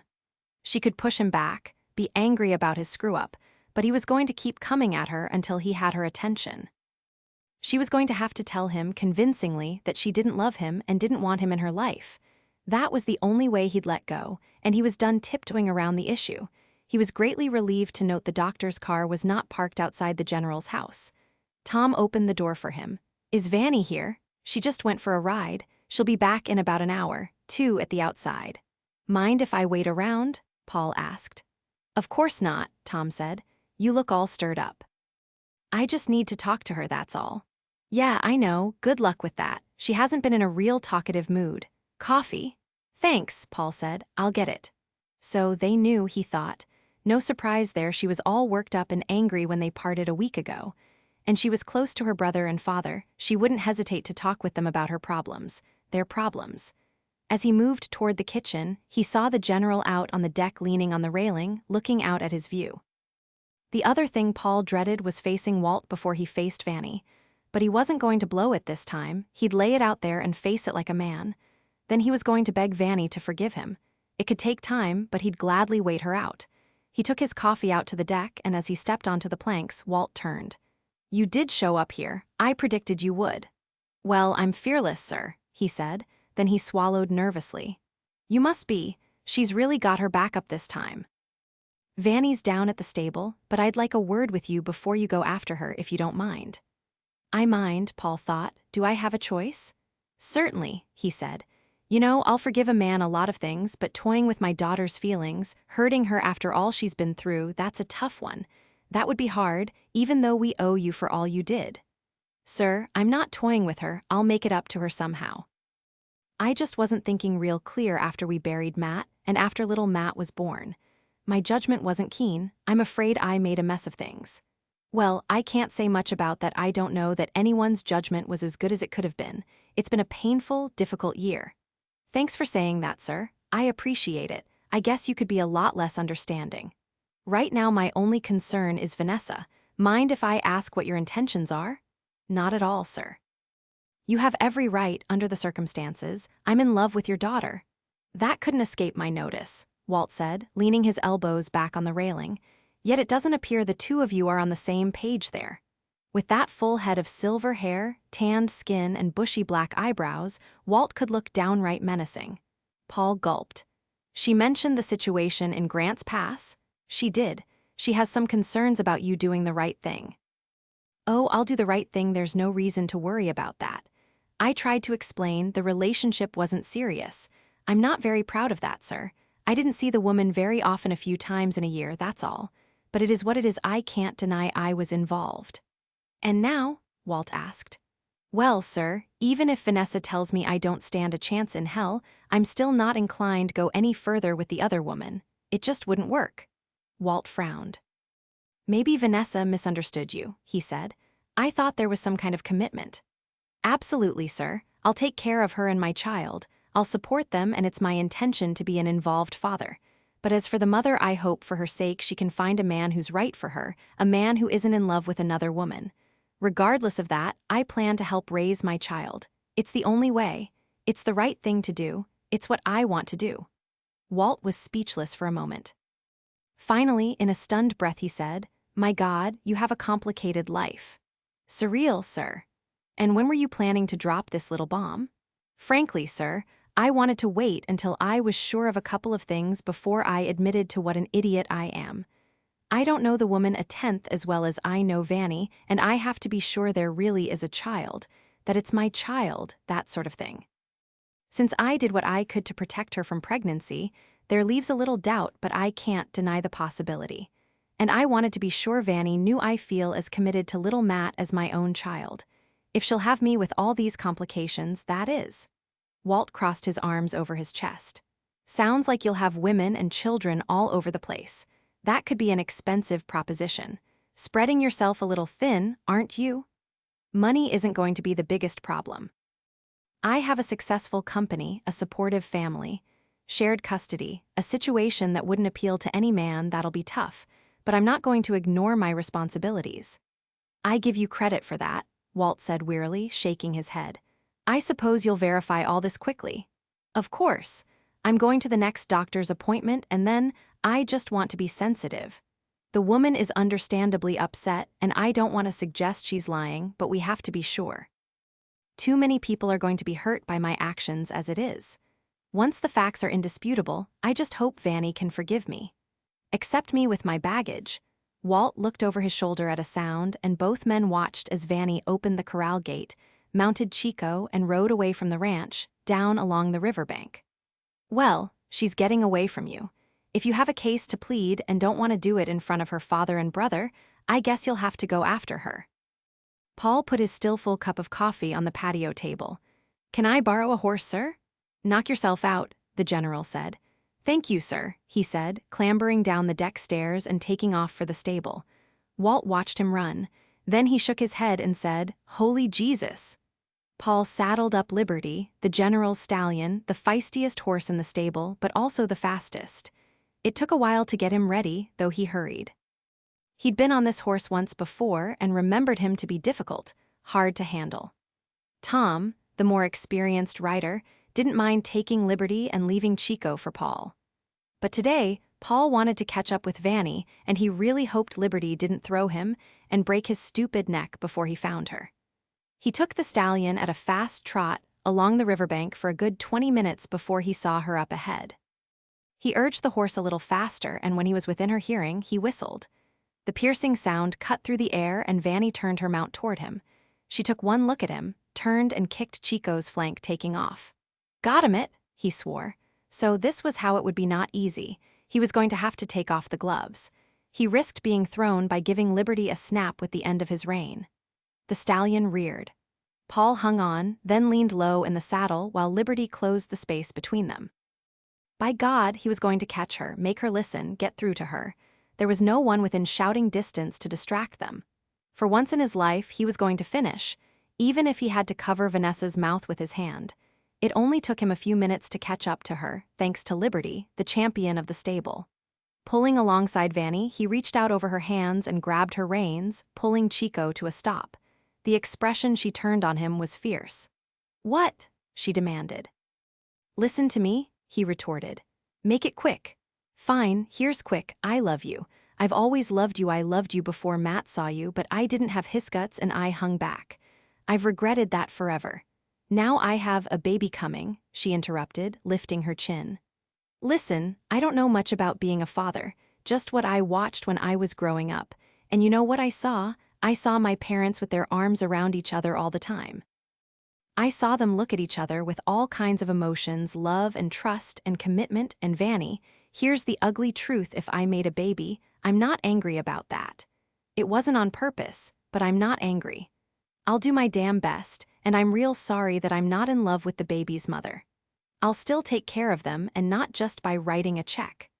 I'll be involved, take care of the child like a real father, support the mother the best I can. What that child is not going to see is his parents looking at each other like they've made a terrible mistake. I want him to see his dad with his arms around his wife, and did you try? She asked. Did you give the woman who's got your baby in her a chance? Is that what you want for her? She's a decent person. Vanessa, she didn't get pregnant on purpose. You want her stuck with a man who's got another woman on his mind? I didn't want this to happen to her. I'm not sticking her with half a husband. She deserves a chance to find someone who can give her the real thing. But she loves you. She does, doesn't she? She wanted to get married. Vanessa, she's scared and alone. It's what comes to mind. She'll be all right when she realizes I'm not going to let her down. And I'm not going to, all this because you couldn't open your mouth and say how you felt, what you wanted, she said hotly. I wanted so little from you, just a word or gesture, some hint that you had feelings for me. Instead, you took your wounded little heart to another woman, and she stopped her tirade as she saw his eyes narrow and his frown deepen. He glared at her for a long moment, then he jumped off the stallion, her mount's reins still in his hands. He led the horses the short distance to the river's edge, to a bank of trees. What are you doing? She asked, hanging on to the pommel. He secured the horses at a fallen tree, then reached up to her, grabbed her around the waist and pulled her none too gently out of the saddle.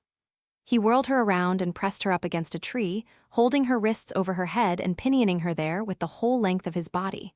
His face was close to hers. You never opened your mouth either, he said. She was stunned, speechless. She couldn't remember a time Paul had ever behaved like this, aggressive, commanding. He leaned closer. Open it now, he demanded of her just before he covered her mouth with his. Her lips opened under his, and he moved over her mouth with passion, with heat, and she responded with her own. Her gentle, shy Paul not only filled with all this desire but clearly aroused. He let go of her wrists and circled her waist to pull her harder against him, and with a sigh and a shiver of lust, her arms went around him, yielding. Not just yielding, inviting. Feeling her response, he couldn't bring himself to end the kiss, but only deepened it, invading her velvety mouth with his tongue, letting his breath out slowly as her tongue came into his mouth. It was with a great deal of regret that he reminded himself they had to talk it through, get all their issues in the light and dealt with. But when he left her mouth, he stayed so close to her, he was whispering into her parted lips.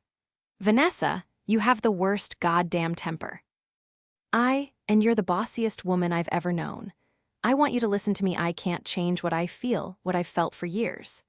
I tried because I never thought I'd have any kind of chance. I never imagined that we'd lose Matt. And even with you in my arms, finally, I'd give anything to have him back. But we can't, Vanny. It's going to be you and me now. That's all it can be. Now stop all this fucking around because I want you so bad, my head is pounding. I never knew how you felt. I know that, Vanny, he said quietly. You weren't supposed to. I loved Matt, you know. I know, and he loved you. He took a breath. And I loved you both. But you were the guy who caught my eye the night we all met. Yet you never even talked to me. Maybe if you talked to me, he beat me to it. And once that happens, what did she do, Paul, the woman in Grant's Pass? How did she manage to get your attention? I told you, she was pretty, seductive, he said, and I was lonely. I let it happen, Vanny, because there was no reason for me not to. You belonged to someone else, not just anyone else but Matt. And later, when I didn't belong to anyone, I thought you still belonged to Matt, to a memory, he said, and I was pretty much out of my mind. It was stupid. I told you I'm not good with women. I never have been, or you'd have belonged to me, not my best friend. I don't have any regrets, you know. Matt was good for me, good to me. He made me happy, he gave me a beautiful son. I'll never regret a day. Vanny, he whispered, brushing that thick copper hair away from her face.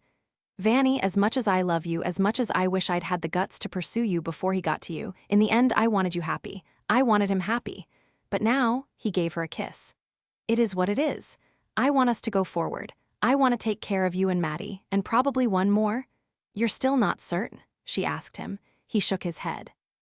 Vanny, be prepared. I don't think I'm getting out of that one. If I'm responsible for a child, I'll see it through.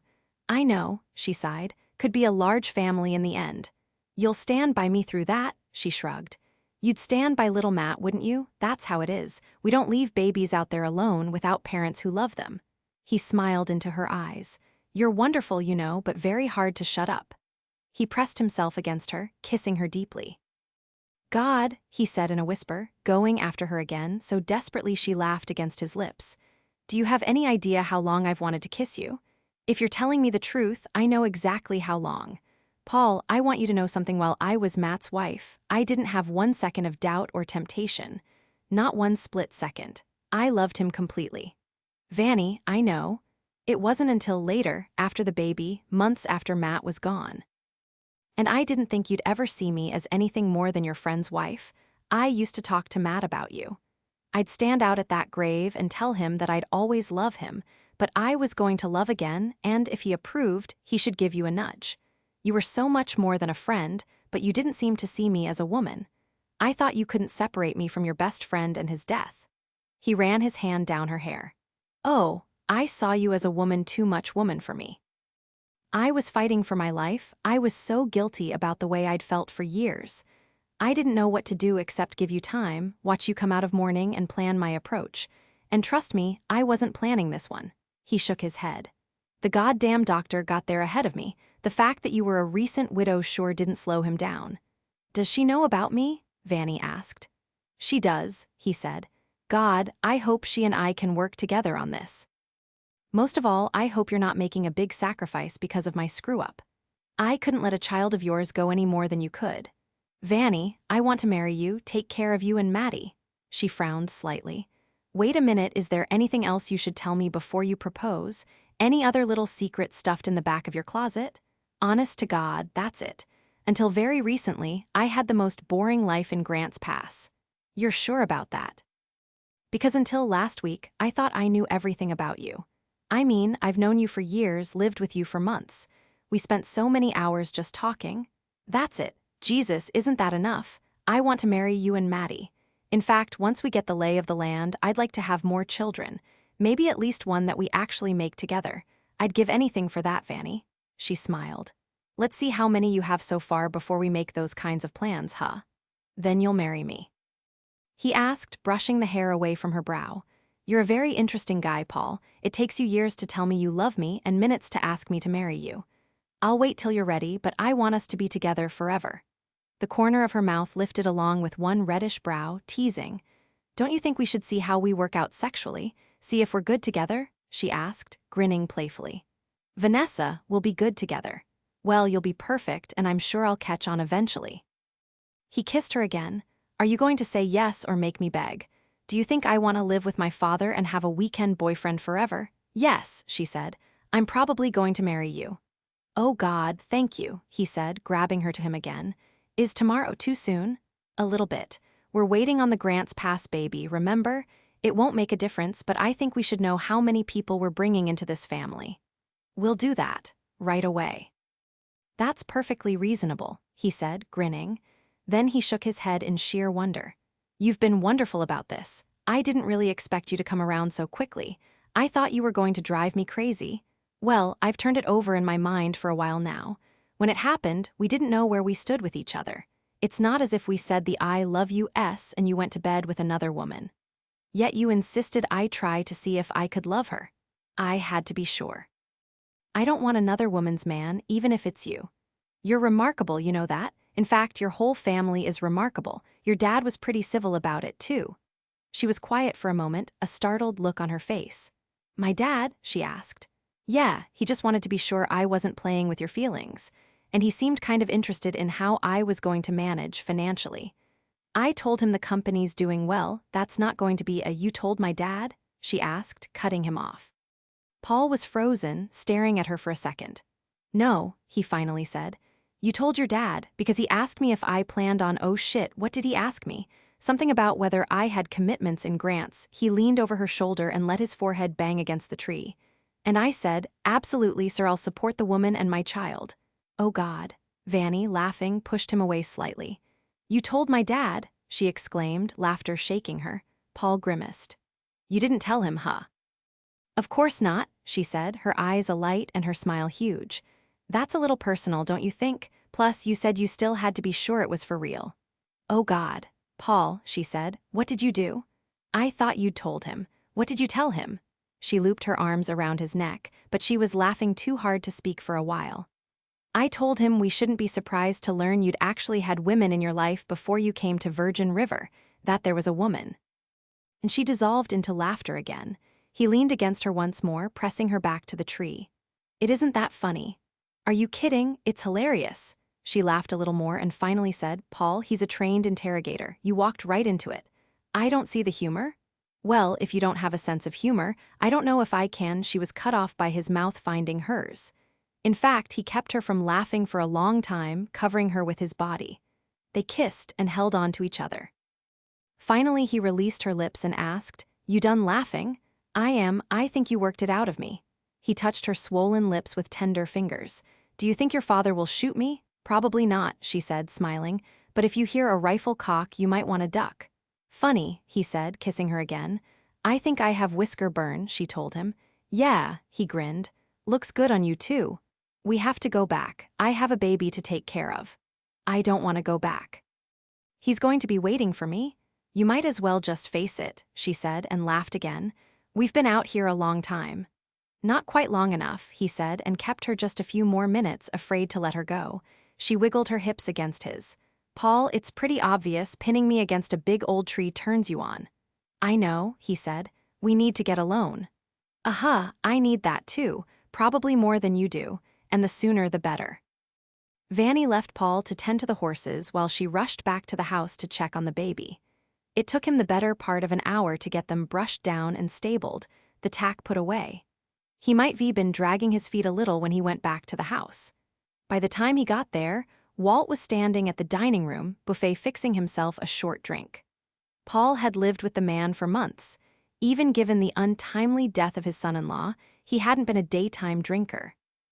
If tragedy or depression didn't drive him to the bottle, this had to be celebratory. Walt turned, regarded Paul, and lifted one bushy black eyebrow. Fix you a little something to take the edge off, son? He asked. Thank you, sir. And mentally he added, you dog.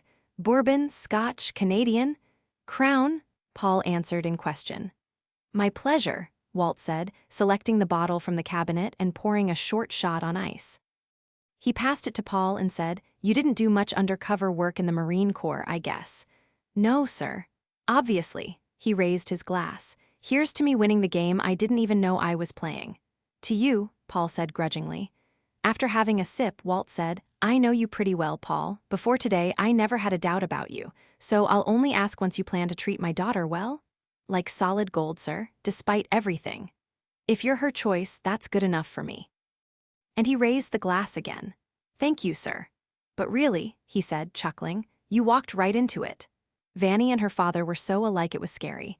In addition, she had a fiery temper, and he asked himself, do I want a general for a wife? The answer came quickly. Oh, yes. Oh my God, yes. Chapter 8 The general, knowing things had been resolved and were now heating up between Vanny and Paul, made himself scarce after dinner, leaving the reconciled lovebirds to the kitchen cleanup alone. But Tom didn't have the facts and caught them in a serious lip lock while they were supposed to be washing and drying dishes. Paul had Vanny pressed up against the sink, devouring her with yet another passionate kiss. To Paul's back, Tom said, I guess this means you two have things worked out. Paul whispered in Vanny's ear, Get rid of him, will you, please? Go away, Tom, she said a little breathlessly. About time, Paul. Really, I was beginning to think you were a little slow or something. I'm going to Brenda's. No curfew tonight, Paul said, though his voice was muffled against Vanny's neck. Stay away all night if you want. There was the sound of laughter, then the closing of the front door, and Paul's lips were on Vanny's again. Vanny, honey, Paul whispered. Will you pack a bag for yourself and Maddie and come away with me in the morning? Come back to Oregon with me for a few days. Good idea. We'll leave very early, he said. Like in an hour, she laughed at him. We'll leave at 9. I don't want to rush the baby. She gave him a little kiss, then wiggled away from him, putting away the last plate. I have to go give Maddie his bath, then get him settled for the night. Paul spent what seemed to be an interminable 2.5 hours in front of CNN, unable to concentrate on a word of it. After an hour, he got up and fixed himself a drink, asking the general if he could get him anything. But the general declined, probably because he didn't have what was best described as bridegroom nerves. Paul was asking himself 100 questions. He had no idea if he was a good lover. How does a man know? He'd been pretty successful at getting the job done, satisfying the woman he was with before thinking of himself. He couldn't remember any complaints, but he wasn't a man who'd been with a lot of women. Not by comparison to some of his friends, for sure, and never with a woman like Vanny. And with Vanny, he didn't want to merely satisfy her, he wanted to bond her to him forever with the greatest pleasure of her life. He wanted their coming together to be sweet for her, sweet and powerful. Paul wanted her to know he could be an adequate husband. He heard the baby crying, then making sweet little noises while he enjoyed his bath. A while later, he heard the tub fill again. Vanny was treating herself to a soak. Would she cry over Matt when they finally made love? Would she remember him, long for him, miss him all over again? And how does a man handle that? Paul asked himself. He wished he'd thought to ask Jack. Jack had married a widow. There must have been special challenges. I've held her through a million tears, Paul thought. I can hold her through as many more as it takes. He took a shower, mostly to distract himself, and when he came out of the bathroom, only one light was left on in the great room, probably for Tom. There was a light under the general's door, and the sound of the TV in his room could be heard. Paul stepped out onto the deck and stood under a cool, dark sky that was riddled with a million stars. The sky was so deep and clear, it was as if one could see into the next universe. He was barefoot and bare-chested with his towel slung around his neck. He looked toward Matt's grave, then toward the sky, holding on to the ends of the towel. I swear, he promised, I'll do my best, buddy. I'll do my best by both of them. He'd give the world to hear Matt snap back some smart-ass response. Paul went to his room, dug around in his shaving kit, then went to Vanny's bedroom door. He quietly turned the knob until it opened a crack. "Can I come in?" he whispered. "What are you doing?" she whispered back, sitting up in her bed and flicking on the lamp. "Are you completely crazy?" "Suicidal," he said. He entered her room, softly closing the door behind him. The first thing he did was glance at the baby to make sure he was asleep. "I have to spend more time with you. With my father right down the hall, with me in bed?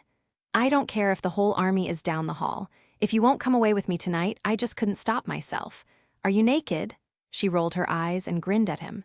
She was wearing a gray t-shirt with army printed on it, yet on her, it sure looked sexy. And God, that grin, it was everything. It was his world. She was so strong, so sure of herself.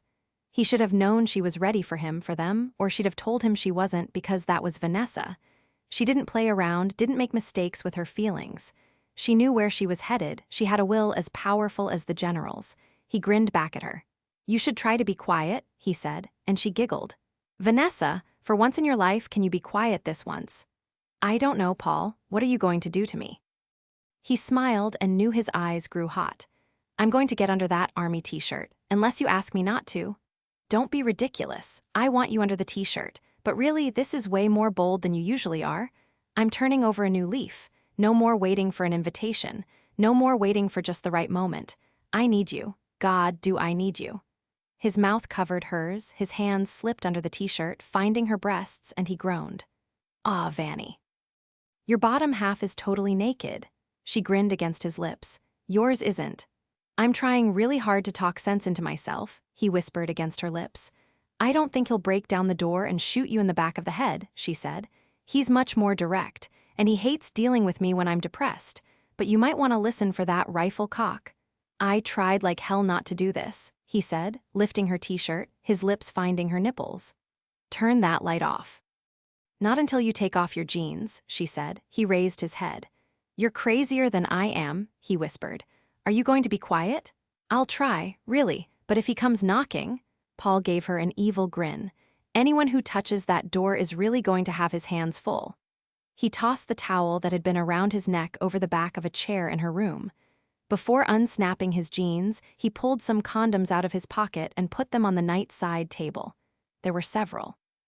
She glanced at them and lifted one tawny brow. "That's very optimistic, Paul," she said with a smile. "It's probably delusional," he answered, pulling the t-shirt over her head and tossing it away. His breath caught at the sight of her. She was breathtaking, and not the least shy. Then he stood, his hands went to the snap and zipper, and he shed his jeans quickly, kicking them away. Her eyes grew round. Oh my, dear God. He was simply beautiful. A soft mat of brown hair covered his chest, his hips were narrow, legs long, and he was huge, huge and erect. He sat down on the bed and his expression took on an earnest look. "Are you all right since the baby? Are you worried about having sex?" Her eyes were glued to his male parts. I'm a little more worried about being quiet, she said thoughtfully. Paul turned off the light, claimed her lips, and slipped down into the bed with her. His hands were all over her, caressing her back, her breasts, her firm, round bottom, her lush hips. And her hands were on him immediately, examining every part of him with her fingers and palms, stroking, rubbing. I want you, he whispered. I want you so bad. And his fingers slipped down to that damp place where her legs were joined. Open for me, baby. He didn't have to ask twice, her legs came apart. He slipped a finger through her silky, slick softness and inside. He whispered against her parted lips, "Oh man, that didn't take long." "Look who's talking," she whispered back. "You came out of your jeans ready." "Vanny, I've been ready for hours. I tried a shower, a walk outside, a drink." She reached over to the bedside table for a condom, began taking it out of the foil, but she didn't quite get the job done. His fingers on her, in her, his mouth on her neck and breast, it was almost more than she could take. She began to tremble and grabbed his wrist to pull his hand away. "Stop," she whispered. "I'm already too close. Wait." "No," he whispered back. "No waiting, let go," he told her. "It's okay, come for me, hard and fast." And he kept touching her, stroking her, moving against her while he kissed her. She spiraled up and over the top instantly, climaxing before she could even help with the condom. It was crunched in her clenched fist, and she made a rather loud, growling moan, and Paul covered her mouth as fast as he could, trying to muffle the sound under his lips. But he didn't let her fall alone. He carried on with his rough caresses, taking her beyond pleasure. He continued until the storm was past, and she collapsed, breathless beneath him, soft in his arms. The only fear he'd had was that for some reason he wouldn't be able to do it for her, but he hadn't even gotten started, and she was gone. Off like a rocket, it thrilled him. "Ah, baby," he said. "That was special, you do that very well." "Hugh," she answered, weak. "I meant to wait for you." He took the package out of her hand and applied the condom. "I should have known, you're a fireball. Let's have some more of that, huh? Let me in, baby, we're not done." With a passionate sigh, she lifted her knees and he worked his way inside slowly, easily, until she took all of him. "Paul," she whispered, clutching him. "Paul." He rose above her and began to move, slowly, evenly, deeply. He had to cover her mouth with his because the sounds she made would give them away. He grinned down at her. "You're a screamer, aren't you, sweetheart?" He moved some more and his voice was hoarse, strained. "Do it again, Vanny. Give it up." Then he covered her mouth again and pumped, and she went out of her mind, over the moon, beyond the stars, and an explosion of pulsing pleasure that left her totally limp and completely spent. "That's my girl." "You are very good at that. I am the luckiest man alive." "Paul," she whispered weakly, "I can't keep doing that without you. What are you waiting for?" He pecked at her lips, and she could feel his smile, she could feel his teeth. "Just once more, sweetheart, come on, it's so good." "I can't," she said, exhausted. "I just can't." "We'll see." He slipped down, kissing and licking his way down past her breast, over her tummy, and pulling her thighs apart, gave her a few hearty strokes with his tongue, right in her center. She threw her head back and moaned loudly. Paul's hand came up to cover her mouth firmly, which only made her squirm more wildly. He didn't torture her long. He rose, entered her again, and shifted his hips slightly, creating a perfect friction. In the darkness of the room, he could see her eyes were wide, her lips apart slightly as she gasped in anticipation. "One more," he whispered. "One more for us." She arched her pelvis against him, digging her heels into the mattress, and again he had to cover her gasping mouth to quiet her. "I love you, baby," he whispered against her parted lips. "I love you so much." And then she exploded, drowning him in pulsing heat. Paul was done holding back. He'd never had a feeling like this before. He let it go with a powerful blast and believed in his heart he was making Vanessa his till the end of time, his woman, the head of his family, the love of his life. And he was hers. He released himself at her exact moment and emptied himself into her, giving her his heart, his life, his soul. And then he held her, soft against him, stroking her hair and pressing soft kisses into her temple. "I've never had an experience like that in my life," he whispered. "You're an amazing woman. I think I might be the luckiest man in the world to have this with you." "Show," she whispered, letting out her breath. "I think you're catching on." She was answered by a deep, low chuckle. "You make it so easy." "Come on, Paul," she said, laughing softly. "Don't pretend you don't know you're an incredible lover, and I know there have been women—" "Not very many," he said. There are things about this that are brand new. He rose up on an elbow and looked down at her. It's the first time I've ever made love with someone I want to spend the rest of my life with, someone I want to be my partner, my best friend, my lover until the end. The mother of our children. It's what's been missing from my life. She was quiet for a long moment, her eyes might have glistened. That's very sweet. It's very true. He gave her a kiss on the cheek, chin, lips. Should I get out of here? No, stay with me, she whispered. Please. Okay, baby, as long as you want me here, he whispered back. Forever, she said. Is forever too long? He kissed her cheek and pulled her against him. Might not be long enough, give me a second in the bathroom. I'll be back. He grabbed the towel and wrapped it around his waist. He was lucky, no traffic in the hall. He made it a quick, quiet trip and was back in bed beside Vanessa, pulling her clothes. Paul lay awake for a long time, just listening to her breathe, drinking in her scent. Holding her like this, naked against him, it was like a miracle. You don't just go to sleep on miracles. You savor them, give thanks for them. It wasn't until Paul looked out Vanny's bedroom window at dawn and caught sight of the general trudging down to the stable to feed the horses that he finally made the short journey back to his own bedroom. Vanessa was in the kitchen in the morning with a cup of coffee, Maddie in his bouncy chair on the table beside her, when Walt came back from the stable. "Good morning, Daddy," she said brightly. She looked at her watch. "You must have had a very early start." "About the regular time," he said, going for a mug of coffee. "I'm going to miss the hell out of Tom. I'm just starting to realize what it must have been like for him, up so early, getting all that stable work out of the way before school." He took a sip. "I'm going to miss more than that, of course. But you wouldn't have it any other way," she said. "We're all so proud of Tom. He's going to do well." That's the hard part, sending him off like this, knowing it's the best thing, even while it feels like the worst thing. "And I'm losing you too," he said. Vanessa had no trouble imagining how the general could look scary as hell to his troops. But this morning, at the kitchen table with just his daughter and grandson, he was soft as a puppy. She reached across the table and patted his hand. He played with the baby's foot with his other. "You're not losing me, Daddy, not ever." "It's okay, Vanny. You're a young woman in your prime. Paul's a fine young man, despite the fact that he's fathering the nation. Daddy? Nah, he's a good man, his incident aside." She leaned toward him. "You're not losing me," she said again. "But I packed a bag this morning. I'm going home with him, Dad, just for a few days. We'll be back before the weekend." "That doesn't surprise me a bit. I'm surprised you didn't take off in the dark of night." Then she asked softly, "Did I disturb your sleep last night?" He shook his head. "I suppose we're an odd family," he said. "Not quite the stiff and upright family I had always thought we were, but the facts of our lives have changed all that. Relaxed our expectations, at least mine." He looked down. "I heard you, yes. It wasn't too disturbing.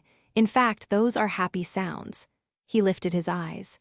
"There were other nights I heard you and your brother. Nights of crying over loved ones lost. Your mother, your husband. And I don't doubt there were nights young Tom, at only 14, wondered what to do about a tough old 3-star crying in his bed over his wife's death." "Oh, Daddy. Vanny life is rough. It can't help but be, especially for military families like ours. But we have to soldier on, be strong, do the best we can. If you tell me you're happy with Paul..." "Oh, Dad, I love him so much. I loved him before I fell in love with him, if that makes sense. He loves me, and he loves you. Any man who would do all he did after his best friend's death, this is a man who deserves my respect." "Thank you, Daddy. We still have plenty of time before Tom's graduation and his exit to basic training, even if I spend a little time in Grant's Pass." She laughed. "Tom may have trouble fitting us in. Anyway, I know Brenda is on high priority right now. Leaving is hard for him, too, but he'll be swept up in it in no time. There's something about being with those boys, competing, trying to prove yourself. He won't have time to miss anyone." He laughed a little. "The girl, he'll miss the girl. He's not a eunuch after all." She smiled but didn't say anything. Her father, he'd looked at so many young faces over his career, his read was solid. "Paul's hoping to do some building here. We'll live down here as much as work provides." Walt's eyes widened. "Did you insist on that?" "No," she said. "He loves this place. He has good friends here. He loves coming to meet the boys. He'd like to build us a house here." "Vanny," he said, touched, "that would be wonderful. I can let you go if it's what you want, but selfishly, I'd be so happy to have you nearby. He'll have details to work out, and there's that other matter." Before she could continue, Paul walked into the kitchen. "Good morning, sir," he said, heading to the coffee pot. Walt stood. "Vanny tells me you're considering working here." "Yes, sir. But don't get ahead of me, I have to talk to the family. When we get up to Oregon for a few days, Vanny can do some grandparent time with Carol and Lance, meet my family, and I can run this proposition by my dad and brothers. I hope you're okay about me taking Vanny home with me for a few days. We'll be back before the weekend." "Good, that's good." Walt stuck out his hand to Paul. "You should go away together for a while," he said, "so I can get some sleep." And then he walked out of the kitchen. Paul could feel subtle changes in himself after just 24 hours. A confrontation with Vanessa, followed by one night in her arms, had taught him a few things about her. And himself. She was a strong woman. She needed a man of equal or greater strength. One who was sturdy, determined, not someone who would defer or shy away. She liked power, and she didn't crave it for herself, but rather wanted to align herself with it. She was a formidable partner and required a man who wasn't the least bit nervous about that. If Vanessa felt overpowered, she wouldn't cower, she'd fight. But if she felt considerably stronger than her man, she'd fight even harder. She could only team up with confidence, passion, and conviction. All that brought out the best in him, his self-assurance and competence. She was raised by a general. She appreciated brawn and nerve. Courage. She liked his gentle side, but only in contrast. She'd been forced to shoulder so much pain and loss and had to be tough. She couldn't partner with a man who would take her strength for granted. She needed a man she could lean on sometimes. She had a temper. She was feisty and bossy, sometimes difficult. But she was fair and just, with a love that was deep and enduring. She had both a growl and a purr. Paul was committed to bringing out and adoring both. She was perfect for him, and he realized with some surprise that he was her match. It was an incomparable feeling. The pride it fed in him honed his strength, deepened his love. While Paul drove them to his home, to Oregon, with the baby tucked into his car seat in the back of the extended cab truck, Vanny slept as much as Maddie did. The trepidation that had kept him from speaking up earlier, that had once kept him from approaching her from across a crowded bar and sitting down beside her a few years ago, was gone. He was possessive, sure of himself, serene. He couldn't keep his hands off her, constantly reaching for her, touching her knee, circling her shoulders with his arm. He'd been inside her body, made her tremble with pleasure and beg for more, branded her, made her his. She didn't scare him anymore. When they were nearly to Grants Pass, Vanny asked when they should see Paul's family or the Rutledges. "We're not even going to call them until tomorrow afternoon," he said. "We'll stop off at the grocery, get what we need, and have a night alone, just the three of us. Monday is soon enough to get in touch with them." When Vanny started making noises of cooking him an elaborate dinner to show off some of her skills, he stopped her. "We're not spending all our time in the kitchen tonight." "There's plenty of time for that," he said. Into the cart went diapers, formula for the baby, cereal, eggs, milk, sandwich and salad makings, and an already roasted chicken and vegetables. Vanessa had seen some of Paul's work before Mel and Jack's house, which was Joe's design and Paul's construction expertise. But he showed her his house in Grants Pass with pride. It was a masterpiece. Large oak double doors led into a spacious foyer with white marble floors. There were a few steps down into a sunken great room with thick, light beige carpet and a large fireplace of beautiful slate. A long row of windows with French panes looked out onto a manicured lawn, and the ceilings were high and beamed. There were 2 bedrooms, spacious, and throughout the house were stunning built-in bookcases and cabinets, and even a gorgeous built-in breakfront in the dining room, so large it took up most of one wall. Off the kitchen and dining room was a long deck with a barbecue and redwood furniture. Paul had done most of the interior work himself. He had a complete workshop in the 3rd bay of his 3-car garage. He was a master carpenter. The kitchen was a showplace, hardwood floors, white granite countertops flecked with gold, cupboards with glass doors, and it was immaculate to the point of being sterile. "This is magnificent," she said in a breath. "I would give anything for such a house," she said. "I'll build you whatever you want," he said. Paul set up the baby's porta-crib in the second bedroom while Vanny nursed him in the great room. He made a tray of snacks, poured Vanny a glass of wine and himself a beer. Then there was a little playtime before Maddie started to yawn. Paul took the baby to his bed to put him down for a nap, and when he got back, he found Vanny in the kitchen, rinsing off their dishes. He wanted to tell her things about how his life had changed in a day, but the words eluded him. It would be nice to explain that he'd been with women before, but never like this. He'd had sex. Good sex. In fact, the worst sex he'd ever had was pretty damn good. But no woman before her had taken him in with the kind of intimacy and intensity that Vanny had. He was sure he'd never been able to draw the kind of response from anyone that Vanessa had given back to him. The second his lips touched her neck or his hand glided over her soft body, she was in motion, hotter than fire. The passion she unleashed was unbelievable, unimaginable. The way her hips moved against him, it made him weak to even think about it. It gave him a kind of power and mastery he didn't know he had. When she was in his arms, he became the world's greatest lover. There was nothing in the universe that could stroke a man's pride more than lighting up a woman with such ease, to bring her complete, exhausting satisfaction like that, over and over. She was amazing, and he felt as if his heart would explode. And clearly, the most remarkable and wondrous part was that she left him without a shred of doubt she was his. Completely his. But instead of trying to explain how she made him feel, he came up behind her, put his arms around her, and kissed her neck. He shut off the running water and turned her around. He lifted her into his arms and whispered against her parted lips, "I can't believe I can take you to my bed and love every piece of you." She trembled and answered, "I can't believe you're not getting me there faster." And then it began again. Muriel St. Clair figured Sunday afternoon was a good time to check out the town of Virgin River. Everything was very quiet, and she knew she could poke around without creating a huge stir. The house she'd recently bought was just outside of town, and she'd never had time to do more than drive down the main street. The place was small and compact, with what looked to be one very low-key restaurant and no other businesses on the main street. The open sign was on in the window of the restaurant, so she parked her truck and went inside. Muriel looked around appreciatively. This was a perfect little country bar and grill, everything polished to a high sheen, embers glittering in the hearth, two little old ladies sharing a table near the fire, fishing and hunting trophies on the walls. Behind the bar was a good-looking, grinning bartender polishing glasses.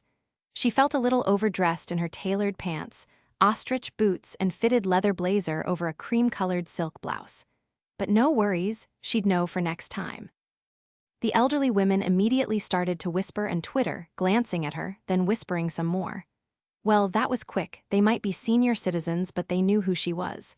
The bartender tilted his head and gave her a welcoming smile. She walked up to the bar. "Nice little place," she said. "Thanks, we're kind of proud of it. What can I get you? How about a cola diet?" "You got it." He fixed her up with a drink and asked, "Passing through?" "No, actually, I just moved here." Well, she laughed. "I was born not far from here and always intended to come back." "You look kind of familiar," Jack said. He shook his head. "I had a little déjà vu. You kind of reminded me of my wife for a second there.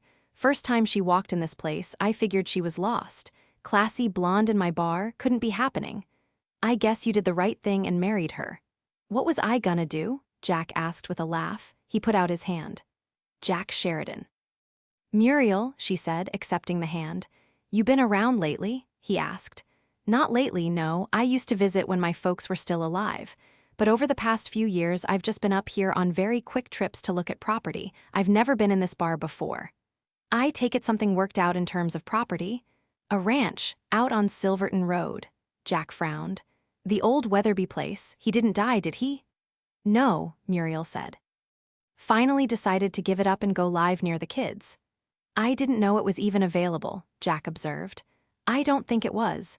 I've been working with a realtor for a few years now, looking for property.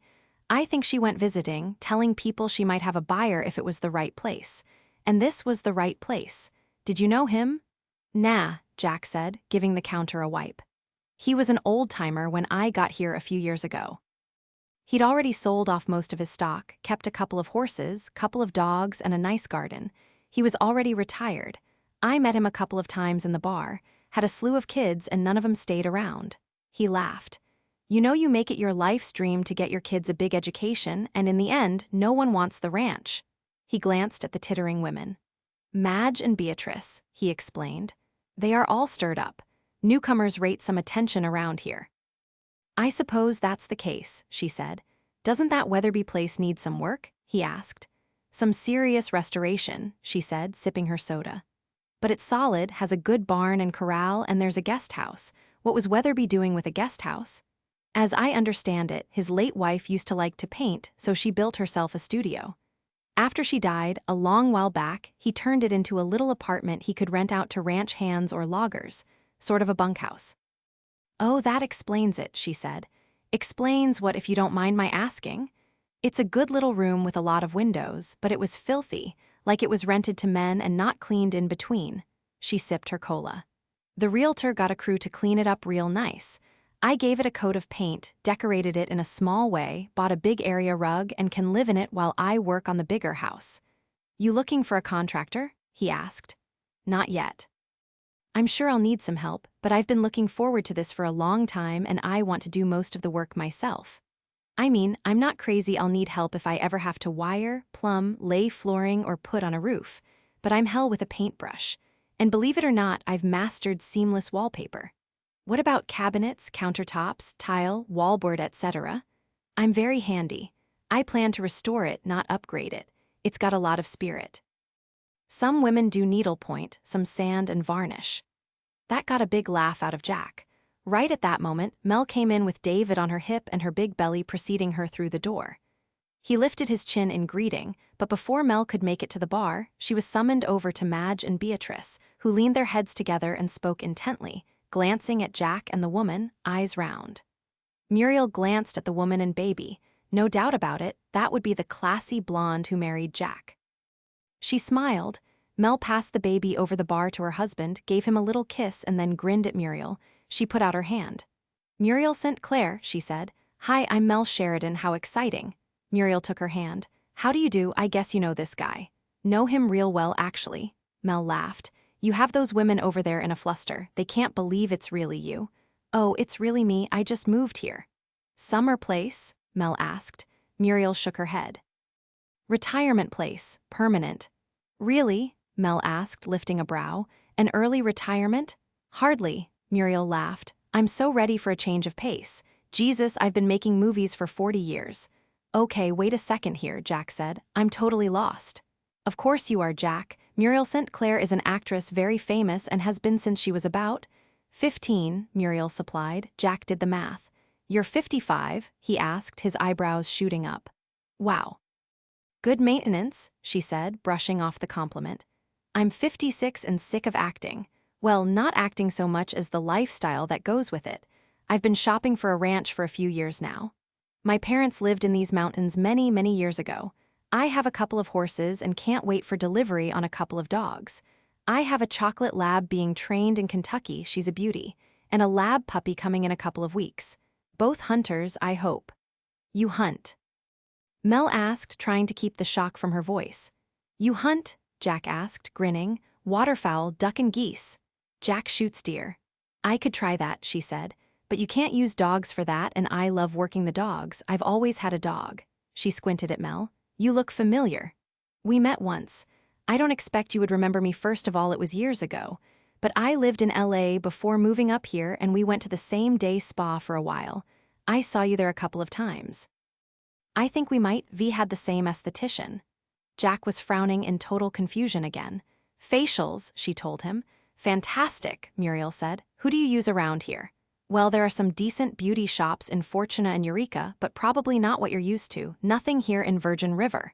Mel glanced at Muriel's perfect nails. You're going to go a long way for a good manicure. Muriel followed her eyes. I can kiss these goodbye. I'm going to be busy redecorating. Really?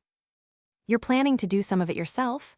Most of it, she said rather proudly, lifting her chin. What brought you up here? Ah, long story. I was looking for a change. I was a nurse practitioner and midwife in LA and took a job here, population just over 600. It was supposed to be for a year, but Jack got me knocked up. We are married, he said, shaking his head at her. Tell the woman you're happy about that, Melinda. Perfectly happy. Jack worked out. She grinned. Muriel has the ranch just across the pasture from the Booth place, about 6 miles by car or a mile and a half down the river on a horse. Oh, fantastic. You're going to love that family, Mel said. Walt's a retired general with a couple of grown kids and a new grandson. Great people. In fact, Virgin River is a whole town of really nice people. I'll look forward to introducing you around. That's real nice of you. Mind you, Mel continued, once Madge and Beatrice over there get on the phone, formal introductions won't be necessary. Maybe we should put them out of their misery. Would you like to go over and say hi before they go into shock? Lovely, Muriel said. Ah, wait a second, Jack said. Are we going to have a lot of those reporters and photographers around here? Paparazzi? Muriel asked. I highly doubt it. I'm old news. The wild, half-dressed young girls are keeping them very busy these days. And then she flashed him a dazzling smile. With Tom at Brenda's and Vanny gone to Grant's Pass with Paul for a few days, Walt faced 2 choices for dinner: throw a piece of meat on the grill or get something at Jack's. He got in the car. There were about 10 people in the bar when Walt arrived, all of them sitting at tables except Doc, who was up at the bar. Walt joined him there, leaving one stool to separate them. Doc and Walt merely nodded at each other. Doc wasn't usually given to deep conversation. Jack grinned at Walt and slapped down a napkin. Well now, what can I do for you, sir? Walt peered at the empty baby pack Jack was wearing. Lou's a writer, son. David's off being refreshed, Jack said with a laugh. How about a beer while you tell me what Preacher's got cooking tonight? Jack drew the draft and put it in front of him. Sunday special pot roast. I don't know what the man uses for seasoning, but it's so damn good. And the gravy's almost like tar, it's so dark. He cooked it with vegetables, but he's serving whipped potatoes on the side. They're like silk. Perfect, Walt said, lifting his beer. You want takeout for the family? Just me tonight. Vanny's gone up to Oregon with Paul for a few days, and I don't rate much time with Tom while he's on Brenda's dance card. Oregon? Jack said with a lift of his brow. You don't say. What do you suppose they'll find to do in Oregon? Walt smiled at him. Funny, Jack chuckled. Sounds like maybe some things got sorted out. This mean we won't be seeing too much of that nice Dr. Michaels around here. I think maybe that nice Dr. Michaels hanging around lit a fire under Paul, Walt said. Good man, Haggerty, if a little slow, Jack laughed. Don't go too hard on him, General. I think Vanessa scared him to death. She's awful pretty. Wicked smart, too. Walt appreciated the compliment and smiled. Hell, sometimes she scares me. I'll go give Preacher order, be right back. Walt had enjoyed about half his brew when Mel came from the back and took the stool beside him. Hey there, she said brightly. Jack said you were here. How you feeling, girl? Ready to pop, but I'm hanging in there. Jack came out with the carrier full of baby again, holding 2 steaming plates. He put them in front of Walt and Mel. Mind if I join you for dinner? Mel asked. I'd welcome it. Jack's not eating dinner. I've been helping Preacher all afternoon make sure it's just right. I've probably had 3 dinners already, Jack said. You just missed your new neighbor by about an hour. Oh, Walt said, digging in. Who might that be? Mel leaned an elbow on the bar. Does the name Muriel St. Clair mean anything to you? Can't say that it does, he said. He took a mouthful. By damn that Preacher, he said, savoring the seasoned, tender beef. He's got the gift. She's an actress, Walt, Mel explained. Quite famous, actually. I've seen a lot of her films. Walt hummed in response, more interested in his food. Finally, he said, what's she doing around here? She says she came from these mountains and decided to retire here. Just what we need, Walt said. Another little old lady. Is she rich at least? She looked pretty rich to me, Jack said, and not exactly old. Rich, retired movie star? What's she going to do with a ranch? Raise exotic chickens? Mel laughed. You might be in for some surprises. She moved into that old Weatherby place on the other side of your pasture. You should bake her a cake or something. Go say hello. I told her you Booths were nice people. I'll put Vanny right on it when she gets back to town, Walt said. Mel perked right up. Vanny's out of town? Gone to Grant's Pass for a few days with Paul, Walt said, hardly missing a mouthful. They'll be back by the weekend. Well, how about that? Mel said, smiling. Were you expecting that? Walt dabbed his lips with his napkin. Girl, the finger's been on that trigger for months. The only thing I didn't expect was how long it would take Haggerty to pull it. When Walt got home, The house was dismally quiet. He turned on the TV for some noise and picked up a book for something to do. He wished Tom would show up with Brenda and take over the TV for a movie or something, but they probably wouldn't. If they could escape Brenda's house, they'd be buried in the woods, parking. He'd like to hear the baby fuss or Vanny cooing to him. Paul would make decent company. Right about now. He could do that running commentary they had in response to CNN stories. Out of sheer boredom, he went to the computer. He started a search of Muriel St. Clair, his new neighbor. He found several websites plus a Wikipedia listing. 56 years old, born in Brother Creek, California. He looked it up. Trinity County, right near the Humboldt line. There was a list of movies. Jesus, almost 50 of them, not to mention television credits. When he saw a photo, he recognized her, but only because she'd recently been on Law and Order and CSI. He'd never in a million years have known her name. He ran through a series of publicity photos, none in the recent past. Blonde, sleek, large blue eyes. Too thin, he decided, although she could certainly hold up a strapless black dress. She always appeared to be glancing over her bare shoulder at the camera, or leaning into it with those sultry movie star eyes. There was even a shot of her in bed, the only visible fabric being a satin sheet, and pictures of her taken at Academy Awards and the Cannes Film Festival. Lots of big jewelry. His wife had never much liked big jewelry. It was all Hollywood stuff, dedicated to the superficial. She'd obviously be more at home in a marble mansion with a pool. What the hell was she doing with that old Weatherby Ranch house? That wouldn't last long. Exotic chickens, my ass, Walt muttered to himself as he shut down the computer and headed for bed. Chapter 9. In the early morning, Vanny felt the bed dip as Paul brought her a freshly diapered and hungry baby, placing him between them. "Well, good morning, my angel," she murmured, kissing the baby's head. He sent up a loud protest at kisses instead of milk, and she snuggled him close to nurse.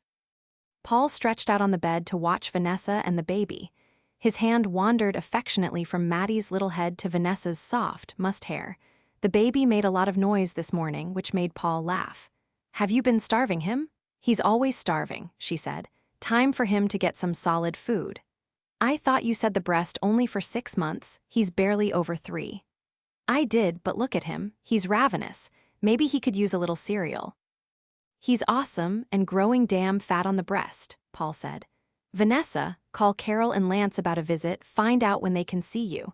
Then I'll get in touch with my mom about a family thing. I'll try to get more details about Terry's pregnancy while we're here." "I should meet your family right away," she said.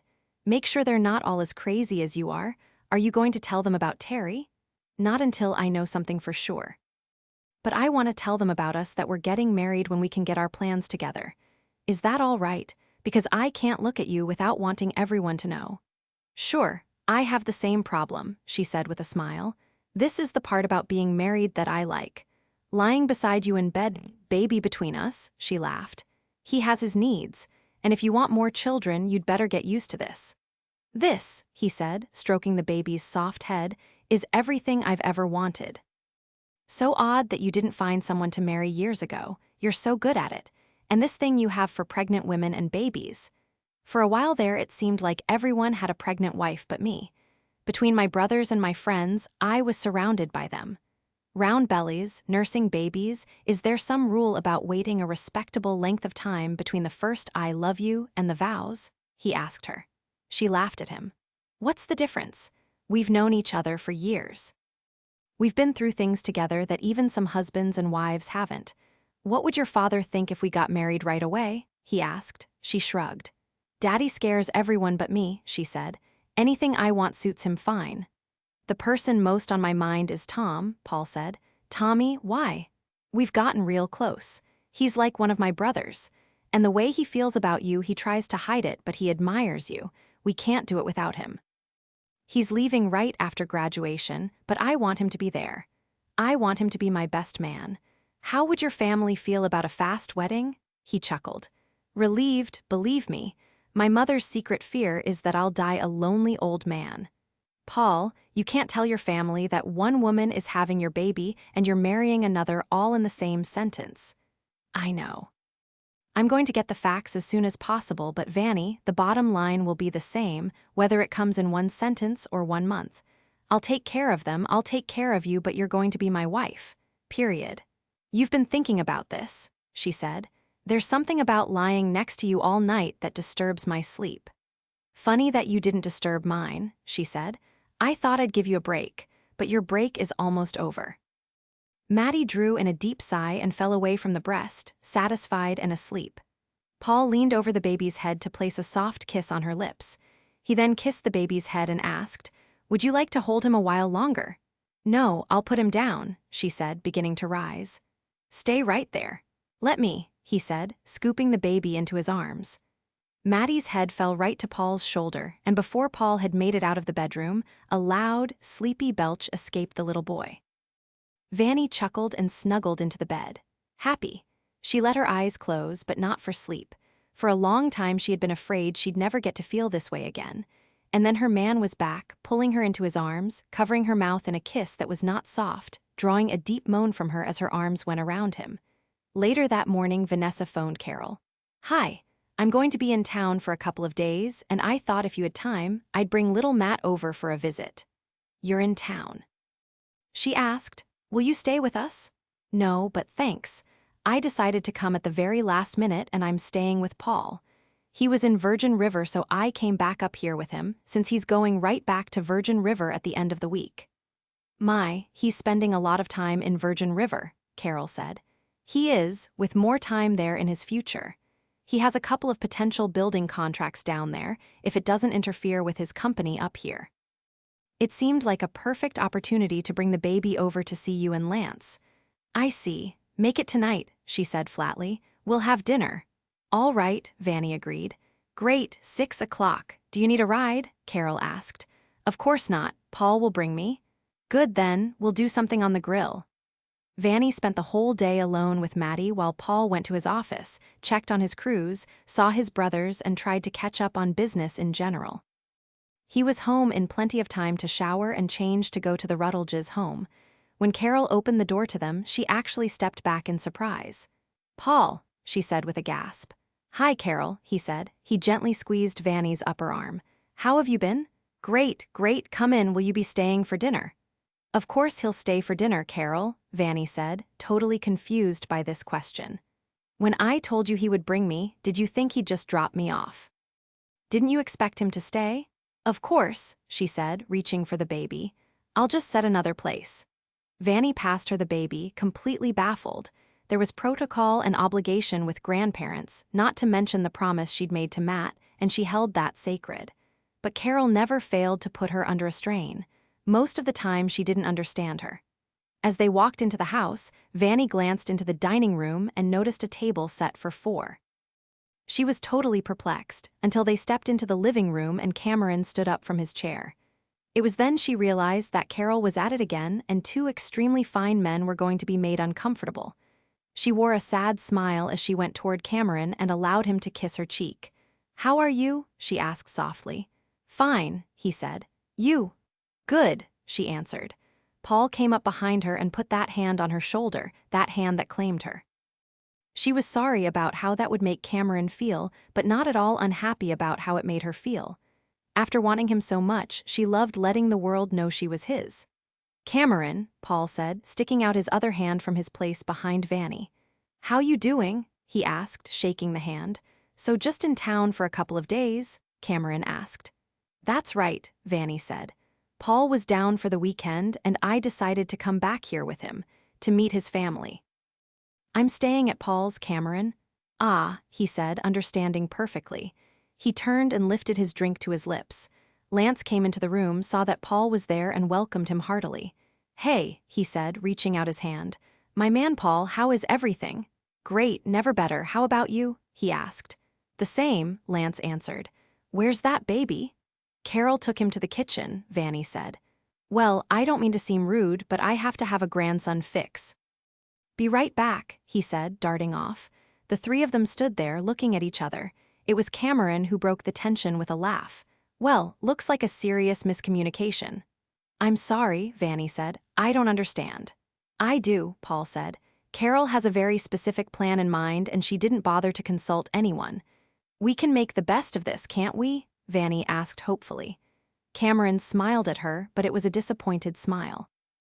Carol flew out from the kitchen, headed toward the dining room with a plate, napkin, and utensils in her hands. She had obviously handed off the baby to Lance. "Carol, wait," Cameron said. "I'm going to have to shove off." "My pager," he lied. "Thanks, but I'm not going to be able to stay." "Oh no," Carol said. "Are you sure?" He put one hand in his pants pocket. "I'm sure," he said. He leaned forward and gave Vanny a kiss on the cheek. "You look terrific," he said. "It's good to know you're happy." He gave Paul a conciliatory slap on the upper arm as he passed and headed toward the door. Paul squeezed her shoulder. He leaned down to her ear. "I'll be back," and he followed Cameron. Cameron was making fast tracks to his car when Paul called to him. "Hey, Cameron, buddy, a minute, huh?" Cameron turned. "It's okay, Paul, you don't have to say anything, don't worry about it." "I'm not worried," he said, taking another 2 long strides toward him. The two men were completely different. Paul in his jeans and boots, rough, rugged. Cameron in his linen pants, silk shirt, Italian shoes, possibly the best-dressed man in Grant's Pass. "I think you deserve some kind of explanation. About me and Vanessa. This was a horrible setup." Cameron put his hands in his pockets, rocked back on his heels, and laughed ruefully. "It was pretty ugly," he agreed. "Maybe more terrible for you and Vanny than for me. I don't know what Carol told you, and I don't know why she brought you out to dinner, but I've been in love with Vanny forever. I couldn't tell her that, of course she married my best friend. God, I'd never have done anything that wrong to Matt, but since, well, we've been through so much together and it just got stronger. It took a long time to iron it out. Man, I'm really sorry if you were misled. I've only known her a few weeks, Paul. We're not exactly confidants." "We're getting married," Paul said. Cameron stiffened slightly, but he smiled. He nodded. "Congratulations, I'm sure you'll be very happy." "Look," Paul said, "it isn't hard for me to understand you have a thing for her. What man wouldn't? I want you to know something. This is my fault, Cameron. I should have spoken up sooner. Before Carol set up that first meeting with you, there's no excuse. I knew how I felt. But Matt hadn't been gone long and he hung his head, shaking it briefly. I just didn't want to upset her." "She could have spoken up," Cameron said. "Well, it turns out there's an explanation for that, too. I was real scarce for a while after the baby was born, trying to give her time and to get my head together. It was real hard for me to get into Matt's territory, even after he was gone. I gave her the impression I wasn't interested in her in that way." He shook his head. "I'm not good with women. I'm real clumsy, in fact. But at least it's finally out how we feel about each other. Now we move ahead. I'm sorry, man," he said, sticking out his hand. "You're a good guy, you have everything, there's no reason I should win this one." Cameron gave a huff of laughter. He took the hand. "Maybe there's lots of reasons, no hard feelings." "Thanks, this between us, it shouldn't be hard for her. She's so sensitive. She'd hate for anyone to be hurt. I happen to know she thinks highly of you." "I know," Cameron said. "Don't worry about it, okay? I don't deserve her, I know that. But I'm going to do everything I can to make her happy. I hope you're going to be okay." "You could gloat, you know," Cameron said. "You got the girl." "Yeah," he said. "Crazy woman," he laughed. "A guy like you won't have any trouble. The right one will come along." "Paul, I didn't close the deal, all right? It barely got going. I might be a little disappointed, but that's all. Vanny and we were just friends, in case you think I'm going to be a problem for you." "Nah, I know better than that." "Didn't take me long to figure you for a class act." Cameron smiled. "Yeah, well, maybe I'm not the only one." Vanessa sat in the chair that had recently been Cameron's. The baby was out of sight with Lance, and so was Carol for the moment. Vanny was seething, beyond furious. She picked up Cameron's drink and took a long, deep swallow of liquid courage and grimaced at the taste of scotch. It was another minute before Carol showed herself. "Well," Carol said, "that was a bit uncomfortable." "I didn't realize you'd invited Paul." "You didn't? And why didn't you insist he be invited? He was Matt's best friend, and you know how much he means to me." Carol stiffened indignantly. "I'm not sure I do," she said. Vanny stood to meet Carol at eye level. "Then let me be very clear about this. He means the absolute world to me. Paul was in Virgin River when Matt was killed, and I asked him to stay on until the baby was born. I asked him to be with me for the birth. I've known him for years. I've always felt comfortable with him. I trust him. He's wonderful. We've always been close, closer still when we lost Matt. For God's sake, Matt asked him to take care of us if anything happened to him. How can it be so impossible for you to understand that I would come to love him? I couldn't imagine it, Carol said, anger barely reined in. Matt's hardly gone. He's gone enough for you to try to set me up with a doctor. Carol lifted her chin. Her mouth took on a strained line. That's uncalled for. How dare you treat Paul as if he's inferior? Shame on you. I never meant that. I never meant to. Carol swallowed. I thought Cameron was perfect for you. Cameron knew about me and Paul. What in the world did you tell him to get him here for dinner? I told him Paul was dropping you off and you'd love to see him. I didn't think I was making it up. You said Paul coming back here from Virgin River was a perfect opportunity to visit us, and Vanny was shaking her head. Why don't you just ask if I'd like Cameron to join us for dinner? More to the point, why don't you listen? I do listen, she said, insulted. No, you don't listen. When I say I don't want coral bridesmaids' dresses, you buy them and dress up my girls in them. When I say I don't want to be set up, you invite the man to dinner not once, but twice. When I say I'm staying with Paul and he'll bring me to dinner, you plan your own party without asking, without listening. For heaven's sake, Cameron is a wonderful man who didn't deserve what just happened to him. And that you would humiliate Paul after knowing him for so many years, after knowing how he loved your only son, treating him like he's my chauffeur, offering to set another place like he's some last-minute addition to your private little dinner party? I just couldn't imagine it. Not Paul, she said. Lance appeared, coming out of the kitchen with his grandson cuddled against his chest, and the expression on his face was not a happy one. Carol said, I was trying to help. Maybe Maddie could benefit by being raised by a doctor. Instead of, she glanced away uncomfortably. Vanny laughed suddenly and hollowly. Here the woman was in real estate and had no concept of how successful the man who built some of the finest houses in the region might be.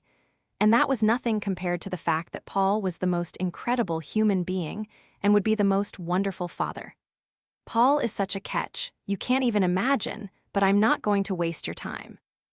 Carol, I'm sick of the way you take over and I won't have it anymore. She walked toward Lance and reached for the baby just as Paul was coming in the front door. I'm sorry, Lance, but we're leaving. This was horrendous and I'm never going through anything like this again. She looked over her shoulder at Paul, who stood across the room just inside the door.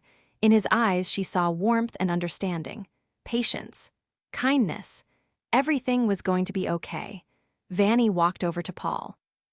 She turned at the door and said, Carol, you should be more considerate of people's feelings. What you did tonight was in bad taste, it's beneath you. And with that they left the house. The next night was dinner with the Haggertys and Vanessa was tense. After what she'd been through with Carol Rutledge, she couldn't imagine what kind of paces these people might put her through.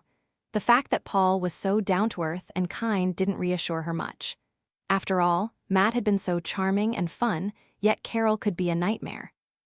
When Paul drove up to the large, stately home in the beautiful countryside, Vanny gulped. Another big house. She knew their family business was successful, but at this point, their obvious prosperity was making her nervous. It seemed to be the fulcrum on which so many opinions were balanced. Opinions that had little to do with the true quality of life, but this was a whole different scene. Marian Haggerty rushed to the front door when she heard them pulling up, drying her hands on a dish towel that she immediately flung over her shoulder. She was a short, round woman with steel-gray hair and a beautiful complexion. Her smile was effervescent, and she had the most wonderful, engaging dimples. Right behind her was a tall, handsome man, Paul's height, with Paul's sandy-colored hair, strung with gray. Marian gave Paul a peck on the cheek and then quickly focused on the baby, reaching for him. Oh my God, she whispered. Matt's baby, how luscious. Oh, Vanessa, it's so wonderful to finally meet you. Matt was so precious to us, we loved him so. Can I hold him, please? Of course, Vanny said with a smile, handing him over. Like grandparents, Marian and Stan were focused on the baby, smiling and cooing and snuggling, almost ignoring Paul and Vanny. And then, surprisingly, Marian began to tear up. Then weep.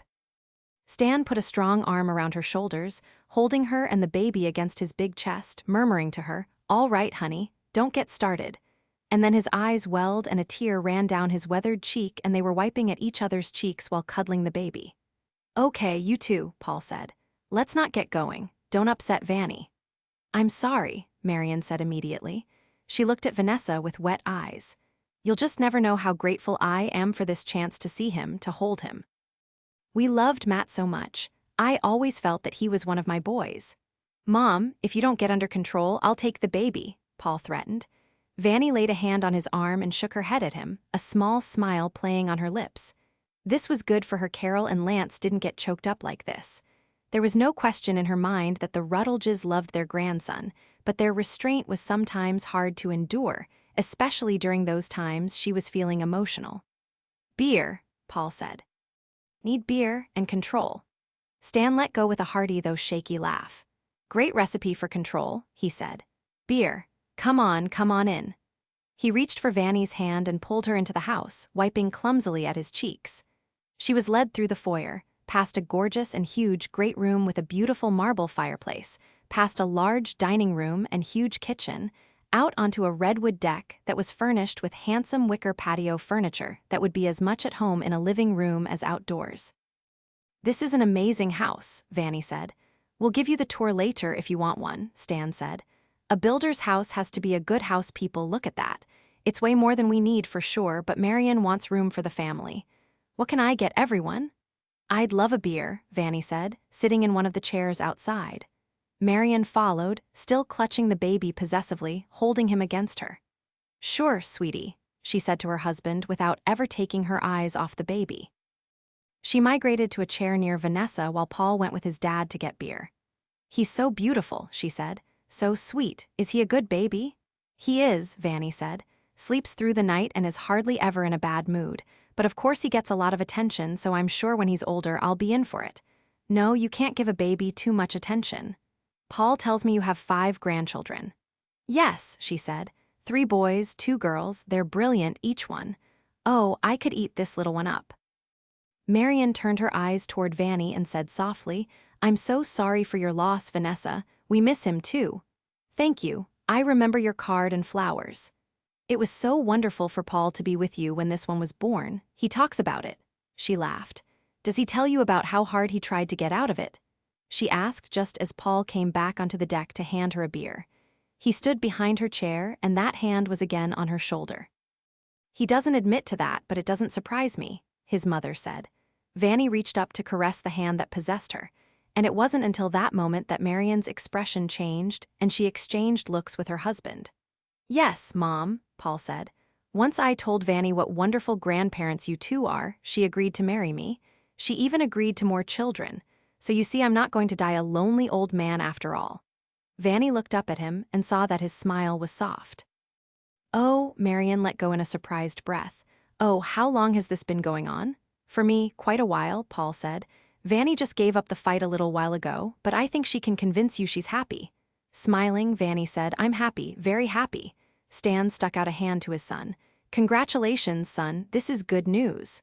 Then he stooped to put a kiss on Vanny's cheek. Welcome, daughter, he said. It's an honor, an honor. All Marian said was, excellent. I don't have to let go of this baby for a second. Then her face sobered and she said, Oh, forgive me, Vanessa. I'm so happy to have you in the family. She grinned happily and said, You and the baby. It wasn't long before the rest of the Haggerty family arrived. Mitch and Jenny and their 3 kids, North and Susan and their 2, the women bearing food to contribute to a big family dinner. Vanny was welcomed warmly with hugs, everyone offering their condolences for Matt's death since the boys had grown up together. The baby was fussed over and passed from woman to woman. In no time, Paul had charge of the baby, while Vanny joined the women in the kitchen, getting the meal on the table. Dinner with 8 adults, 5 kids and a baby is a loud affair, but Vanny felt so much more comfortable in the chaos than she ever had at the Ruttledges. Paul's mother, she thought, has such an ideal existence, surrounded by loving family, her life filled with happy noise and small children's arms around her. This, Vanny thought, this is what I want to do next. Before dinner was consumed, Stan stood and raised a glass to toast Vanessa and Paul's engagement. Excited whoops and hugs followed with questions about the when and where, to which Vanny and Paul could only answer, the sooner the better. After all, we've known each other for years. When dinner was over, the cleanup and female chatter continued, and Vanny pitched in happily. It was during this time that she stole a look at Paul, out on the deck with his father and brothers, jiggling Maddie against his chest, trying to keep him from getting too fussy as he waited for his mother's attention. Maddie was squirming anxiously, ready for a feeding, but Paul was completely comfortable and confident. When the last dish was put up, Vanny asked Marion if she could borrow a bedroom to nurse the baby. "Of course, sweetheart," the older woman answered. "But no one in this family is uncomfortable with a nursing mom, not even the children. Do whatever you'd rather, take a bedroom or sit with us, it's entirely up to you. We're kind of homespun around here." "What about the men?" Vanny asked. "They're even less uncomfortable." North's wife laughed. "The first time I put Angie to the breast, demurely covered by a blanket, Stan walked right over to me, lifted the blanket, and said, 'Marion, honey, come and see how good this little critter sucks.'" "Oh my," Vanny said. "Think they'll stay outside a while?" "I think Stan will give you time to get used to us before he pulls his tricks," Marion said with a smile. "Not much time, though take that as fair warning." So Vanny went to collect her son from Paul and chose the great room, settling with the women, who had 100 questions about Vanny and Paul and how the whole romance came to be. On the deck, Paul was talking to his business partners, his family. "I think there's money to be made in Virgin River and the surrounding towns. When Jack was looking for a contractor to help him finish his house, he couldn't find one, which was what brought me down there." He grinned. "That and all the overtime he paid." "How would you prefer to do it?" Mitch asked. "I could extend the company into another branch and we could participate in any profits, or I could use my house equity to start my own company since the house is paid for. I leave that to you." "You have plenty of stock in Haggerty Construction," Stan said. "If you want a cash out." "I don't want to pull money out of your company, Dad." "It's not mine, son. We've all put a lot of sweat equity into this operation, it's ours. We back each other up. Vanny would move up here if I asked her to, but I have interests there. There are building contracts, there's Vanny's dad, who's alone now, and well, there's Matt. I want Matty to have a connection to his dad, to know everything about what a great man he was." He shrugged. "We're close to Grants Pass, it's not a bad drive. If I hang on to the house, we could come back up here to work if there aren't contracts down there. You know, I wouldn't be a stranger. But God, Dad, it's a beautiful place. I'd love to raise a family there. I'd love to live there with my wife and children." "Then we'll set you up, son. Sounds like a place primed for opportunity. We could provide jobs. There are a lot of people looking for opportunity in home construction, and a lot of city money comes up to us from the Bay Area. Virgin River is isolated and grows slowly, but there are dozens of towns around the area just dying for renovation and new construction. I don't think you'll regret it, but I'd rather you not shoulder the risk. I can afford it." Stan grinned. "You saying we made you rich enough to start your own company?" Paul returned the grin. "You did, in fact. Then you owe it to us to give us a piece of the action." "I agree," Mitch said. "I hate to lose you," North said.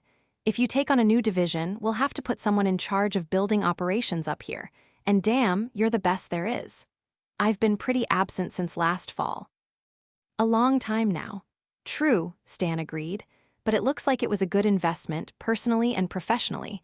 Anyone around here have cigars?" "You have cigars," North said. "I do, don't I?" Stan said, getting up. "You know," Paul said, "you guys have to come down to Virgin River. You're going to fit right in." Chapter 10, Walt had begun making it a habit to be away from the house for long periods of time when Paul was there for the weekend. He stretched out his stable chores and frequently took Liberty out for long early morning or early evening rides. His reward for this new behavior was a decent night's sleep. It appeared these trips to Grants Pass during the week would continue for a while, and the kids would be back on the weekends. He looked forward to seeing them, but they also needed their space. So, after Friday night's dinner at the house, with Tom out with Brenda, Walt left cleanup to Paul and Vanny and went for a ride. He was moving along the river trail when an animal darted down the path toward him. It wasn't much more than a streak of brown fur, and Walt reined in Patriot. He could hear horses' hooves, and then the air was split with a loud whistle, and that chocolate streak stopped on a dime, and sat, panting. Momentarily, a horse galloped up toward him, a pretty woman astride. She wore a cowboy hat, but even that wide brim couldn't hide her peachy complexion, rosy cheeks, pink lips.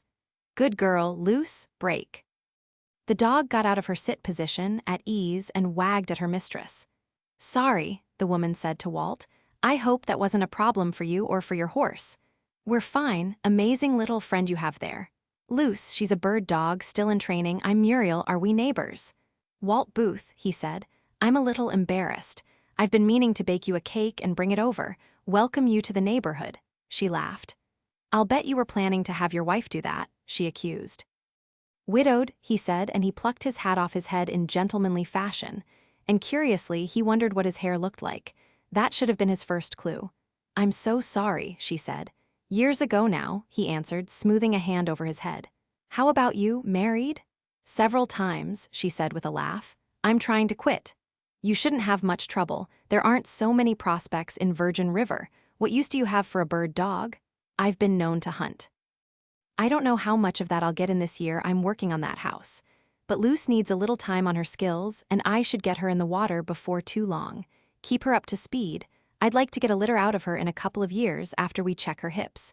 She's got such a good line." Walt looked at her hands. They weren't fancy girl hands.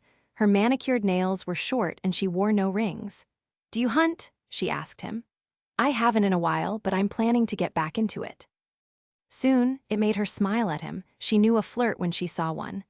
"I guess I thought you'd be breeding peacocks on that ranch, or something, not working on a house and training a bird dog." She tilted her head. "And you would think that because Mel told me my new neighbor was a movie star, so I looked you up on the internet. Lot of fancy pictures," he said, and then he felt his cheeks grow warm. "Well, God bless the internet. Anything else you'd like to know?" His first thought was he could probably find out who all those husbands had been, but maybe he'd resist. "I don't know much about movies. Haven't seen too many, and I don't know anything about movie stars." "Retired," she said. "I'm sanding, varnishing, hauling trash, and training my bird dog. I'm going to pick up another one pretty soon now. I picked the bitch and sire a while ago and she whelped, so as soon as they'll let him go. And I don't cook much, don't bake at all, but as it happens, I have sugar for my coffee, in case you want to borrow a cup for that cake you're baking me. My 30-year-old daughter has a man in her life, a good man, and they're at the house every weekend," he found himself explaining. "I have reasons to stay out of the house a lot. How much sugar do you keep on hand?" She grinned at him. "Plenty. I might need some as early as tomorrow evening," he said. "That good man my daughter has is here for the weekend." "Is that so?" Then Muriel turned her mount, facing the other way, and said, "Luce." She gave 2 short whistles. The lab bolted back where she'd come from. Muriel looked over her shoulder and said, "Bring a decent bottle of red wine then," she said. She put her horse into an easy canter and followed her dog. Walt sat there for a long time till she was out of sight. "Damn," he said aloud. The next evening, Paul and Vanessa decided to go to Jack's for dinner, a predictable event for them. Of course, they expected Walt to join them. "Nah," he said, "I see enough of Jack during the week. Tom gets dinner at Brenda's and I have no interest in cooking for one. I'll pass. In fact," he said, "I might head out to Clear River. There's a little bar over there where I'm not so well known. I might do that." "You sure, Dad?" Vanny asked. "I'm sure," he said. "Enjoy yourselves. I'll see you later or in the morning." When they were gone, he showered, applied a little aftershave, and poked around in the wine rack, selected a bottle, and grabbed his car keys. When Walt pulled up to his new neighbor's house, he wasn't sure that he wouldn't come off looking like some old fool chasing a movie star. Of course, the chasing hadn't even started. This was just a glass of wine with a neighbor. But he felt every second of his 62 years, and although the research said she was just a few years younger, she looked many years younger than he did, and far more confident than he was. The property was made up of a time-worn 2-story house with a wide porch, a smaller vintage bunkhouse, a barn, and a corral. Walt didn't know where to look first. On instinct, he went to the house and knocked on the front door. "Right in here," she yelled. "Come on in." As Walt stepped inside, he was greeted first by a very excited Luce, wagging and nudging him playfully. Muriel was up on a ladder with a trowel in her hand, which she put in a pan. She wore overalls that were as splattered as the wall. "Good. Break time," she said, wiping her hands on a rag that she had stuffed in her back pocket. He had showered and splashed on the cologne. She hadn't even bothered with a comb, much less makeup. She looked real good for a woman her age. "What's that you're doing?" he asked. Spackling, after which I'll paint and install new baseboards, and then I'm going after some crown molding. He looked around at the mess. The place was in full remodel mode. He lifted the bottle and pointed the label toward her as she descended the ladder. Will this do? She took the bottle from him. Nice, she said. Give me a minute to clean up my tools. She grabbed her pan and trowel, disappeared into the kitchen, and he heard the water run. Momentarily, she was back. Come with me. Come on, Luce. He followed her out of the house and across the yard to the bunkhouse. She opened the door and surprised him again. It was one whole room, but it was a big room as a bunkhouse. It could have held 6 twin-size beds. She had a bed in one corner, a settee and chair in front of it, a small table with 2 chairs, and along one wall a few appliances, a bar-size refrigerator, microwave, small oven, sink, a few cupboards and drawers. The bathroom, such as it was, occupied the corner, a toilet, sink, and small shower right out in the open. But she had the room fixed up a little bit, fresh paint, bright colors of yellow, red, a little rose, and pale green. The bedspread matched the love seat and chair cushions. While he was looking around, she was digging a corkscrew out of a drawer. She handed him the bottle and the implement and went after glasses. Nice little place, he said, going to work on the cork. Hope I don't have to pee while I'm here. More to the point, I hope you don't have to.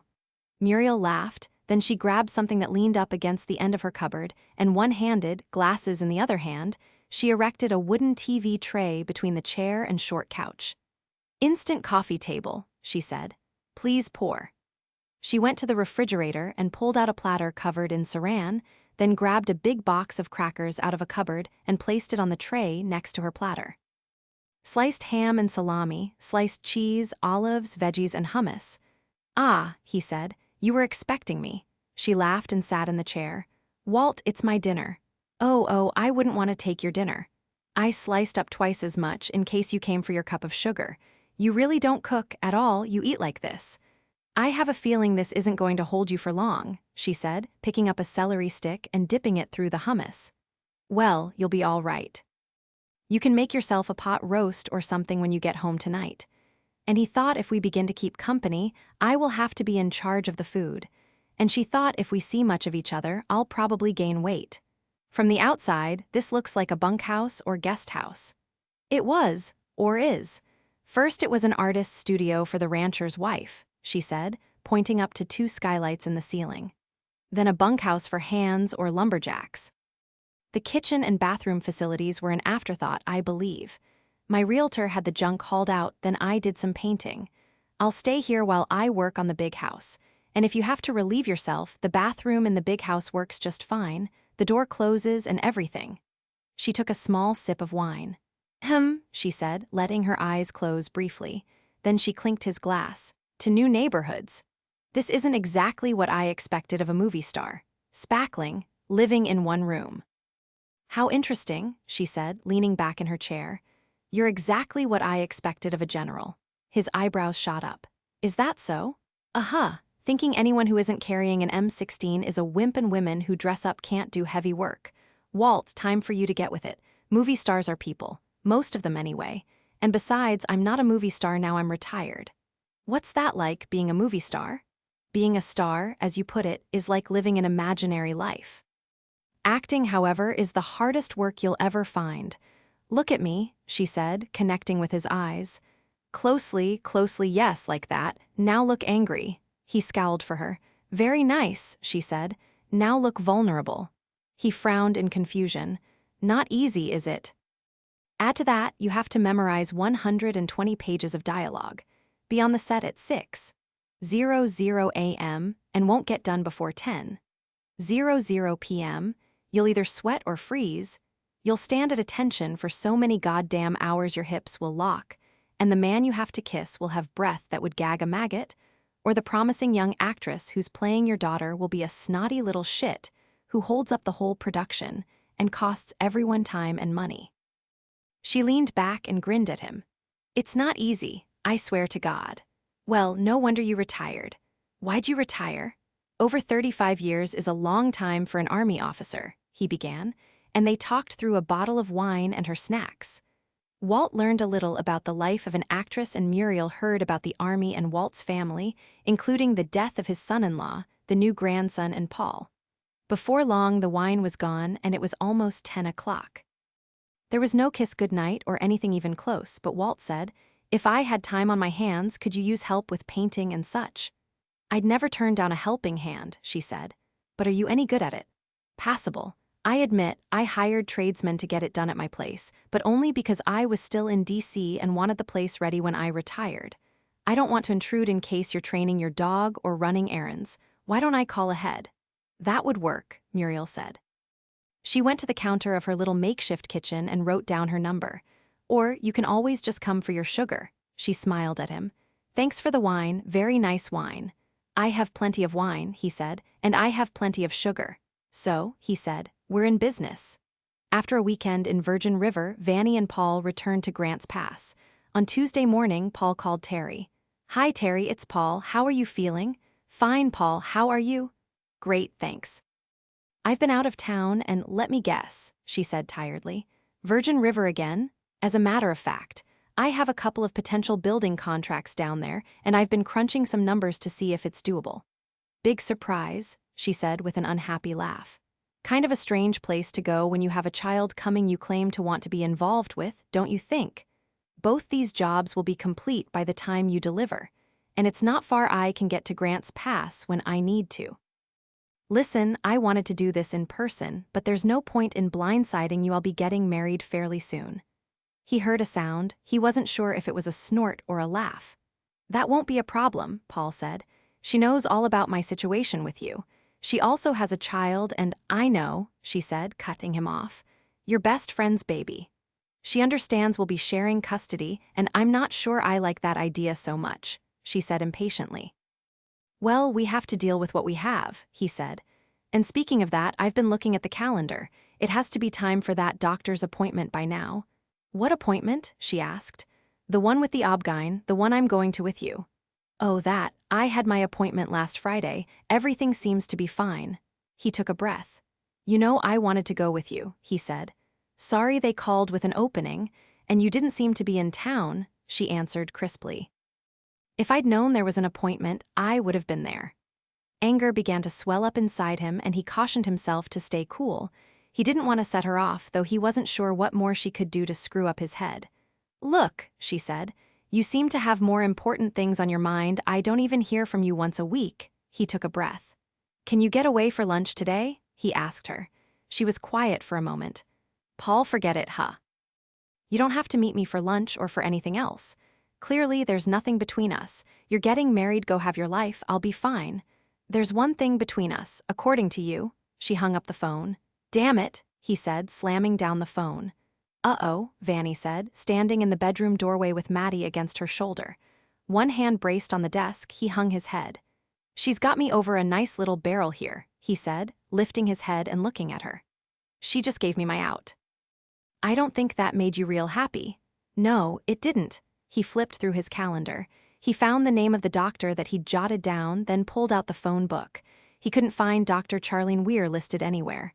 "I don't know what she's up to." Vanny walked toward him. "What was your out?" she asked. "She told me to go have my life, she'd be fine." "Oh my. You know what kind of problem that is for me," he said. "You wouldn't be happy having a child of yours floating around out there, without knowing you, without your support and protection." "I'm sorry, I can't." He dropped an arm around her shoulders, kissed Maddie's head. "I'm sorry to put you through this." "Don't worry about me, Paul. Just resolve this to your satisfaction. I'm not going anywhere." 2 hours later, he found himself in probably the most unlikely spot in Grants, past the office of Dr. Cameron Michaels. Of course, Cameron fit him in, probably hopeful that his visit had something to do with Vanessa, something that could benefit the good doctor. When Paul explained himself and what he needed, Cameron couldn't keep from laughing outright. "I'm sure you find this hilarious," Paul said grimly, "but the fact is, I don't have many places to go for a little assistance. I have to hand it to you, Paul. You're not as clumsy around women as you think. For an unlucky son of a bitch, you sure land on your feet." "How's that exactly?" "You've got this mess to straighten out and Vanny still wants you. Damn." "Stop grinning. This isn't easy for Vanessa. But if it's mine, I want to take care of it. I have to. If I'm going to be a father, I'm going to be a decent father." Cameron shook his head. I'm sure you didn't mean to, but you stumbled into the right place. I'd love to tell you there's nothing I can do to help you out of this mess, but I'm a children's doctor. And it isn't easy to deal with the number of babies who come into this world with parents who don't give a shit, don't even want them. At least you do. I'll hook you up for an ultrasound, which might give you some answers if you can get her cooperation. You can follow through with a court order for an amniocentesis if you need one to check DNA and confirm paternity. Not for you, not even for her. For this baby she's carrying. He flipped through his BlackBerry. Then you can tell her if she needs a good pediatrician, you know one. Paul went from Cameron's office to the law firm at which Terry Bradford worked. For the first time, he considered the fact that she worked for an attorney. She would know he had legal rights. Terry was clearly surprised to see him. When she looked up from her desk, her eyes were wide and her expression completely baffled. "What are you doing here?" she asked. "We have to talk. Right now, today, have you eaten?" "Yes, and I don't want to talk." "You're getting married, you'll be far too busy to think about me. It's time for you to walk away from this, leave me alone." When she stood up from her desk, he noticed the tiniest rounding of her middle, and he tried to judge whether it was approximately 3 months or if maybe she just gained a little weight. Her breasts were definitely larger, straining at her blouse. "You'd better talk to me, Terry," he said sternly. "I'm not going away, and if I have to, I'll get help. Legal help." She leaned over her desk, whispering, "What am I supposed to tell my boss? Tell him it's a family emergency, because it is." She sighed, shook her head, and went into her boss's office. She came right back and fished her purse out of the bottom drawer of her desk. As she walked toward the door, he grabbed her elbow with a soft hand, escorting her. She was small, much shorter than Vanny. Her shoulder-length dark hair was shiny and her blue eyes large, surrounded by tons of thick lashes. There was every reason in the world to be attracted to someone like Terry. He noticed her body had changed with her pregnancy. She was fuller, rounder. She definitely hadn't been lying about the fact she was pregnant. The thing missing was that glow a woman carrying seemed to have, but that could be explained by her lack of a partner with whom to bring this baby into the world. They weren't even to the parking lot before she stopped walking, turned her eyes up to his, and said, "You can let this go. It's not yours." "What? How do I know for sure?" he asked her. "What the hell does it matter? I'm not holding you responsible for anything." "I know," he said. "I'm holding me responsible." He looked around. Across the street was a small park. "Come on," he said, leading her there. There was a bench under a big tree and not too many people around. "Sit down," he told her. "We're going to get this straightened out once and for all." "I don't know what your problem is," she said, sitting down, shaking her head. "Yeah, you do. I can't be sure which lie is the truth and which truth is the lie. So, if there's any chance you're carrying my child, I want to be its father. Is that too crazy for you to understand? Even though you want nothing to do with the mother?" "That's not true either. It's not like that. If you're the mother of my child, that comes with respect and support. I wouldn't ignore your needs." "Oh, and how does the woman you plan to marry feel about that?" "She'd expect nothing less." Terry laughed. "Jesus. Aren't you all just so goddamn decent?" He nearly flinched. "I need to be sure. I'm not walking away from this without some confirmation. I'm not going to miss out on any time with a child that's mine." "Look," she said, "it was close enough. I didn't have anyone, and you and I thought we worked pretty well. I thought I could pull it off all right. You caught me. I knew I was pregnant before that night with you. I was thinking of ending it, the pregnancy, but I didn't want to. I've made a lot of mistakes. I'm not going to let this be one of them. Can you prove this to me with an ultrasound that shows you are further along than 3 months?" he asked. "Oh, Jesus," she groaned. "I don't have to." "Yeah, you're going to have to. I'll hire a lawyer. I'll sue you for my paternal rights, and to get me off your back, you'll have to have a test." "What kind of test?" she asked, shocked. "Amniocentesis, DNA." She went a little pale. "Does that involve a needle?" "Yeah, it sure does. Unless we can get some easier answers from an ultrasound. I don't have another doctor's appointment for 3 weeks. Maybe I can convince her to do an ultra. You said your doctor was Charlene Weir, who, by the way, isn't in the book." "God, you remembered that?" she laughed. "Charlene Weir is my girlfriend. I just tossed it out there. I didn't want you going to the doctor with me." "We're not waiting 3 weeks, Terry. I have a place to take you for an ultrasound today. Will you go? Or do I have to hire a lawyer? How can you waste money on something like that?" she asked, perplexed. "It wouldn't be a waste. I have to know for certain. Is your fiancé making you do this? He stood up. Not at all. He held out a hand to her. Let's do it.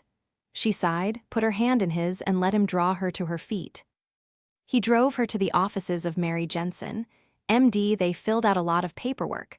Paul put his credit card on the visit, and a very kind and gentle woman doctor fired up the ultrasound. Since Dr. Jensen, a friend of Cameron's, knew the purpose of the visit, there wasn't much talking in the room. It took only moments for the doctor to establish that the pregnancy was closer to 4 months than 3, perhaps a few weeks advanced of Paul's contact with Terry. But something happened to Paul as he watched the life inside her, moving around, kicking and squirming. For a big tough guy, things like this were his undoing. Pregnant women were beautiful to him. He hadn't been great with women, but he'd always wanted a wife, a family. Knowing that baby wasn't his didn't really give him the relief he expected. Had it been established that the baby was his, it wouldn't exactly have made him proud. Either he'd been trying to keep Terry safe from that complication. He was ambivalent, and he felt a deep sadness for Terry, who despite all her attempts to mislead him, was in a very difficult position. He had sad feelings for the baby, who would not have the love and protection he could offer as a father. The urge to keep the vulnerable safe, to protect the weak with his strength, was natural for Paul. Terry said nothing at all. She walked ahead of him out of the doctor's office and jumped in the truck. As Paul got in and started the engine, she looked into her lap, silent. There she seemed to be saying without words. Done, over. He was also quiet as he drove her back to her office. When he got to the law firm's parking lot, however, he didn't turn in. He drove around the block and instead pulled into that same little park they'd visited earlier. He got out of the truck, went to her side, and opened the door for her. He put out his hand. "What are you doing?" she asked. "What now?" "Let's talk a minute," he said softly, gently. "Paul," she said, tears brimming in her eyes. "Please, enough, I'm sorry." "It's okay. Come on," he said, pulling her out of the truck. He dropped an affectionate arm around her shoulders and led her back to the bench, and as he did so she leaned against him and began to softly cry. "Sit down, Terry," he invited her. "Tell me something. Does the baby have a father?" "Obviously," she wept, digging around in her purse for a tissue. He pulled a clean handkerchief from his pocket and handed it to her. "I mean, a man who is standing by, supporting you. Ready to take his share of responsibility." "'Fraid not," she said, accepting the hanky and dabbing her eyes. He ran the back of his finger along her cheek, wiping away a tear. "Is that why you told me it was mine?" She turned liquid eyes up to him. "Partly," she said quietly. "There's more to it than that." "Was it about money?" he asked. She laughed without humor. "No," she said. "It was because neither of us had anyone in our lives, at least that's what you said. It was because of the way you are telling me that story about how you were with your best friend's wife when her baby came, and it tore you up, but it was the most beautiful thing you'd ever seen. It was the way I felt when I was with you." She shrugged. "I thought you'd be a good father, a good never mind." "We weren't together very much," Paul said, shaking his head. "I know, it was stupid, but I thought if you grew to love me." She leaned against him and let the tears flow. "If you thought I was having your baby, maybe we'd be together more. And if we were together, maybe," she wiped at her eyes. I thought we'd be safe with you. I felt a lot more for you than you did for me, but what I did, it was wrong, I'm sorry." He put an arm around her and held her. "Terry, you had to know I'd find out eventually." She shrugged and sniffed. "Maybe not. At least not until we'd had some time together. And if you got attached, if there were more children. It was a stupid risk. I really don't know if I'd have been able to go through with it." She looked up at him. "I'm not a dishonest person. I probably would have told you the truth before." She took a breath. "It took me a while to accept that you just weren't into me," she said. "You didn't call, you left town all the time. You were right, there wasn't much between us. But that didn't keep me from wishing there was." He put a large hand over her barely swollen middle. "And this little one's father?" "Not interested either," she said. "Does he know?" "I told him, he could care less. He told me I'd have to sue him to, well, it didn't take me long to decide I was better off." "Loser," Paul muttered under his breath. "How did this happen?" he asked. "I've always been bad about those pills. Missing them, forgetting, and he didn't use anything. It's my screw-up. All mine. I'm pretty lucky a baby is all I got from him." Her eyes were large and round. "The condom didn't fail, Paul, and I was tested at my first appointment. I didn't give you anything." He didn't share that he already knew that. Acting on Jack's advice, he'd been checked out. "Are you going to be all right?" he asked her. "I'll manage," she said, wiping her tears away. He lifted her chin. "Is there anything I can do to help you now?" "You're off the hook, Paul. You don't have to do anything." "Do you still have that card I gave you, with the phone numbers?" "Yeah, somewhere." "You can find me easily. I work for a family company headquartered in Grants Pass. My family. If I'm not here, they can reach me. If you ever need anything..." "Paul," she said, laughing through tears. "I lied to you. You don't have to, Terry," he said sweetly. "It's true we're not a couple, that we never were, but I don't go to bed with women I don't have any feelings for. God, I'm not that bad. Even if we weren't in love, I thought of us as friends at least. We had a real important connection. You were good to me. I tried to be good to you. God, you're incredible after what I tried to do to you," he smiled at her. "I was wrong to call you when I got back to Grants Pass. It set up a series of events that were unfair to you, but I remember it so damn well. I was in a lot of pain. It was a bad, bad time for me. That night, I was a pretty miserable, desperate guy, and you got me through a rough spot. You were kind to me, sympathetic and sweet, loving. At the time, I was very grateful. I wouldn't be a gentleman if I didn't tell you that." She leaned against him, the tears dry now, and he put his arms around her in comfort. She sighed. "I thought I loved you, that I could make you happy if I had a chance," she said. "I didn't lie about that." She lifted her head and looked up at him. "You're an easy man to fall for." He tightened his arms a bit. He knew something about love now. It filled him up inside, made him feel like the luckiest man on the planet to have Vanessa. He would do anything for her, and if she had come to him with another man's baby and asked him to take her with that burden inside her, he wouldn't even have to think about it. "Is there anything you need?" "Yeah," Terry said with a sad little laugh. "I need to find a man like you, then I'll be set." He sat with her for a long while, his arms around her, giving what small comfort he could. He dropped a tender kiss on the top of her head. "You'll find the right man," he said, "and you'll be a good mother. This will work out. Paul, I'm sorry if I hurt you, if I complicated your life. It was so selfish of me. We'll get past that, no problem. Desperate times sometimes bring out desperate measures. I'm not angry. And I know a really good pediatrician, if you're looking for one." Chapter 11. Vanessa had just finished nursing the baby when the doorbell at Paul's house rang. Holding the baby, she went and glanced out the window beside the door. There stood Carol, looking every bit the chic and sophisticated businesswoman she always did. Vanny opened the door somewhat reluctantly. "I didn't know if you'd be here," Carol said. "I didn't want to call. I wanted to see you and I wasn't sure you'd agree." Vanessa opened the door. "I haven't been in touch, Carol, because I thought we could use some time to think things through, both of us." Vanny held the door open. "Come in since you're here." "Is Paul at home?" she asked, stepping across the threshold. "Not at the moment."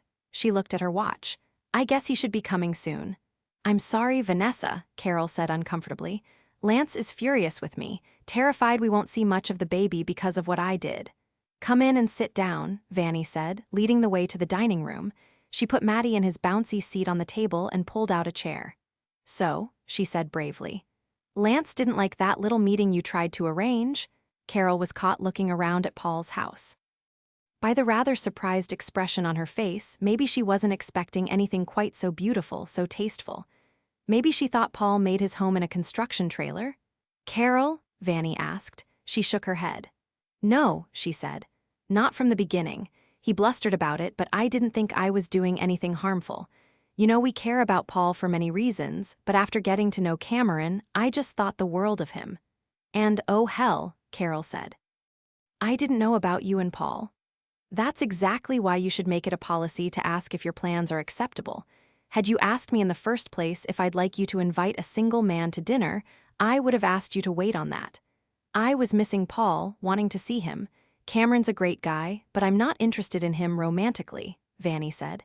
"In the end, both men were hurt. You have to stop doing things like that." "I always think I'm helping," she said. "I always feel like I have the perfect solution. Really, I wouldn't." Her voice trailed off. "You and Paul?" "That's right, we're getting married. I love him. He'll be a wonderful father to Maddie. You can't imagine how much he adores this baby. How grateful he is that there's a little piece left of his best friend." "And you're happy?" Carol asked, her brow furrowed. "This is what you want." Vanny reached out a hand to touch Carol's. When we lost Matt, the pain was so great for both me and Paul. For everyone, I didn't know if I could ever be happy again. I imagine there were times you felt the same way. Sometimes I miss him so much, she said, and her eyes glistened. She reached for the baby. May I? Sure, go ahead. Carol picked up the baby and held him against her, her eyes wet. You have no idea how fast the time goes and how much goes with it. When Matt had that video conference before his death, Paul was at the house. God, Matt was so happy to see his face, to talk to him. I think he was as happy to see Paul as me.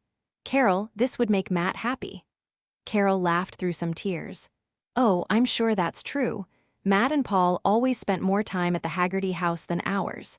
A whole crowd of messy boys with big smelly feet never threw Marion. She somehow knew just what food to toss at them. Our house was too sterile. I was strict about neatness. Well, I guess if you have 3 of them, one more hardly matters, Vanny said. They were just boys, Carol said. Who can blame them?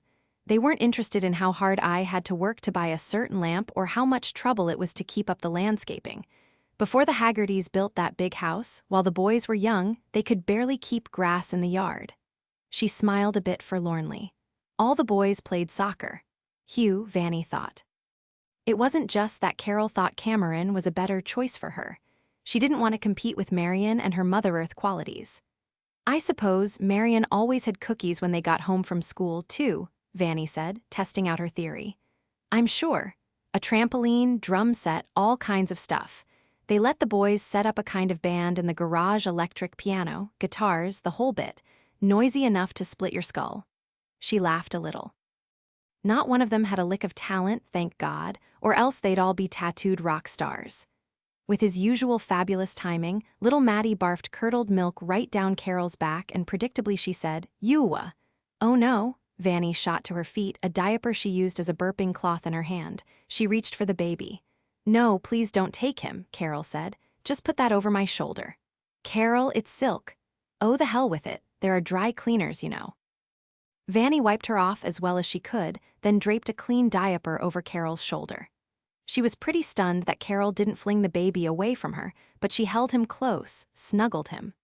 Vanny chewed her lip for a second. Carol's afraid of another generation that belonged to her by blood preferring the Haggerty family, because she's rigid, not warm and fuzzy, and she knows it. Then Vanny said, each one of those Haggerty men turned out to be successful and hardworking. Someone in that house must have insisted on study. Probably Stan, he's always been business-minded. She cuddled and kissed the baby. She seemed to have already forgotten about the wet patch running down her back. Facing the thought of being separated from her only grandson had created a shift in Carol. Maybe not a total personality change, but definitely a small conversion. There's something I want to talk to you about, Vanny said. It's early, I know, but Paul and I, when Maddie's a little older, we want more children. I really want more children. I'd like it if you welcomed them as much as little Matt. Along with us, of course. I know Maddie's special, your biological grandson, but it would be so nice if we could count on you and Lance to open your hearts to any of his siblings. Carol raised startled eyes to Vanny's face. Don't worry, I certainly don't expect you to turn your beautiful home into a clubhouse. I don't intend to live that way, no matter how many boys come along. But of course, there could even be girls. I hope so. You'd be perfect for little girls. Do you mean that, Vanessa? Carol asked, her eyes a bit wide. There will be boundaries, Vanny said. You have to check with me before you make any plans that affect me, my son, my life, my relationship, of course. If you get any little granddaughter's ears pierced without my permission, you'll pay, Vanessa said, lifting one brow meaningfully. Oh heavens, of course I wouldn't. And you'd better show Paul the gratitude he deserves. He's still a wonderful friend to Matt. I'm sorry I said that, Carol said. Thinking a doctor would be better for my grandson. Vanny surprised herself with a laugh. I guess you're not the first mother or grandmother to try to hook up your loved ones with someone as prestigious as a doctor. And Cameron is wonderful, smart, sensitive, kind. What I'd like you to see is that Paul is at least his equal. And that you have a great gift in Paul as Maddie's stepfather, because Paul will do everything to keep Matt alive for him. Paul was so loyal to Matt, so committed. That's something no other man can give us, Carol. I guess I can see that. Are you still angry with me? She asked. Vanny shook her head. You should make amends with Paul. Is he furious? Carol asked, snuggling the baby close. He hasn't said a word, but still he deserves much better than he got. Long before I fell in love with him, he was wonderful to me, to your grandson. You should apologize. You're right, though I dread it, she said, and as if planned, the door from the garage to the kitchen opened and Paul came in. Well, this is a surprise, he said when he saw Carol. He went first to Vanny, dropping a kiss on her forehead and again that possessive hand on her shoulder. How are you, Carol? He asked. Repentant, she said. I'm sorry, Paul, I didn't realize what was happening. Paul gave Vanny's shoulder a reassuring squeeze. It's behind us, Carol, let's move on. That's decent of you under the circumstances. Any chance I can squeak in another attempt at dinner before you leave town again? I'm afraid that isn't going to work out, he said. We have plans, and I'd rather not cancel them, but we'll be back next week and try again then. Of course, you're always welcome in Virgin River. You know the General would make you welcome any time. Vanessa frowned, not knowing they had any plans before leaving town. She wondered if maybe Paul was more angry than he'd allowed to show. I guess I'll have to live with that, Carol said, jostling the baby close to her. I'm going to leave you women to your visit. I need a shower, he said, heading for the master bedroom. After about 20 minutes, Vanny felt for the first time since she met Carol that they had reached an understanding. Pleading the need to get ready to go out, a complete lie, Vanessa escorted Carol out the door. She then carried the baby with her to the bedroom and put him in the porta-crib. The shower had stopped and she stepped into the master bath. Paul had a towel around his waist and was brushing his teeth. When he saw her, he gave a spit and a rinse, wiping his mouth on another towel. Something's wrong, she said. He smiled. Depends on your perspective. And how did you get to know me so well, so fast? She shook her head. I feel like I've been with you forever. What is it? It's not mine, the baby. She's closer to 4 months than 3. You know this for certain? He nodded.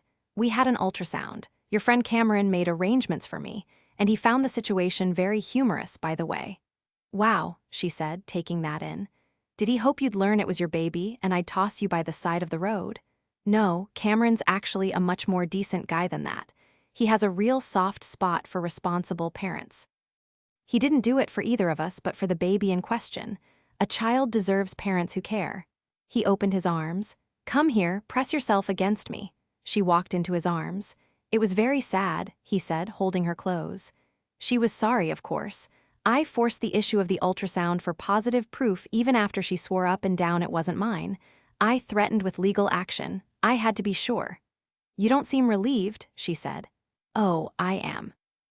It wouldn't have been easy to be a halfway decent father, not being partnered with the mother. But the fact is, she isn't going to have any father for that baby. I don't know her very well, so I don't know much about her friends and family, about what kind of support she'll have. But I know she doesn't have a man in her life.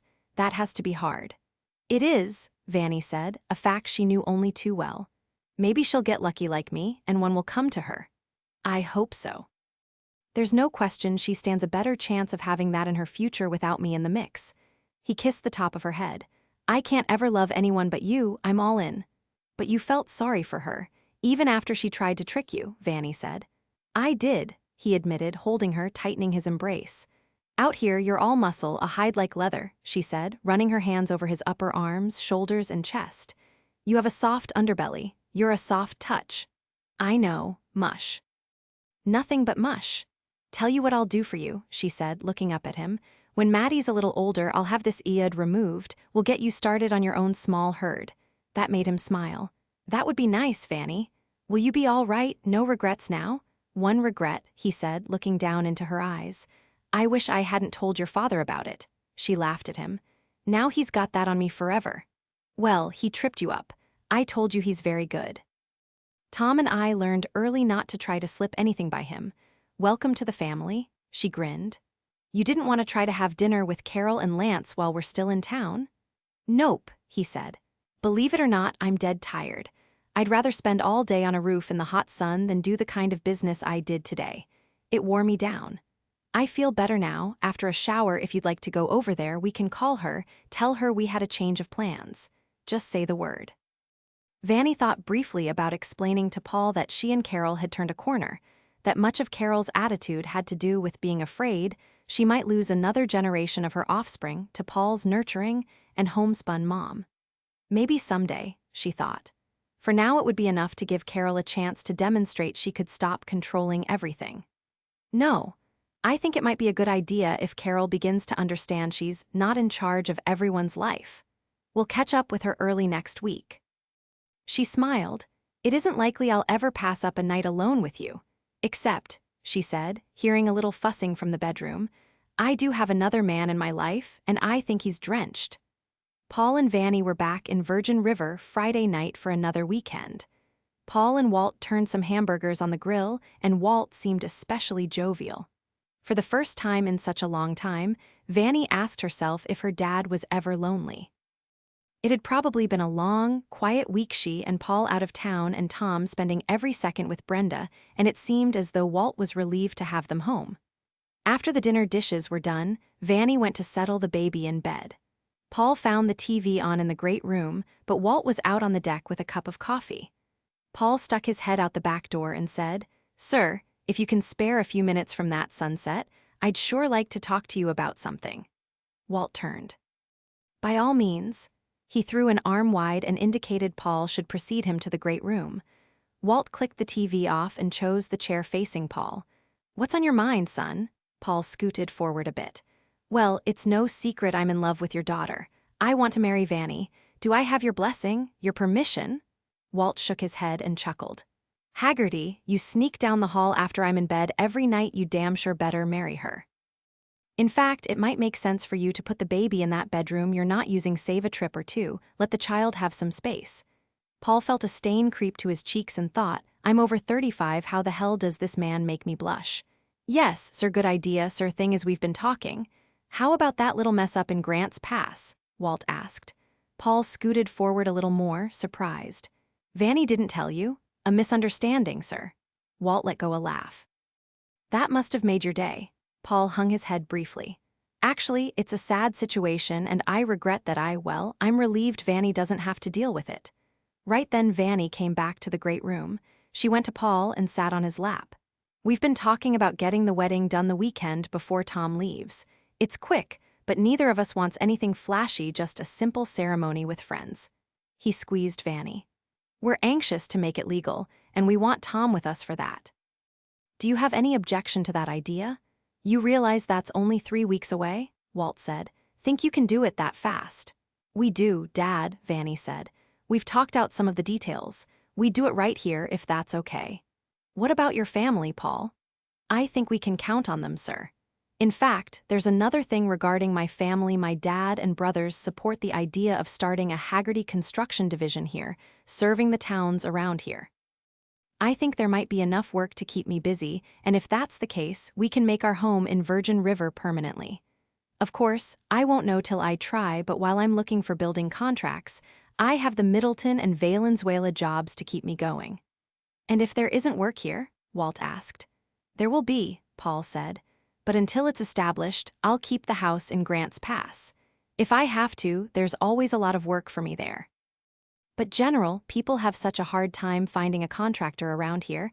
I have a feeling there will be too much work once my name gets out. We have a good reputation in Grant's Pass." He said.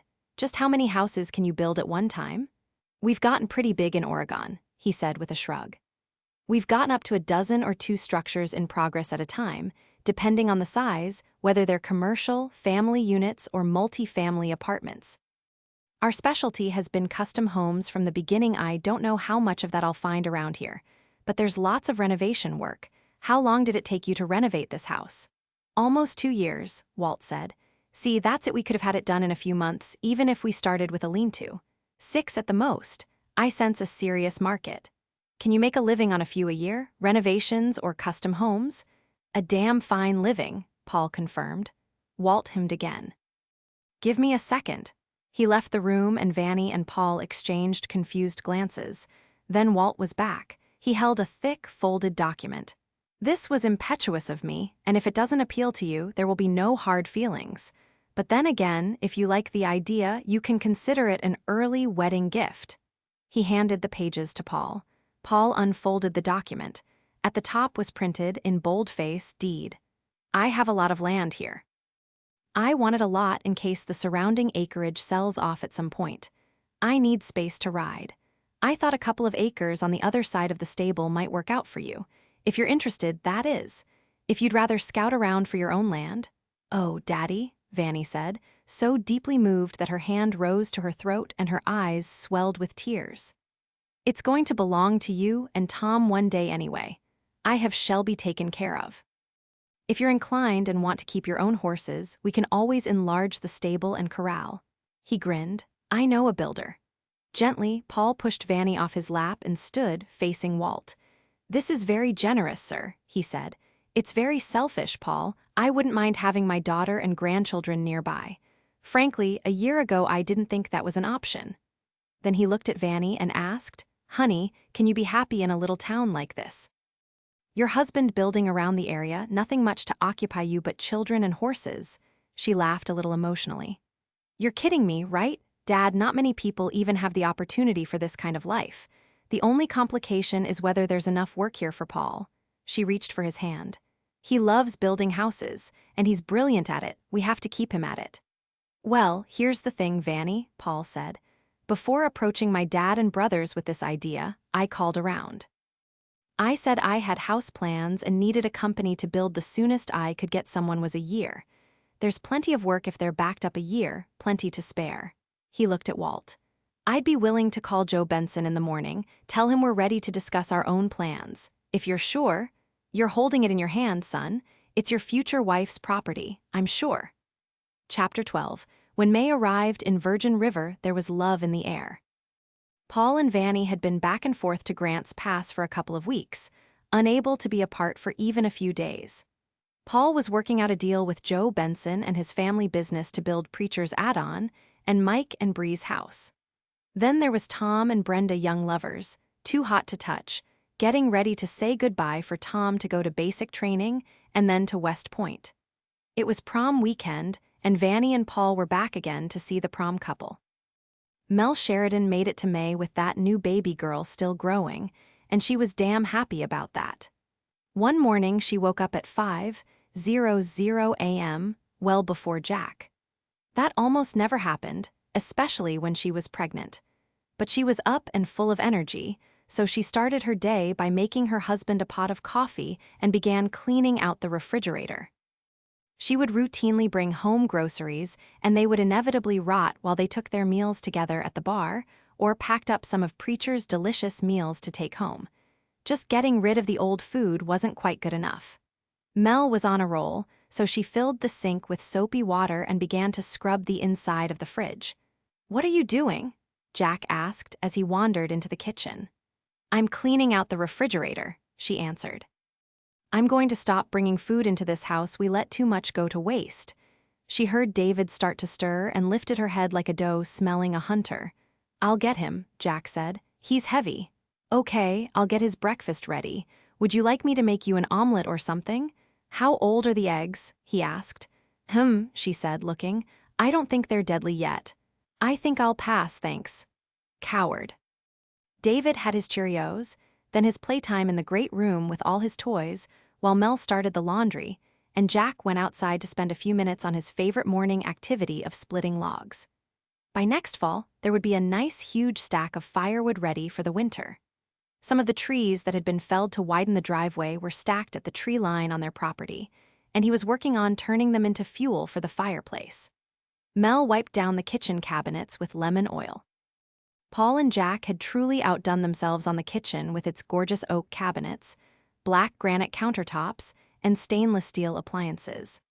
The house was absolutely magnificent, and much more than Mel had dared allow herself to expect. Compared to that little cabin she'd lived in for almost 2 years, it was huge, over 3,000 square feet, but she'd managed to fill it up very quickly with furniture and accessories. Once done with the cabinets, Mel did another laundry shuffle, then got a clean diaper for Davy. She followed that by getting to work on the shutters with the lemon oil. Then she busied herself with a special cleaner for the leather furniture, followed by one more load of laundry. When Jack checked in on her before lunch, she was pulling the tags off new little pink things that she'd had for a long time, gifts for the baby from Jack's sisters and her sister. Mel laundered and folded all these infant garments, something that probably should have been done weeks ago. Having babies barely a year apart creates a need for 2 nurseries. She cleaned David's room and gave the new baby's room a little cleaning, too, putting away the clothes and getting out the newborn diapers and bath towels. By afternoon, Jack found her down on her hands and knees, scouring the bathroom floor around the toilet and tub. "For the love of God," he said. What the hell are you doing?" "If you want the bathroom cleaned, why don't you just tell me? I know how to clean a goddamn bathroom." "It wasn't all that dirty, but since I'm in the cleaning mood, I thought I'd whip it into shape." "David is ready for his nap, why don't you join him?" "I don't feel like a nap, I'm going to vacuum the area rugs." "No, you're not," he said. "I'll do that if it has to be done right now." "Okay," Mel said, smiling. "I've been tricked." "Only by yourself, darling," she said, whirling away to get the pledge and Windex. After that was done and there was a lot of wood and glass and stainless steel to occupy her, she was sweeping off the porch and back steps. Not long after that, she was caught dragging the cradle into the master bedroom. "Melinda," he shouted, startling her and making her jump. "Jack, don't do that. Let go of that thing." He brushed her out of the way and grabbed the cradle. "Where do you want it?" "Right there," she said. He put it beside the bed. "No," she said. "Over there, kind of out of the way." He put it there. "No," she said. "Against that wall, we'll put it where we need it when she comes." He moved it again. "Thank you," she said. The phone rang. "I'll get it," he said. He picked up a pencil and put it in her face. "If you lift anything heavier than this, I'm going to beat you." Then he turned and left the room. He has cabin fever, she thought. Spending too much time at home with me, making sure I don't pick up anything heavier than a pencil. He should get out more and out of my hair. When Jack was done with the phone, she was on her knees in front of the hearth, brushing out the barely used fireplace. "Ah, Jesus Christ," he said in frustration. "Can that not wait until at least frickin' winter?" She sat back on her heels. "You are really getting on my last nerve. Don't you have somewhere you can go?" "No, but we do." "Go shower and get beautiful. Paul and Vanessa are back, and after they view the prom couple, they're going to the bar for dinner. We'll all meet there, look at some pictures." "Great," she said. "I'm in the mood for a beer." "Whatever you want, Melinda," he said tiredly. "Just stop this frickin' cleaning. You know I'm not going to be able to do much of this after the baby comes, so it's good to have it all done, and the way I like it." "You've always been good at cleaning. Why couldn't you just cook?" he asked. "You don't cook anything?" "You cook," she smiled. "How many cooks does one house need? Just go shower, you have fireplace ash on your nose." "Pain in the ass," she said to him, getting clumsily to her feet. "Ditto," he said. An hour later, the 3 of them were on their way into town. "So, you did it," she said. "You got Paul down here staking out his territory, and now they're together. You should at least give me a little credit for trying to get a couple of people together instead of trying to keep them apart." Then more softly he added, "Like I did Preacher and Paige, Bree and Mike." "I should apparently it all worked out just fine," she said a little dreamily, rubbing her hands over her tummy. "Do you feel all right?" he asked, glancing at her. "You're a little pink." "I feel fantastic, probably just the calm before the storm." "Probably," he said. "You do that again tomorrow and I'm tying you down. You make me crazy sometimes."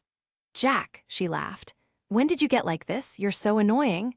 By the time they got to the bar, Bree and Mike were there, and of course Paige and Preacher and Christopher.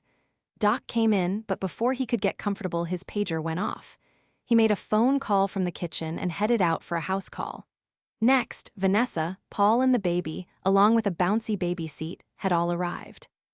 The crowd was treated to digital pictures of Tom and Brenda and another couple all dressed up in their fancy clothes. "Ah," Mel said, clicking through the pictures. "Look at how gorgeous they are.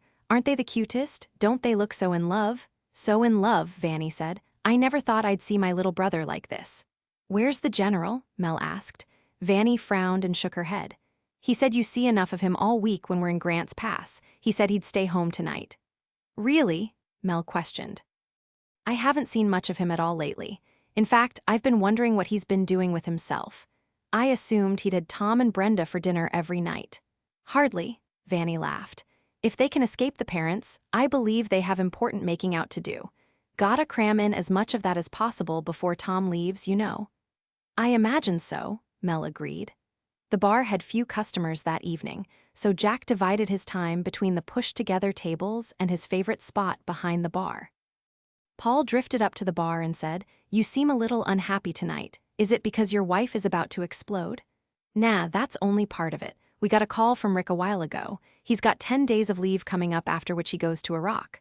"Aw man, you doing okay?" "Hanging in there. I mean, we went, right? It's just that Rick feels like a son and it's different." "That's it, I guess." Jack had known all along that Rick wouldn't play it safe if he was going in, he'd be part of the fight. "At least he'll be around for a while. I'll see if some of the boys want to come up, I think." "There will be 4 of us for sure," Paul said. "How's Mel doing?" "She's nesting," Jack said. "She's been after it all day. I've heard her talk about her patients and their sudden burst of energy. I saw it today up close and personal. Any second, trust me." "Damn, it'll be great. I'd love to be here for it." "You're really getting into this baby business." "I'm not as far into it as I was," Paul said. "After talking to Mel, I followed through, had an ultrasound with the woman, and the baby's not mine." He shook his head. "Something's wrong with me, man. I'm relieved but almost sorry because there's a baby coming and no man to take care of them. It would almost be better if it had been mine. I'm a sick sob. You should get more rational friends." Jack leveled him with a serious look, a slight frown. "I can think of 20 reasons why you don't get married if it's not the right match, but I can't think of one reason why you'd walk away from your own kid." "I offered to help her anyway," Paul said. Then he shrugged. "She's a good person. This is gonna be tough on her." Jack gave him a half smile. "That doesn't surprise me, Paul. She take you up on it?" "Nah, like I said, she's a decent person. I'm sorry she's going through this." "Glad Vanny isn't going to have to put up with it, but sorry," but Jack wasn't listening anymore. His narrowed eyes were on Mel. It was like he sensed it, smelled it. She got up from the table and was heading toward the bathroom back off the kitchen. She paused when she got to the end of the bar, gripped it to stabilize herself, made a noise that only her husband heard, bent slightly over her huge belly, and let go with a gush of amniotic fluid that splashed to the floor. "I knew it," Jack said, going to her at once. Silence fell over the dinner crowd. Paul edged back to the table, sat down beside Vanessa,